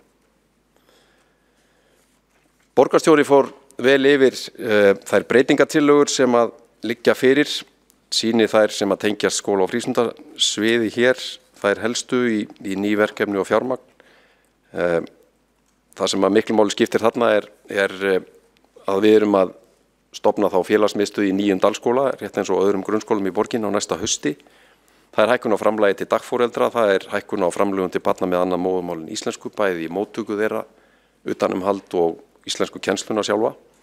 Sumaropnun leikskóla, samningu við myndlistarskólan og 1 námsgjald þvert á skólastig. Hér má sjá mynd sem að dregur saman hvernig fjármagni hefur dreifst til grunnskólans. Ég hef nefnt marga af þessum þáttum en eins og við sjáum þá er þetta fjármagn upp á tæpa 1,2 milljarða á undanförnum 2 árum. Auki fjármagn til leikskóla er svipuð upphæð og jafnvel heldur hærri sem skiptist með þessum hætti og fjármagn til frístunda starfseminnar hefur aukist 360 milljónir rúmar. Og það var mjög mikil þörf fyrir auki fjármagni viðhald og endurbætur á skólahúsinu og það var eitt af því sem stóð upp úr, mér liggur að segja hverju manni þegar farið var í að rýna hvað þyrfti að bæta í vinnuumhverfinu, að það þyrfti að setja meiri kraft í viðhald og endurbætur á húsnæði og þessi mynd sýnir hvernig sú þróun hefur verið undanfarin ár. Við sjáum það að í fyrra voru að fara tæplega 1,8 milljarður í viðhald og endurbætur á skólahúsnæði í borginni og niðurstöðu talan þegar við tökum inn átaksverkefni fyrir næsta ár mun vantarlega losa 850 milljónir króna og þetta er svona í kringum 35% hækkun frá 2015 sem er vel umfram verðbætur á þessu tímabili. Þannig ég held að það sé engum blöðum það að fletta að við erum á réttri leið hvað þetta varðar, þó að vissulega hafi uppsöfnuð þörf verið mikil eftir hrun. Það hefði hæfi í umræðum fjárhagsáætlun að gera grein fyrir helstu óvissuþáttum, stærðum sem að geta kallað á endurskoðun og endurmat á horfum og nokkur orð það. Í fyrsta lagi eru málefni barna með annað móðurmál en íslensku. Þetta er málaflokkur sem að því leyti ófyrirsjáanlegur að við erum í samstarfi við ríkið og hingað til við fyrirkomulagi verið með þeim hætti að við höfum ekki getað fengið nákvæmar upplýsingar það fjármagn sem að ríkið leggur í sameiginlega verkefni fyrir en eftir á. Það hefur staðið okkur dálítið fyrir þrifum varðandi svona alla áætlanagerð og skipulagningu fram í tíman og vonandi verður þetta að vinna bug á þessu eða að gera úrbætur á þessu fyrirkomulagi og við gerum okkur vonur að það takist á komandi ári. Sérkennsla og stuðningur, þar er alltaf erfitt að spá fyrir fram fjölda barna og þyngd þeirra greiningar sem eru að baki ákvörðunum stuðningin. Mönnun og hlutfall fagmenntra starfsmanna er ákveðin óvissuþáttur, fjárheimildi næsta ári, uppsöfnuð endurnýjun á viðhaldsþörf og síðan koma atriði eins og skipulagsbreytingar og hagræðing sem að kveikir nú oft neikvæð hugrenningatengsl í hugum margra en við þurfum alltaf að vera reiðubúin að mæta þeim breytingu sem að geta orðið á hinnu ytra umhverfi og við vitum það að við erum að koma niður úr fádama lítilli uppsveiflu í hagkerfinu og svo vinna er farin að staðmennir alveg farin að hugsa sig inn í það umhverfi að við þurfum að vera vakandi fyrir öllum hagræðingamöguleikum á komandi misserum. Eitt dæmi sem ég vil draga fram í þeim efnum lítur að hagkvæmari innkaupum. Við náðum frábæri niðurstöðu í útboð á námsgögnum á liðnu sumri og það færði bæði skóla- og frístundasvið og innkauparáði og deild mikilvægar upplýsingar sem að við nýtum okkur núna í að stíga næstu skref. Og það er til mikils að vinna, framundan er útboð á ritföngum og ýmsum rekstrarvörum.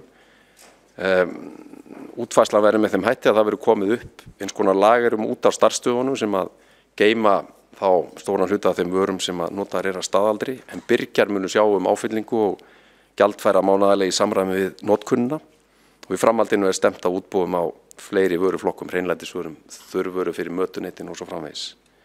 Þarna er byrjað að leggja drög að samstarfi við velferðarsvið sem að ég fagna mjög. Þessi tvö öflugu svið geta unnið mjög vel saman í þessum efnum til þess að ná fram enn betri verðum og meiri hagkvæmni.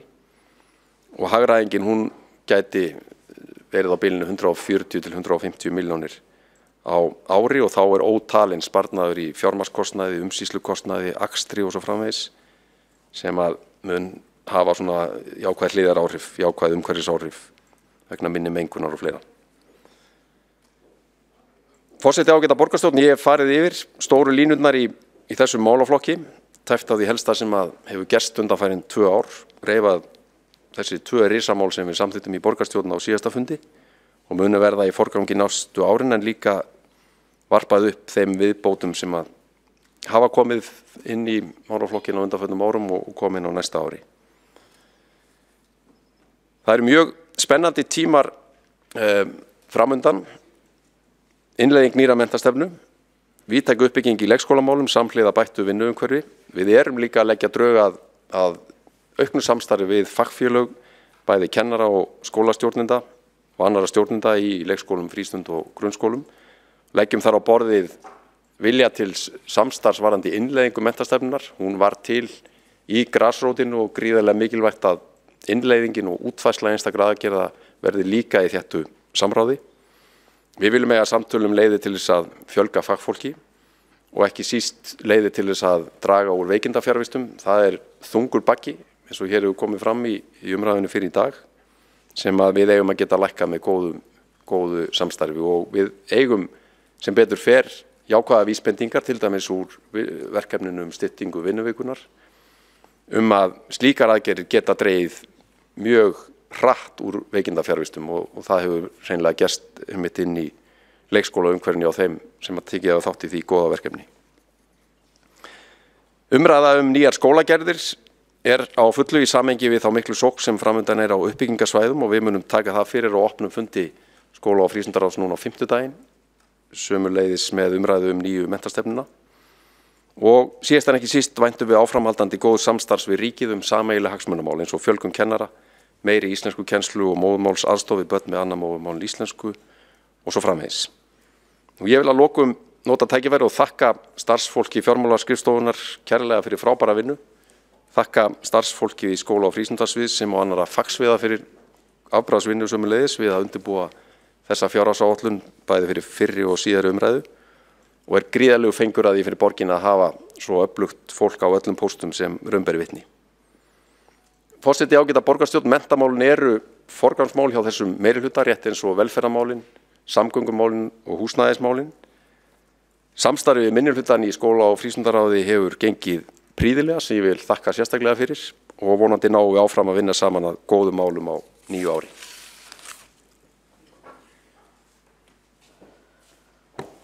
Það hefur Skúli Helgason borgarfulltrúi lokið máli sínu og þá verður gert matarhlé í 45 mínútur.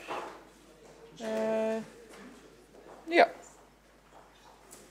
segjum það.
Það verður fundi haldið stuttlega áfram, afsakið misskilningin, forsetanum hefði ekki borist upplýsingar það að matnum seinkaði.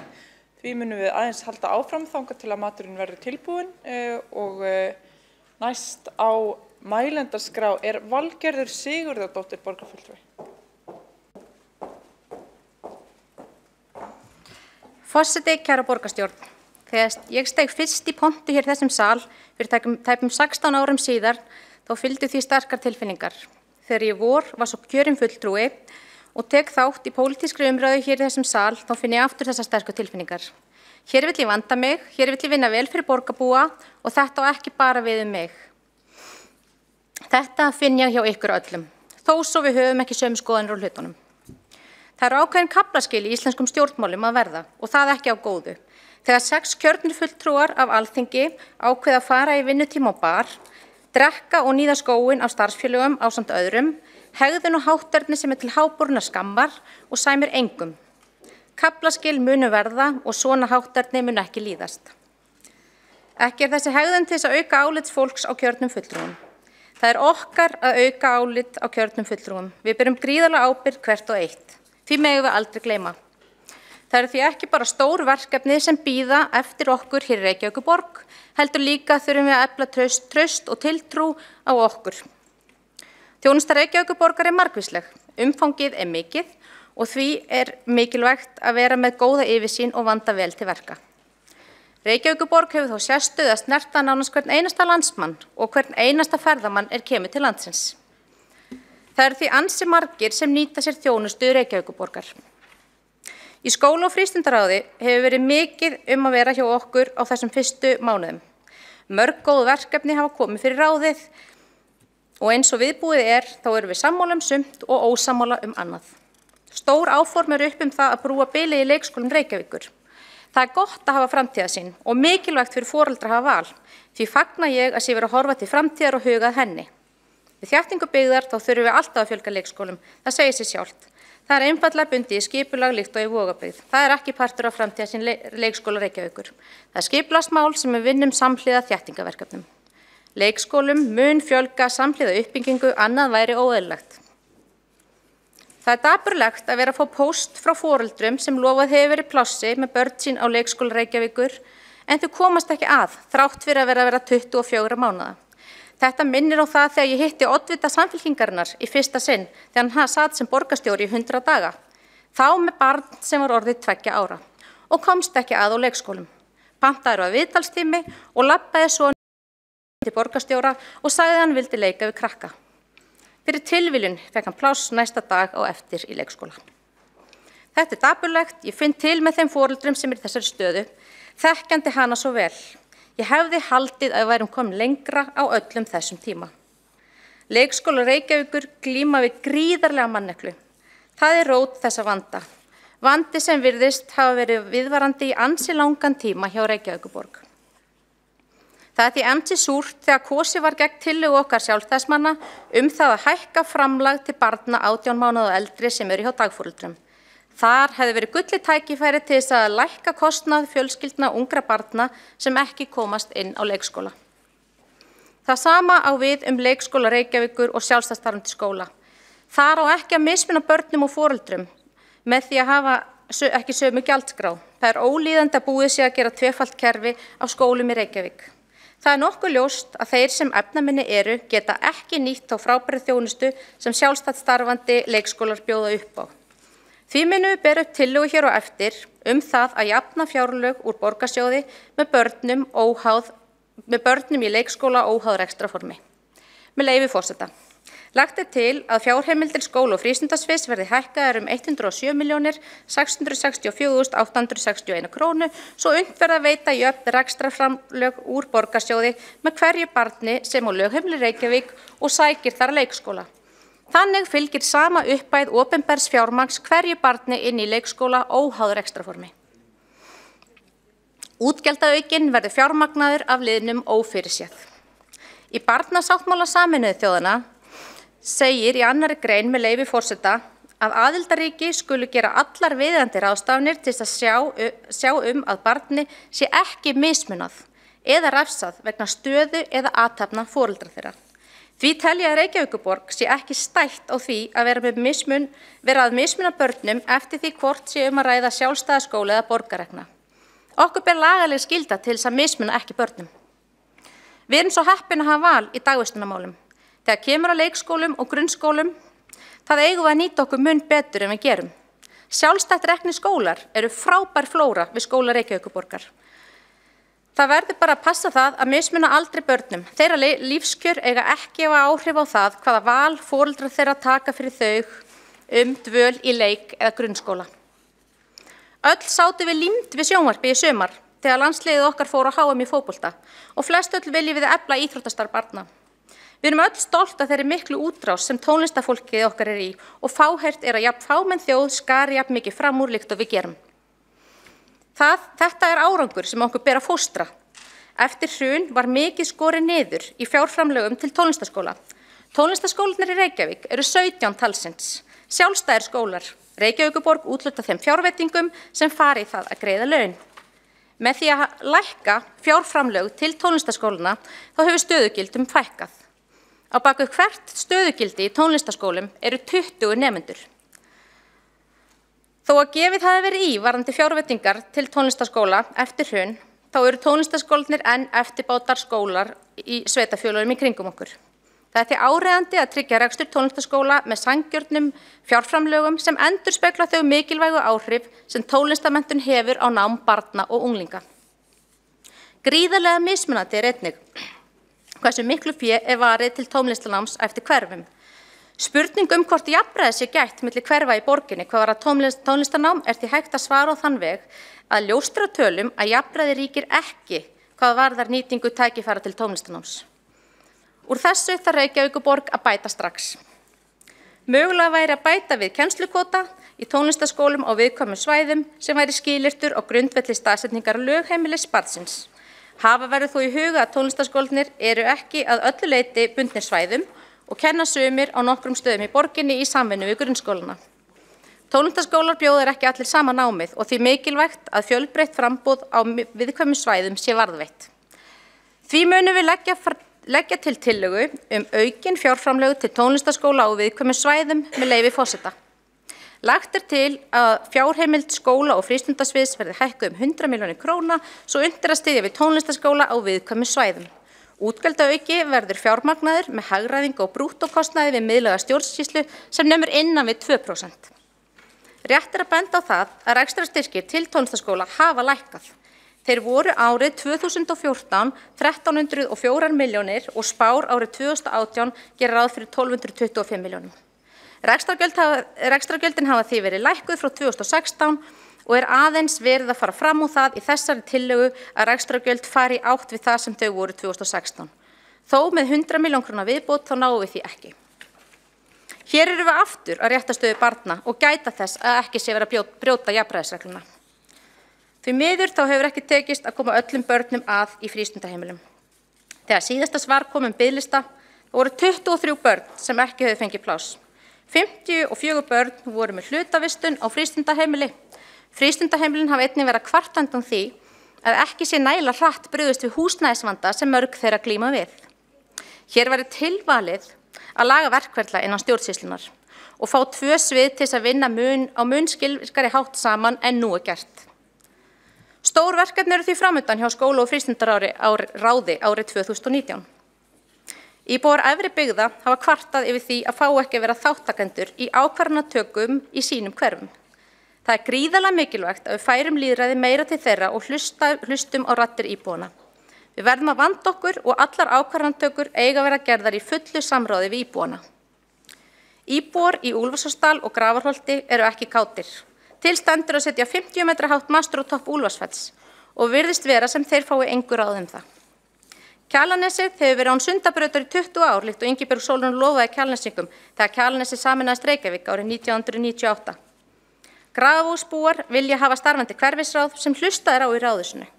Mjög gott hverfisráð starfaði í Grafarvogi og því miður þó upplifðu meðlimir þess sama úr hvaða flokki þeir komu að öll mál strönduðu í ráðhúsinu og komist ekkert áfram. Ef það eru hverfi í borginni sem hafa einstaklinga sem eru áhugasamir sitt hverfi, þá eigum við að leyfa þó íhlutun. Við eigum að setja meira vald út í hverfin. Grafarvogur væri gott hverfi til þess að byrja á.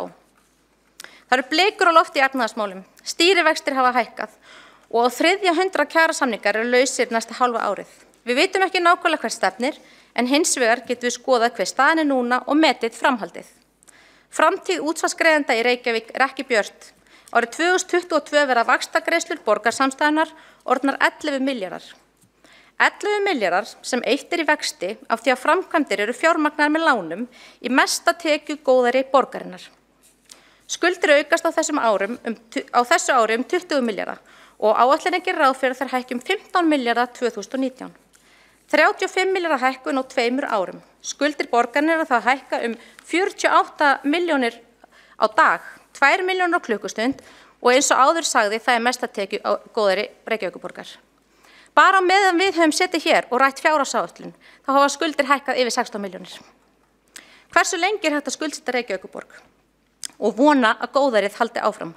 Tugir íbúa standa tómar þrátt fyrir sögulegan íbúaskort. Venjulegt fólk hefur ekki efni á því að kaupa þessar íbúðir. Ungt fólk flytur, fer í nágranna sveitarfélög Reykjavíkur. Því þar fær það meira fyrir peningana. Kannanir sýna okkur líka að íbúar telja grunnþjónustuna þar betri en í Reykjavík. Það er virk samkeppni íbúa og höfuðborgarsvæðið er orðið ein heild. Flest fólk veltir því ekki endilega fyrir sér hvort það búi í Garðabæ, Seltjarnarnesi eða einhverju hverfi Reykjavíkur. Það einfaldlega skoðar hvar það fær besta húsnæði fyrir sig og bestu þjónustuna. Þar fellur Reykjavík því miður á prófinu. Reykjavíkurborg er augljóslega ekki lengur fyrsta val þegar kemur á búsetu, enda sést það best á því að Reykjavíkurborg hefur ekki vaxið í takt við sveitarfélögin í kring. Þegar kemur á skuldadögum, skuldaklukkan tifar og þegar harðnar í ári getur borgin ekki kreist meira út úr borgarbúum. Reykjavíkurborg þarf að stokka upp, lækka álögur, hætta minnivegagjald og hætta skuldsetningu. Forseti ágæta borgarstjórn. Af nægur að taka í verkefnum á vegum Reykjavíkurborgar og mörg brýn mál sem við munum halda áfram að ræða hér á næstu 3,5 ári. Stundum sammála, stundum ósammála, þó öll sammála það að við erum hvert og eitt að vinna sem best að hagsmunum borgarbúa og borgarinnar okkar allra.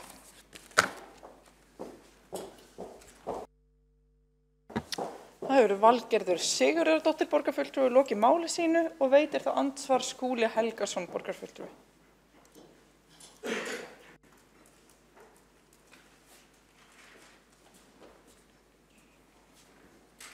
Forseti ágæta borgarstjórn, þakka Valgerði Sigurðardóttur fyrir hennar ræðu.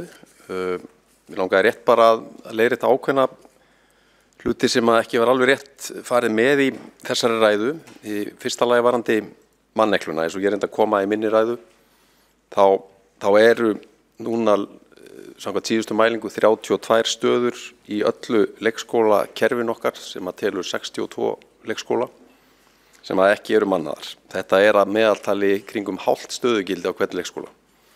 Ég held að það sé eiginlega ekki með neinni sanngirni að hægt að halda því fram að sú staða sé gríðarleg mannekla. Hún næri því ekki einu svona að vera mannekla í mínum huga og alls ekki gríðarleg. Þetta er mun betri staðin á sama tími í fyrra.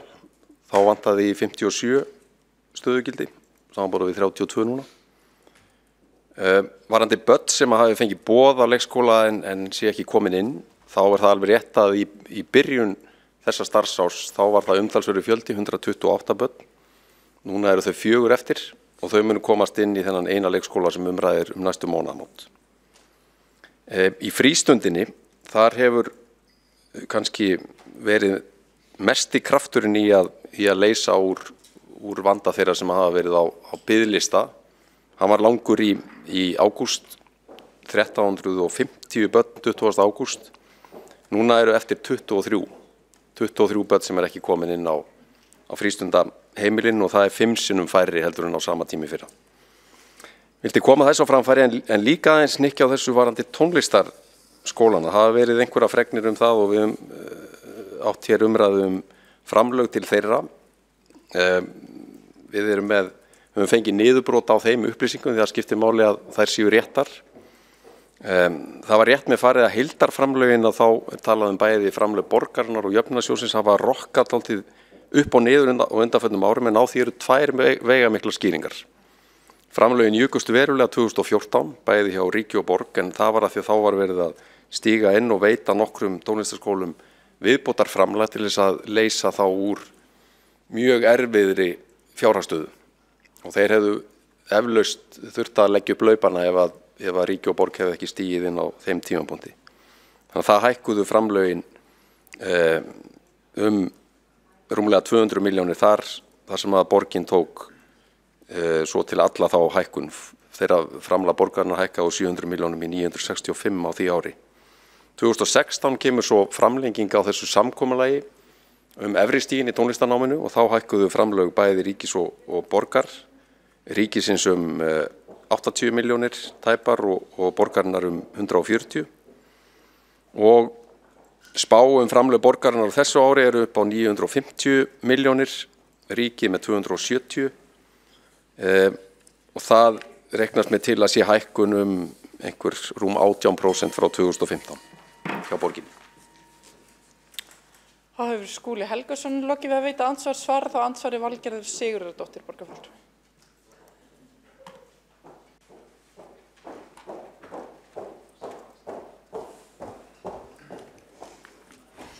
Forseti, borgarstjórn, takk fyrir þetta, Skúli. Þarna getum við verið sammála að vera ósammála. Þegar við komum ekki öllum börnum að á leikskóla eða frístundaheimili sem við höfum sendt bréf og boðið pláss fyrir enn í desember, að það finnst mér vera óboðlegt og það ástand sem ég vill ekki sjá í Reykjavík. Einfaldlega því að það bitna verst á börnunum og foreldrunum. Þannig að við þurfum bara að vera ósammála þetta mál og verðum það væntanlega bara áfram, þangað til við náum að laga þetta. Það hefur Valgerður Sigurðardóttir, borgarfulltrúi, lokið við að svara andsvari. Og þá verður gert matarhlé í alvörunni og maturinn tilbúinn niðri fjármálaskrifstofa, starfsfólk fjármálaskrifstofa ætlar að borða með okkur.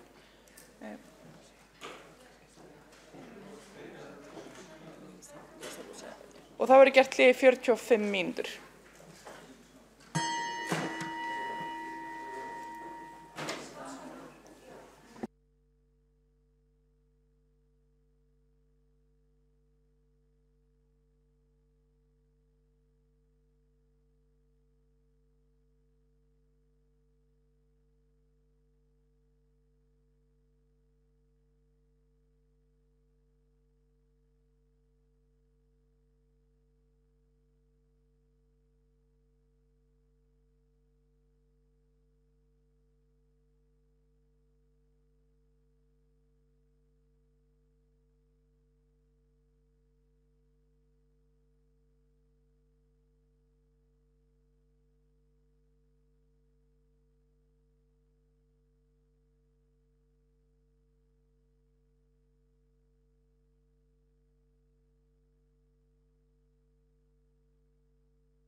Þá fundi í borgarstjórn Reykjavíkur haldið áfram. Við erum enn að fjalla fjárhagsáætlun Reykjavíkurborgar fyrir árið 2019 og 5 ára áætlun Reykjavíkurborgar 2019 til 2023. Í báðum tilfellum síðari umræða sem tekin sameiginlega. Næstur á mælendaskrá Pavel Bartósek, borgarfulltrúi.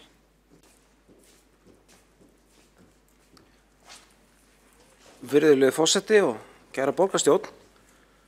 Það eru margar ástæður fyrir því að gleðjast yfir þessari tillögu að áætlun, fjárhagsáætlun, sem vonandi verður samþykkt hérna síðar í dag.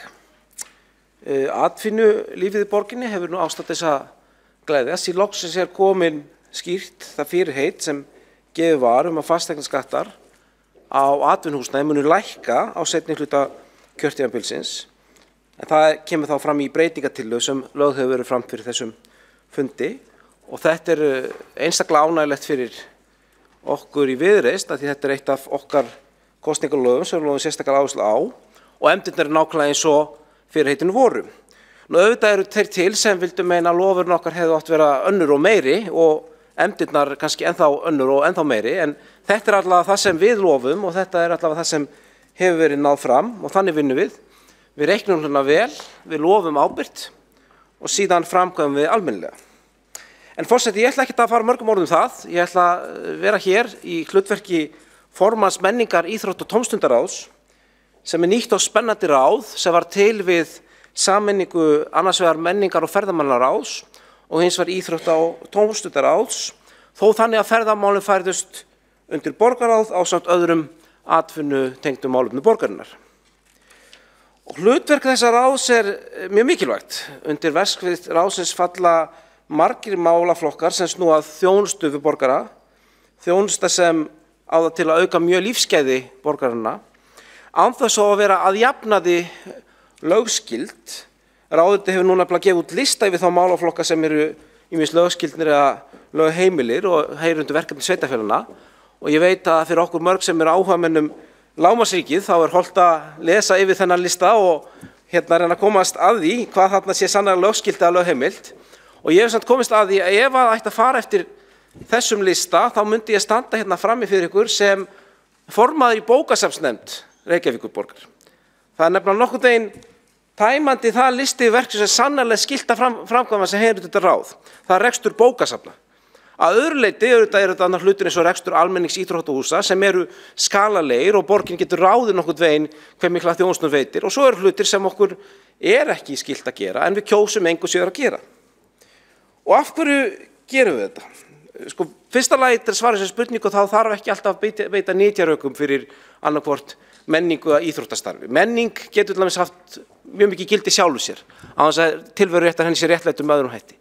En ef við viljum fara þá leið, þá það auðvitað þannig að Reykjavík sem hefur gott framboð af menningu og gott framboð af almenningssundlaugum betri borg að búa í, heldur en borg þar sem ekkert slíkt að finna. Og þetta þá eitthvað sem við getum gert til þess að auka samkeppnishæfni Reykjavíkur, til þess að gera verkum að fólk sem vill finna sér stað til að búa og vill búa í stórborg, velji frekar Reykjavík, heldur kannski einhver aðra 100-150 manna borg í öðru landi sem ekki hefur að bjóða upp á þessi menningartengdu lífsgæði. En þetta eitthvað sem við viljum bjóða upp á. Ef við köfum bara aðeins svona gróft litið við fjárhag þessara tveggja sviða, menningar- og ferðamálasviðs annars vegar og hins vegar íþrótt- og tómstundasviðs, þess að átt okkur á umfanginu og byrjum á menningar- og ferðamálasviði, þá ramminn sviðsins það bil 5 milljarðar og hann hækkar 3% á milli ára. Helmingur af þessum 5 milljörðum eru styrkir og framlög og stærsti styrkurinn þarna 1,1 milljarður sem rennur til Leikfélags Reykjavíkur. Styrkurinn til Hörpu 746 milljónir króna. Og síðan koma framlög til þess að sjálfstæðra menningarstofnana, annarkvort opinbera eða ekki. Og loks minni framlög borgarsjóði til félagasamtaka eða sjálfstætt starfandi listamanna. Og svona bara svo við setjum það í samhengi, þá var þessi síðasti þáttur, þessi samkeppnissjóður sem flestir sækja í, hann veitir það byrjur 50 milljónum. Þannig ég svona bara, ef maður setur það í samhengi við til dæmis framlög Hörpu án þess að gera mikið úr einu að lítið úr hinnu, þá munur þarna á 15-faldur og þetta kannski sagt rauninu frekar heldur en að gera lítið úr einu til þess að benda á hve mikið oft hægt að fá út úr þessum samtnefnisluta. Vegna þess að oft þetta verkefni sem verði jafnvel fréttnæm. Það er jafnvel slegið á forsíðu blaðsins einhver sé að fá styrk til að gera hitt og þetta og stundum með hæðnisstofn, stundum ekki. En ég held að svona samkeppnissjóðir séu mjög góðir sjóðir vegna þess að þeir eru skalanir, það er auðvelt að gefa í, en þeir binda jafnframt hendur borgarsjóðs talsvert minna heldur en önnur framlög sem við leggjum út í. Þannig að þetta svona cirka helmingurinn af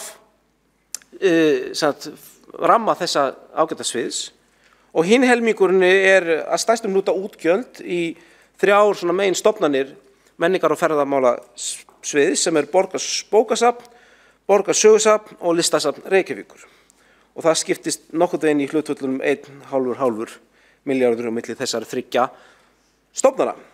Og restin eru samt miðlæg verkefni eða einhver önnur ferðaþjónustu tengt verkefni sem líka heyra undir sviðið.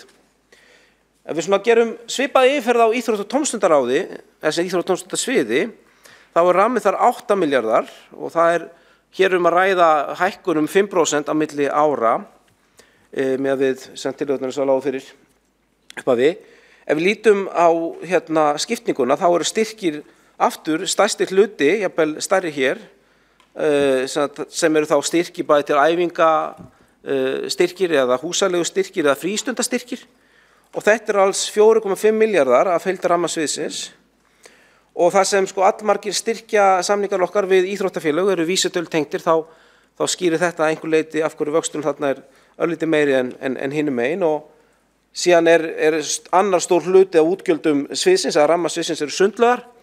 Það 1,6 milljarðar sem ramminn þar og þetta 2 stærstu liðin og þeir stækka báðir eins og styrkirnir einhver lit út af vísitölutengingunni og svo erum við náttúrulega bara búin að byggja hérna stærri og flottari sundlaugar. Einn þeirra auðvitað sundhöllin sem frábært mannvirki sem hefur heppnast afskaplega vel en auðvitað eykst húsakostnaður við það að húsnæðiskostnaður, skulum bara orða það beint, stundum kalla innri leiga en auðvitað þetta bara húsnæðiskostnaður sem eykst við það að sé komið miklu stærri og flottari sundlaug. Svo náttúrulega eins og segja, það eru einhver fleiri útgjöld þarna en þetta svona stærstu póstarnir sem falla undir þetta svið. Ég ætla aðeins að fara í það sem framundan á sviðinu með peningalegu tilliti, það sé að fjárfestingarnar á þessum báðum sviðum. Menningar- og ferðamálumegin, þá það sem best hæst eru fyrirhugaðar framkvæmdir í Hafnarhúsinu, það sem vonandi mun lýsa nýtt safn á Reykjavíkurborgar eins og fram hefur komið í fréttum, framkvæmdir í Grófarhúsi, það sem fyrirhugaðar umbætur á húsakosti borgarsafns og síðan nýja menningarmiðstöðin í Úlfarsárdal. Í DR megin þá vegur líka Úlfarsárdalurinn mjög þungt, þyngst raunar.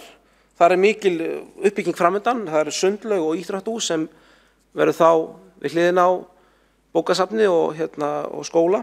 Þannig að það mikil uppbygging þar framundan og leitir stærstu póstarnir í fjárfestingum í TR, það framkvæmdir á skíðasvæðum, nýtt hús í fjölskylduhúsdýragarðinum og síðan uppbygging á IR-svæði á svæði Suðurmjót og svo eins og segja einhverjum aðrar minni fjárfestingar. Svona aðeins vegna þeirra breytingatillagna sem liggja fyrir sem tengjast málaflokkum þeirra sviða, þá erum við að leggja þarna 10 milljónir vegna rekstur Skervigrasvalla, Fylkis og Víking sem var nýlega tekin í notkun. Matarhátíð Reykjavíkur fær 3 milljónir og þetta samningur til einhver ára, 3 ára. Og síðan eru 1,775 milljónir að fara í nýstofnun verðlaun Guðrúnar Helgadóttur sem mjög jákvætt verkefni. Og síðan það Ylströndin sem hefur búið að koma hér í dag og ánægleg þjónustuaukning við Reykvíkinga en nú stendur til ef þetta verður samþykkt að þá hægt að hafa opið 6 tíma á dag, alla virka daga yfir vetrartíman, frá þá klukkan 11 til 2 og svo annars vegar og svo frá klukkan 17 til 20, alla virka daga og síðan frá 11 til 16 á laugardögum eins og verið hefur. Og þetta kostar 9,75 milljónir og ráðið lét taka saman ólíka kostnaði þessum útfærslum og þetta var svona ákveðin millileið sem var falin. Það hefði kostað 2-falt meira að hafa opið allan daginn á þess að taka þetta hlé frá klukkan 25 Þannig að þessi leið var valin og þetta getur bæði, þetta er náttúrulega kærkomin viðbót fyrir þá gesti sem nota þetta, en síðan þetta líka rauninni bæti fyrir þá flóru sem erlendi ferðamenn geta notið þegar þeir koma til Reykjavíkur. Og ég hef reyndar heyrt að það sé svona áhuga nýta þetta. Ég er reyndar ekki alveg viss það til dæmis að sjósunnsparturinn af þessu sé eitthvað sem við myndum endilega vilja segast eftir að menn verið gripnir í umbörpum úr miðbæ Reykjavíkur og farið með í sjósund. Það gæti kalla ákveðna hættur. En það er allavega auðvitað stórkostlega upplifun að geta setið í heitum potti í myrkri við hlið Atlantshafsins og baðast í heitu vatni og farið í lónið. Þannig að þetta getur örugglega orðið mjög skemmtilegt og mjög til bóta fyrir alla. Ég ætla örsnögt að fara yfir störf ráðsins sjálfs og sem eins og segi nýtt ráð og ráðið setti sér í upphafi starfsáætlun þar sem svona allar helstu vörður á starfsári ráðsins voru settar niður og allar heimsóknir sem ráðið hyggst fá skipulagðar fram á vor og eins þá var skipulagt þannig að ráðið helgaði sumafundi málefni þér og aðra fundi málefni MOF og þetta er þetta gert til þess að vegna þess að hér er verið að sameina 2 ráð sem núna þurfa þá að reyna að hafa eftirfylgni með 2 sviðum.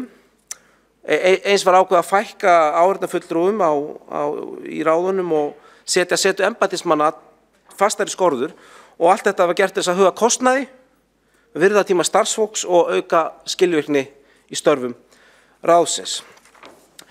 Ráðið setti sér nýjar áherslur varðandi menningarhluta styrkjana. Þar voru í fyrsta lagi menning og listir í öllum hverfum borgarinnar, menning og listir óháð uppruna efnahag og í þriðja lagi var lagt áhrif á verkefnin sem staðið geta á eigin fótum til lengdar sem og minni fjárfestingar sem líkt þetta nýtist til menningar eða listsköpunar til lengri tíma. Þetta var samt svona gert þess að auka þennan sprota hlutverk borgarsjóðs. Nú styrkjapotti ITR hefur þegar verið úthlutað og þar skildi ráðið eftir smá afgangs til þess að geta nýtt þá vonandi næsta starfsári ef ástæði til og það var einnig ákveð að bregðast aðeins við og með það hætti að fylgja betur eftir það verkefni sem styrkt eru. Þannig að hluta styrkjár verið haldið eftir þannig að loka skýrsla best í samræmi við reglur borgarinnar. Nú, ráðið hélt opinn fund tónlistarborgina og framtíðarbókasafnið, 2 málefni á einu fundi. Samþykktir borgarinnar gerir ráð fyrir all ráðið að halda opna fundi og þetta heppnaðist bara afskaplega vel. Það var vel mætt í ráðhússalinn og allir sem sóttu fundin höfðu gagn og gaman af því sem þar fór fram. Og loks þá er ánægt að segja frá því að ráðið fylgdi eftir samhliða ályktun borgarstjórnar raunin leið til að jafna aðstöðu milli nemenda erlendu uppruna, ungs fólks, barna erlendu uppruna og annarra barna, með því að samþykkja tillögu fjölmenningafræðslu fyrir sjálfboðaliða og þjálfara í íþrótta- og tómstundastarfi og vinna við útfærslu hennar mun fara fram á upphafi næsta árs. Þar erum við svona örlítið að horfa svolítið annað á málið, ekki endilega gera ráð fyrir að eina ástæða fyrir því að börn haldist illa í tómstundastarfi sé að þau viti ekki að tilvist þess, heldur geti hugsanlega einhvern tíma verið eitthvað við móttöku eða þjálfunarferli sem gera verkum að sumir hópar heltast frekar úr lestinni. Og þetta var gert í breiðri pólitísk sátt í ráðinu sem og sátt við Íþróttabandalag Reykjavíkur sem mun taka þátt í þessari vinnu með okkur. Þannig að við erum öll viljug til þess að leita leiða til þess að öll börn í Reykjavík óháð uppruna hafi sömu tækifæri bæði nám og leik. Ég ætla ekki að hafa þetta mikið lengra en nú kemur alltaf þeim þætti ræðunar þar sem ég ætla að ausa lofi út á suður og það er ekki gert af skyldurækni heldur algjörri einlægni af því að breytingar eins og þau að sameina 2 ráð kalla þetta fram á spurningar hjá bæði starfsfólki og fleirum og samstarf við stjórnvöldur og starfsfólk begge sviðana hefur einfaldlega verið algjörlega frábært og ég hef ekki orðið var við neina hnökra sem fylgja þessari fyrirkomulagi og það hefur komið mjög þægilega óvart. Það eru einhvern veginn allir bara til í að leggja sér þetta mörkum til að láta þetta ganga vel upp og ég held að við fengið bara mjög skilvirkt ráð í staðinn, ráð sem þá með það sem allir eru þá annarkvort borgarfulltrúar og varaborgarfulltrúar, þannig að það er líka í leiðinni meira pólitískt vægi sem kemur í málaflokkinn heldur en þegar að þetta var svona meira 2 ár það sem fólk kannski kom inn svolítið utanfrá. Þannig ég gríðarlega ánægður með þetta fyrirkomulag og mjög þakklátur hvernig starfsfólk borgarinnar hefur tekið við þessum breytingum. Og ég held að þetta sé reynsla sem má læra af í fleiri svona sambærilegum dæmum. Og síðan í öðru lagi þá vil ég líka mjög einlæglega þakka öllum fulltrúum sem eru með mér í ráðinu, þá ekki síst fulltrúum minnihlutans, og ég vil meina að samstarf á hann hafi verið mjög gott. Pólitík er þetta alltaf pólitík, en mér finnst andinn í nefndinni mjög góður. Mér finnst traust ríkja milli nefndarmanna og mér finnst fólk hlusta á sjónarmið hvort annars og vinna því að komast að sameiginlegri niðurstöðu eftir sem kostur er. Þannig að ég hlakka til að vinna með ráðinu á næstu mánuðum og neita því ekki ég mun sakna hópsins og hlutverksins þegar að ef ég fer til að starfa innan borgarstjórnar. Takk fyrir. Þá hefur Pavel Bartosek borgarfulltrúi lokið máli sínu. Næstur á mælendaskrá er Egill Þór Jónsson borgarfulltrúi.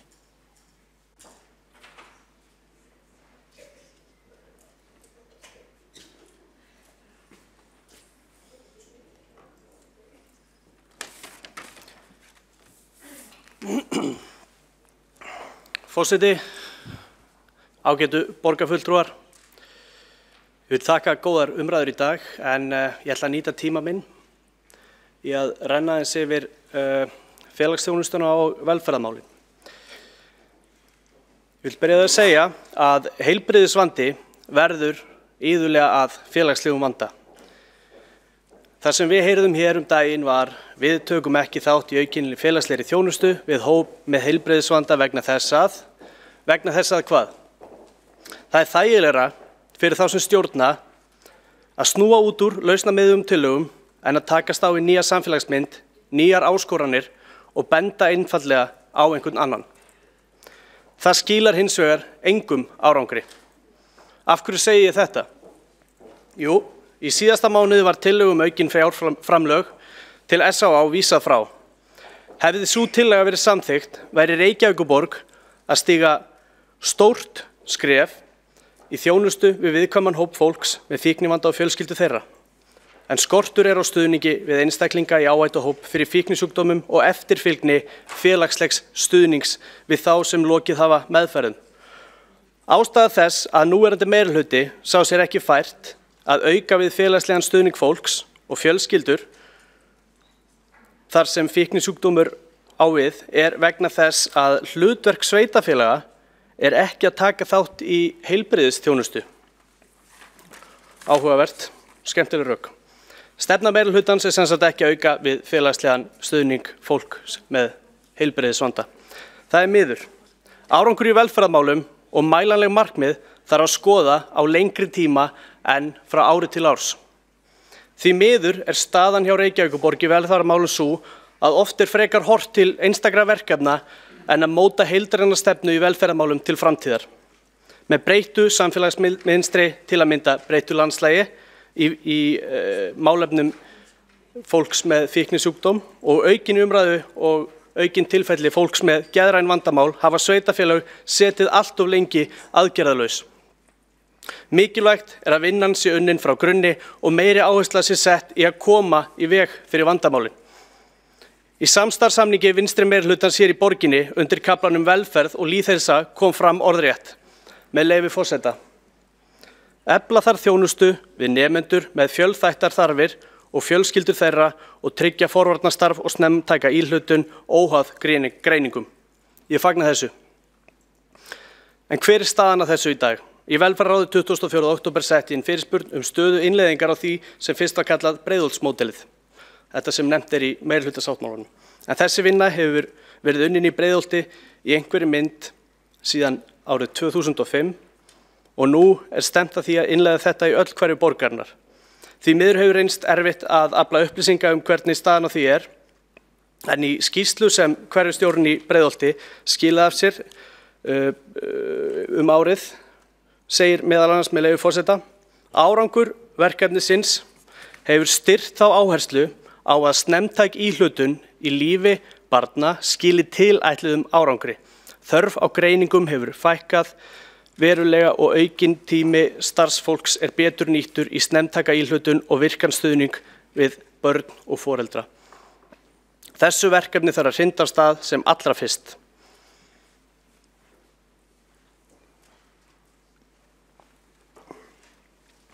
Mælanlegur árangur í velferðarmálum, eins og áður segir, er oft ekki sýnilegur fyrir en eftir 4, 5 eða jafnvel 10 ár.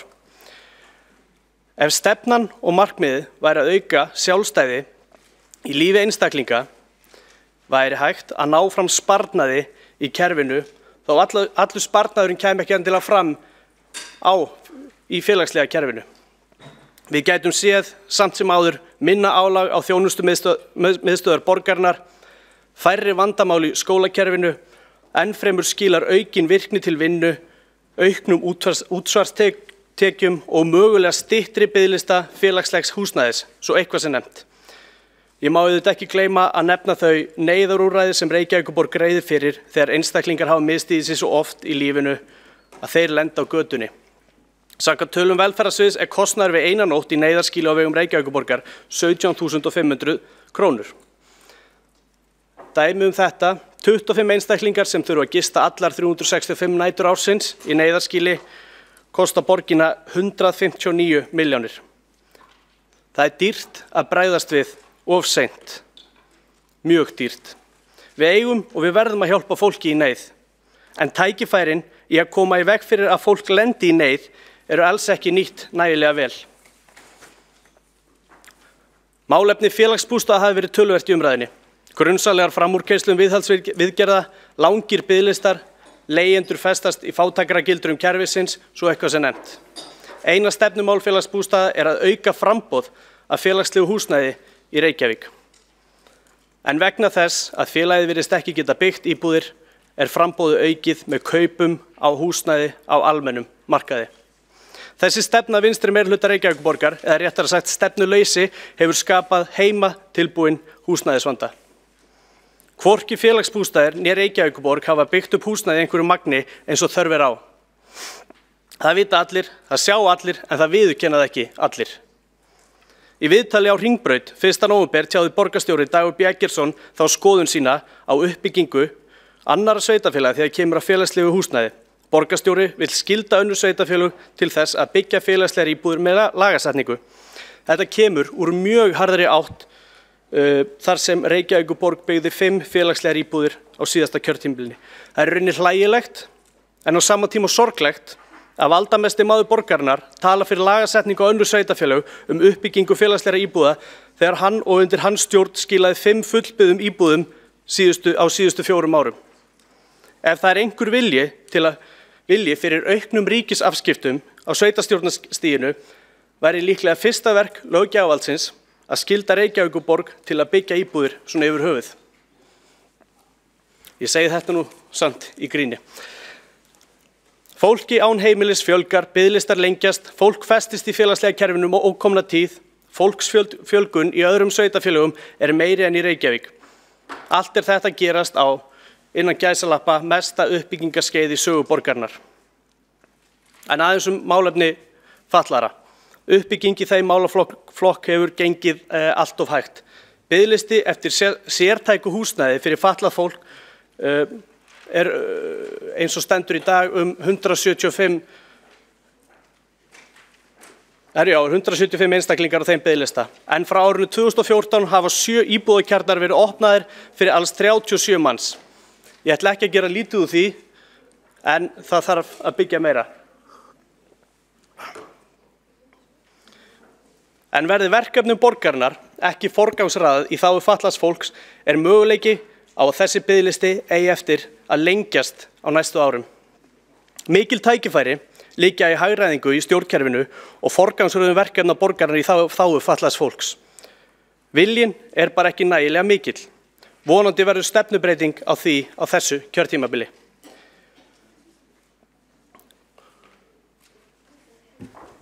Lykilatriði velferðarþjónustunnar er að styðja fólk með fjölþættan vanda og langvarandi stuðningsþarfir á sem bestan hátt og sem sérhæfðastan hátt.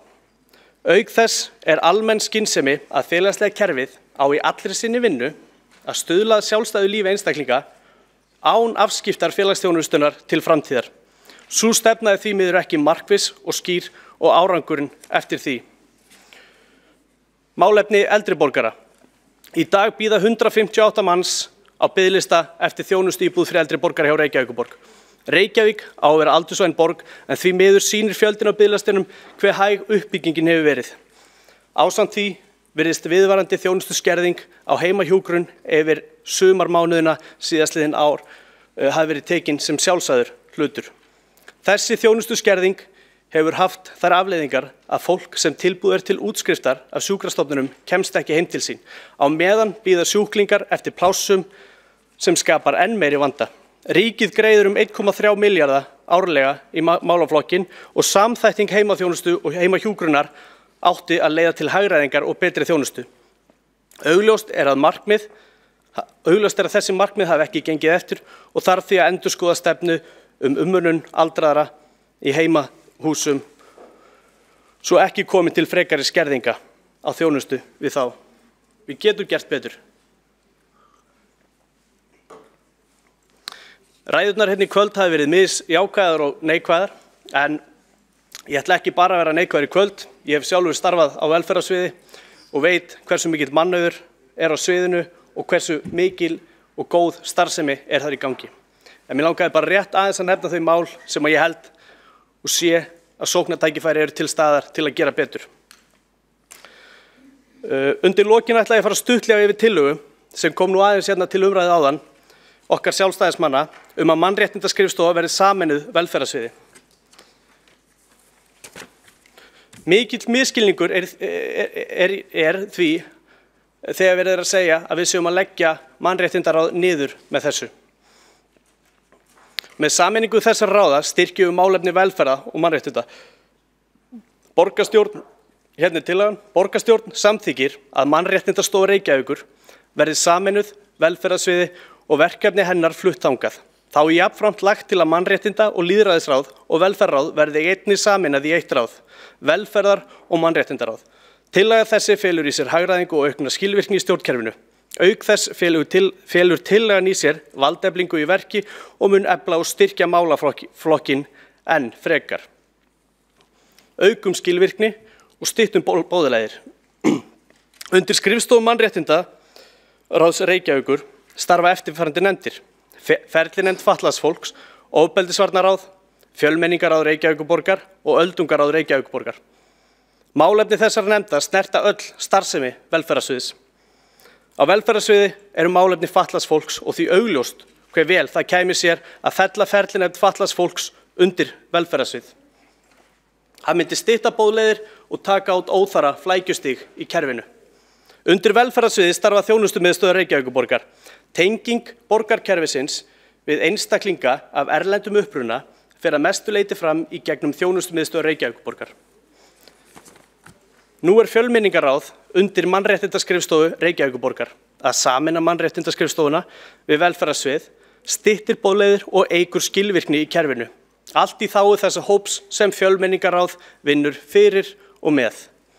Undir þjónustumiðstöðvar Reykjavíkurborgar og velferðarsviðs er einnig þjónusta við eldri borgara í formi félagslegra heimaþjónustu, heimahjúkrunar og félagsstarfs.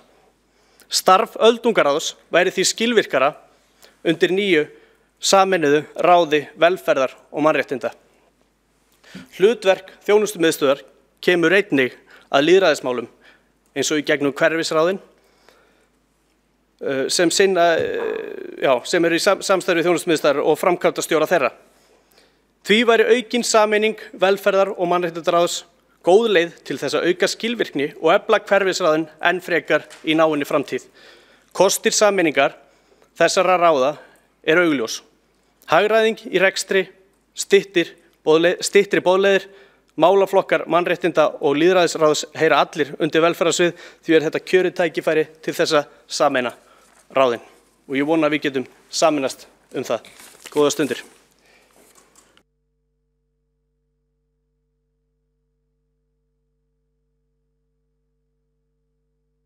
Þetta 3 borgarfulltrúar hafa óskað eftir að veita andsvar ræðara hans og fyrstur til að veita andsvar er Dagur B.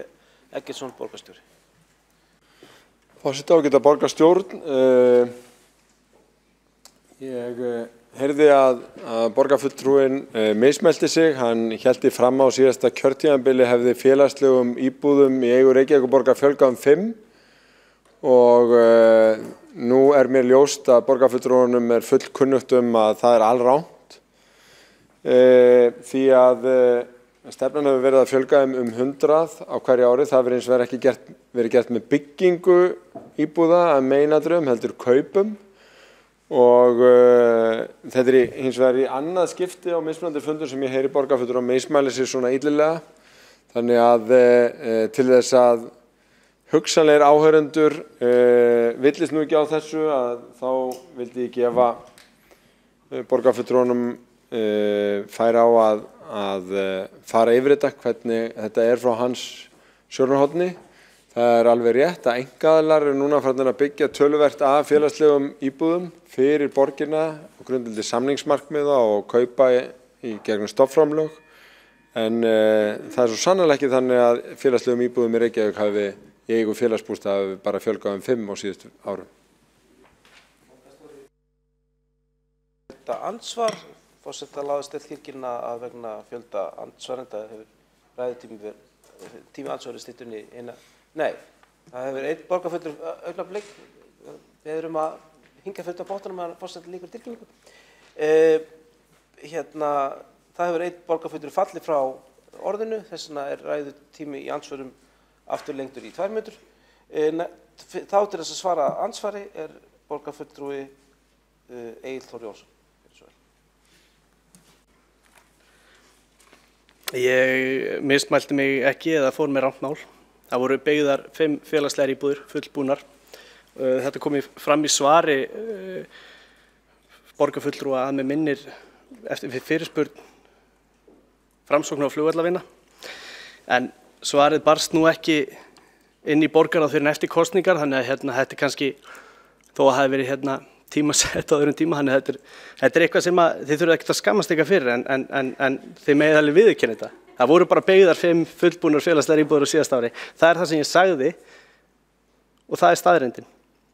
Ég veit alveg að félagsbústaðir að kaupa, en það hluti af því sem ég tala heimatilbúinn vanda. Við fórum ágætlega yfir á síðasta fundi. 5 full byggðar íbúðir.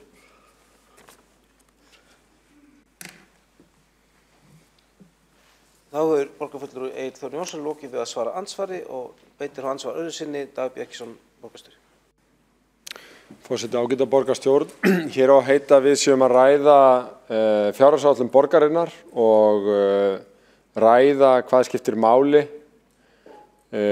og það var verið að hafa orð á því að ég gagnrýndi nágrannasveitarfélögum fyrir að vera ekki að fjölga félagslegum íbúðum til ráðstöfunar fyrir fólk í húsnæðisvanda og svarið við því að halda því fram að félagslegum íbúðum hafi einungis fjölgað 5 þegar þeim hefur fjölgað meira en 300 á síðasta kjörtímabili og bjóða borgarstjórn og áheyrendum upp á það að segja, já ég var reyndar ekki að tala heildarfjölda félagslegra íbúða sem hefði fjölgað heldur þær sem hefur verið byggðar, en það líka rangt vegna þess að sérstöku búsetuúrræðin eru þá ekki talin með. Og svona ömurlegir útúrsnúningar ekki gagnlegir fyrir umræðuna, ekki gagnlegir fyrir alvarlega umræðu húsnæðismál, ekki gagnlegir fyrir nágrannasveitarfélögin sem þurfa svo sannarlega að girða sig í brók undir forystu sjálfstæðismanna að ég bara á ekki orð. Hvert þessi umræða eiginlega að fara? Já, það voru bara byggðar 5.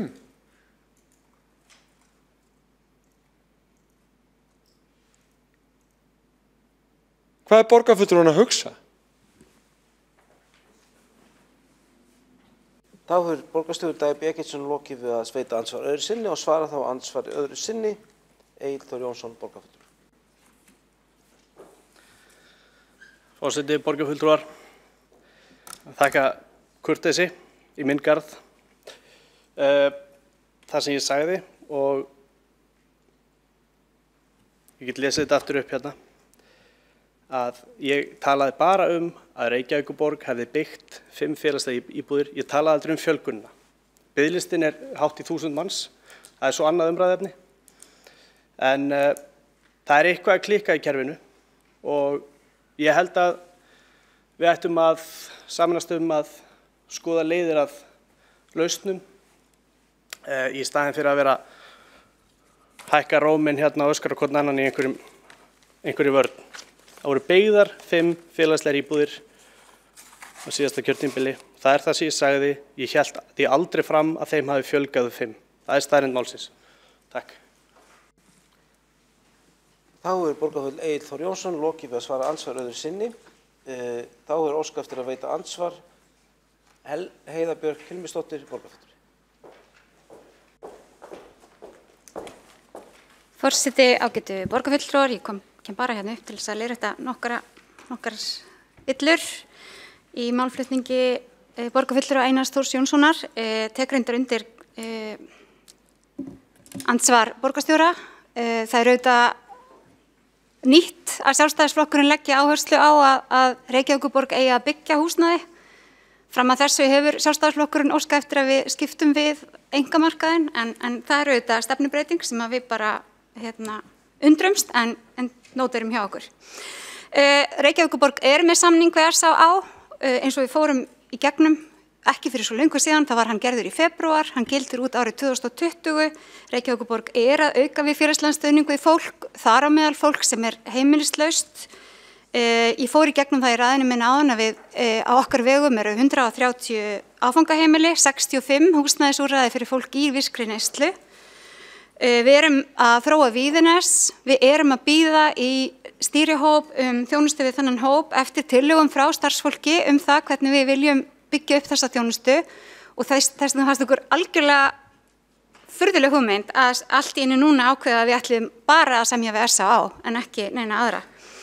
Það verið að innleiða Reykjavíkurlíkanið alla Reykjavíkurborg. Það hafa verið haldnar margar ræður og erindi víðsvegar á hinum ýmsu ráðstefnum. Það gengur ágætlega. Við settum fjármagn í að klára biðlista eftir greiningu sem hefur skapast við það að breyta verklagi og það gengur líka ágætlega. Félagsbústaðir eiga 2500 íbúðir, hvort þeir hafa keypt eða byggt, það skiptir ekki öllu máli. Fyrir fólkið sem að bíða eftir húsnæði, skiptir aðalega máli að fá húsnæði.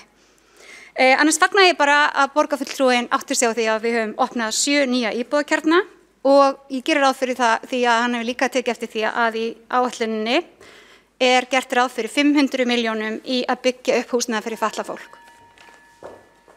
Þá borgarfulltrúi Heiða Björk Hilmisdóttir lokið að veita andsvar og svara þá andsvari borgarfulltrúi Egill Þór Jónsson.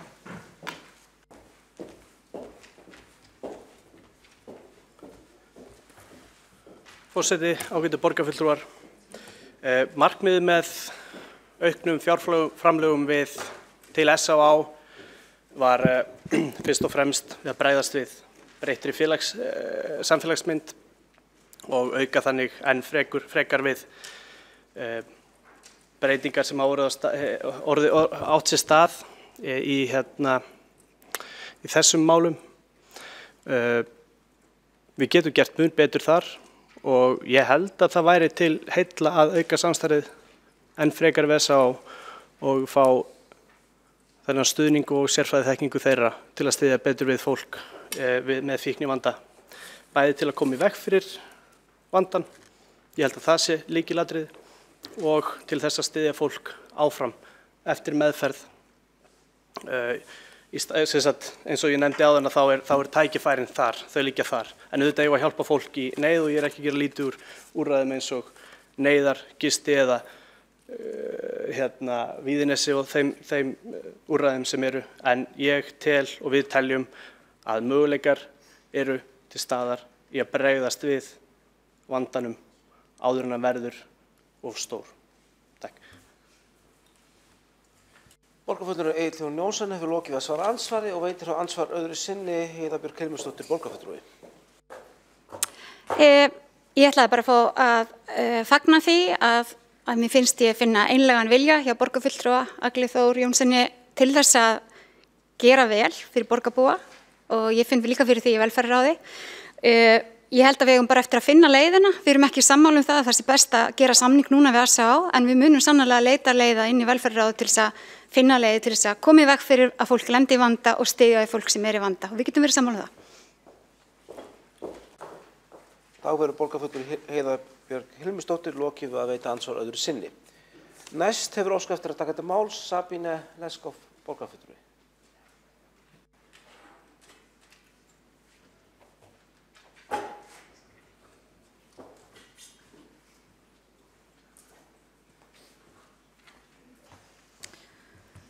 Forseti, ágæta borgarstjórn. Ég þakka fyrir málefnilega umræðu hér í dag og framlag starfsfólks fjármálaskrifstofunnar og annarra sviða við gerð fjárhagsáætlunar. Ég ætla sem formaður fjölmenningarráðs fara stuttlega yfir þann málaflokk og ræða hvernig okkar sýn endurspeglist í fjárúthlutun í þessu málaflokki. Hér á undan var svolítið mikið rætt hvar þessi málaflokkur ætti nú heima, en ég hafði einmitt hugsað mér að rökstyðja það að hann ætti einfaldlega heima allstaðar.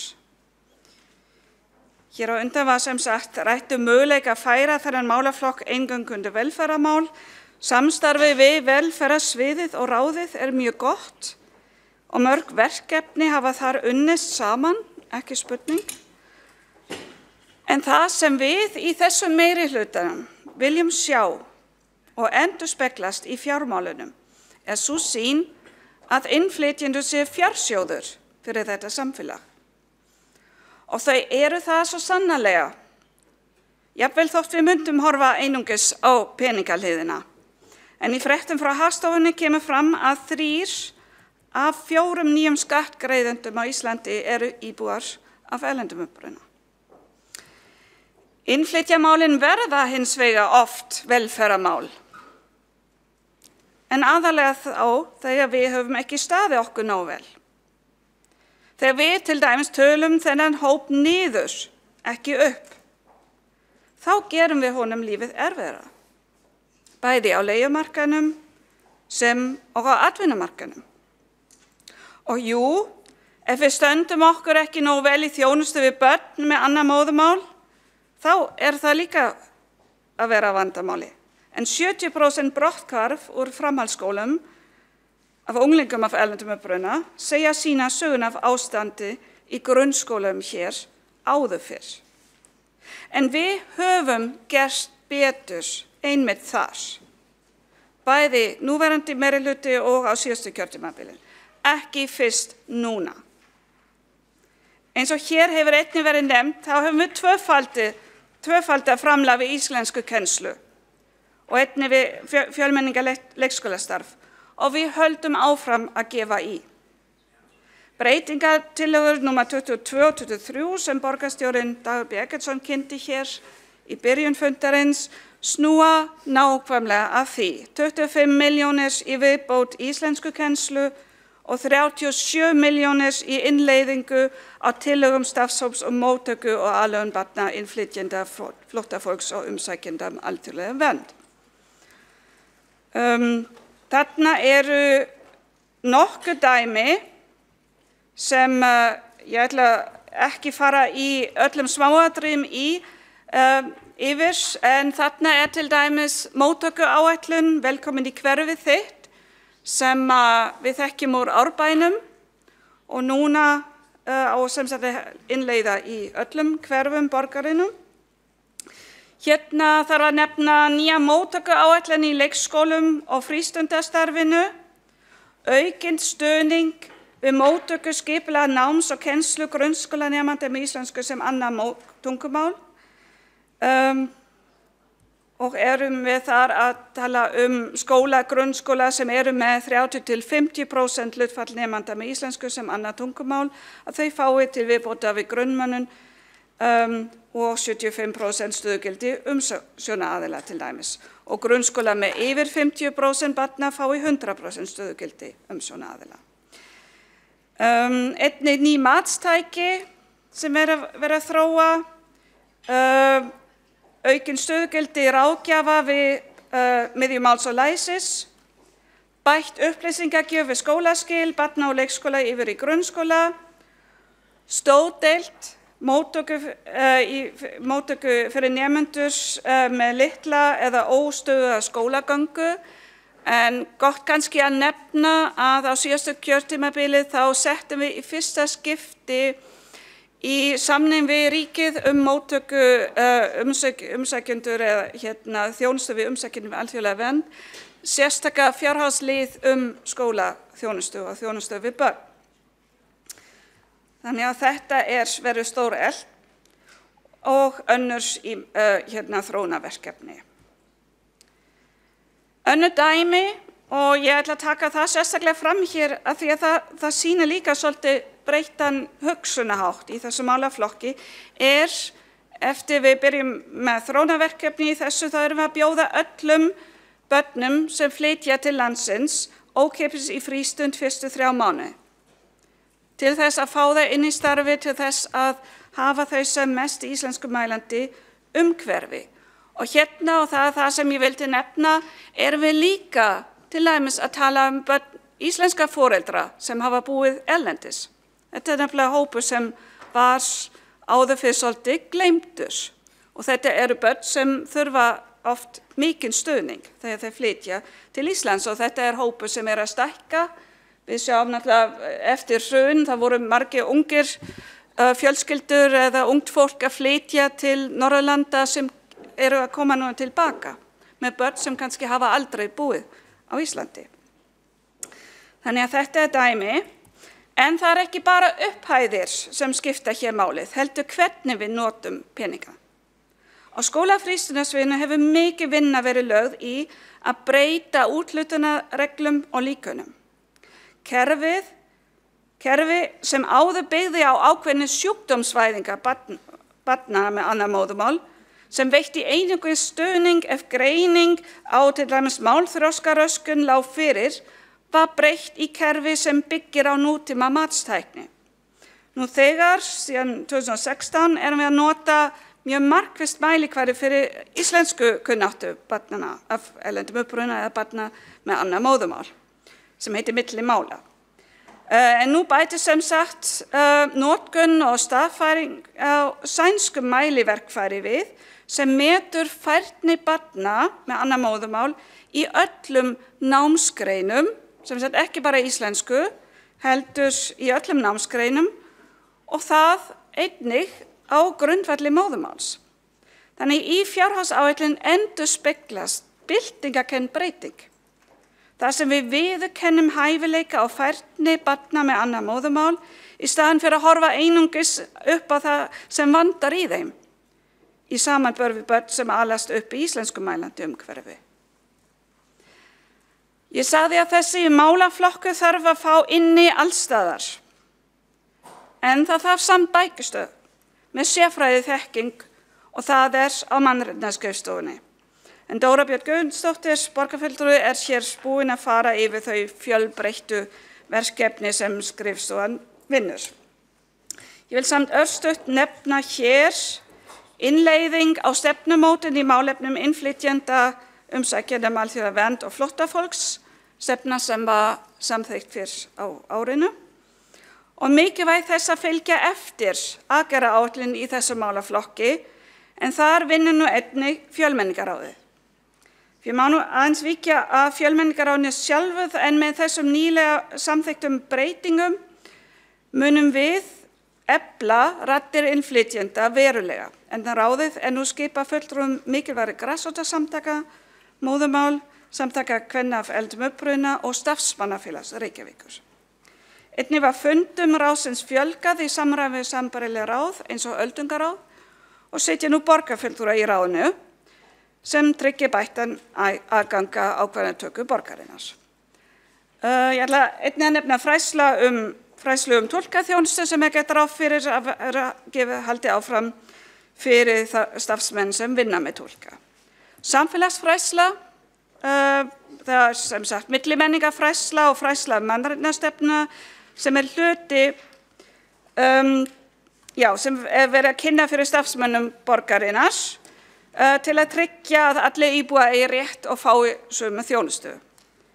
Mannréttindaskrifstofa hefur verið með slíka kynningar fyrir 1500 til 2000 starfsmenn á árinu 2018. Einnig fjölmenningarþing sem nýafstaðið núna, það sem verið að vinna á niðurstöðum sem verða kynntar strax í byrjun nýs árs og það sem mikið var rætt ákall sem framkom reyndar á þinginu núna ráðgjafaþjónustu en fyrir liggja frumvarp breytingar lagasetning og hefur borgin lýst yfir mikinn vilja við samstarf við ríki í þessum ráðgjafaþjónustu. Þegar Reykjavíkurborg veitti ráðgjöf hér þá kom einlega ljós að flest, milli 80–90% þeirra sem komu í ráðgjöf til borgarinnar vildu ræða mál sem snerta ekki þjónustu sveitarfélagsins. Fjölmenningadagur hefur verið nefnt hér og þar viljum við líka sjá breytingar í áttina að lýðræðisveislu sem við viljum sjá. Borgarfulltrúinn Pavel Bartošek hefur farið ágætlega yfir málefni innan ramma menningar, íþrótta og tómstundasviðs og það sérstaklega þátttöku barna og unglinga af eldri uppruna í íþróttastarfinu. Ég vil hins vegar líta örstutt á verkefni menningarsviðsins sem held ég annað dæmi svið sem komið mjög langt að breyta hugsunarhátt og endurspeglast það í úthlutun fjármagns. Ég man að fyrir nokkrum árum það var dæmi þar sem umsókn tónlistarmanna af afrískum uppruna vegna viðburðarins sem var reynd og beitt tónlistarviðburður, sem sagt menningarviðburður, var vísað til mannréttindaráðs í styrkjapottin einfaldlega vegna þess að umsækjendur voru útlendingar. Þessu stórbreytt í dag og bæði hægt að finna fjölbreytt verkefni sem hafa það að markmiði að kynna menningarlíf borgarinnar fyrir innflytjendum og að auka til dæmis heimsóknir á söfnum borgarinnar, en líka það, og það ekki síður mikilvægt, að viðurkenna og styðja listamenn af eldri uppruna sem sést hafa hér að. Eða til dæmis að líta á menningararf innflytjenda sem eðlilegan hlut í starfi borgarsögusafnsins.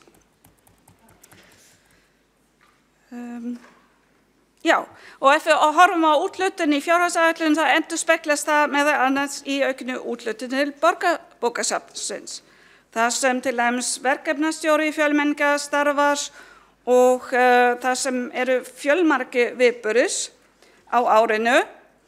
Það til dæmis heilaristingur sem heimanámsaðstoð, það eru margir fjölmenningartengdir viðburðir, það einn starfsmaður á hverju safni sem vinnur þar í þessum verkefnum, það kaffilingva, það söguringur kvenna í samstarfi samtök kvenna af eldri uppruna, lestravinur, heimstaður barnanna, hvað helst í fréttum, þetta verkefni þar sem innflytjendur koma að ræða fréttir, sem sagt lesa saman dagblöð, horfa á fréttir og fá skýringar og aðstoð þar. En einnig sjáum við hækka framlög til bókmenntaborgarinnar. En þar fjölmörg verkefni þar sem höfundar af eldri uppruna fá tækifæri til dæmis að kynna verkin sín.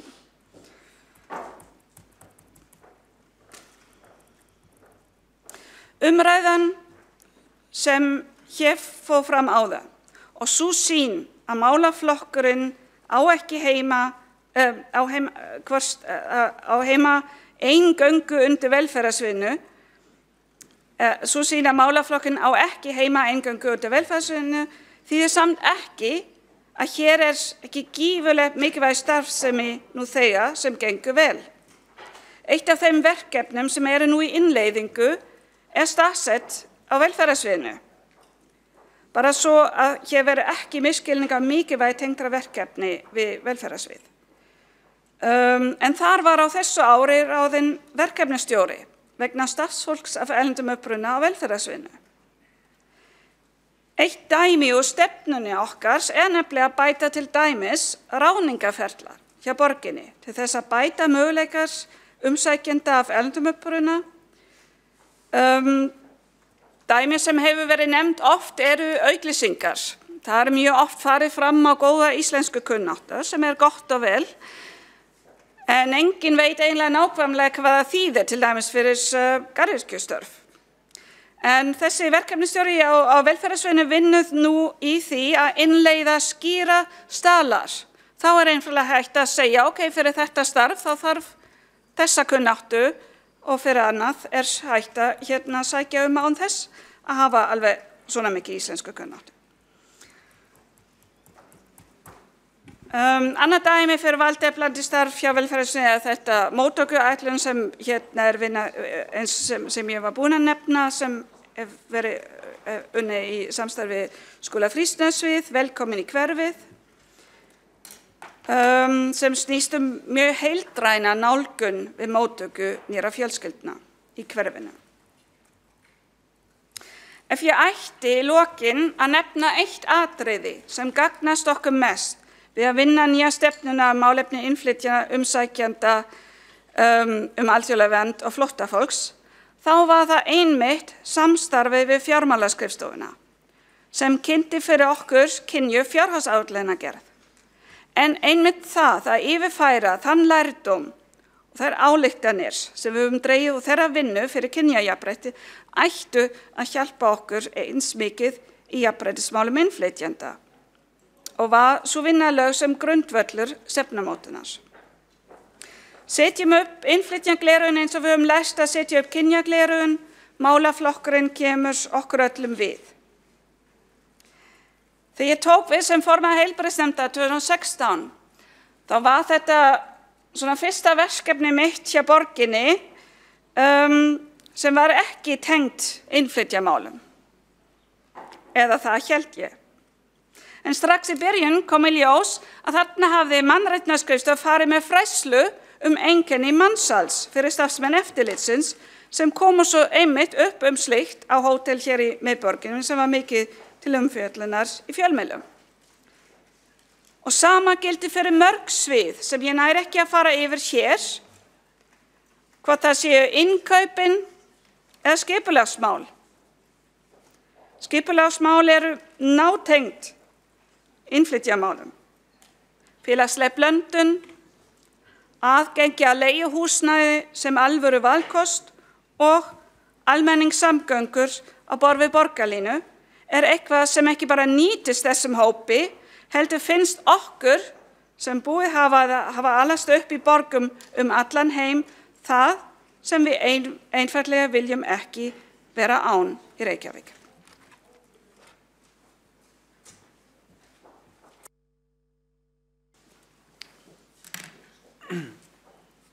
Þá hefur borgarfulltrúi Sabine Leskov lokið máli sínu og borgarfulltrúin Marta Guðjónsdóttir óskar eftir að veita andsvar.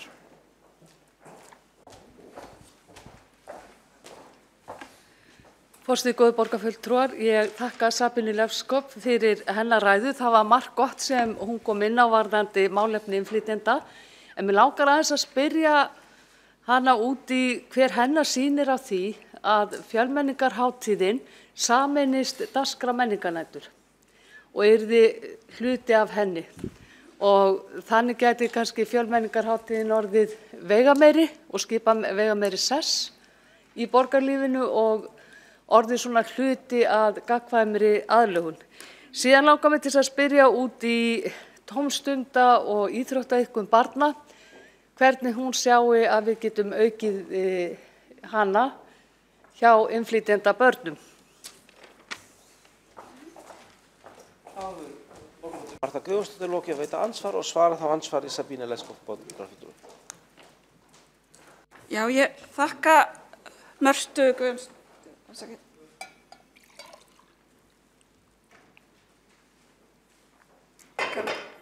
fyrir þessar spurningar. Já, menningarhátíð, borgarfulltrúinn Björn Gíslason var búinn að nefna þetta. Jú, það þarf breytingar á fjölmenningardegi. Fjölmenningardagur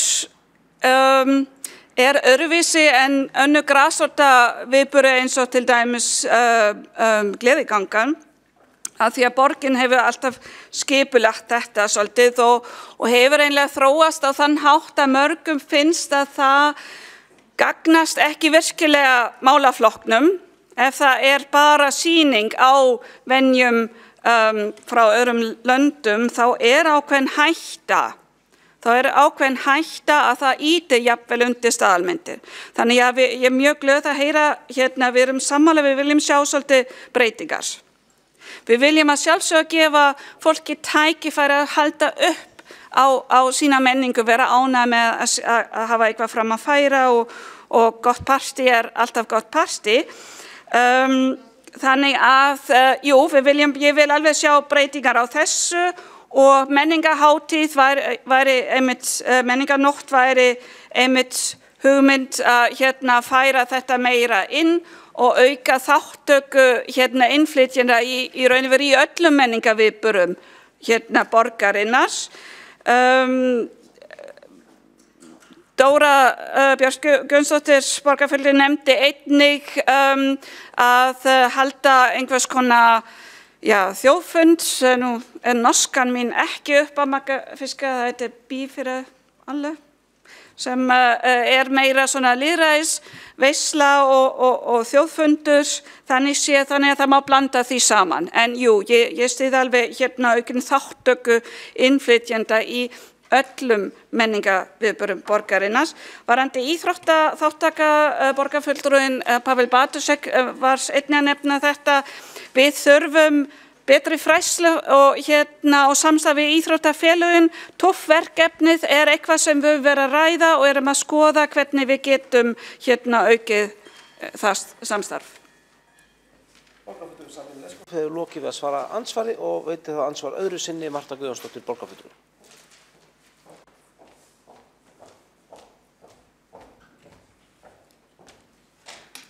Forseti, góði borgarfulltrúar, ég þakka Sabínu Leskov borgarfulltrúa fyrir skýr og góð svör. Það ánægjulegt ef að það að fara að auka þáttöku barna innflytjenda í íþrótt- og tómstundastarfi, en ég held að verðum að gera okkur grein fyrir því að við þurfum að setja okkur einhver markmið og þetta þurfa að vera mælanleg markmið og við þurfum að fylgjast vel með stöðun á hverjum tíma. En af því að mér láðist að spyrja því hérna áðan, þá ég með smá aukaspurningu, ekki reynda smá, heldur mjög stóra. Það hefur komið fram í PISA-könnunum og mælingum að börn af erlendum uppruna standa sig vel í námi. Það meira brottfall þeirra í skóla.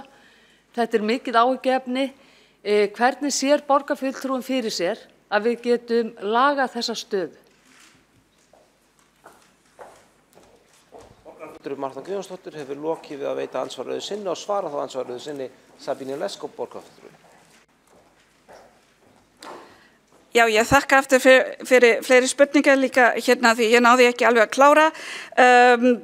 Jú, þetta með íþróttaþáttöku barna af erlendum uppruna alveg skýrt og við getum til dæmis hugsa bara notkun á frístundakortinu. Við vitum að það lægst í efra Breiðholtinu, þar sem hlutfall barna af erlendum uppruna mjög hátt, þannig við sjáum þetta alveg strax mælanleg önnur markmið væri einlega þáttöku í félögum og líka kannski að auka snertifleti við foreldra.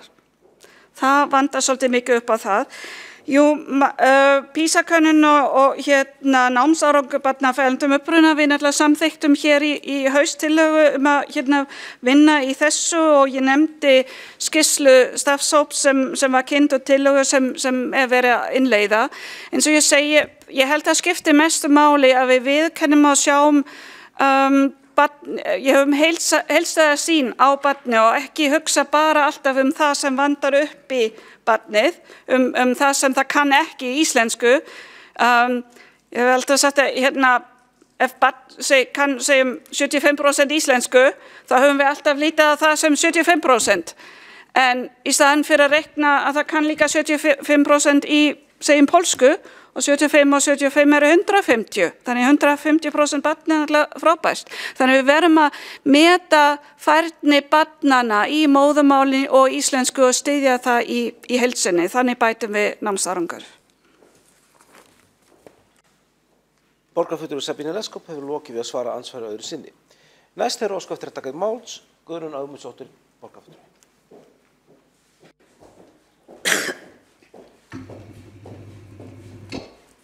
Forseti góðir borgarfulltrúar,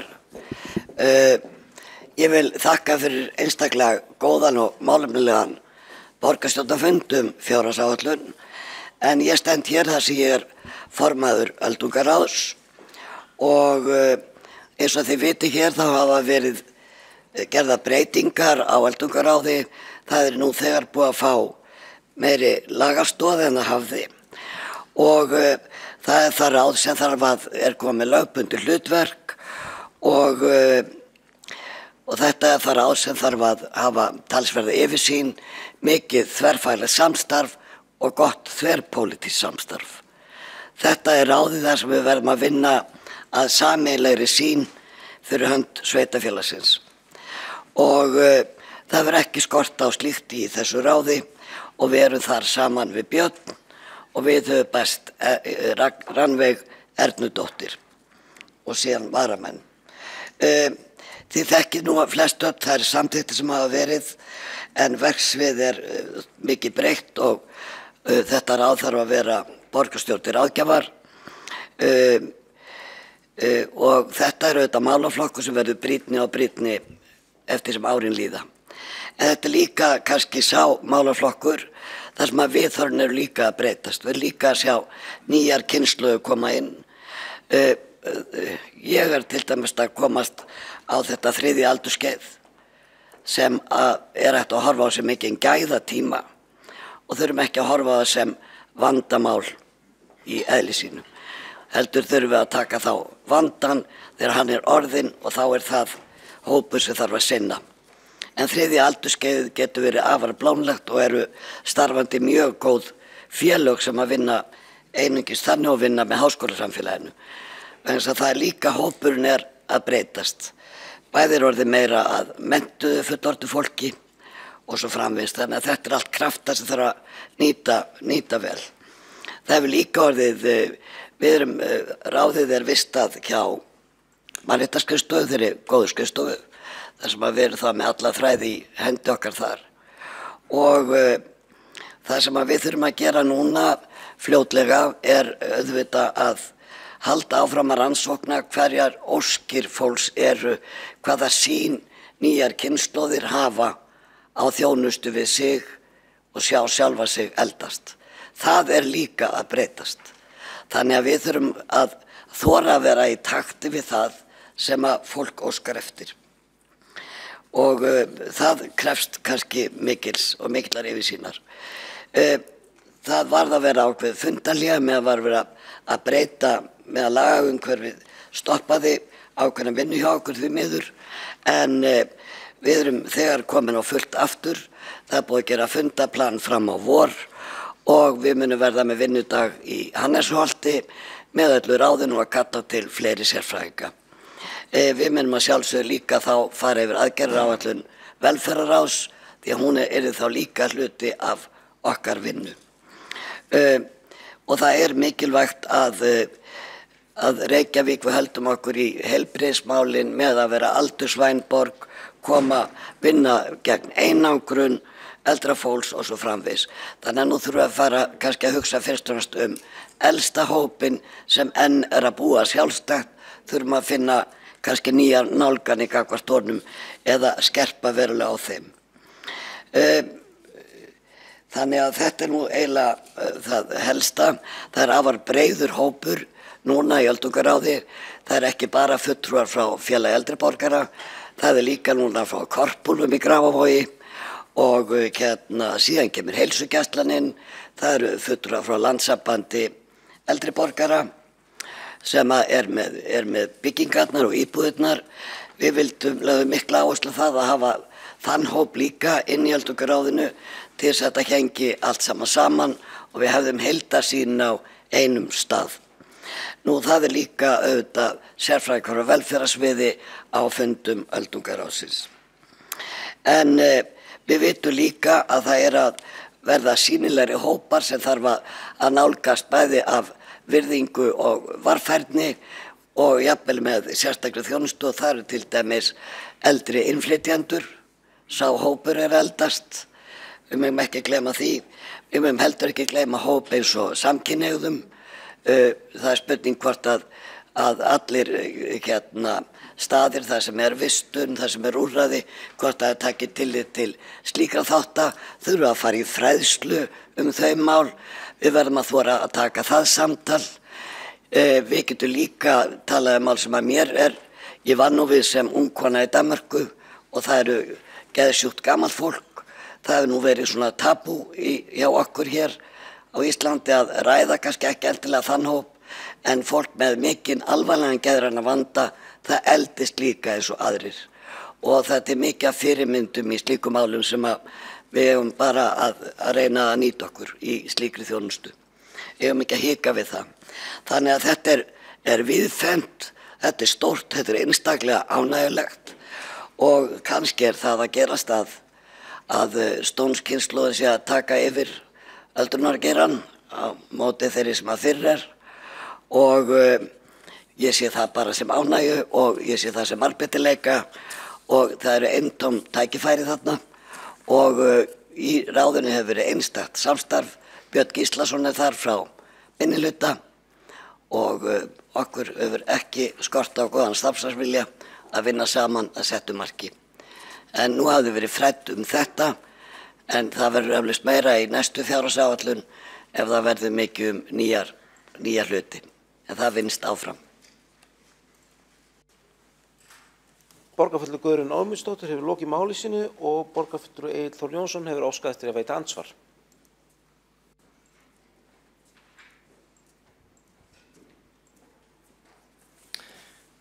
Forseti, góðu borgarfulltrúar.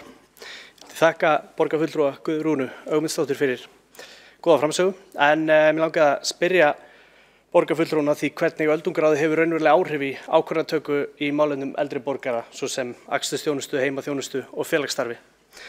Svona veltaði fyrir mér hvort að þetta sé raunverulega áhrif eða hvort að þetta væri í ályktunarformi. Þannig að ég svona óska eftir svörum hvað því varðar. Takk. Borgarfulltrúi Egill Þór Jónsson hefur þá lokið að veita andsvar og svara þá ansvari Guðrúnu Ögmundsdóttur borgarfulltrúi.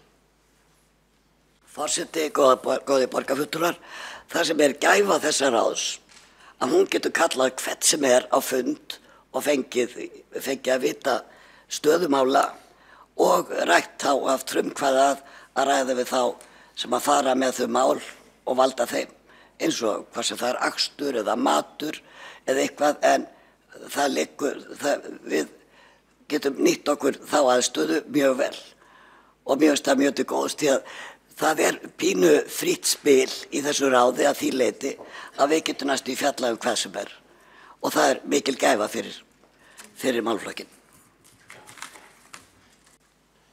Borgarfulltrúi Guðrún Ögmundsdóttir hefur lokið við að svara andsvari og veitir þá ansvar öðru sinni Egill Þór Jónsson borgarfulltrúi. Forseti, borgarfulltrúar, ég þakka borgarfulltrúa Guðrún Ögmunds fyrir góða svör, en ég var svona veltaði fyrir mér hvort að ráðið kæmi beint að ákvarðanatöku í málefnum eldri borgara. Borgarfulltrúi Egill Þór Jónsson hefur lokið við að veita ansvar öðru sinni og svara þá ansvar öðru sinni Guðrún Ögmundsdóttir borgarfulltrúi. Forseti, borgarfulltrúar, ég þarf eflaust alltaf eitthvað millistykki að lauginni, það auðvitað í öllum ráðum, hvað sem það við þá mannréttarskrifstofu eða velferðarsvið, en með því eins og ráðið skipa núna eigum að hafa alla þræði í hend okkar, þannig að við eigum að geta komið málum áleiðis. Og það kannski aðalatriðið. Borgarfulltrúi Ögmundsdóttir hefur lokið við að svara andsvari öðru sinni. Næst hefur óskað eftir að taka máls Alexander Brím, borgarfulltrúi.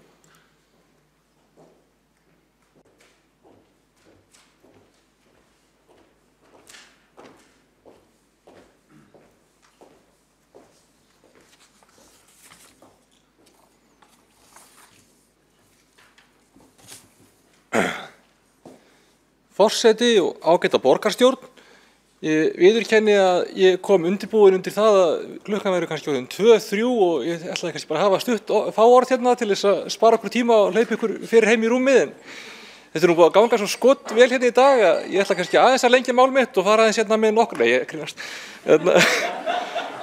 Ég ætla samt svona ekki alveg ekki tala of lengi en smá aðeins. Ég vil byrja á að segja að ég bara, fyrst af lagi, ég ofboðslega glöð að vera hérna með ykkur í dag. Og mér líst vel á þessa borgarstjórn, þetta er borgarstjórn sem ég mikla trú á og við erum ný hérna og þó að flokkarnir séu misgamlir þá erum við yngsta borgarstjórn í sögu borgarinnar, mér finnst það svolítið skemmtilegt og ég myndi segja að það er viss lykil munur á meirihlutanum núna og síðasta meirihluta og sá munur felst að mínu viti í mikilli og einbeittri samstöðu að fara í stórar en nauðsynlegar aðgerðir. Og nú viðrar vel til kraftmikilla breytinga og ferskra hugmynda. Við stöndum saman að þessu. Þessi fjárhagsáætlun er alveg rosalega metnaðarfull. Hún er svo metnaðarfull að ég skil alveg að fólk fyllist jafnvel efasemda. Ég er að fara í stórar aðgerðir á tímum aukinnar óvissu og jú, auðvitað er ábyrgðar hlutur að til dæmis setja 5,2 milljarða í leikskólauppbyggingu á þessi slíkum tíma. Beint í kjölfar þess að setja rosalegan slagkraft í að bæta aðbúnað starfsfólks og kjarasamninga þar sem að laun leikskólakennara hækkuðu töluvert. En það sendir líka skýr skilaboð. Nýja menntastefnan, hún er frábær. Hún er skínandi dæmi hversu öflugt tól samráð getur verið við stefnumótun og þann styrk sem slík stefna fær út frá því að stór hópur fólks þekkja hana og upplifi hlutdeild í henni. Sem rammi er hún rosalega sterk. Og öll frekari stefnumótun í menntamálum mun vera mun betri vegna þessa sterka grunns sem hún veitir. Og hún sendir líka skýr skilaboð. Það er verið að setja auka milljarð í velferðarmál. Áherslan á skaðaminnkun er þar lykilatriði. Og það er mikil gleðiefni að sú aðferðafræði sé að ryðja sér rúms hér á Íslandi. Og það að fá að vera þáttakandi í því að enda þetta fáránlega stríð við fíkniefni með sínum harðneskjulegu refsistefnum, botnlausa fjáraustri, ýktu óheiðarlegu áráðustækjum og yfirlætisfullri fordæmingu og fá þessi stað að taka þátt í að byggja upp kerfi sem að aðstoðar fólki í vanda við að komast á fætur er mér einfaldlega mikill heiður. Og skilyrðislaust húsnæði eða housing first, gistiskýli, úrræði fyrir tvígreindar konur og nú bætist við að við erum að setja auka fé í NPA og ætlum að fullgilda alla samningar sem vera gerðir það. Og erum að setja núna, eina breytingunum núna í annar umræðu er 6% hækkun á fjárhagsaðstoð til framfærslu sem er að ganga mun lengra en ef við myndum að hækka hana bara í takt við neysluvísitöluna. Og við erum í staðinn að miða við launavísitölu og þetta færir hana yfir 200.000 sem er vissulega stórt skref líka og þessi skref senda skýr skilaboð. Húsnæðisuppbyggingin sem er í gangi í borginni er alveg rosalega öflug. Í raun mun öflugri en ég hefði leyft mér að ímynda mér að hún gæti orðið. Það hefur fengist með metnaðarfullu skipulagsstarfi, lóðaútboðum og samstarfsverkefnum með aðilum á markaði, en þar að auki er í gangi metnaðarfull uppbygging fyrir fólk með sérstakar húsnæðisþarfir og öflug fjölgun félagslegra íbúða á vegum félagsbústaða. Og nú verður aftur sett ríflegt stofnframlag til félagsbústaða til að tryggja fjölgun félagslegs húsnæðis í takt við brýna þörf. Það þarf enginn sem keyrir borgina með opin augun að efast að hér er í gangi öflug uppbygging húsnæðis. En ef út í það er farið þá mæli ég bara sterklega gegn því að keyra borgina með lokuð augun. En það að ráðast í svona mikla uppbyggingu sendir líka skýr skilaboð. Í 5 ára áætluninni sýnum við fram á að við getum staðið við okkar hluta af borgarlínu sem mun verða veruleika eftir samkomulag allra sveitarfélaga á höfuðborgarsvæðinu og ríkisins. Hún er öflugasta tól sem við getum notað til að draga úr mengun og loftslagsáhrifum og fyrir utan það að búa til samfélag, öflugasta tól sem við getum notað til að bæta skipulagsmál borgarinnar inn í framtíðina og til að draga úr mengun og loftslagsáhrifum. Fyrir utan það að búa til samfélag sem er samkeppnishæft við stórborgir nágrannalandana. Ungt fólk tekur til dæmis sjaldnar bílprófin áður. Þétt hverfi með nærþjónustu sem eru skemmtileg og góð hverfi eru hverfi sem ungt fólk vil búa í. Ég ætla ekki að eyða miklum tíma í málalengingar borgarlínuna en ítreka hún byggist á skipulagi og þéttingu byggðar í kringum sérstakar sérakreinar, hvort sem þær kæra sérstakir fólksflutningabílar eins og nú er áætlað eða jafnvel léttlestir eins og uppbygging býður upp á að gæti orðið síðar. Og svona metnaðarfull umhverfis aðgerð og uppfærsla á borgarskipulagi á þessum tíma sendir skilaboð. skýr skilaboð. Þessi skilaboð eru sem þessar aðgerðir senda ásamt fullt af öðrum aðgerðum. Þessi skilaboð að hér á ferðinni öflugur meirihluti sem þorir að taka til hendinni, að hér sé borgarstjórn sem hefur trú á borgarbúum og sé tilbúin að leggja mikið af veði til að bæta umhverfi, kjör og líf þeirra. Borgarstjórn sem undirbýr sig fyrir möguleg skakkaföll, til dæmis með ábyrgðarsjóði og aðhaldskröfu í reglulegum rekstri til lengri tíma, en sem trúir á framtíðina og heldur ekki að sér höndum þegar framkvæmda er þörf, hvað þá þegar að sú þörf er brýn. Og sumir vilja halda sér höndum og minnka tekjustofna þegar að vel árar og draga svo saman þjónustu þegar illa árar. Og það getur alveg verið að stundum með það rétt á sér, en við erum ekki slíkur meirihluti, að minnsta kosti ekki núna í dag. Og við stöndum núna á tímamótum, bara við Íslendingar og við Reykvíkingar og við hérna í borgarstjórn, tímamótum þar sem það fellur í okkar hlut að velja framtíðarskipulag Reykjavíkur. Og við veljum það skipulag sem er umhverfisvænt, manneskjuvænt og byggt á bestu mögulegum skipulagsfræðum hverju sinni. Hugsið ykkur ef við gætum farið aftur í tíman 50 ár og sagt borgarstjórn þá hvað vantaði upp á, hvernig þeir hefðu þurft að gera það. Mér er svo gott að hugsa þetta þannig að hvað held ég að fólk myndi koma og segja við okkur ef það getur komið frá árun 2060 eitthvað svoleiðis. Við verum að velja hvernig framtíðin verður og þarf ekki tímavél til að breyta framtíðinni.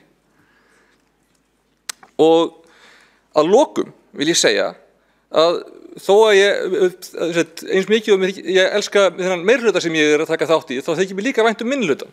Og mér þykir að allavega stór hluti þessa minnihluta sé öflugur og hafi ferska sýn og veiti öflugt aðhald. Og þetta er einhver vandamál, en ég persónulega trú á jákvæðni og bjartsýni. Og ég sé marga góða einstaklinga í þessu herbergi, hvort sem ég til vinstri eða hægri, eða miðju, eða hvorugt. Og þess vegna hlakka ég til að vinna með ykkur næstu árin. Ég trúi því að saman getum við raunverulega bætt líf íbúa borgarinnar. Ég óska ykkur að lokum langlífis og velfarnaðar og þakka ykkur fyrir áheyrnina.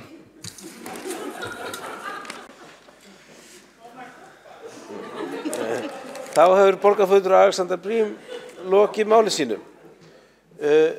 Næstur er óskað eftir að taka til máls Örn Þórðarson, borgarfulltrúi.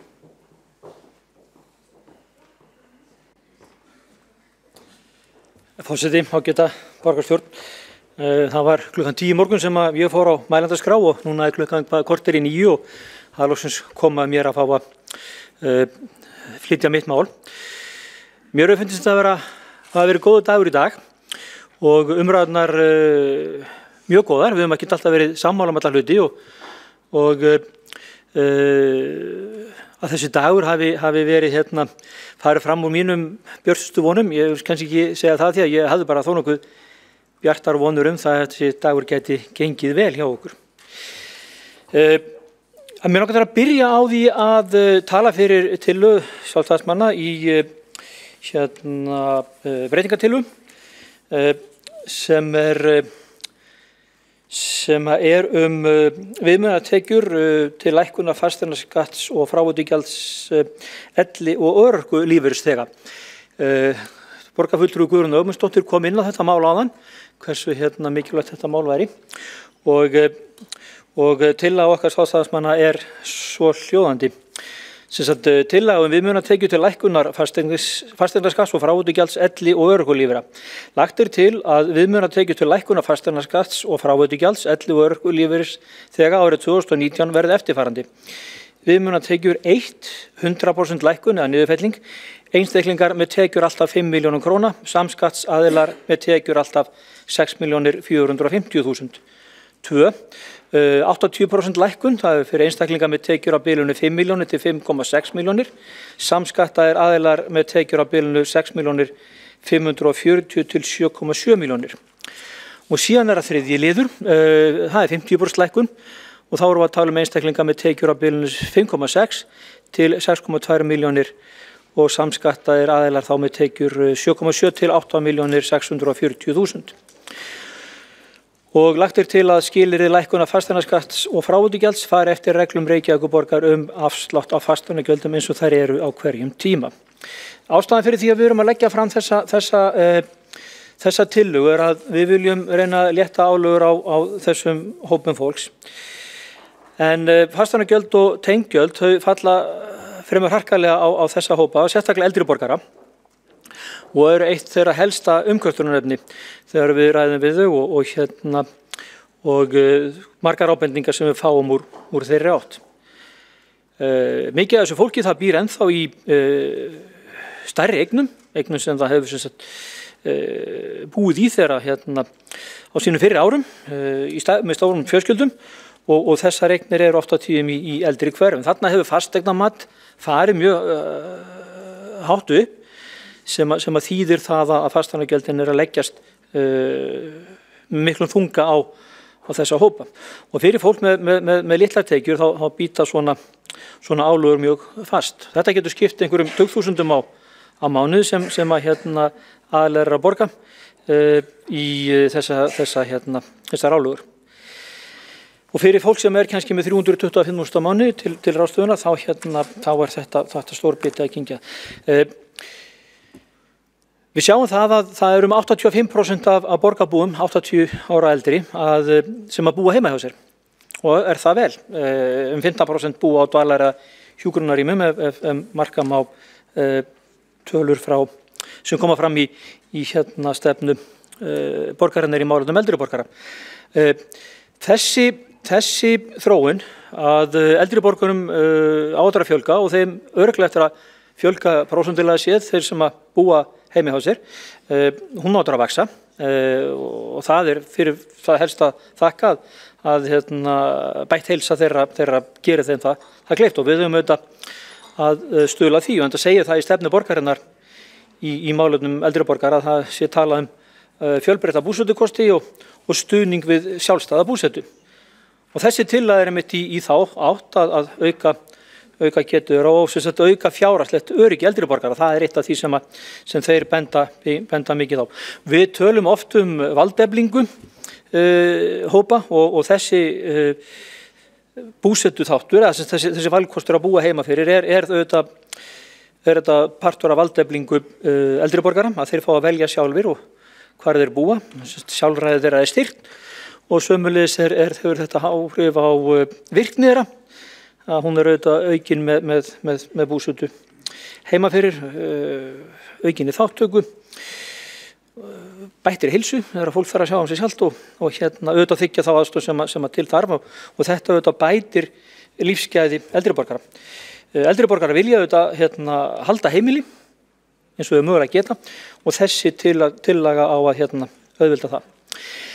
En mér langar aðeins af því að það er langt lið á kvöld og ég er nú búin að bíða síðan 10 morgun eftir að komast þá langar mig aðeins þess að renna yfir daginn og ég þakka fyrir bara frábæran dag og frábærar umræður og þó við tekist á og þá hefur við gert það yfirleitt málefnalega og oft af stakri kurteisi.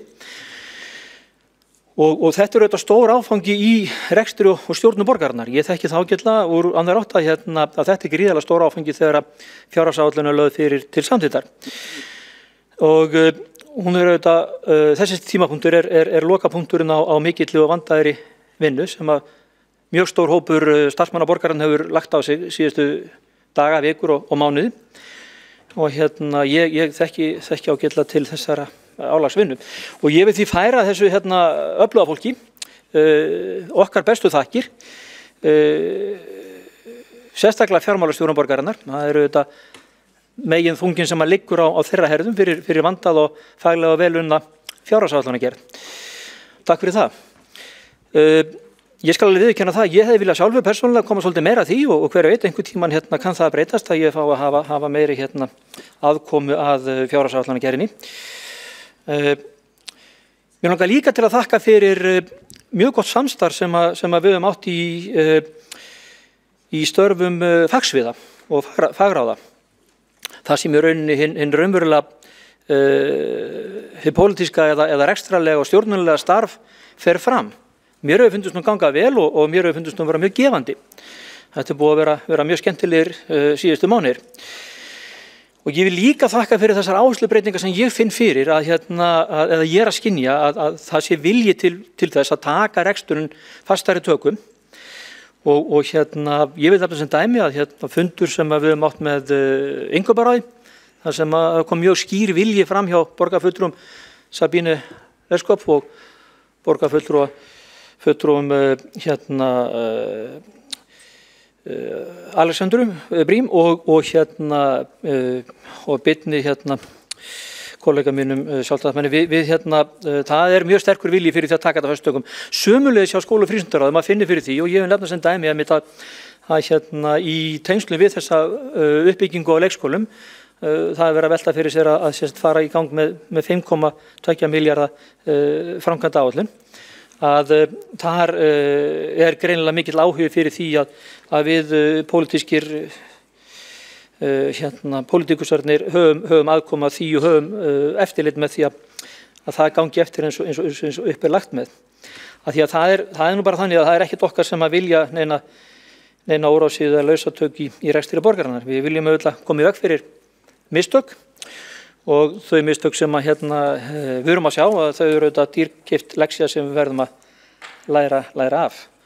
Og ég er sammála því að eins og hefur komið fram í dag að Reykjavík góð borg. Það sem við ætlum að gera hann ennþá betri og ég ætla að taka þátt í því. Takk.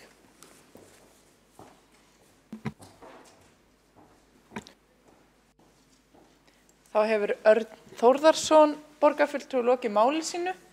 Næstur tekur til máls Ólafur K. Guðmundsson borgarfulltrúi.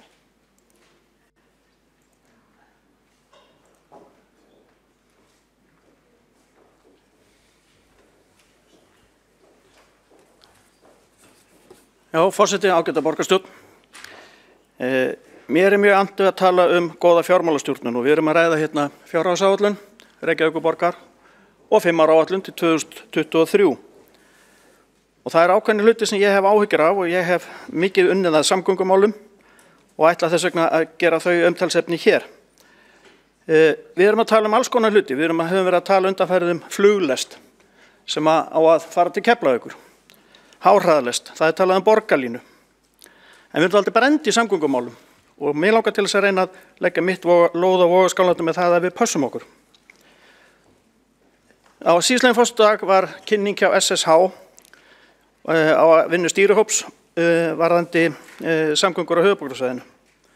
Þetta gífurlega stórt mál og þetta gæti enda sem næstu Vaðlaheiðargöng ef við pössum okkur ekki, sem að fóru gífurlega fram úr áætlunum þrátt fyrir fjölda viðvarana það Það nefnilega svo mikið af ósvöruðum spurningum sem að gera sig ekki grein fyrir hvar munu enda. Sem dæmi, bara á föstudaginn var óljóst hvað borgarlínan stór, hvað hún löng.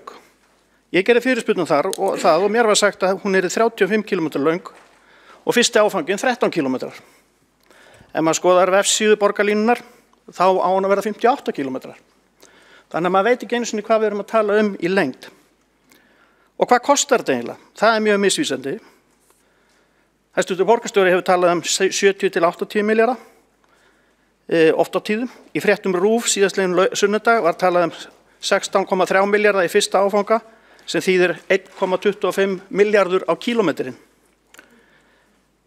Heildin, það kom fram þar að heildarkostnaðurinn var áætlaður 42 milljarðar, sem 1 milljarður á kílómetr. Það oft miðað við Stavanger og aðra borgir sem hafa farið svipaðar leiðir og Stavanger oft næmt í samanburði á borgarlínunni. Þar hefur verkefnið farið 400% fram úr áætlun. Og kílómetrin í Stavanger kostar 4 milljarða þegar við erum að tala 1 eða rúmlega 1. Þannig ef við heimfærðum það yfir á borgarlínuna miðað við reynslu Stavanger þá heildarkostnaðurinn sannlega kringum 230 milljarðar króna. Annar staður hefur gert svipað, það Edinborg, þar var framúrkeyrslan ennþá meiri, þannig að mönnum blöskraði og þeir hættu síðan við og kláraði aldrei sína borgarlínur. En það fullt af öðrum ósvöruðum spurningum. Kostnaður og kostnaðarskipting. Þetta ekki samgönguáætlun, önnur sveitarfélög eru ekki að leggja pening í þetta, en við erum með okkar fjárhagsáætlun hér í Reykjavík 200 milljónir á þessu ári, þegar aðrir eru með 0. Það fleira, hvers konar faratæki eiga þetta að vera? Við höfum heyrt allt mögulegt. Lest, sporvagn, raflínuvagn, strætó, ég held allar gerðir landfaratækja nema hestvagna. Hvaða áhrif hefði borgarlínan á aðra umferð? Þetta ósvöruð spurning. Þrengir hún að annarri umferð, eins og til dæmis á Hringbraut, Hverfisgötu, Suðurlandsbraut, Kringlumýrarbraut, Gullinbrú, með fyrirliggjandi gögn á borgarlínuna liggja í miðju þessu göturrými á þeim götum sem ég nefni hér. Forgangur á gatnamótum, hvað þýðir það? Hvaða áhrif hefði það á grænu bylgjuna og aðra umferð? Útfærsla sérreina borgarlínu, miðað við þær upplýsingar sem maður sér borgarlínuna, þá á hún að liggja í miðjunni á þessum götum sem ég nefni. Og það þýðir það að það verður nánast ómögulegt fyrir fólk að fara frá borgarlínunni og út á gangstéttina sikkura megin, af því þær þurfa þá að fara þvert yfir umferðina sem eru sikkura megin við. Þannig að þessum spurningum er ósvarað. Ein stór spurning, af því við tölum nú alltaf kolefnisfótsporið af öllum mögulegum hlutum. Hvert er kolefnisfótspor borgarlínunar? Það að byggja hana. Vegagerðin er farin að beita þessu í sambandi við brúagerð og annað til þess að átta sig á því hvert er raunverulegt kolefnisfótsporið. Og það er mikil mengun af því að malbygga götur, hvers eðlis á sem þær eru. Umhverfismat, ég veit ekki til þess að það hafi farið fram. Hver á að reka borgarlínuna? Því hefur ekki verið svarað. Stóri hlutir eins og rekstrar og tekjuáætlun. Ef við gerðum þetta nú allt, hver er rekstrar og tekjuáætlunin fyrir borgarlínuna? Og þá miða við mismunandi notkun. Er hún 4% eins og strætó í dag, 8%, 12%? Hvernig myndi tekjumódeli líta út til þess að borga þetta? Niðurgreiðslan á ári, við niðurgreiðum strætó að 3/4.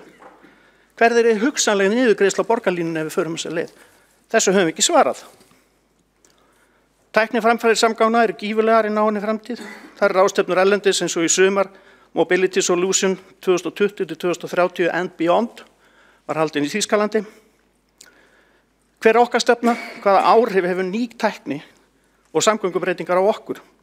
Við komum ekki til að stýra þessu héðan frá Íslandi. Samgöngutæknin, hún mun koma þau utan og við þurfum bara að aðlaga okkur að henni og nýta okkur það besta. Ég er mikið talað fyrir því að við gerðum umferðarmódel fyrir alla samgöngumáta og það eru fyrirtæki erlendis sem gera þetta, ég nefni TRL í Bretlandi eða AF Cityplan í Svíþjóð. Ég held að vandamálið svolítið að við kunnum ekki reka samgöngur í stórborg. Þetta er fyrsta skipti sem við gerum það. Eftir að sveitarfélögin hér hafa nánast runni saman í eina heild, hvað var það samgöngur. Við höfum að fá óháða aðila til að ráðleggja okkur og fara yfir það hvernig við höfum að flytja fólk fram og tilbaka á öllu svæðinu og þess vegna alveg upp í Flugstöð og upp í Hvalfjörð og gera þetta eins og aðra þjóðir gera fyrir alla samgöngumáta. Ég veit að mörg af þessum fyrirtækjum sem ég nefndi hér er að vinna fyrir aðra þjóðir og nýjasta sem ég veit er að það er að Víetnam er að láta gera umferðarmódel fyrir alla samgöngumáta fyrir all landið. Samanburður á öðrum kostum, er þetta rétti kosturinn fyrir okkur? Hvernig með Miklubraut í Stokk, Sundabraut, Skerjabraut, Foxhólsbrú, betra flæði, Eflingu strætó eins og hann er í dag, eru það kannski betri kostir? Við höfum aldrei gert þessa samanburði. En 21. mars 2017 var samþykkt hér í borgarstjórn að undirbúa alvöru umferðarmódel og láta það liggja á borðinu áður en við förum út í borgarlínuna. Og ég er tilbúin til að segja að það ef að niðurstaða svona óháðu umferðarmódel yrði svo að við byggjum borgarlínuna, og þá gerum við það. En við þurfum að vita þetta áður en við förum ekki lengra. Við höfum að fara í það að finna út hvað eru bestu lausnirnar til að flytja fólk á bestan, hagkvæmastan og umhverfisvænastan hátt. Það er markmiðið. Þannig að flýtum okkur hægt og hugsum alla samgöngumáta og hvernig þeir vinna best saman fyrir þá sem búa og vinna í Reykjavík. Það er ekki fyrirbrigðið borgarlínan sem skiptir máli fyrir stjórnmálamenn eða þá sem ráða á hverjum tíma, heldur útkoma fyrir notendur, fyrir borgarbúa.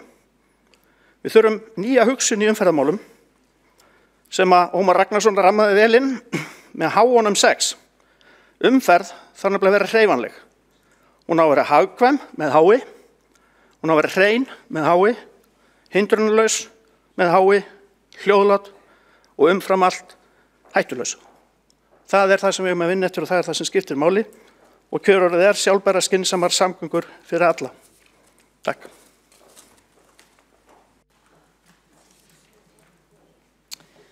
Þá hefur Ólafur Kár Guðmundsson borgarfulltrúi lokið máli sínu og óskar forseti honum til hamingju með sína fyrstu ræðu í borgarstjórn Reykjavíkur.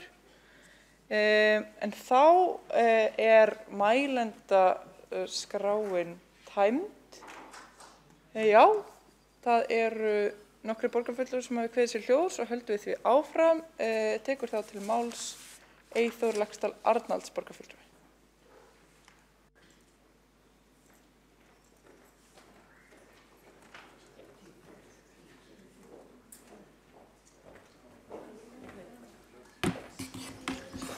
Forseti, ágætu borgarfulltrúar, Ég vil bara fá að taka undir að þetta búið að vera góð umræða, málefnileg.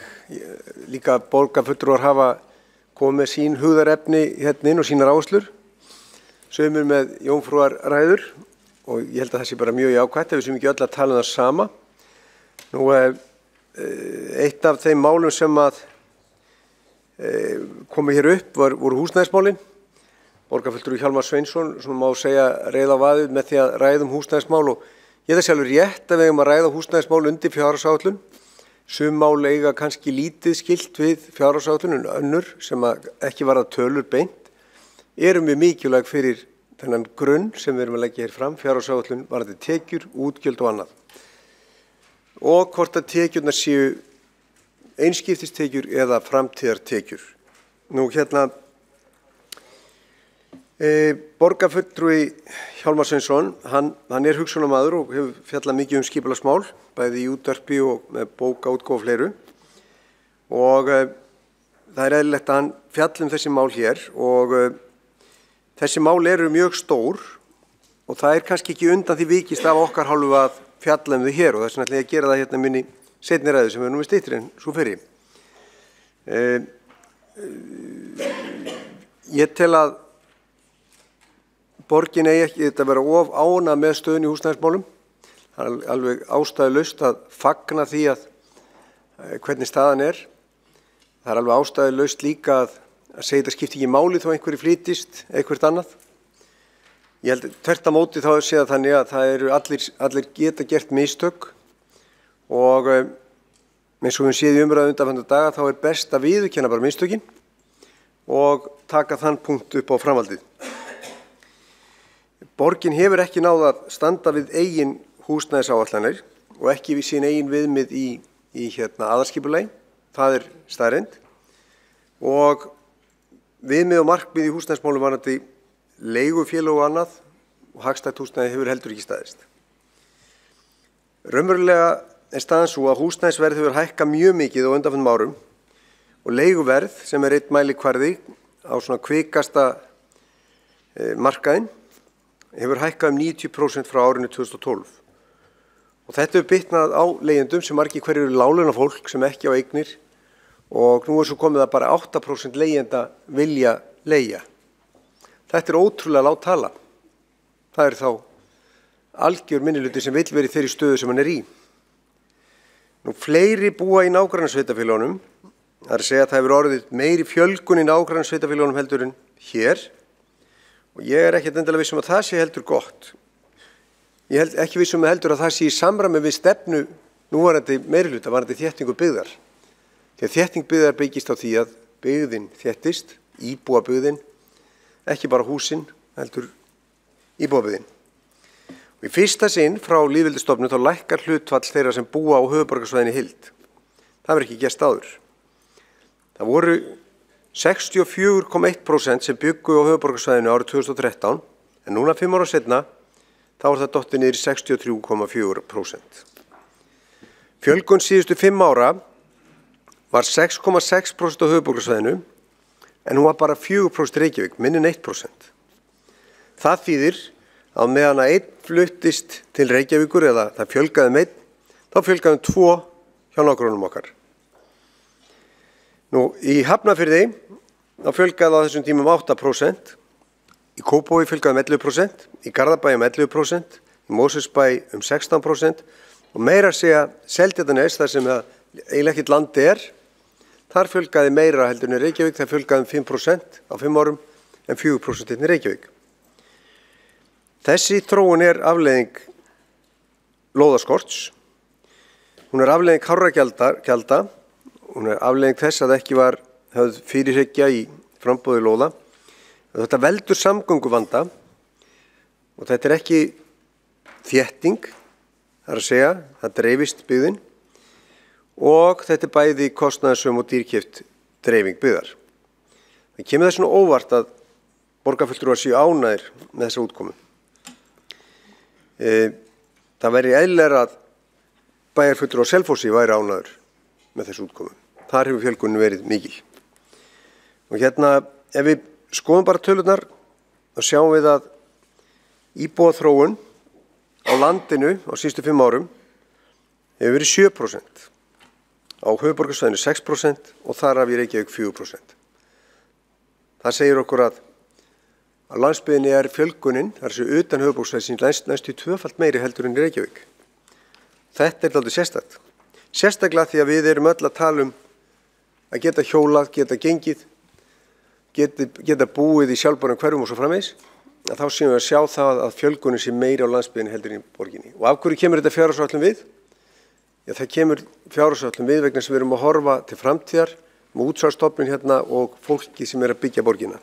Þetta kemur líka fjárhagsáætlun við varðandi samkeppnishæfni borgarinnar, því við erum í samkeppni ekki bara við nágrannasveitarfélögin heldur líka við landsbyggðina og síðast en ekki síst við útlönd. Og við viljum að fleiri flytjist aftur heim.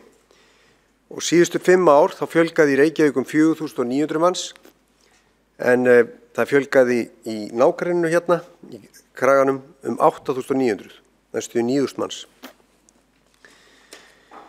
Nú, á síðast ári var lögð fram 5 ára áætlun. Sú áætlun var lögð fyrir kjósendur, það var raun og veru það plagg sem var samþykkt og stóð hér í vor og stendur enn samþykkt þangað til að við höfum samþykkt eitthvað nýtt hérna í kvöld. Í þeirri áætlun var stefnt að niðurgreiðslu skulda, síðan var gerður hér meirihlutasáttmáli í júní eftir kosningar, þar sem sagt er að skuldir skuli greiddar niður. En nú er hérna lögð fram áætlun sem var í fyrstu umræðu með 38 milljörðum meiri skuldum og skuldbindingum heldur en í áætluninni sem var samþykkt í fyrra. Og ef eitthvað er þá hefur nú bæst í því að handbært fé er í endurskoðari áætlun eftir 2 vikur, 1,6 milljarði lakari í handbæru fé. Það má segja að nettó skuldastaðan hafi versnað. Ef við tökum dótturfyrirtæki með þá erum við komin í yfir 40 milljarða breytingum. Nú, það er ekki mikil viðleitni til að spara í rekstri, þrátt fyrir að tala hefur verið það. Það er ekki nein viðleitni að lækka skuldir, þrátt fyrir að það hefur verið innsiglað í meirihluta-sáttmálanum. Og hluti af vandanum liggur einmitt í framkvæmd húsnæðisstefnunar. Ég vil ekki dæma húsnæðisstefnuna. Hún er gerð í góðri trú, en ég tel að framkvæmdin hafi brugðist. Við sjáum að útsvarstekjurnar eru ekki að aukast eins og hjá nágrannum okkar.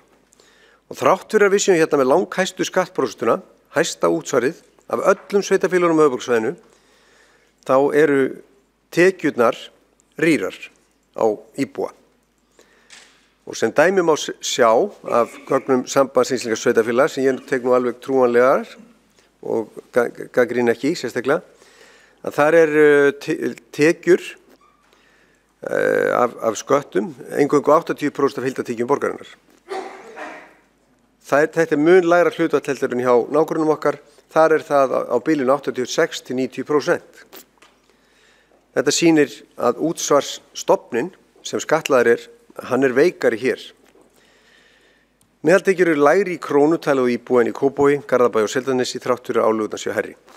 Lægri meðallaun er í Reykjavík og þess vegna þar sá hópur sem er með lægri meðallaun að þola hærri launaskatta en aðrir vegna þess að útsvar í Reykjavík er það langhæsta. Í staðinn fyrir að byggja upp breiða tekjustofna eins og oft er talað þessi gott, hefur áherslan verið á einskipti sagnað. Seldan byggingarétt sem er náttúrulega í góðæri og reiknaðan hagnað, endurmatsreikning. Endurmat fasteigna félagsbústaða er í bókunum upp á 44 milljarða og byggingarétturinn hann hefur verið selst fyrir marga milljarða á þessu ári, síðasta ári og þar síðasta, en það er ekkert víst að það haldi áfram.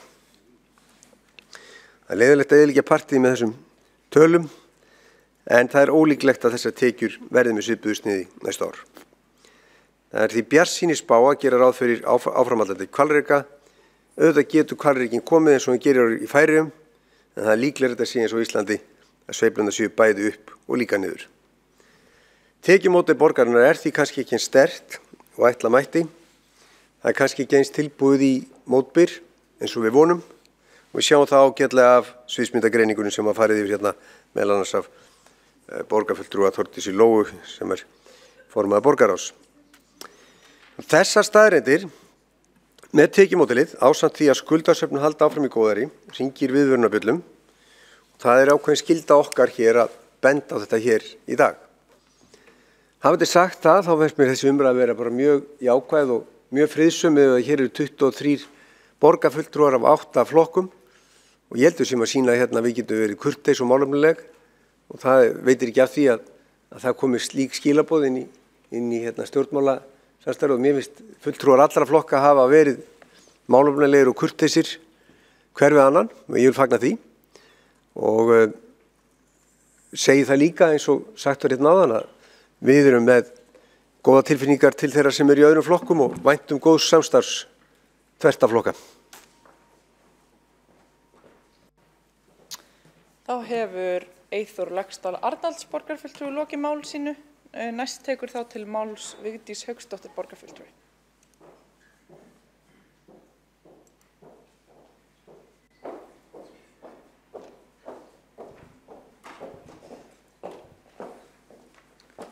Forseti, ágætu borgarfulltrúar.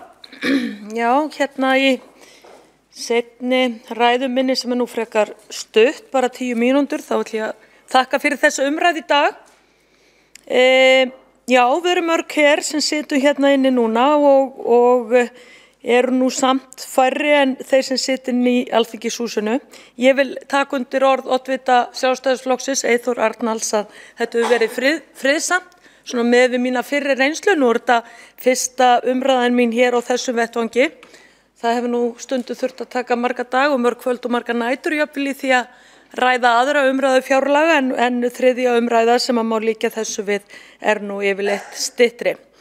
Hér var talað að við í minnihlutunum kannski sæju nú alltaf neikvæðu hliðarnar og myndum bera þær upp og gleyma því eða jafnvel sleppa viljandi að tala það sem jákvætt Ég ætla að nota þessa seinni ræðu minni í það að þakka fyrir þetta frumvarp sem að liggur hér fyrir og þessa breytingatillögu og þá fjármálaskrifstofunni því að auðvitað það starfsfólk fjármálaskrifstofuna sem ber þetta uppi.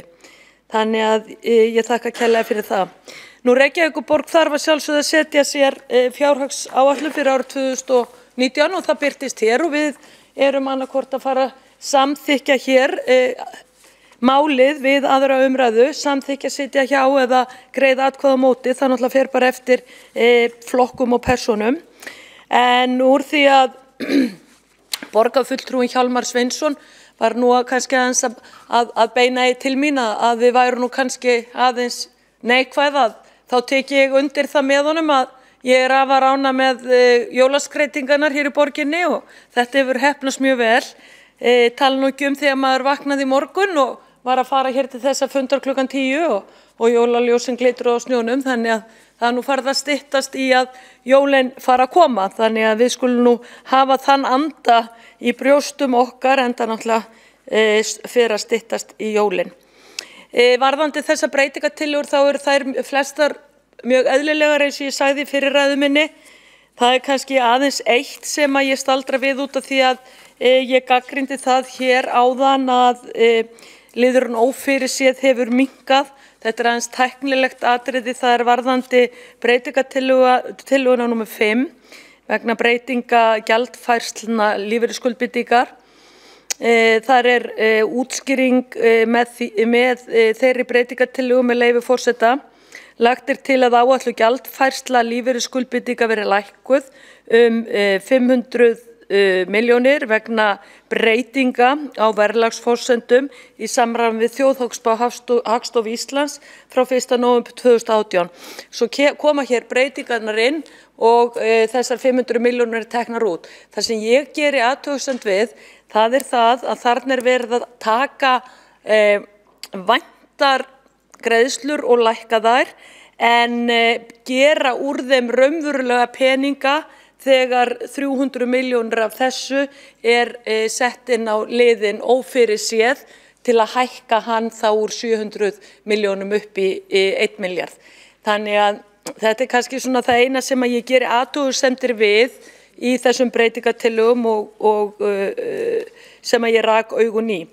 En aðrar breytingatillögur sem að liggja nú til afgreiðslu, að því við erum, það búið að setja stóra skjalið hér í gegn fyrstu umræðu, að þá þetta að ég tel bara mjög eðlilegar tilfærslur og ger ég ekkert athugasemdir við þessar breytingar þó að ég ætla ekki að samþykkja þær allar. En ég ætla að segja frá því hér að ég ætla að samþykkja eitthvað af þessum tillögum. Mér skilst að sé ekki atkvæðaskýringar hér mikið notaðar. Þetta líka nokkuð margar breytingatillögur sem liggja til grundvallar, bæði frá meirihlutanum og svo frá Sjálfstæðisflokknum, frá mér og Miðflokknum og frá Flokki fólksins. Þannig að mér skilst að það sé ekki vani hér að standa upp og fara í atkvæðaskýringu. Þannig að ég ætla að nota tækifæri núna að segja frá því að ég ætla að samþykkja eitthvað af þessum breytingatillögum sem að koma frá meirihlutanum, þó að ég ætli svo að sitja hjá í loka atkvæðagreiðslunum við skjalið allt. En ég tek undir það að þetta búið að vera skemmtileg umræða, mjög skemmtileg umræða, alltaf skemmtilegt að takast á við fjármál opinberra aðila, því að það eru við sem erum að passa upp á það að peningunum sé ráðstafað með sem skynsamlegustum hætti. Að sjálfsögðu greinir okkur á hvernig á að forgangsraða í þau verkefni sem að liggja fyrir. En ég minni á það að það er skylda sveitarfélaganna og ríkisins að forgangsraða fjármunum þannig að fyrst er litið til lögbundinnar þjónustu og grunnþjónustu áður en farið að leika sér með eitthvað annað. Þannig að ég fæ aldrei nóg að því að messa það, að það verður að liggja til grundvallar.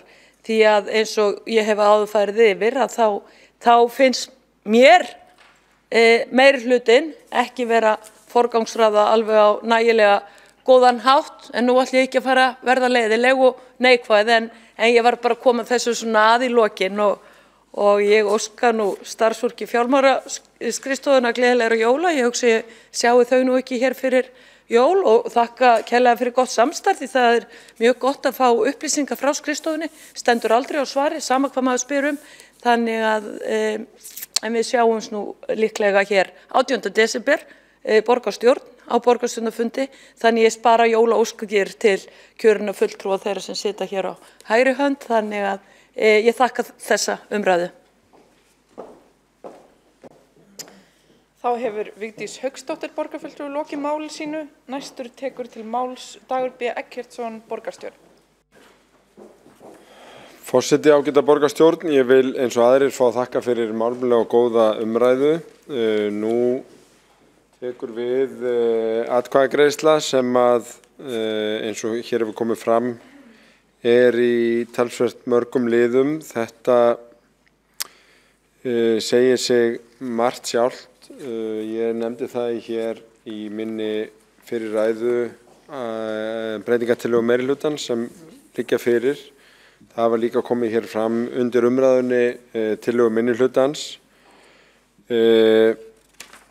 Af hálfu Sjálfstæðisflokksins eru þar tvær tillögur sem eru til umfjöllunar hjá borgarráði, þar að segja D7 og D8 sem varða framlög til sjálfstætt starfandi skóla, annars vegar í leikskólum og hins vegar grunnskólum, og leggjum við því til að þeim verði vísað frá á þeim grunni, ekki vegna þess að við ætlum ekki að taka það fyrir heldur þetta af því að þær eru til meðferðar, en aðrar tillögur leggjum við til að verði felldar.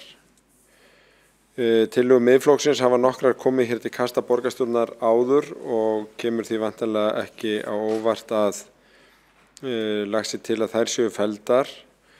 Við höfum hins vegar boðað í málefnasamningnum að við viljum huga að jöfnum tækifærum til frístunda alveg sérstaklega, og ég ger ráð fyrir aukinni eða umfjöllun það á næstu mánuðum. Við erum að draga saman gögn þá hluti eins og við gerum gjarnan þetta leyti árs varðandi nýtingu frístundakortsins, þannig að þeirri umfjöllun er ekki lokið. Það er alls ekki vegna einhvers konar áhugaleysis sem að við föllumst ekki á það að tvöfalda upphæð frístundakorts, því að jöfn tækifæri til frístunda er gríðarlega mikilvægt mál. Við höfum sömuleiðis fjallað hér áður gjaldskrá vegna skólamáltíða, þannig að það kemur væntanlega ekki óvart að við leggjum til að tillaga Flokks fólksins þar verði felld. Matur í skólum hins vegar gríðarlega mikilvægt mál. Við erum auðvitað að koma til móts við fjöldamörg heimili sem hafa minna á milli handana varðandi skólamáltíðirnar. Þetta stutt yfirferð yfir afgreiðsluna eins og meirihlutinn sér þetta fyrir sér, en vil ítreka þakkir fyrir góða umræðu hér í dag og kvöld. Það hefur Dagur B. Eggertsson borgarstjóri lokið máli sínu. 2 borgarfulltrúar beðið að veita andsvar. Fyrstur til að veita andsvar Eyþór Laxdal Arnalds borgarfulltrúi.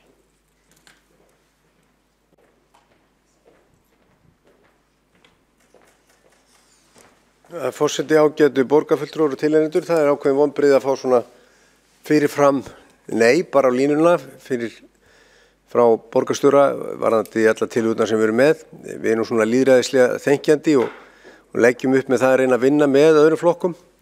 En það ákveðin trúarbrögð að vera bara á móti tillögum þeirra sem eru í öðrum flokkum. Og þá kannski best að hafa það bara skýrt, því að borgarstjóri lét að því liggja að 2 tillögur væri í einhvers konar meðferð. En það náttúrulega engin meðferð, vegna þess að þetta eru tillögur sem varða fjárútlát á næsta ári, að fara að ræða þær eitthvað í borgarráði eftir að fjárhagsáætlun að fullu samþykkt. Nú síðasti séns að ákveða hverju við ætlum að verja til einstaka mála. Það á þessum fundi hér. Þess vegna hefði við kannski verið bara hreinlegra og meiri manndómar að því að borgarstjóri leiði til að það verið tekin afstæða hér í þessum sal, þá til að fella þessar tillögur allar. Frekar heldur en að vísa þeim inn á einhverja legudeild sem í raun og veru eftir síðasta söludag. Síðast söludagur í dag. Hér tökum við ákvörðun 2019. Það væri heiðarlegast að fá afstöðu borgarfulltrúanna hér í þessum sal. Ég fer fram á það að það verði gert. Þá hefur Eyþór Laxdal Arnalds borgarfulltrúi lokið að veita andsvar. Svara þá andsvari borgarstjóri. Forseti, ágæta borgarstjórn, það var nú í svona fullri eindrægni sem að okkur fannst ekki við hæfa að vera að fella tillögu sem væri til umfjöllunar annar staðar varðandi framlög til sjálfstætt starfandi skóla, þó við höfum ekki umræðunni tekið undir nákvæmlega þessa útfærslu, að þá höfum við viljað skoða sanngirnisrökin í þessu máli og það verið að safna gögnum vegna þeirrar fjárhagslegu greiningar eftir því sem að ég kemst næst. Þá hefur borgarstjóri svarað andsvari. Veitir það andsvar öðru sinni Eyþór Laxdal Arnalds borgarfulltrúi.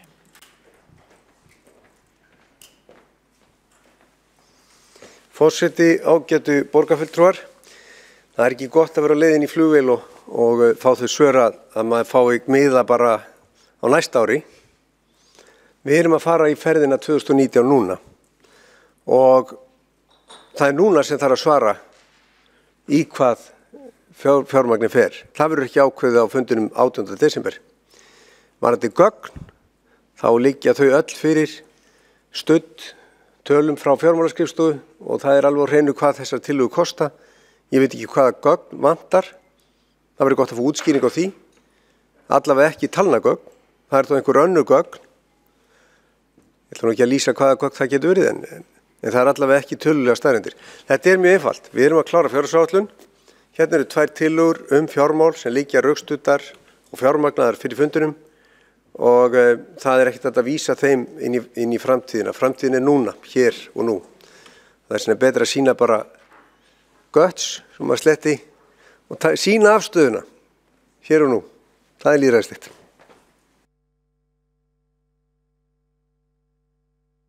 Það hefur Eyþór Laxdal Arnalds borgarfulltrúi lokið að veita andsvar öðru sinni. Veitir þá andsvar Vigdís Hauksdóttir borgarfulltrúi.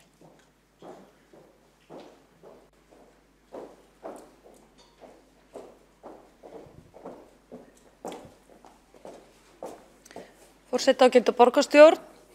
Já, hér talaði borgarstjórn það hvað ætti að gera við þá einföldu tillögu og einu sem að ég hér með inn í fjárhagsáætlun.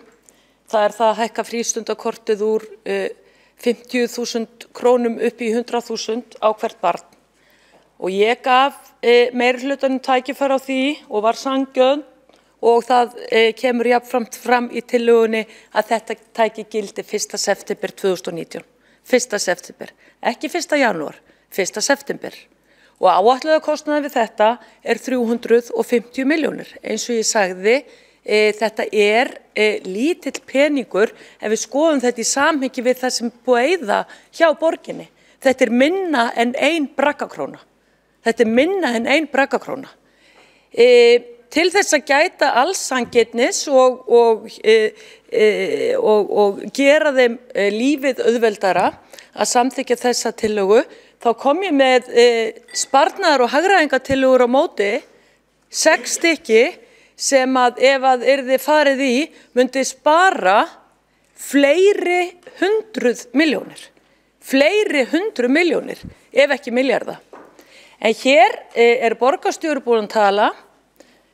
Það augljóst að það á ekki að fara í hagræðingu, niðurskurð eða annars sparnað á árinu 2019. Það útséð með það. Það eru fréttirnar hér eftir kvöldið. Og það á ekki að gera vel við barnafólk og auka tækifæri barna í Reykjavík varðandi tómstunda og íþróttastarf á næsta hausti, á nýju skólaári þegar það hefst eftir sumarleyfi. Þá vitum við það, þá vita borgarbúar það, þetta mjög skýrt, skýrara getur það ekki verið, og þó að meirihlutinn sé að skoða einhverja svona tillögur, þá hún merkt mér og Miðflokknum aldur og ævi hér inni, því að það var ekki talað þetta að hálfu þessara flokka sem sitja í meirihlutanum í kosningabaráttuna þetta stæði til. Og ef það fer fram einhver skoðun, þá þetta fyrst að koma til framkvæmda í næstu fjárhagsáætlun sem að gildi fyrir árið 2020. Til hamingju foreldrar í Reykjavík, þetta verður ekki. Þetta verður ekki. 50.000 krónunar eru búin að standa óbreyttar núna nokkuð lengi. Það verða hækkað gjaldskrár borgarinnar 2,9% og aðrar hærra, en það ekki tekið tillit til verðlagsþróunar á frístundakorti fyrir mikilvægasta fólkið okkar, börnin í borginni. Það hefur Vigdís Hauksdóttir borgarfulltrúi lokið við að veita svara þá andsvari Dagur B. Eggertsson borgarstjóri. Forseti, ágæta borgarstjórn, frístundakortið hefur sanna gildi sitt, í mínum huga, alveg algjörlega, og skiptir verulegu máli til þess að létta undir með fjölskyldum vegna útgjalda þeirra snúa frístundum. Mér finnst hins vegar ekki sjálfgefið að það að hækka frístundakortið í óbreyttri mynd myndi nýtast jaðarhópum sem eru jafnvel ekki í frístundum, jafnvel þó að við höfum hækkað frístundakortið í 50.000 á ári á síðasta kjörtímabili. Þar geta verið aðrar skýringar, flóknari, og líka auðvitað val. Auðvitað getur það verið einhver velji að taka ekki þátt, en það eins og alls ekki víst, og það áberandi að það fer bæði eftir hverfum, það fer eftir bakgrunni foreldra og ýmsum öðrum þáttum, og ég held að við verðum að fara svolítið betur yfir þetta áður en við finnum til fé og forgangsröðum hvernig viðbóta fjármunum varið inn í þetta, en ég vildi bara láta þetta fylgja þannig að mig skildist ekki að við hyggjumst fella þessi tillögu. Þá hefur Dagur B. Eggertsson borgarstjóri lokið við að svara andsvari, veitir það andsvar öðru sinni Vigdís Hauksdóttir borgarfulltrúi.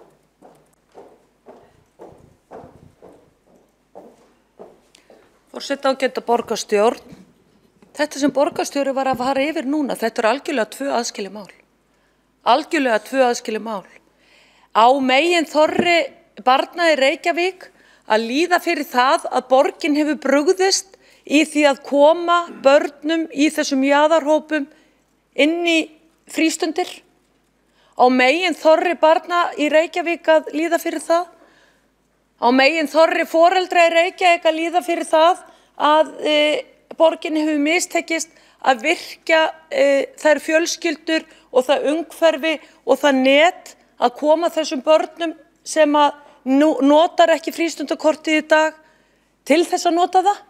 Ég hafna svona skýringum.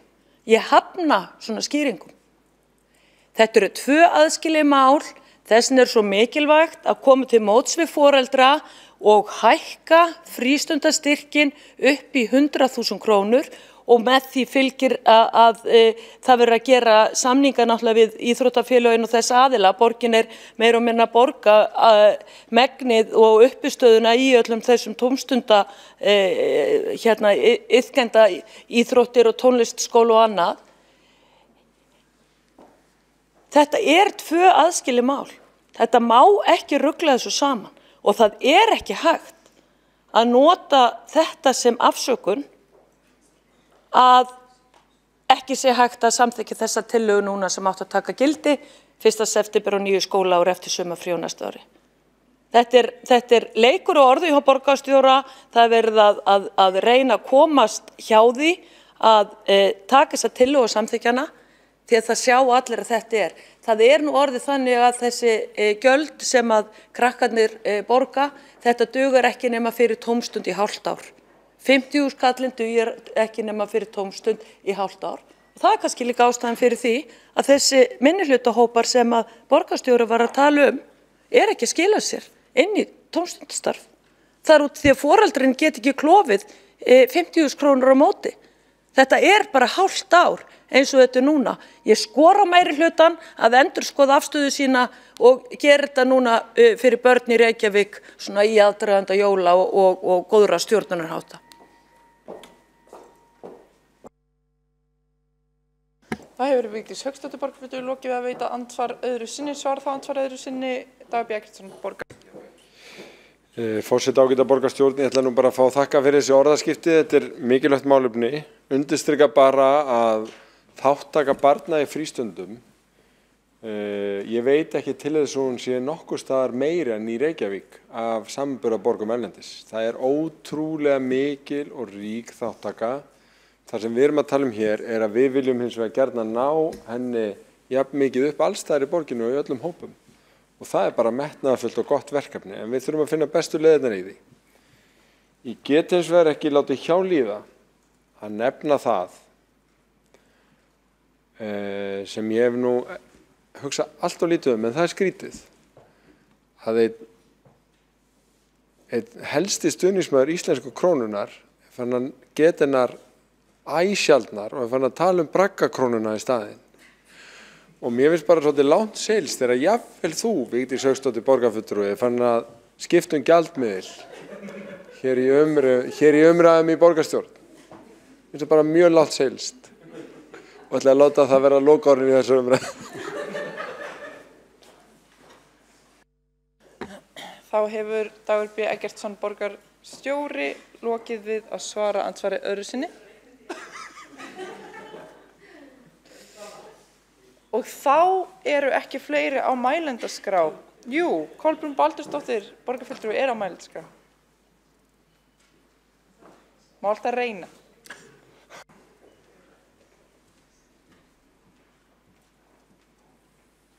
Forseti borgarstjórn, ég hætti ekki að tala, hefur borðið lækkað hérna líka, en þér alveg fyrirgefið, forseti, minn athyglisbrestur hefur líka náð hápunkti sínum hér í kvöld. Ég misti meira að segja því sem þið voruð að hlæja áðan, en það skiptir ekki máli. En ég ætla bara að segja það hér að ég hef orðið fyrir miklu vonbrigðum. Stundum hef ég talað að tillögum sé slátrað hér, en núna vil ég bara tala hraðslátrun. Því að borgarstjóri stóð upp áðan og hann tók þar allar með tölu tillögurnar okkar í minnihlutanum og ykkur á 2 eru jú kannski bara í meðferð, en allt annað lagt til að sé fellt. Og það leiðilegt. Ég verð að viðurkenna að ég hafði svona pínu von í hjarta og ég var með sér smá bjartsýn. En það var nú kannski meira vegna þess að þetta yndislega fólk á fjármálaskrifstofunni fannst þetta vera bara kannski ágætis tillaga. Svo ég hugsaði kannski, en það ekki að gerast. En það þarf ekki að spyrja að leikslokum, við þurfum kannski ekki eins og að hafa fyrir því að greiða atkvæði, þetta bara komið, við vitum afdrifin og við vitum líka að það eru efnalitlar og fátækar fjölskyldur sem að þurfa að neita börnum sínum skólamáltíðirnar. Það bara ákveðin staðreind og það þýðir ekki að horfast að neita því, við erum að horfast í augu við það. En ég kalla eftir, hvar eru Vinstri græn? Var þetta ekki kosningaloforð Vinstri grænna?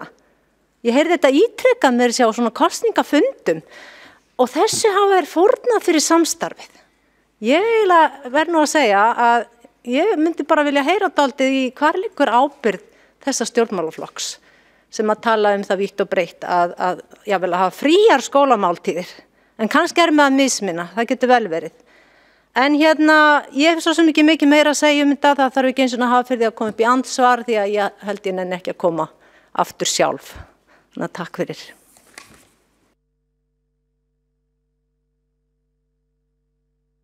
Það hefur Kolbrún Baldursdóttir borgarfulltrúi lokið máli sínu og þá ekki fleiri á mælendaskrá undir þessum lið. Já, það þá rétt metið loksins. Og þá verður gengið til atkvæðagreiðslu. Eru allir klárir í atkvæðagreiðslu? Ég bið borgarfulltrúum að gera sig klára og hlusta vel og vandlega. Já. Þú bara hefja með mig. Akkurat. Ég fer yfir fundargerðina, þú fer yfir hérna og þú undirbúið undir þetta til sko tíma. Jæja, góðu vinir. Allir klárir í atkvæðagreiðslu? Eru allir í salnum?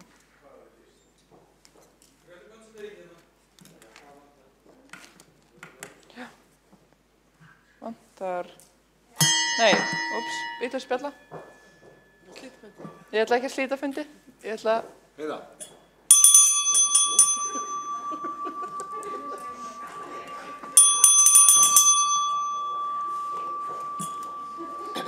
Þá verður gengið til atkvæðagreiðslu.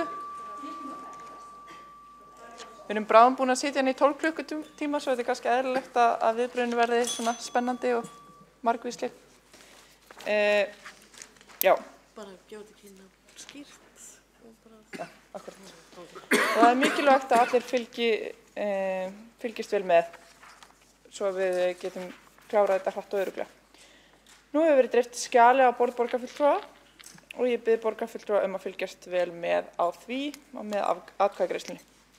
Allar breytingatillögur voru birtar á vefnum og vef borgarstjórnar við boðun fundarins og þær hafa verið kynntar hér við umræðu í dag. Breytingartillögur borgarfulltrúa Samfylkingarinnar, Viðreisnar, Pírata og Vinstri grænna eru merktar SCPV 1-43. Breytingartillögur borgarfulltrúa Sjálfstæðisflokksins eru merktar D1-11. Breytingartillögur borgarfulltrúa Miðflokksins hafa verið merktar M1-8 og breytingartillaga borgarfulltrúa Flokks fólksins merkt F1. Vilja borgarfulltrúar að forseti lesi fyrirliggjandi breytingartillögur upp? Það ekki óskað eftir því, þá sleppum við því. Þá gengið til atkvæða þær breytingartillögur við frumvarp að fjárhagsáætlun ársins 2019. Gott að það sé alveg á hreinu sem fyrirliggja. Við byrjum ágangu til atkvæða breytingartillögur borgarfulltrúa Samfylkingarinnar, Viðreisnar, Pírata og Vinstri grænna og allir eru klárir. Fyrsta tillagan merkt SCPV 01. Breytingar á fjárheimildum vegna gjaldskrár UTD. Þeir sem eru samþykkir þessari breytingartillögu sýni merki. Þeir sem á móti kunna vera. Þá til breytingartillagan samþykkt með 12 atkvæðum. Önnur tillaga hvernig hefur stytta þetta? Segðu bara önnur tillaga og lestu bara heitið og slepptu stefnum. Það kannski rétt. Önnur tillaga breytingar á fjárheimildum fagsviða vegna verðbóta á samningsbundnum skuldbindingum og þeir sem eru samþykkir sínu merki. Sem á móti kunna vera og hún samþykkt með 12 atkvæðum. Næsta tillaga tillaga 3, breytingar á fjárheimildum fagsviða vegna innri leigu fasteigna og gatna. Þeir sem eru samþykkir þessar breytingartillögu sínu merki. Þeir sem á móti kunna vera, hún samþykkt með 12 atkvæðum. Þá það breytingartillaga 4, breytingar á fjármagnskostnaði A-hluta. Þeir sem eru samþykkir sínu merki. Þeir sem á móti kunna vera, hún samþykkt með 12 atkvæðum. Þá það tillaga 5, breyting vegna gjaldfærslu lífeyrisskuldbindinga. Þeir sem eru samþykkir. Þeir sem á móti kunna vera og hún samþykkt með 12 atkvæðum.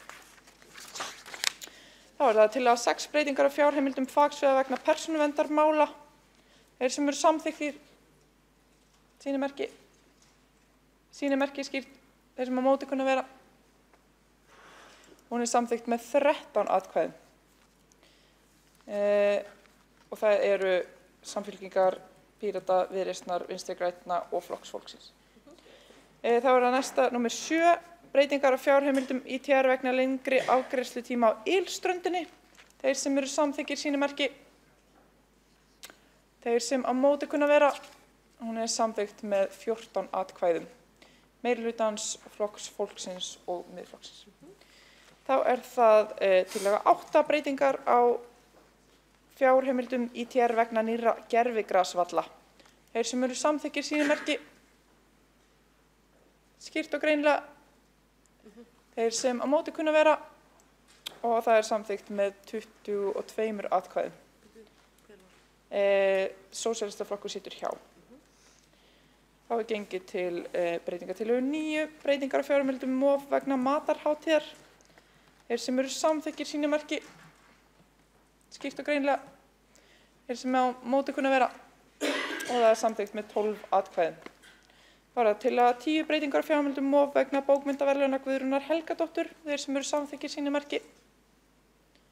Þeir sem á móti kunna vera að samþykkt með 12 atkvæðum. Þá það tillaga 11, breytingar á fjárheimildum MOF vegna flutnings á stöðugildi til UTD. Þeir sem eru samþykkir sínu merki. Skýrt og greinilega. Þeir sem á móti kunna vera og það samþykkt með 20 atkvæðum. Sósíalistaflokkur, Flokkur fólksins og Miðflokkur situr hjá. Þá það næst tillaga 12, breytingar á fjárheimildum MOF vegna sameiginlegs stöðugildis með SFS. Þeir sem eru samþykkir sínu merki. Þeir sem á móti kunna vera, það samþykkt með 12 atkvæðum. Þá það tillaga 13, breytingar á fjárheimildum RHS vegna verkefnisins Sköpunartorg.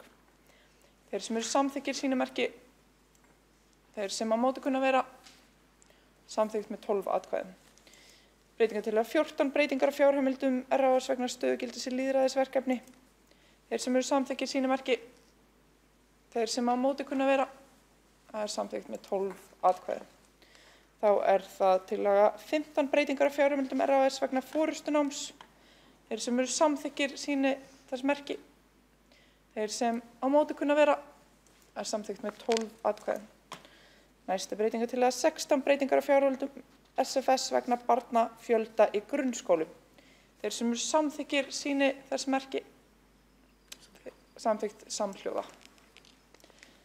Þá það breytingartillaga 17, breytingar á fjárheimildum SFS vegna barnafjölda í sérskólum.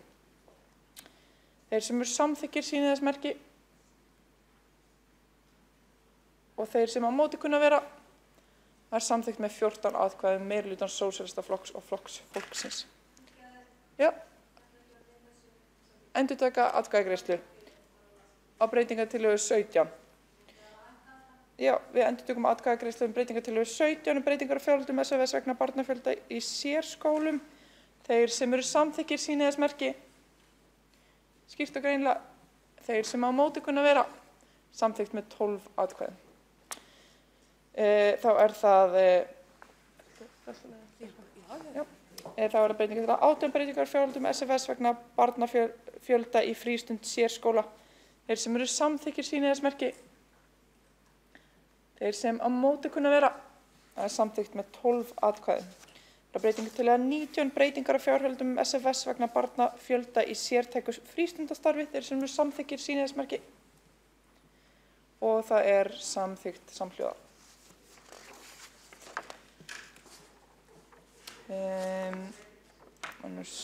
Já, þá er það breytingartillögu 20, breytingar á fjárheimildum SFS vegna félagsmiðstöðvar í Dalskóla. Þeir sem eru samþykkir sýni þess merki. Samþykkt samhljóða. Breytingartillögu 21, breytingar á fjárheimildum SFS vegna hækkunar á framlagi til dagforeldra. Þeir sem eru samþykkir sýni þess merki. Samþykkt samhljóða.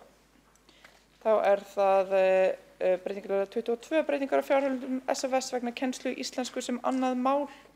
Þeir sem eru samþykkir sýni þess merki. Samþykkt samhljóða. Breytingartillögu 23, breytingar á fjárheimildum SFS vegna móttöku barna af erlendum uppruna. Þeir sem eru samþykkir sýni þess merki. Samþykkt samhljóða. Breytingartillögu 24, breytingar á fjárheimildum SFS vegna sumaropnunar leikskóla. Þeir sem eru samþykkir sýni þess merki. Og þeir sem á móti kunna vera. Samþykkt með 14 atkvæðum. Meirihluta Flokks fólksins og Miðflokks. Þá er það breytingartillögu 25, breytingar á fjárheimildum SFS vegna samnings við Myndlistaskólann í Reykjavík. Þeir sem eru samþykkir sýni þess merki. Þeir sem á móti kunna vera.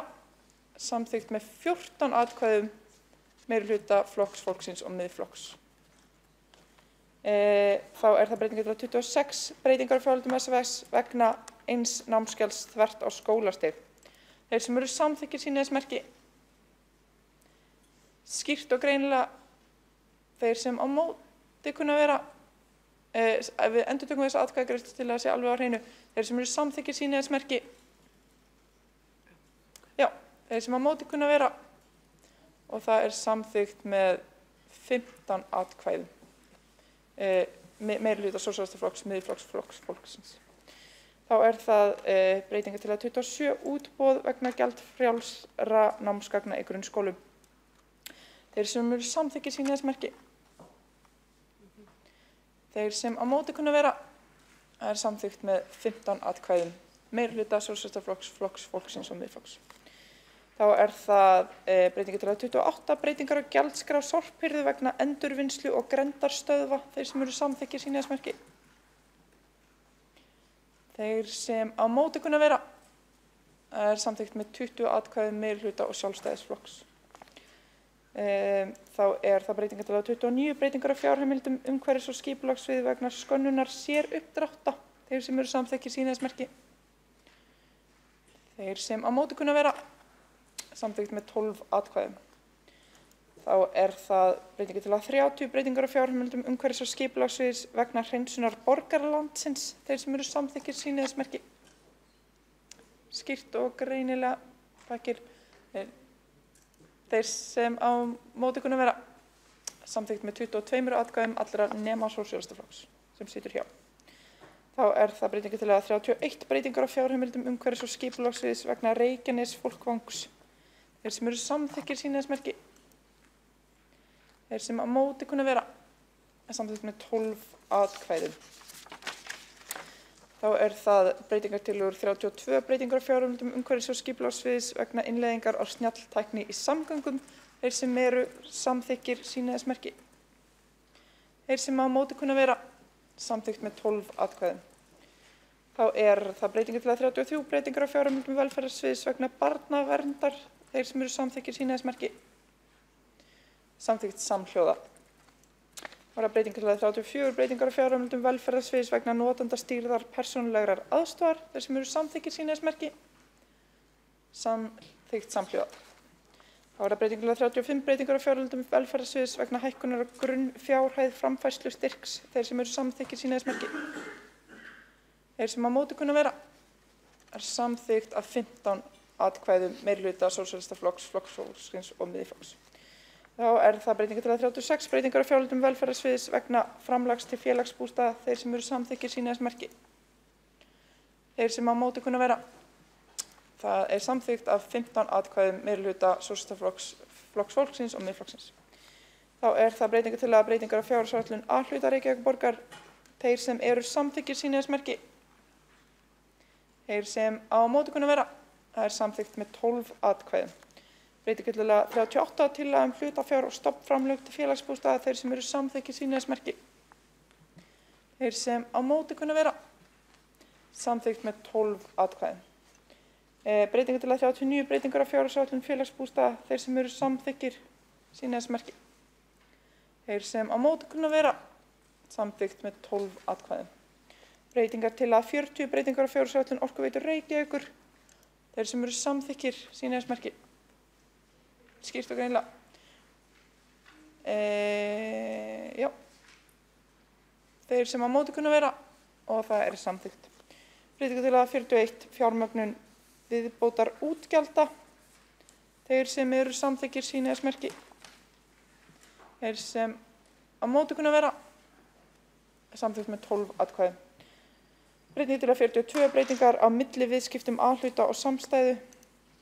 Þeir sem eru samþykkir sýna þess merki. Þeir sem á móti kunna vera, samþykkt með 12 atkvæðum. Breytingartillaga 43 framkvæmd. Já, frekari upplýsingar eru á internetinu. Þeir sem eru samþykkir sýna þess merki. Þeir sem á móti kunna vera, samþykkt með 12 atkvæðum.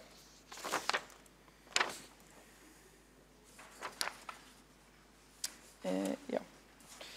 Þá er komið að breytingartillögum borgarfulltrúa Sjálfstæðisflokksins.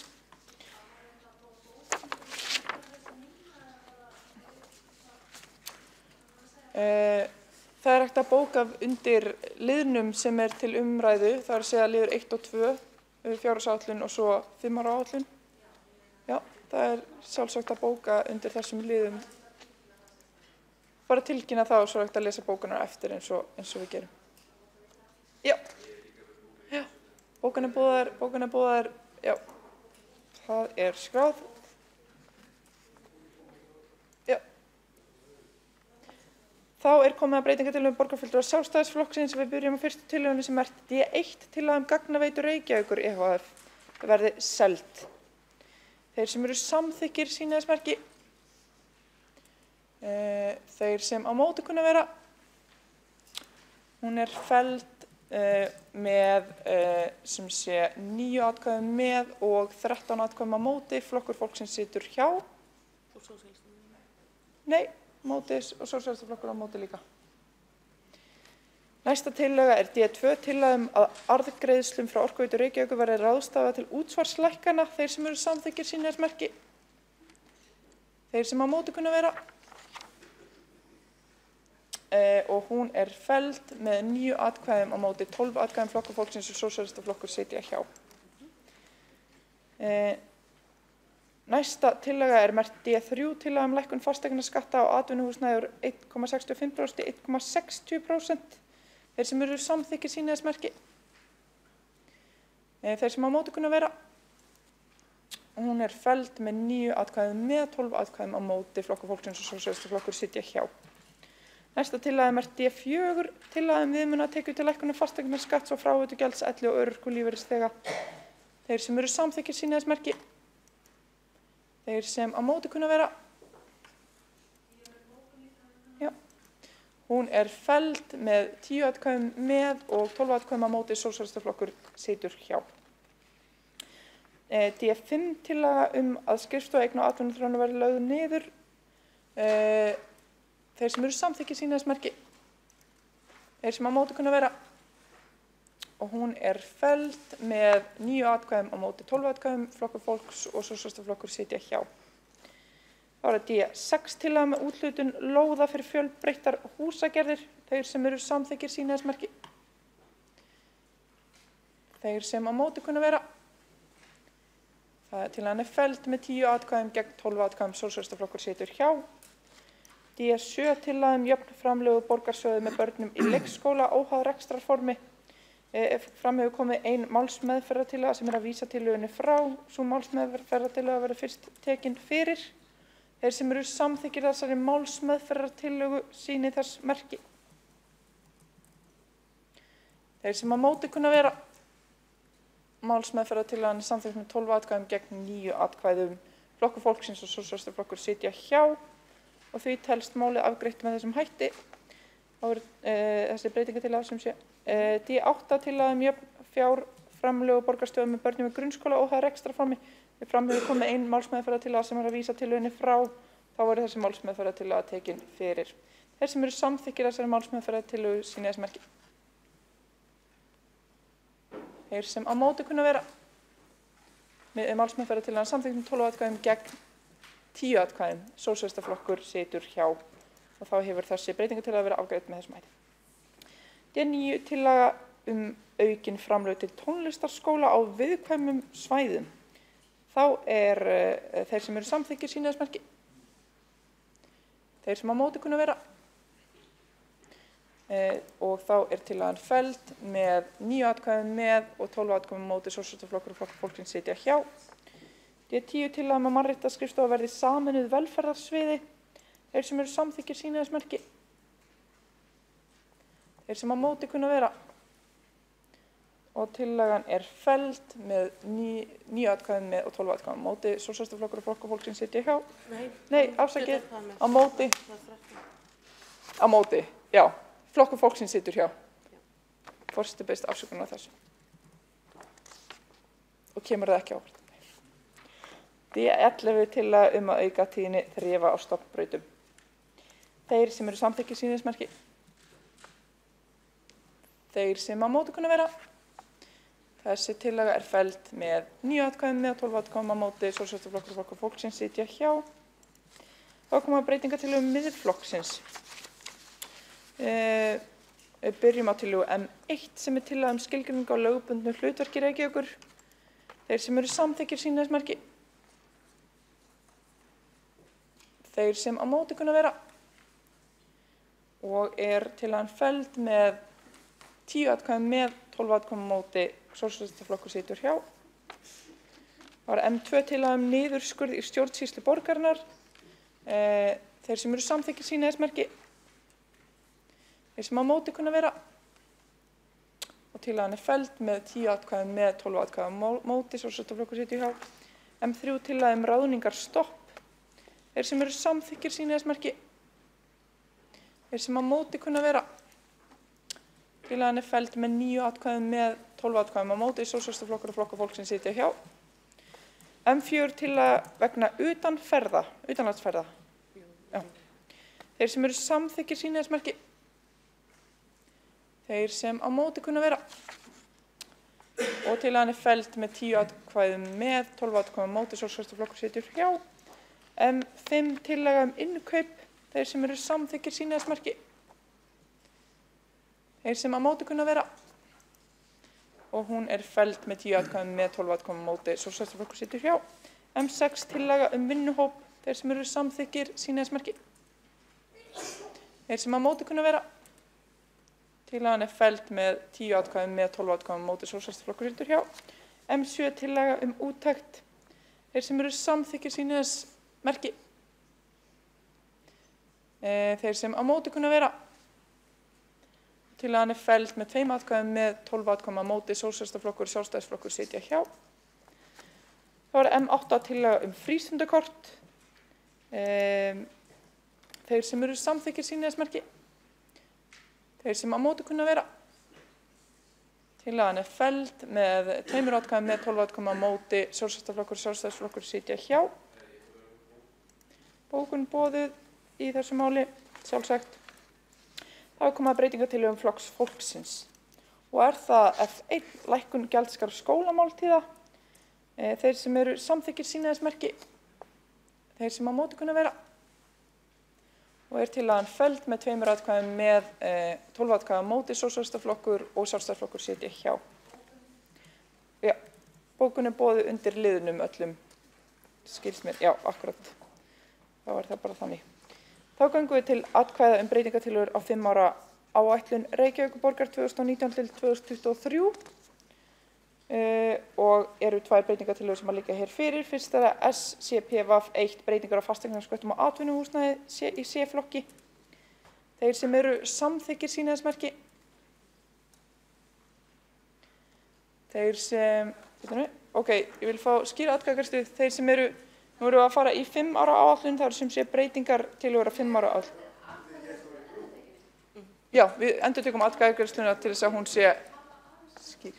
Aðeins hægar, það er sjálfsagt. Hærra, já, ég skal gera það. Hátt og snjallt. Þá göngum við til atkvæða breytingartillögur á 5 ára áætlun Reykjavíkurborgar 2019 til 2023 sem fyrst SCPVAF 01 breytingar á fasteignasköttum á atvinnuhúsnæði C-flokkur. Þetta gott? Ljómandi. Þá eru það þeir sem eru samþykkir sýni þess merki. Þeir sem á móti kunna vera. Þetta samþykkt með 20 atkvæðum, Sósíalistaflokkur, Flokkur fólksins og Miðflokkur sitja hjá. Já, akkurat. Það eru bara bókanir undir sem sé liðnum sem eru á dagskrá sem 1 og 2 þá. Ekki sérstaklega undir atkvæðagreiðslu. Það ekki alveg rétt?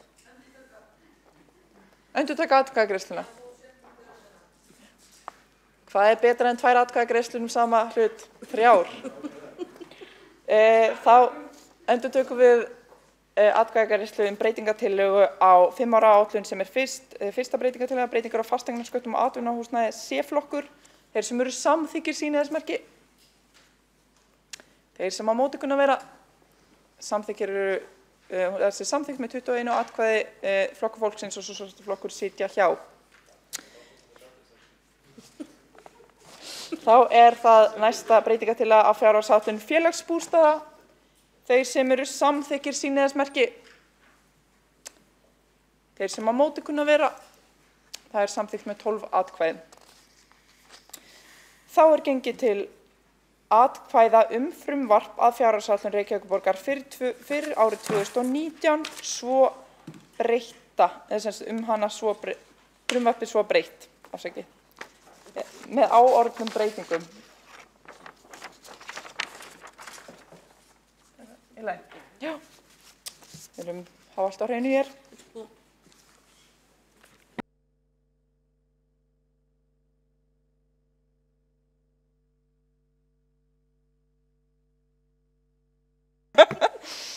Ef enginn gerir athugasemd við þá málsmeðferð hér þá tekur forseti fyrir liði samkvæmt listanum sem borgarfulltrúar hafa hjá sér með venjubundnum hætti.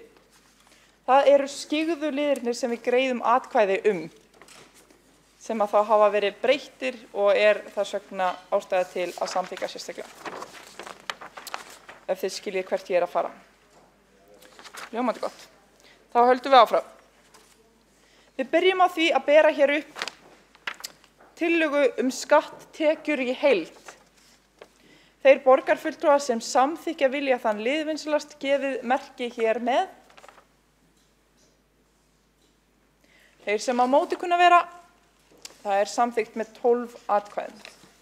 Þá koma ekki til atkvæðagreiðslu næstu liðir sem þarna eru eftir en næst berum við upp rekstrar niðurstöðu fyrir fjármagnsliði. Þeir borgarfulltrúar sem samþykkja vilja þann lið gefi merki. Þeir sem á móti kunna vera, samþykkt með 12 atkvæðum. 11 borgarfulltrúar sitja hjá atkvæðagreiðsluna. Þá það liðurinn fjármagnstekjur og fjármagnsgjöld. Þeir borgarfulltrúar sem að samþykkja þessa liði gefi sitt merki. Og þeir sem á móti kunna vera, það samþykkt með 12 atkvæðum. 11 borgarfulltrúar sitja hjá. Þá kemur næst rekstrar niðurstaða aðalsjóðs og liðir sem ekki hafa áhrif á sjóðsstreymi. Þeir borgarfulltrúar sem að samþykkja þessa liði síni merki. Þeir sem á móti kunna vera, það samþykkt með 12 atkvæðum. Þá það breytingar á skammtímaliðum, fjárfestingarhreyfingar og fjármögnunarhreyfingar og hækkun á handbæru fé. Þeir borgarfulltrúar sem að greiða atkvæði með þessum liðum gefið merki. Þeir sem á móti kunna vera, samþykkt með 12 atkvæðum. Þá það eignasjóður og enginn gerir athugasemdir þá afgreiðum við sameiginlega rekstrarniðurstöðu fyrir fjármagnsliði og fjármagnstekjur. Þeir borgarfulltrúar sem að greiða atkvæði með þeim lið gefið merki. Þeir sem á móti kunna vera, það samþykkt með 12 atkvæðum. Þá tökum við fyrir rekstrarniðurstöðu eignasjóðs. Þeir borgarfulltrúar sem að greiða atkvæði með gefið merki. Þeir sem á móti kunna vera, það samþykkt með 12 atkvæðum. Þá tökum við fyrir saman liði sem ekki hafa áhrif á sjóðstreymi, breytingar á skammtímaliðum, fjárfestingarhreyfingar, fjármögnunarhreyfingar og hækkun á handbæru fé. Þeir borgarfulltrúar sem greiða atkvæði með þeim liðum gefur merki. Og þeir sem á móti kunna vera, það samþykkt með 12 atkvæðum. Þá erum við komin að A-hlutanum og við byrjum á rekstrarniðurstöðu fyrir fjármagnsliði. Þeir borgarfulltrúar sem að samþykja þann lið gefur merki. Og þeir sem á móti kunna vera, það samþykkt með 12 atkvæðum. 11 borgarfulltrúar sitja hjá. Ef enginn gerir athugasemdir við það, þá afgreiðum við hér sameiginlegar fjármagnstekjur, rekstrarniðurstöðu og liði sem ekki hafa áhrif á sjóðstreymi. Einnig fjárfestingar og fjármögnunarhreyfingar og hækkun á handbæru fé. Þeir borgarfulltrúar sem greiða atkvæði með þessum liðum gefur merki. Og þeir sem á móti kunna vera, þeir samþykktir með 12 atkvæðum. Þá erum við komin að frumvarpi af fjárhagsáætlun A-hluta í heild með áorðnum breytingum. Þeir borgarfulltrúar sem samþykkja þann lið gefið merki. Þeir sem á móti kunna vera, og frumvarpið samþykkt með 12 atkvæðum. Þá komið að samstæðu A- og B-hluta og við byrjum á því, ef enginn gerir athugasemdir, að afgreiða sameiginlega hér rekstrarniðurstöðu fyrir fjármagnsliði, fjármagnstekjur og gjöld, tekjuskatt og matsbreytingu fjárfestingaeigna. Þeir borgarfulltrúar sem samþykkja vilja þá liði gefur merki. Þeir sem á móti kunna vera, þeir samþykktir með 12 atkvæðum. Svo förum við í rekstrarniðurstöðu A- og B-hluta. Þeir borgarfulltrúar sem samþykkja vilja þann lið gefur merki. Þeir sem á móti kunna vera, hann samþykktur með 12 atkvæðum. Nú kemur til afgreiðslu liðir sem ekki hafa áhrif á sjóðstreymi og breytingar á skammtímaliðum, fjárfestinga og fjármögnunarhreyfingar ásamt hækkun á handbæru fé í A- og B-hluta. Þeir borgarfulltrúar sem samþykkja vilja þann lið gefur merki. Þeir sem á móti kunna vera, þeir samþykktir með 12 atkvæðum. Þá komið að því að afgreiða í heild sinni frumvarp af fjárhagsáætlun Reykjavíkurborgar 2019 í heild með áorðnum breytingum og þeir borgarfulltrúar sem samþykkja það vinsamlegast gefið merki. Og þeir